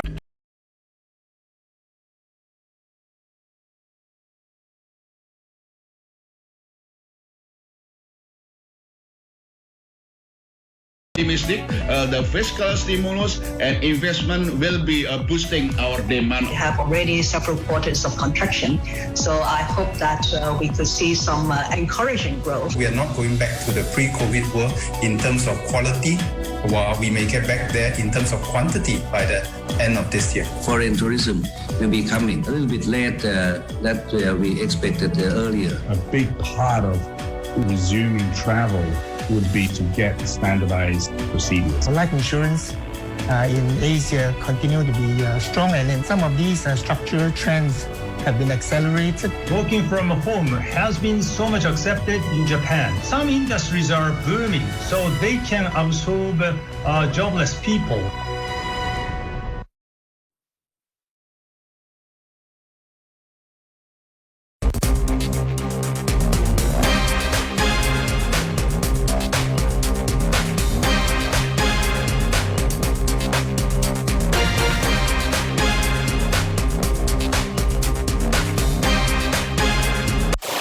Shares of Uber moving lower after just reporting earnings. The company reporting a slightly smaller than expected loss, but it did miss on revenues. For more on the numbers, let's bring in a pair of analysts. Wedbush Securities, Dan Ives has a buy rating on the stock. Ali Mogharabi from Morningstar has an equivalent to a hold rating.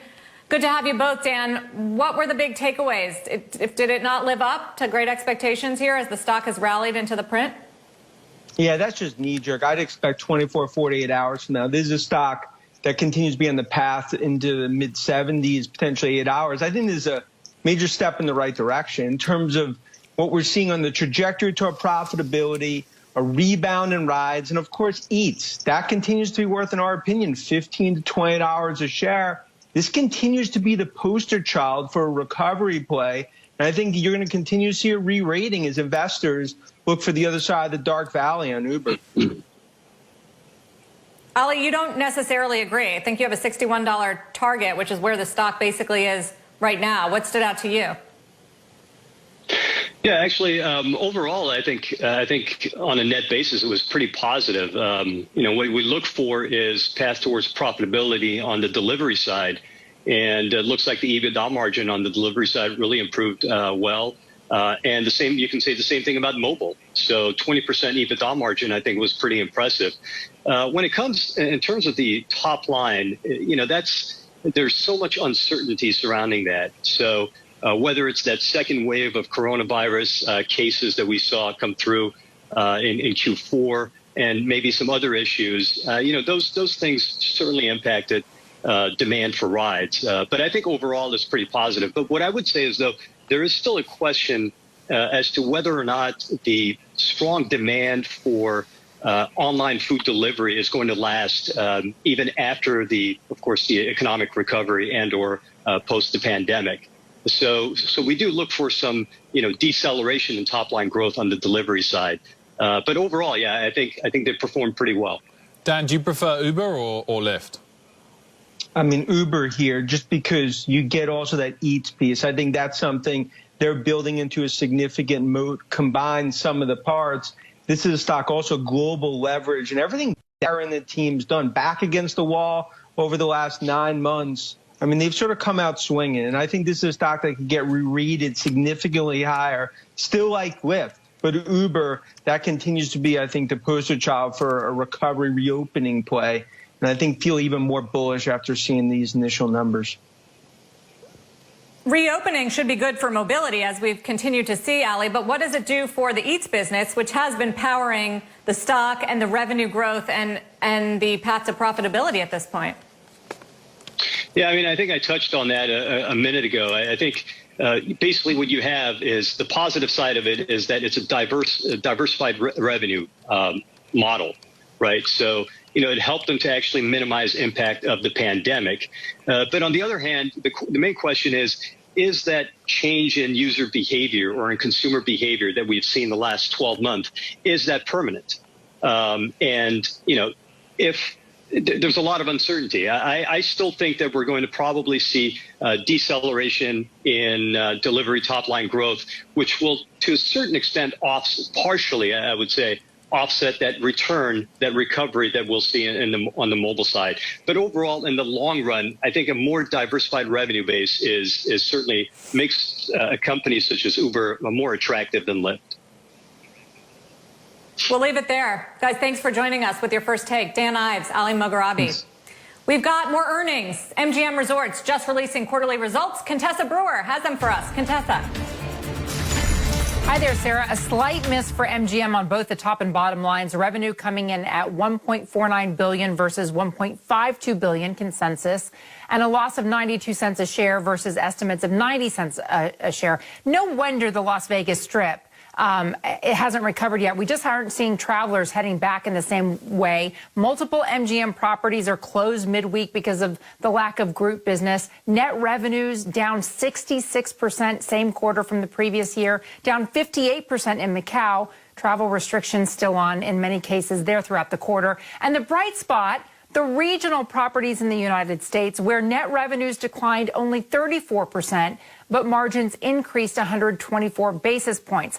The company says its digital app, BetMGM, significantly increased its market share, will be in 20 markets by the year's end, and liquidity in good shape domestically here at $5.6 billion heading into 2021. The stock right now, as you can see, down 3 1/3 in extended trading. Call begins at 5.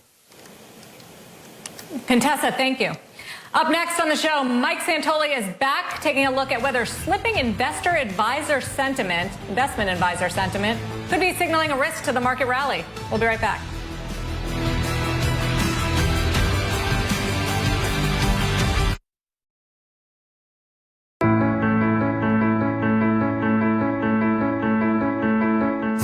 countdown to the close of the US markets is sponsored by IG.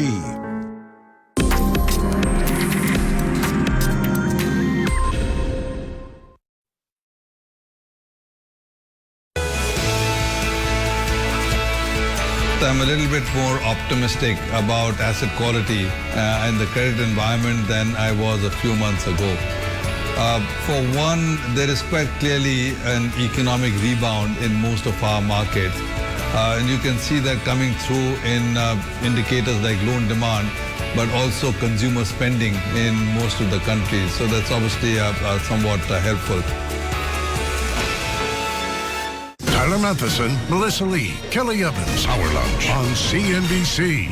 I want people to feel like they just learned something. I want them to feel like they understand something about their lives better than they did an hour earlier.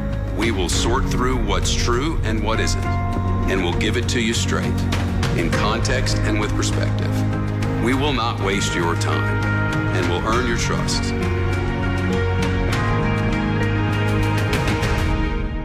And I want them to feel like that was an hour well spent.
Dow closed at a record high. Other major averages pulled back. Let's go back to Mike Santoli for a look at advisor sentiment. Mike.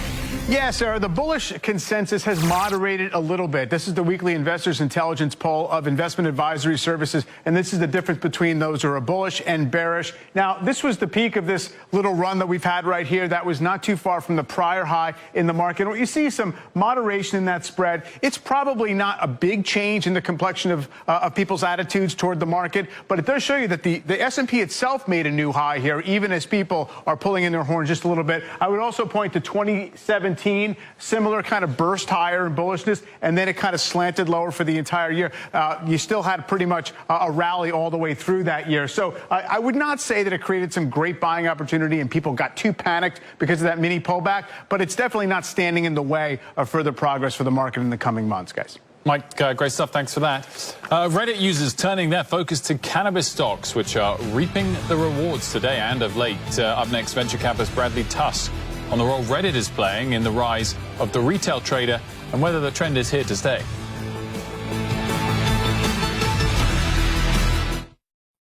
It's 11 a.m. on Wall Street, and Squawk Alley is live. Carl Quintanilla, John Fort, Squawk Alley on CNBC. It sees its core profit up to $10.5 billion this year, compared to $8.3 billion in 2020.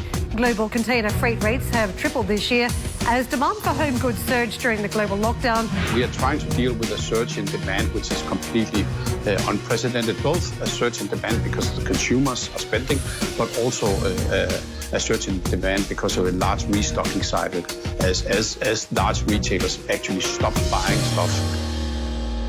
We're ushering in the year of the ox. After an unprecedented year of turmoil, we'll look at what's ahead. The U.S. is in recovery. The rest of the world is starting to catch up. As China marks a major milestone. The CCP goes into its 100th anniversary feeling very confident. And will travel finally get back to normal? In a normal year, you will see hundreds of millions, maybe 200 million people out there on the move. But this year, probably only at 50%. All that and more in our special year of the ox, plowing on.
Continues here on Closing Bell. Kate Rogers here now with a pair of movers. Kate.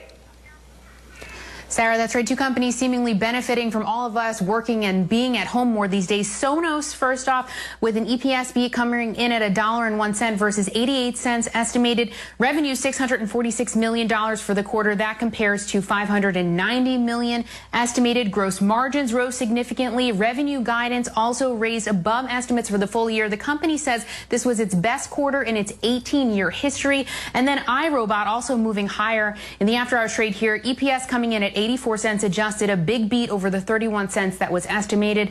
$545 million on revenues compared to estimates of $494 million. The company said it had strong sales and it expanded its customer base during the pandemic. Also raised its full year guidance on both EPS and revenue well above the estimated range so far. Guys, back over to you. Okay, thanks so much for that one. From GameStop to pot, Reddit traders are now turning their focus to cannabis stocks, betting the sector has more room to rise. Names like Tilray surging up 50% today, Afria and Aurora Cannabis up double digits. Joining us now to discuss the Reddit frenzy and the rise of the retail trader, venture capitalist Bradley Tusk, CEO of Tusk Ventures.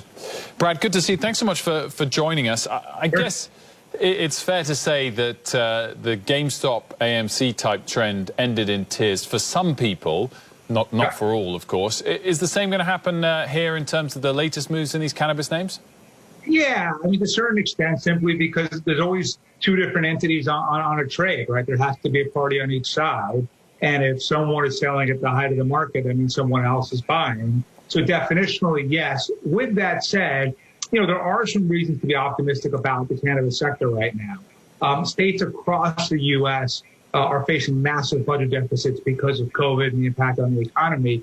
So they're looking for revenue wherever they can get it. So you're going to see states like New York, Connecticut, New Mexico, Rhode Island, all legalize recreational marijuana this year. There's another 7 or 8 states already coming online. A few more will do medical. So there really is opportunity for growth. But whether that justifies the increases you're talking about today, I'm not sure. What about when you look at crypto, particular parts of crypto as well, maybe all of it, but do you think we're getting similar levels of stretch nature, odd trading tactics there?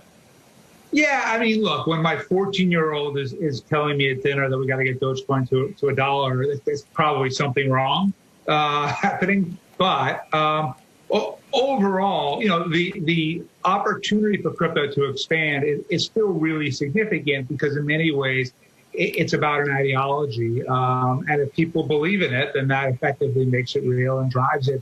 So I think that there is a different dynamic than with the stock trade, whether it's GameStop or cannabis or something else. Curious what you think about Elon Musk getting Tesla into Bitcoin via its balance sheet. Like all things Musk, is this crazy or is this crazy genius or what? Who knows with him? You can't apply rules of logic to him because if you did, the answer would be he's crazy most of the time. And yet clearly something's working for him and it's going right. So, to a certain extent, you have to accept that he seems to know what he's doing. But also, I think what he understands more than anything else is his value is the fact that we're talking about him right now. For as long as he is the epicenter of attention and he can drive, share prices and sentiment in one direction or another, he's incredibly powerful and he will be incredibly wealthy. So doing things solely for the sake of attention may actually make a lot of sense for him. What do you make of Uber, not really just this quarter, but the last six months or so, and whether they're now through the worst of it and it's onwards and upwards from here for them? Well, the question is, if you're through the worst of it on ride sharing, are you then going to have the same kind of benefit you've had on Uber Eats, right? So it seems to be two sides of the same coin. People aren't going out, which means you're ordering in. That's really great for the delivery business. But of course, at the same time, it's bad for the ride sharing business. As COVID hopefully eventually recedes, you'll see more people using the ride sharing service again. Does Uber Eats hold up? If Uber Eats can hold up, even when things open up, then that's a really good sign for the company. But I would worry that, while the delivery business does seem to be the better of the two, ride sharing was an unprofitable business pre-COVID when people were going out like crazy. So I'm not totally sure that we should assume that just because COVID ends at some point, ride sharing is now going to become a profitable business. Well, we're throwing a lot at you, Bradley, but I wanted to ask about SPACs because I know you've gotten in on this game as well, and there's just more news every day in the SPAC world. Colin Kaepernick, the latest, and the fact that it continues to be a big source of money for the sponsors and also for the stocks and investors in them. How long does that last? It's a good question. So obviously, like anything, a bubble gets created and people get left holding the bag. And I do think that will happen to some SPACs. And the real question here is, are you differentiated, right? If you have a SPAC where the value that you could add to the company that you merge with or acquire is really strategic and really unique, then I think you have a good chance at getting a good business combination and having the de-SPAC approved and making money. But if all you have to offer is money and you have no other real value, and the only reason you did a SPAC was because everyone else was doing it and some banker talks you into it because you have a big name, that's really risky. Now, I'm not sure if Colin Kaepernick personally put up the sponsor capital for the deal, so it may be almost more like a licensing thing than anything else. However, for people who are putting in the sponsor capital, if you have nothing else to convince a potential company to want to join forces with you, not all SPACs are going to end up closing and being approved, and some people will lose their investment. Brad, overall, what do you think about levels of markets and valuations in the broad tech space, both public and private? Are we getting stretched at the moment, or is there just plenty of liquidity to go around? I think both, if that makes sense. The numbers do feel really high to me. I'm certainly enjoying seeing the impact of it on my funds and our IRR. But at the same time, there's still a lot of money that needs to go somewhere, and we've been in an incredibly unusual year, and I'm not sure it's going away anytime soon. And so much in the same way that we're seeing other trends driven by pandemic, quarantine, work from home, certain things that just never existed before, I think this may be another manifestation of that, and I think it might continue for a little while. Bradley Tusk, good to get your thoughts on a range of issues. Thank you. Still ahead, should employers pay workers to get the coronavirus vaccine? Tractor Supply just announced it's going to do just that. The CEO will tell us why coming up.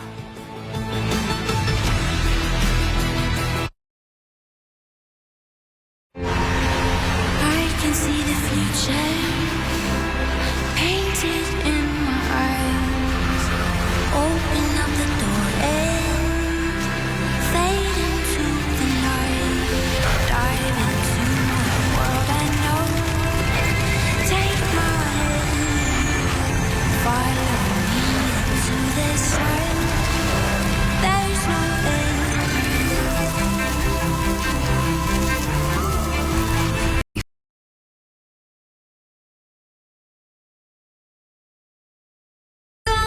Which is why we've committed $75 billion to funding sustainable projects in parts of the world that need it most. Because progress doesn't have to cost our planet. This is where we go. Standard Chartered, here for good.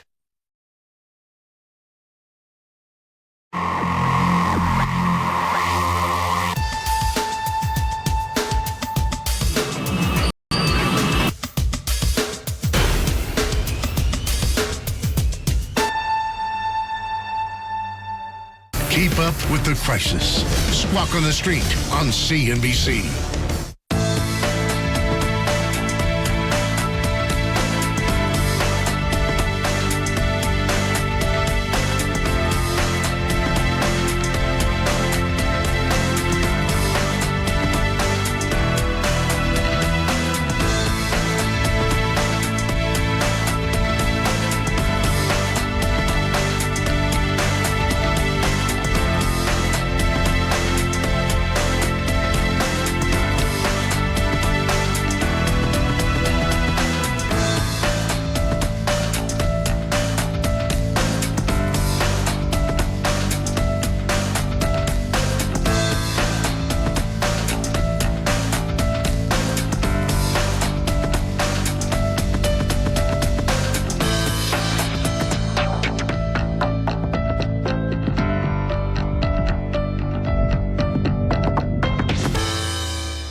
Time for a CNBC News Update with Courtney Reagan. Hi, Court.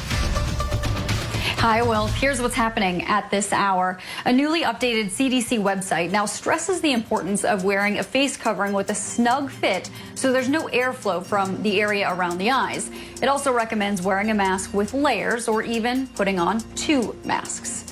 And Georgia is giving a one-time $1,000 COVID bonus to state employees. The checks will go out to about 57,000 government workers who earn less than $80,000 a year.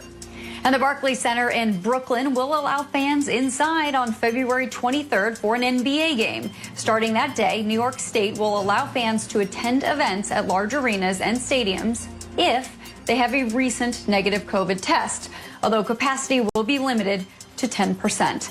And in Tampa, Buccaneers fans taking to the water in hundreds of boats as a safer way to hold a parade, celebrating their team's Super Bowl win. I don't know if you saw the video, Sarah, of Tom Brady tossing the Lombardi trophy to Gronk, but I'm real glad he caught it on a boat. Back over to you. No, it's awesome. It's all, you can do that in Florida, not many other places right now. Yeah. Congrats to them. Exactly. Courtney, thank you. Courtney Reagan. Up next, the big push for vaccines. Tractor Supply is paying its team members to get the COVID-19 vaccine. We'll talk to the CEOs. Stick ahead. Plus, the NFL season may have just ended, but the battle over football media rights is just getting started. Find out how high the bidding might go and when the league hopes to complete a new TV deal. That's later. Some fresh reporting here on Closing Bell.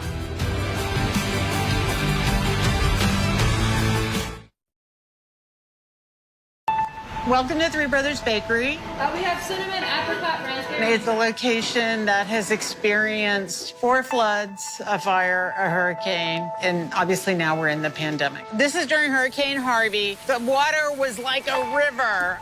When you talk about NASDAQ, people don't think about insurance or catastrophe risk, but that's a product they offer.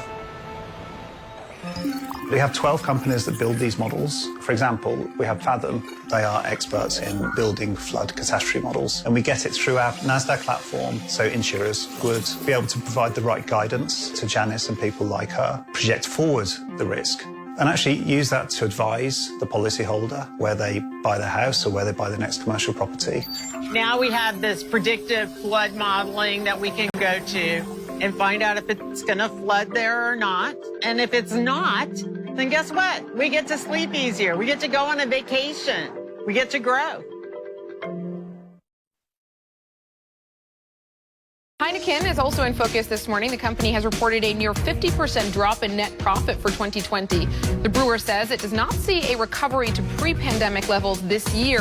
When we get to the back end of the pandemic, those trends hold true and will only accelerate. Brand Heineken, the trend of premiumization, the trend of no alcohol or lower alcohol beers. As much as we're dealing with the crisis right now, we are very confident and bullish about the future. A courageous visionary facing tremendous odds. I've always taught him to aim for better. An entrepreneur with a sharp sense for business. You just need drive and determination. Now, with a company worth over $6 billion. We will do massive amount of business on a global scale. Daymond John is taking the world by storm and doing it in style. If I can do it, anybody in the world can do it. The brave ones, Daymond John. CNBC. Next on set, comedian Bill Burr and Justin Hartley. We are cruising. Plus a closer look at Super Bowl seats filled with cardboard cutouts. It's also filled with cardboard cutouts, the Chiefs' defense. New set this weekend.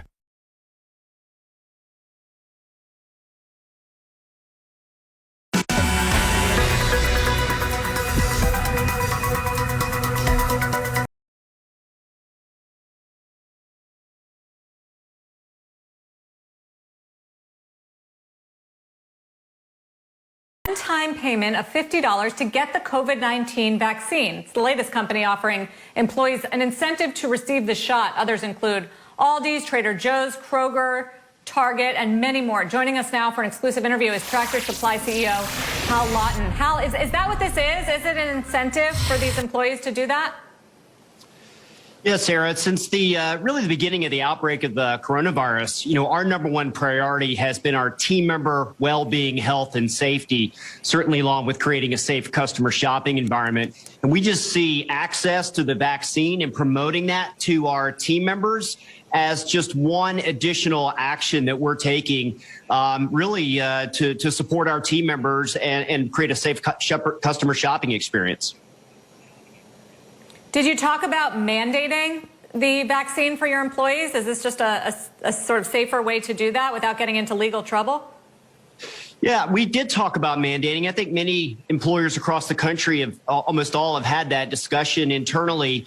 And like most, our approach for now is to advocate the vaccine to our team members and to support them in taking it and to compensate them for the time that it requires to take it.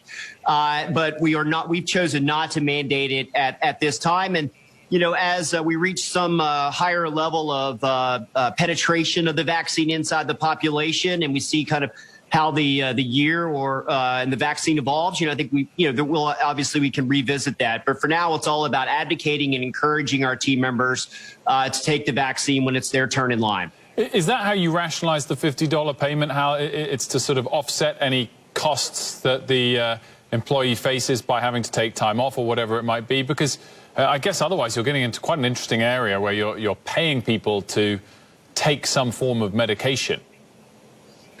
Yeah, so we did think about it that way, Wilf. It was, is it about a 4-hour period of time, maybe 2 hours for the first shot, 2 hours for the second shot, thinking that at about $50 in total in terms of compensation. We make similar arrangements for our team members for things like voting during national elections. And so it's somewhat of a common practice for us on key things like this. And again, this is really all in the spirit of creating the most safe working environment for our team members and for our customers to shop at. And, we've really been doing that the whole year, whether it's the contact wearable devices that, we've rolled out across the company. All 42,000 team members have one, or whether it's the check-in to work app that all 42,000 team members each day check in before they come to work.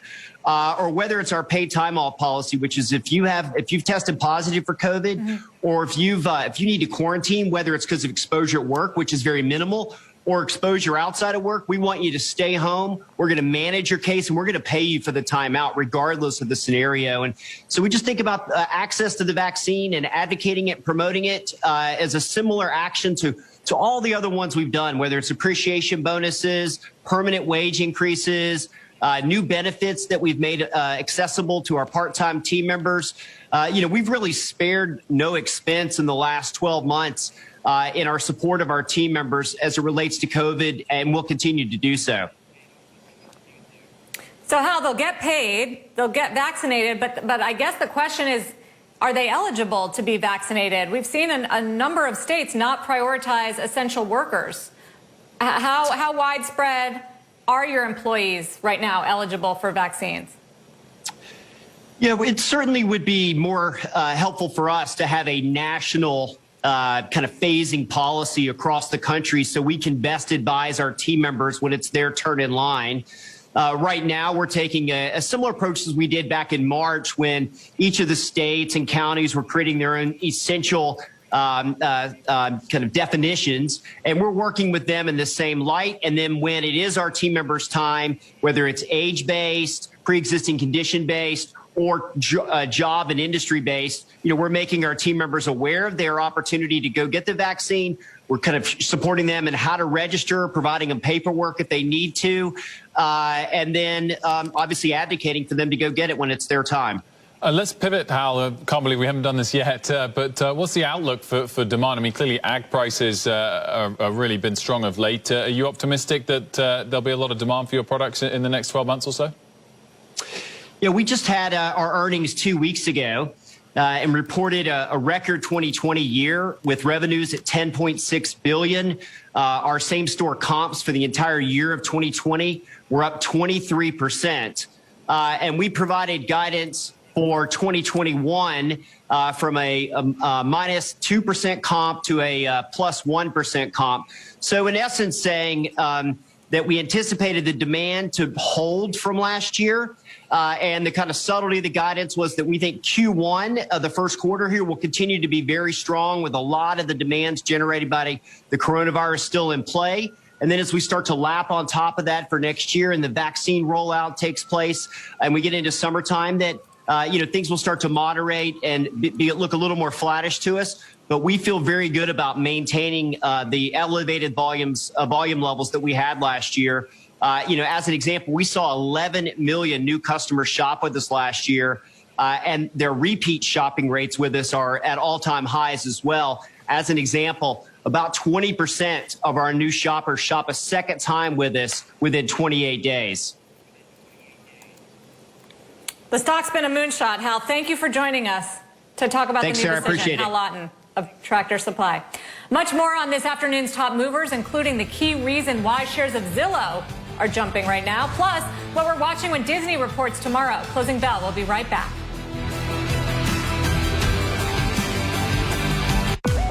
I wouldn't describe Hong Kong as a sticking point between U.S. and China. Sometimes Hong Kong has been used as a pawn by the U.S. administration. With the new U.S. administration, I hope that they will give us a fair hearing as far as the national security law is concerned. We're not a protectionist country. Rather, China is trying to become a leader of a new round of globalization. The pressure on Australia, the boycotts that we're going through at the moment, these are 180 degrees at odds with everything Xi Jinping solemnly told the Davos virtual conference. It will take some time. I don't think there's, we're going back to where, we were before the Trump administration. I think still in the early days of the Biden administration, but so far we have seen some companies that are listed in the U.S. returning to Asia, to our market.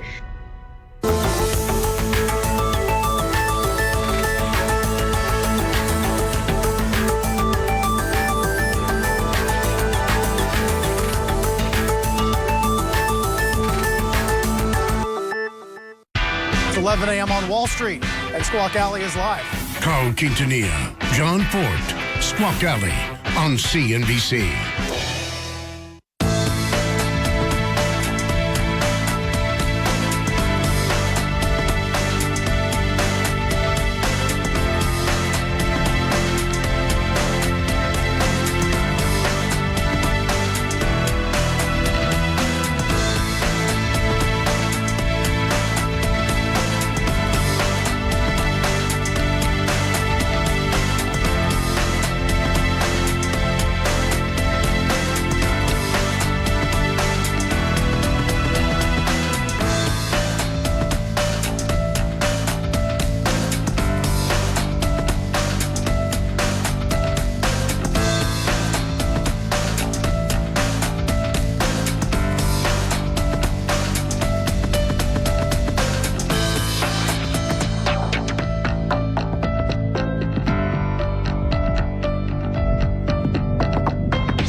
just got results from Uber, MGM Resorts, Zillow and more. We'll drill down on those names ahead. Plus, the NFL looking to finalize its new TV deals. We've got the details of that story right ahead.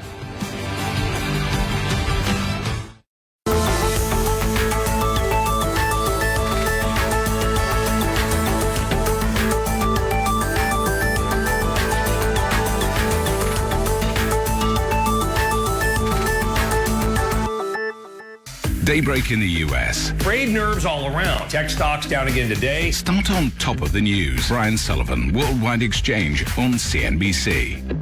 I believe the coronavirus brought us together. In fact, there have been numerous initiatives in the region to discuss the trade integration, also to avoid the financial instability even at the peak of the kind of financial turmoil in less spring. There are a number of initiatives ASEAN are making progress to secure the vaccines for the region. Most countries will experience recessionary-like conditions. Is it necessary for another 1.9 trillion to be directed at the economy?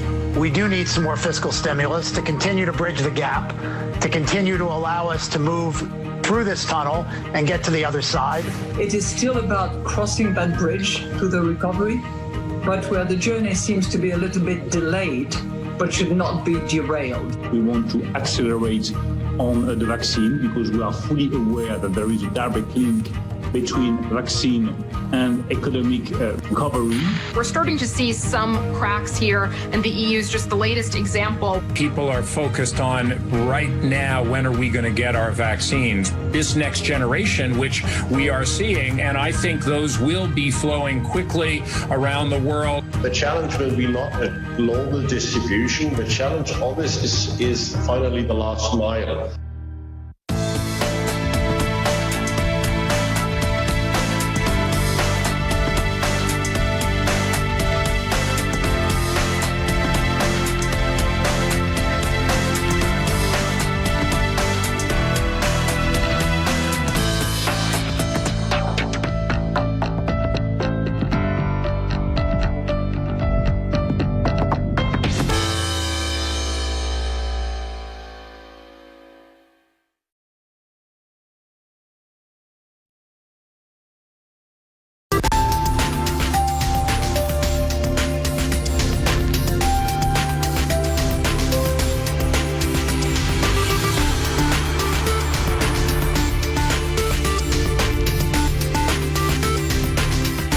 Now that the Super Bowl's in the NFL's rearview mirror, the league is shifting its focus to media rights. CNBC.com reporting the league is looking to finalize new TV deals before setting the 2021 salary cap next month.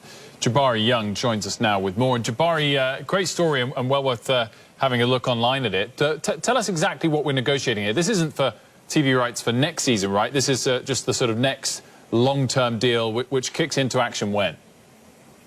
Well, Will, first of all, thanks for having me, and I hope you're doing well on this Wednesday. And so, these league rights, they're up in 2022. So, in NFL, they don't play those games. They don't play the last-minute game. With partnerships, they negotiate those things well in advance, 18 months in advance, and the same with media rights. They did their part, right? They finalized their labor agreements with the players last year. They added a playoff game and reformatted their playoff game. Now they're looking to add that 17th game. And they're looking at their partners and saying, hey, we did our part, now we want our money. And with the NFL still the king in sports ratings here in the U.S., they're going to get it. There's been reports that it's going to be about $100 billion, and they're going to up that fee with that extra game getting in. And before they talk any salary cap, before they move on to any other business off season, then they're going to make sure that they get their money and tie these rights up right now so they can proceed business as usual. Yeah, I think that's the news here, right, Jabari? Among the pieces of news that you're writing, the fact that they are going to reconsider salary caps based on the TV deals that they're making, I guess to protect the players, right, and the teams. You have to explain the convoluted salary caps in the NFL and why this is such a big deal to which teams. Well, listen, the salary cap is going to come down next year, Sarah, because the NFL, they're going to lose about $4 billion, the numbers out there amongst their teams because, COVID hit. Nobody can argue that sports teams have taken a hit. So the salary cap's going to come down, you know, but they have negotiated that players are going to get an increase in money, and the sharing goes, you know, when they agreed to that labor deal last year, the sharing is the players get more of a revenue share. And so the NFL is just not going to give away money without getting something in return. And this is where they go to their media partners and say, hey, you know, we're going to add another game of the rights. They're going to be up and we want more money. And I don't think there's one network out there. Each network has learned their lesson about what life is like when you don't have the NFL. I don't think they want to go down that road again. CBS has been there. NBC has been there. Fox doesn't want any part of it. So they're going to re-up and they're going to pay this money. The big thing is what's going to happen with that Thursday night game. That Thursday night game is not really interested. It's not really interested. Networks are not showing interest in it. They had it. It's not exclusive. They're paying $1 billion. Fox pays $660 million for that package, and it also gets streamed on Amazon. They're not really making a profit off of that, and I don't think that that price at that price point is just not really worth it. So what's going to happen with that Thursday night game seems to be the thing. But the salary cap is going to go up next year, and it's going to go up. One reason is because the media rights are going to kick in. So it all kind of aligns. The networks knew this was coming. They were preparing for it, and now it's time to pay up. Mike, do you think any wild card new entrants into the field of people bidding for this kind of thing? Partners here on the media side of things. It's actually a fascinating dynamic where as the aggregate TV audience shrinks, the importance of football has only grown relatively because, a huge percentage of the top-rated broadcasts of any sort are NFL. And so I feel as if every one of these existing media partners is probably going to just pay the price to make sure they still have it. Hey, Jabari, thank you for joining us on the show to talk about your new piece. Good read. Head over to CNBC.com, everyone, and check out Jabari's new story on the NFL. Well, Uber reporting a mixed quarter, missing on revenue, but the company says it is still on track to reach profitability for 2021. The stock down about 3% after hours. Zillow is surging, up 11%, noting record traffic to its mobile apps and its website. Zynga results also coming in mixed, issuing slightly better than expected results and outlook. For the year, the stock's up 5%. Tomorrow, the big report to watch will be Disney, with a focus on the theme parks and Disney Plus. Those numbers set to hit here after the bell on closing bell. Also, don't miss, we've got an exclusive interview with Philadelphia Fed President Patrick Harker right here on closing bell, following Fed Chair Jay Powell, who, I don't know, Mike, I think the market always expects him to change his tune and sound hawkish or sound like encouraged about what's happening in the outlook, and then always seems surprised when he doesn't, when he talks down the labor market and he talks down the recovery and talks up stimulus. Yeah, a little bit. I mean, I think because the debate has now centered on the prospects for an overheating economy down the road if we get all the fiscal support that might be on the way. And so basically people are over-anticipating that moment. And they continually do so because that's what investors and economists try to do. But when you're in the Fed chair's role, he has to exist in the here and now, and he doesn't ever want to send a signal that he's preemptively thinking about, assuming that they can declare victory. So, yeah, you're right. I mean, he's staying to the same line. Everyone else is talking around him. Just the Dow in the green today of the major averages, enough for a record there, though declines, though, for the rough. Canopy all blazing higher in today's session. Let's get right to Frank Holland with more on these wild moves. Frank.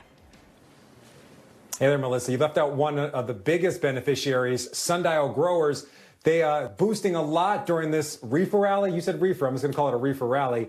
All this mention on Wall Street bets that sundial growers, it closed 70% higher, now moving about, 17%, 18% higher after hours. It keeps moving higher. So take a look. This meme with over 40,000 interactions on Reddit, it really could be telling the whole story. A lot of posters saying they're taking their GameStop gains and then putting them into cannabis stocks. One user who appears to have started this frenzy over Tilray and Afria, saying in part, anticipating a victory over shorts this Friday. Let's get this bread, fam. Guy, that means get this money. I know you're on Urban Dictionary. Then there's a bunch of rocket emojis. That's shorthand for confidence that the stock's going to take off. Another poster saying they've been putting money in weed for decades, and now they actually own stock in it. Just to give you a sense of what could be partially fueling all of this, trading volume for many of these stocks really going through the roof. Tilray, 475% higher than its 30-day moving average. MedMen at nearly 400% over its 30-day moving average. Afria, 230%. Now, back to that one comment about beating the shorts. Here's the short interest for some of the big names in cannabis. Tilray at about 22%, Aurora and Kronos over 14%, nowhere near those GameStop levels that were over 100%. And in fact, our data team says most of the companies, they're seeing their short interest on the decline in recent weeks. Melissa. Frank, fascinating. Thank you so much. Frank Holland with the latest on that. We start off here, I guess, with the Cannabis King, because we got to go to the Cannabis King on this. Tim, we're talking about mostly the Canadian stocks. Those are the stocks that are more held by institutional holders in terms of being targets potentially for shorts. And so does that make them more attractive for this retail trade? Well, it makes them shortable, too. Remember, these are trading on the New York Stock Exchange and NASDAQ. You can get a borrow on them. Look, the U.S. companies that we've talked about a lot, and let's be clear, we've talked about the U.S. market and the fundamentals there. A lot of them, if not all of them that touch the plant, trade over the counter because they can't list here. So they don't have the same short sell dynamics. I mean, it's yes, you could short them in Canada, but again, we're talking about the dynamic going on in the short squeezes here. The Tilray short is more compounded by the fact that Tilray and Aphria have merged. And this deal is going to close, and it creates, I think, even just some merger arb dynamics of Tilray shorts that may need to cover related to that. So people are looking for the catalysts. I mean, the catalyst mostly for cannabis is the fundamentals have gotten better. The legislative calendar was a sign that the U.S. may be open for business for everybody, including Tilray and Aphria, faster than expected. But again, I think the story around Tilray, remember, this is a stock that in the summer of 2018 squeezed up north of 280 a share and then has moved down ever since that point. That was a short squeeze then. This has been a target for the sector for a long time because of the NASDAQ listing, and I think for that reason it's been a vehicle. I think the latest number on Tilray shorts about 22% or so short interest, according to FactSet. You know, Bono, and what is interesting about targeting this sector is that unlike a GameStop or an AMC, which some might have argued were headed to bankruptcy, had difficult times ahead, it's whatever euphemism you wanted to use, this is a sector that actually had some fundamentals behind it. There are bullish fundamental reasons to be in this sector, but here we are getting that extra juice from the retail trade.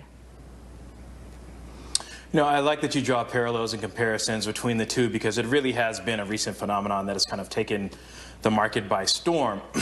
Now, when we look at playbooks, and you mentioned GameStop, yes, there are very much differences, and I'll start with the short interest as well as the borrow cost. So Tilray is trading around 22-23% in order for you to fund and borrow those shares too short. So there's already shown that there's been some interest there.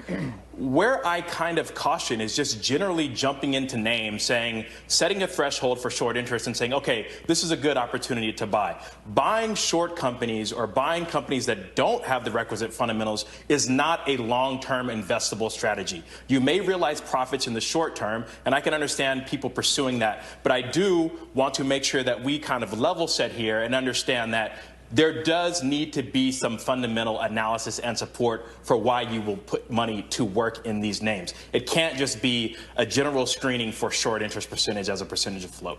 I get that. You get that. A lot of people on our panel get that. But a lot of people out there see the momentum behind these names. And Guy, I'll go to you on this one. Sundial, for instance, that's the name that Frank Holland started his report with. Sundial's 30-day average for volume is 571 million shares. 571 million shares, the 30-day average. Just to give you a comparison, Microsoft's 30-day average for volume is 30 million shares.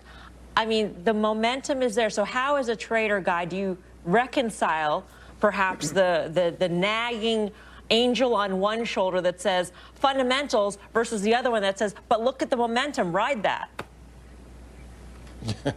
So, you know, you're making an Animal House reference there that I won't necessarily get into. Really? And what Bonawyn just did, by the way, yes, Mel, I know you don't. That does not surprise me in the least. But the icebreaker just now did a whole NBC, you know, the more you know. That should be, you know, that little music, the more you know, because he absolutely nailed the entire thing. But what I'll say is this. A couple weeks ago, I had the opportunity to do Power Lunch with Morgan Brennan, and we talked about GameStop, and she said, what do you think? And the stock was trading around $80, and I mentioned the volume being like 180 million shares and how it was just extraordinary amount of volume, 10 times normal volume. And I said that day the move is probably over based on the volume. Well, little did I know that a week later it'd be trading $480 or so. So I absolutely hear what Tim said, what Bonawyn said, but you know, when the momentum, when the crowd gets behind it, and things can go a little crazy. So maybe it's not necessarily over, and maybe it will overshoot. I don't think to the magnitude that we saw with the GameStop, but right now, volume events are not necessarily dictating exhaustions of moves. Tim, you're raising your hand, so did you have a comment? Just so is a penny stock, so that share count is extraordinary because of the dollar price of it or lack thereof. Look, I'm long Tilray in my ETF, and I want to point out something that, you know, it's not a stock I was long for a long period. But because of some of these flow dynamics, I put a position on, you know, at least grew a very small position 6 to 8 weeks ago. I sold into this strength today. Again, so I'm someone that's been long Tilray. I run a cannabis ETF, and my view is that, first of all, a lot of this is a gift. The stock's up 440% already this year, and to me, I run an active fund. I'd actually like to take advantage and fade some of this strength. It will probably go higher, but I sold 40% of my position today because I think that's the thing that I'm supposed to do as a fund manager. Yeah, by the way, we say penny stock, but Sundial does have a market cap that right now exceeds $4.6 billion. So but that is because of the frenzy that it has seen. Karen, let's think of the scenario, and I doubt you will ever find yourself in this situation, but let's say you wake up one morning and you have a stock in your portfolio that you have learned has become a Reddit target. What would you do? I'd be very excited about it, actually, to be honest. You know, I really would want to understand what they like about it. Is there any fundamental story that they like about it? So that would be one thing. And I believe here in the cannabis space, Tim has highlighted it numerous times, there really is a fundamental story. However, where, you know, Tilray is trading, if you're going to buy it here and wait till it gets crazy to a crazy price, I don't know, maybe it's here already. So that, you know, I wouldn't be hanging on to it. My position, you know, I have one particular stock that does have a big short interest. I wouldn't be hanging on to it hoping that it got to insane. Once it got to like, wow, this is getting a little out of control, I would certainly sell some. I think Tim did the right thing for sure. You gotta, I mean, you have to have some sort of risk management mechanism, and up this much in one day. I mean, you know, you got to take some money off the table. If I were in that position, I'd be taking money off the table too. Would I maybe let a little bit ride just for fun to see where it peaked out and then sell it lower? Yeah, probably, to be honest. Yeah, of course. I think that's what many people would do. Tim's shaking his head yes, too. Let's get more on the rally in pot stocks and bring in Owen Bennett, Jefferies Global Tobacco and Cannabis Analyst. Owen, great to have you with us. You make a good point about what Robinhood allows in terms of trading of these stocks and what it does not allow, and maybe that's why we're seeing the Canadian names move much more so than the U.S. names. Yeah, I think the strength in Canadian names recently is almost entirely coming from retail, and within that, the Reddit community. I think there's a couple of factors at play driving the retail interest. First, obviously, the possibility of US legislative reform, meaning that retail wants to get exposure to cannabis on a platform like Robinhood, and you can't buy the US names, so Canadian names are the only option. Even on platforms where you can buy the US names, arguably, many retail investors aren't aware of the US MSOs. It's always the Canadian names that grab the media headlines. Secondly, and obviously, guys, you guys have been focusing on this in the discussion I just joined. So the Canadian names were heavily shorted by institutions, and therefore retail arguably also at the same time trying to squeeze those shorts like they did with GameStop. Is there also any sort of ETF dynamic here, Owen, that we should be watching out for in terms of names in the sector being dragged higher because of this interest in the Canadian names? When you take a look at an ETF, let's just say, you know, the MJ ETF, for instance. Yeah, but what you're also seeing now, there seems to be more awareness of the MSOS ETF. Retail investors can get access to that because it trades on the New York Stock Exchange.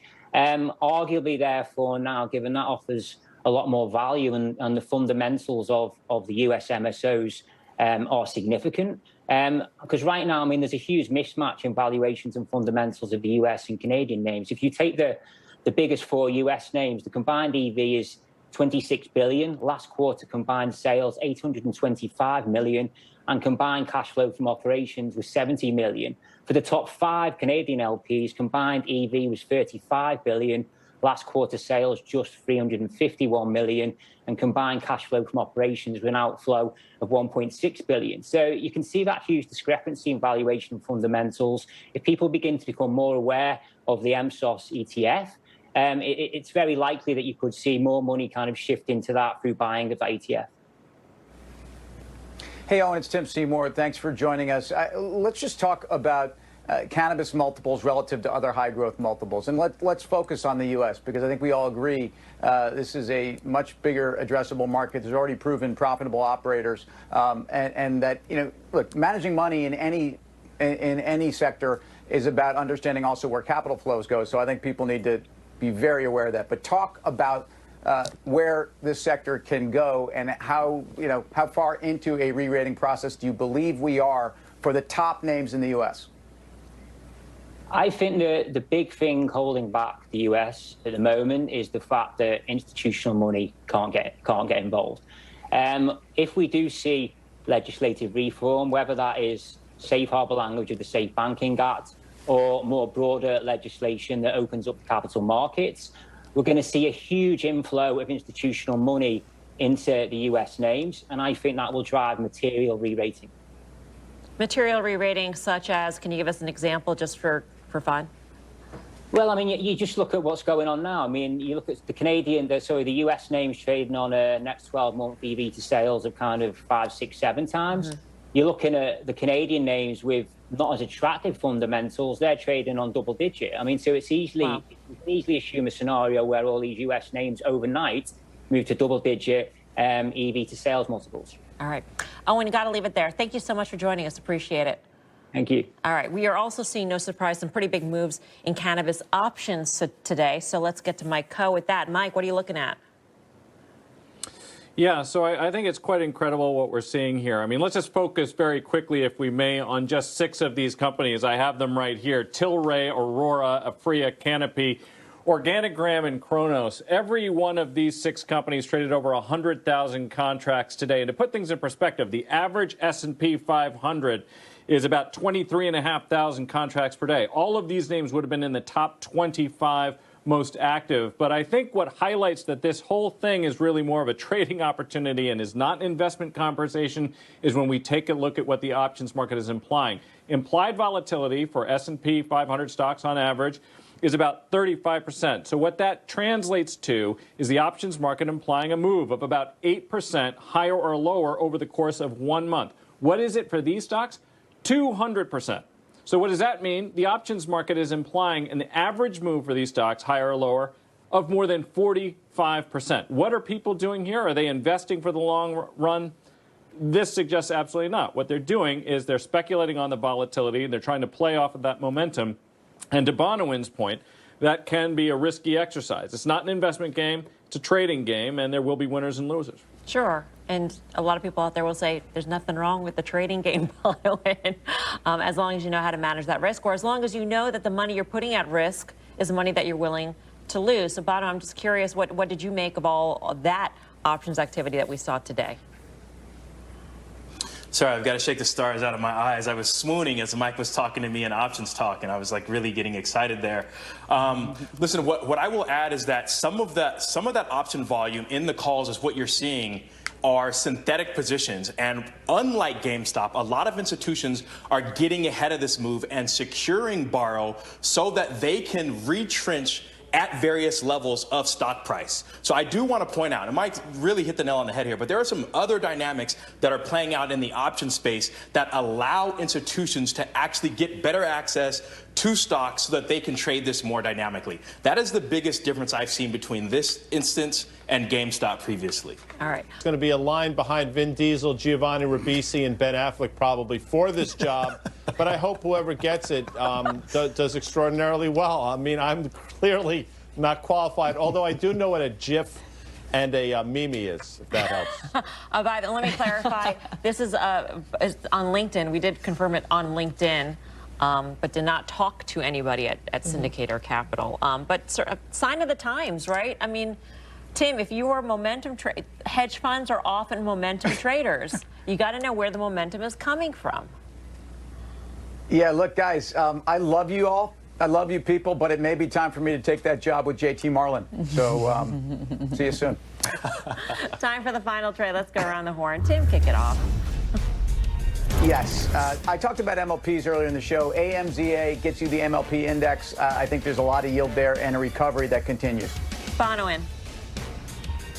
Doubling down on the VIX, it's found a floor here around 20, and we've all sat here and talked about all the volatility across the S&P VIX. Karen. Yeah, in my hunt for value, I keep coming back to Walgreens Boots, WBA, right here. Guy. PSX, I mean, look at these levered names going higher, announced a dividend. PSX, I think, continues its rise higher. All right. Thanks for watching Fast. See you back here tomorrow at 5 for more Mad Money with Jim Cramer. Starts right now. Happy birthday, Jim, by the way. My mission is simple, to make you money. I'm here to level the playing field for all investors. There's always a bull market somewhere, and I promise to help you find it. Mad Money starts now. Hey, I'm Cramer. Welcome to Mad Money. Welcome to Cramerica. Other people make friends. I'm just trying to make you some money. My job is not just to entertain you, but to educate, teach, and put this in context. So call me at 1-800-743-CNBC or tweet me at Jim Cramer. Now, you wouldn't know it from the sedate action of the averages. Dow advancing 62 points, S&P edging down 0.04%, NASDAQ declining 0.25%. But this is starting to feel a little bit like a Kenny Loggins market. Yep, we're on, I'm going to say it, the highway to the danger zone. All right, overly dramatic, I know. But you know what? I watch froth, okay? Froth really matters to me. In a frothy market, stocks will have enormous rallies that are totally disconnected from the underlying fundamentals. You get enough of these moves, and you have to take something off the table. Because just like when you pour yourself a beer, the froth doesn't last. It's a sign that people are getting too greedy. Remember, I always have said it from 16 years now. Bulls make money, okay? Bears make money. But hogs, they get slaughtered. And right now, this market's starting to stink of pork.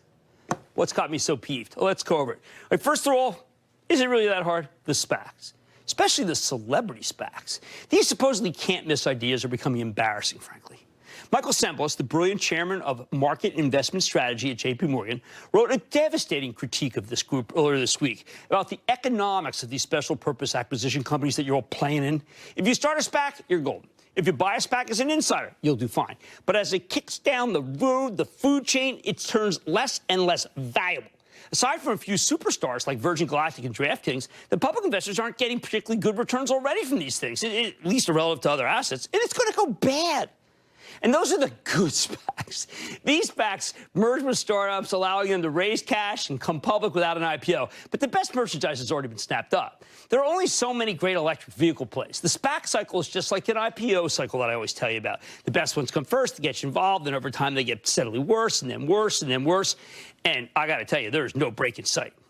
Like I told you last week, the whole SPAC complex feels like one big bad inside joke, where celebrities who've never really run a business in their lives are pulling down big bucks, hunting for some takeover targets that will keep the frothometer spinning. Today I heard about a SPAC for flying cars. Hey guys, pigs can fly too. Second sign of froth? Cannabis. All right, here we go again. Didn't we watch this overhyped industry blow up once already? Sure, it could potentially be legalized. Maybe the financial regulations will get less punishing and be more credit, less cash. But none of that's a sure thing. And these stocks have become ridiculously valued overnight. I have been right. I still believe in Canopy growth, though only because it has a terrific parent in Constellation Brands, and it can make great taste, no-filling cannabis drinks at scale like none of the other companies. Most of these weed plays are destined to be nobodies, but it doesn't matter right now because they're all connected by the same ETFs, and they're all heavily shorted, and it's just one after another flying crazy. And that's part of what is the next cohort that I don't like, the short squeeze stocks, the ones that get pushed out because we've got a whole new, exciting generation, of marauders out there looking for any stock with a high short interest, even if it's part of an arbitrage spread, meaning it's not even going to work. The pot stocks qualify for this treatment, too. If they can turn into a meme, then they think they can take it to the moon. Yes, it's novel. It's interesting. Except for I've seen it a lot, and it's not novel. It goes bad. What's causing the froth? I could blame the Fed. Everyone wants to do that, right? Or the free money we're expecting from the stimulus, another blame. Or the excitement about reopening once everyone's vaccinated. That is a big deal since I did get vaccinated today. I want to thank the great people of Staten Island for allowing me to get vaccinated. The truth is, it doesn't matter why it's happening. I just want you to acknowledge that some parts of this market are at truly insane, absurd levels. Because I wouldn't be doing my job if I didn't point this stuff out. And I didn't want to do this piece. This is a really great day. And I didn't want to stand here and tell you, you know what, I'm getting nervous. So what do you got to do about it? Well, first you got to understand, we've had nearly 11 months of incredible gains. And nobody wants to leave the tables when they're this hot. Nobody wants to hear some old codger like me tell you that profits don't count until you ring the register. I know you don't want to hear it. Or that these kinds of returns are an anomaly. You don't want to hear that. The kind of thing that sucks you in and never lets you go because it's so darn intoxicating. You don't want to leave because it's the money tree and you want to climb it and you don't want me pulling down it. You don't want me yanking you from the money tree. Already, I can practically hear some of you saying, he wants me to leave? He's got all kinds of money himself, that guy? And he wants me to cash out? What's his angle? All right, listen, there's no angle. I've been in this game for 40 years. I've seen this before. Whenever we give them these red-hot periods, they're impossible to resist, and they always last longer than any of the grizzled veterans thought possible. I think it's going to keep going on, but eventually it does end, and you got to be ready. You know why so many people lost money in the dot-com collapse 20 years ago and then never came back? Because there was new merchandise created every day that was sizzling and exciting, and it went up almost automatically. Because there were companies with no earnings or sales, just eyeballs. I used to call them the ophthalmological wonders. Because a huge part of that market had divorced itself from the fundamentals, or there were no fundamentals to begin with. At the height of the dot-com period, and we're talking here between 1999 and 2000, 330 companies came public, and only a handful of them managed to survive. I know. I started a survivor company during that period. I was stunned that something like 97% of my colleagues who did companies then failed for stuff that was loved just a few months before. So you got to be careful when it gets this frothy. But, and this is crucial, I am not saying get out now. I am not saying sell everything. I am simply begging you to exercise some discipline and sell something because nobody ever got hurt taking a profit. I don't want you to sell everything because, first of all, it's an excellent setup, as they like to say. Sure, the unemployment rate is way too high and COVID's still out of control, even if the numbers are coming down and we're doing much better with the vaccine rollout. However, those negatives are the reasons why the Federal Reserve won't raise interest rates. That means both the Fed and the tape, the action, are on the side of the bulls. It's not even worth fighting yet. I'm just trying to say that you're not a genius if you've made 50% in a month or a week or even a day. You're simply participating in one nutty, unsustainable moment of a part of this stock market. It's not you, people. It's the beast that's making the money, which is why you got to take something off the table. Second, just like in 2000, there's a whole other market that's not reasonably, let's say there's a whole other market that's actually reasonably valued. Let's do that. I'm not going to say cheap, but it's good. When I was getting my second shot today in a tent in Staten Island, fabulous operations leader spotted that it was my birthday. The staff broke out with spontaneous, rousing, happy birthday song. The tears of happiness were this close. They were this close. They're about to flow. So the guy behind me goes, hey, Kramer, I never miss you. What do you think of Merck? I said, I don't know, Merck. It sells, it's 12 times earnings, doesn't have a lot of growth, 3.5% yield. And I said, he says, but you want me to stick with the J&J? I said, no, I like the J&J, but how about the Bristol Myers? 8 times earnings, 3.3 yield. He said, I don't know. I said, well, how about Walmart? Getting Henry, Walmart. Got his app out. He says, yeah, I got to get some Walmart. You know what? That's okay. That's still a good conversation. It's reassuring when people ask me about steady Eddie drug companies and not the froth that it hasn't gotten too insane. That's a good conversation. But when they tap me and say, hey, Kramer, how about the flying car stocks? How about space tourism? We're getting out.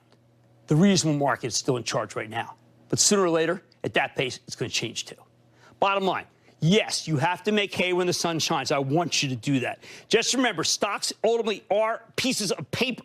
And Wall Street will keep printing out those pieces of paper until the buyers run out of buying power, at which point the buyers will be steamrolled. We are not there yet. We are not. But if there's one takeaway from the frothometer, we are most certainly headed in that direction.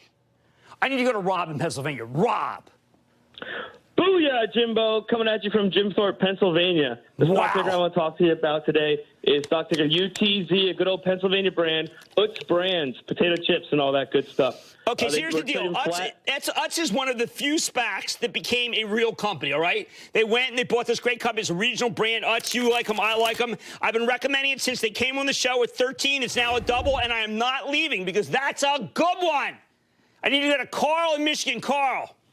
Booyah, Jim. I recently bought a position in Porch.com. The stock closed today about 2.5 points up. Want to know your overall sentiment on the company. And what do you think about the recent acquisition of marketing and data services company Z12? Well, you know, I thought that Matt did a great job when he was on the show. I think he has a terrific story. I like Porch very much. That's why I brought it back. Remember, we had them on before they were public. I think they're doing the right thing in an economy where so many people are moving. Zillow, a great number today. That product is a useful product. We are going to stay tough on these guys because a lot of these stocks have moved up a lot. But I am determined to keep you in view of where we are on the frothometer and the danger zone, because we are on a highway to the danger zone. Not yet. Not yet. You can keep playing. But how about taking some money off? Just for me, okay? Do it for me and the great people of Staten Island who got me my second Moderna. I'll make money tonight. Toying with an investment with Mattel. I'm sitting down with the CEO after earnings to find out what that's all about. Then the latest social media sensation, silver. I'll tell you why the Murray men of Reddit missed the mark. Uh-oh, they'll crush me. When it comes to the precious metal. And with more people getting vaccinated, including myself, businesses are increasingly outlining their return-to-work plans, or lack thereof. Could the work-from-home environment have a lasting impact on the data center? I'm going to talk with the CEO of a stock that's kind of stalled, Juniper. You might like it. Stay with Kramer. So first off, why couldn't the Murray men of Reddit engineer a short squeeze in silver? Because that playbook only works under certain specific circumstances, like we saw in cannabis today, GameStop, AMC. Those things were forgotten stocks. No one believed it. They had a set of numbers of shares. Tons of these shares have been shorted in GameStop and AMC. Silver is nothing at all like that. It's a global asset. When prices go up, the miners just increase production. More importantly, you can't get a short squeeze unless the asset in question is heavily shorted. When there aren't many short sellers, there's nobody to squeeze, for heaven's sake. I want you to take a look at this monthly chart of silver futures with the CFTC's commitments of traders data on the bottom. That's called the COT report, okay? It's commitments of traders. Garner loves this commitments of traders. It's made us a lot of money because it tells you exactly how major categories of market participants are positioned. You've got the commercial hedgers, companies in business that actually deal in silver, jewelers. So they buy or sell futures to protect themselves. Then you've got the small speculators, and those are in blue, okay? Not really consequential, but it's home gamers, including the Reddit people. That's what, it's okay to be a home gamer. I'm a home gamer, you're a home gamer. And then there's what really matters to the price, the green line. And this green line, this is what we're going to be talking about. That's large speculators. They are the ones who are in control of the market. They're big money managers who have positions in silver as a profession. Garner notes that these money managers were net long the silver futures when all this kicked off. Net long. They had it. So you can see they owned it. Same goes for small speculators. Again, you're not going to see a short squeeze in an asset that is so well-liked. You're not betting against anybody. But even though the short squeeze thesis fell apart, Garner does say the spike in silver wreaked havoc on traders who were caught in the wrong place at the wrong time. If you sold, for instance, call options on silver the weekend prior, you were put in a very tough situation. Remember, a call option gives you the right to buy something at a given price. When you sell that option, you're the one who has to sell it at that price. That's why it's incredibly risky to sell call options when you don't own the underlying security. I please urge you not to do that. If the price takes off, you could be forced to buy it at much higher levels. The losses can be astonishing. When silver spiked to $30, some of these option sellers decided to hedge by buying some silver underneath. So when the price later came down, though, then they got burned there. Some people made a lot of money if they had the right options and got in and got out exactly at the right time. But that's not what Mad Money's about, and that's not what I'm about. That's too risky. We're not going to do that stuff. So what's next for silver? Check out the daily chart. Garner points out that the precious metal briefly broke out above its 45-degree trading range that's channeled right here during its big rally over the summer. See, this was a huge breakout for silver. And then listen to me, by the way, she told you silver was due for one last leg. Do you remember that? At the higher end of July, there it was. But then she said you had to sell. That was another great call she made. Exactly right. When silver became a meme trade, though, the price revisited the summer peak. Gotcha, right? And Garner wouldn't be surprised if that doesn't happen again some point. The trading range points here higher, okay? And the relative strength index, an important momentum indicator, it's still pointing higher without being in oversold territory. So the RSI is still in good position. If it were, you know, we don't want it to get too crazy, but right now it's still okay. And she thinks that all of these together add up to being able to make it so that we will see 31 in the not too distant future. So there's your price target, 31 for silver. However, Garner doubts the bulls will have the firepower to break it out above 31. Now, if she's wrong and that does happen, she does expect one last spike to the mid-30s. More likely, though, she thinks you get a double top formation between 30 and 32, and then followed by a retreat to 22. So here's what we're going to do. Let's zoom out to the monthly chart. This just gives you a little bit more perspective. In the COVID collapse last March, silver went all the way down to 12, and that's where it started its rallying. And it climbed all the way to 30 in August, a remarkable run, before cooling off and dipping to the low and mid-20s last month. Similar to the daily chart, the monthly relative strength index is still pointing higher. Again, Garner believes that a retest of the $30 highs could be in the cards. You meme followers, she thinks you're going to get 30. As she sees it, silver's third trip to 30 in less than a year could see a good amount of breakout buying. We'll probably be talking about it a lot, which is why she's still using that $31 price target that we had on the other page. If the ceiling resistance at 31 holds, though, Garner expects silver to retreat sharply. Sharply. If we get a breakout, the monthly chart suggests it could go to 35 or 36 before running out of steam. But unless something crazy happens, it's very hard for her to imagine silver above 36. During the debt crisis ceiling problems, U.S. Treasuries got downgraded because Congress was debating whether to default on our bills for no particular reason. A lot of investors flocked to hard assets. So the silver futures did spike to $50. This was that whole debt ceiling S&P downgrade problem. But she doesn't think we're going to see that again.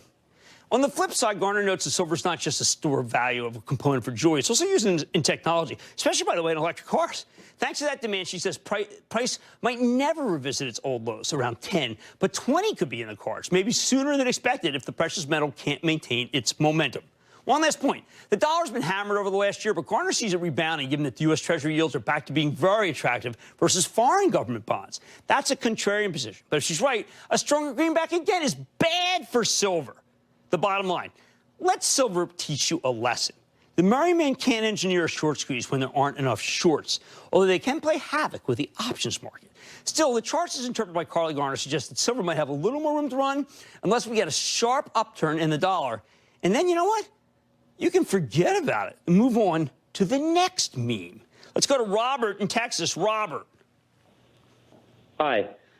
What do you think about Lithium Americas Corporation, symbol LAC? Geez, you're the second person to ask me in the last 24 hours about that company. And I came back and I said, look, it's just still one more way that people want to play Elon Musk and EV, Sociedad Química from Chile, same thing. It is a commodity. And I don't trust these commodities right now because neither you, Robert, nor I can have an edge in Lithium Americas. So I am saying, in this particular case, I don't want you to do nothing. The chart suggests silver may have more room to run, and you can see that. This is really good work by my friend Carly. Unless, maybe a change in the dollar, but don't overstay your welcome here, please. Now, there's much more mad money ahead. Is Juniper Networks configured to route profits directly to your portfolio, or could the market environment short-circuit the stock that's been stuck in the 20s for ages? I'm talking with the CEO. And what do you do when you confront two national emergencies, a critical shortage of manufacturing and a high unemployment rate at the same time? You listen to me, because I got the plan to tackle it. What hubris, but I know what I'm talking about. And all your calls rapid fire in tonight's edition of the lightning round, so stay with Kramer. Two ways to approach this. We can throw up our hands and beg Samsung and Taiwan Semi to build more plants here. That's been our strategy, or anywhere for that matter. Or we can roll up our sleeves like Operation Warp Speed. Remember today, have to put it because I want everyone to get tested. I roll up my sleeves. I got jabbed right here. We can roll up our sleeves and get this job done ourselves. If we're supposed to be the most powerful country on earth, we need to be able to manufacture our own semiconductors, for heaven's sake. It's our industry. So let me tell you what needs to happen. You might not know it, but America's best tech industry, the most intellectual property that is anywhere in tech, is in the semiconductor capital equipment space. That's Lam Research, KLA-Tencor, Applied Materials. And they have machines that we need to make chips. Meanwhile, building gigantic semiconductor foundries can put more people to work than just about any other infrastructure project, much more than a highway, than a bridge.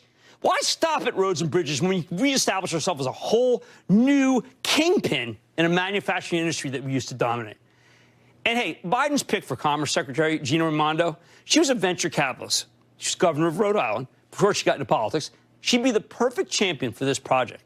We could take advantage of low interest rates to issue 50-year semiconductor savings bonds to raise the money for this project. Partner up with the private sector. Then these businesses can pay back Uncle Sam when production gets rolling. Auto chips, defense chips, all sorts of Internet of Things chips. They should be able to make this stuff domestically and the best in the world. Honestly, it's insane that we outsource our semiconductor manufacturing to Taiwan and South Korea when they're within spitting distance of our biggest rival, China. I love Taiwan. I love South Korea. But if we ever get into a shooting war with the Chinese, for heaven's sake, they'll be right in the middle of it. Hopefully it never comes to that. But why are we even taking that chance? How much will this cost? We know Taiwan Semi spending up to $28 billion to boost its output, and they're very good at what they do. Let's borrow $100 billion in savings bonds to make the U.S. more semiconductor independent over the next few years. But we have to start immediately to alleviate the shortage. People-intensive, national imperative, blueprint-ready, customers dying for the product, and suppliers ready to help.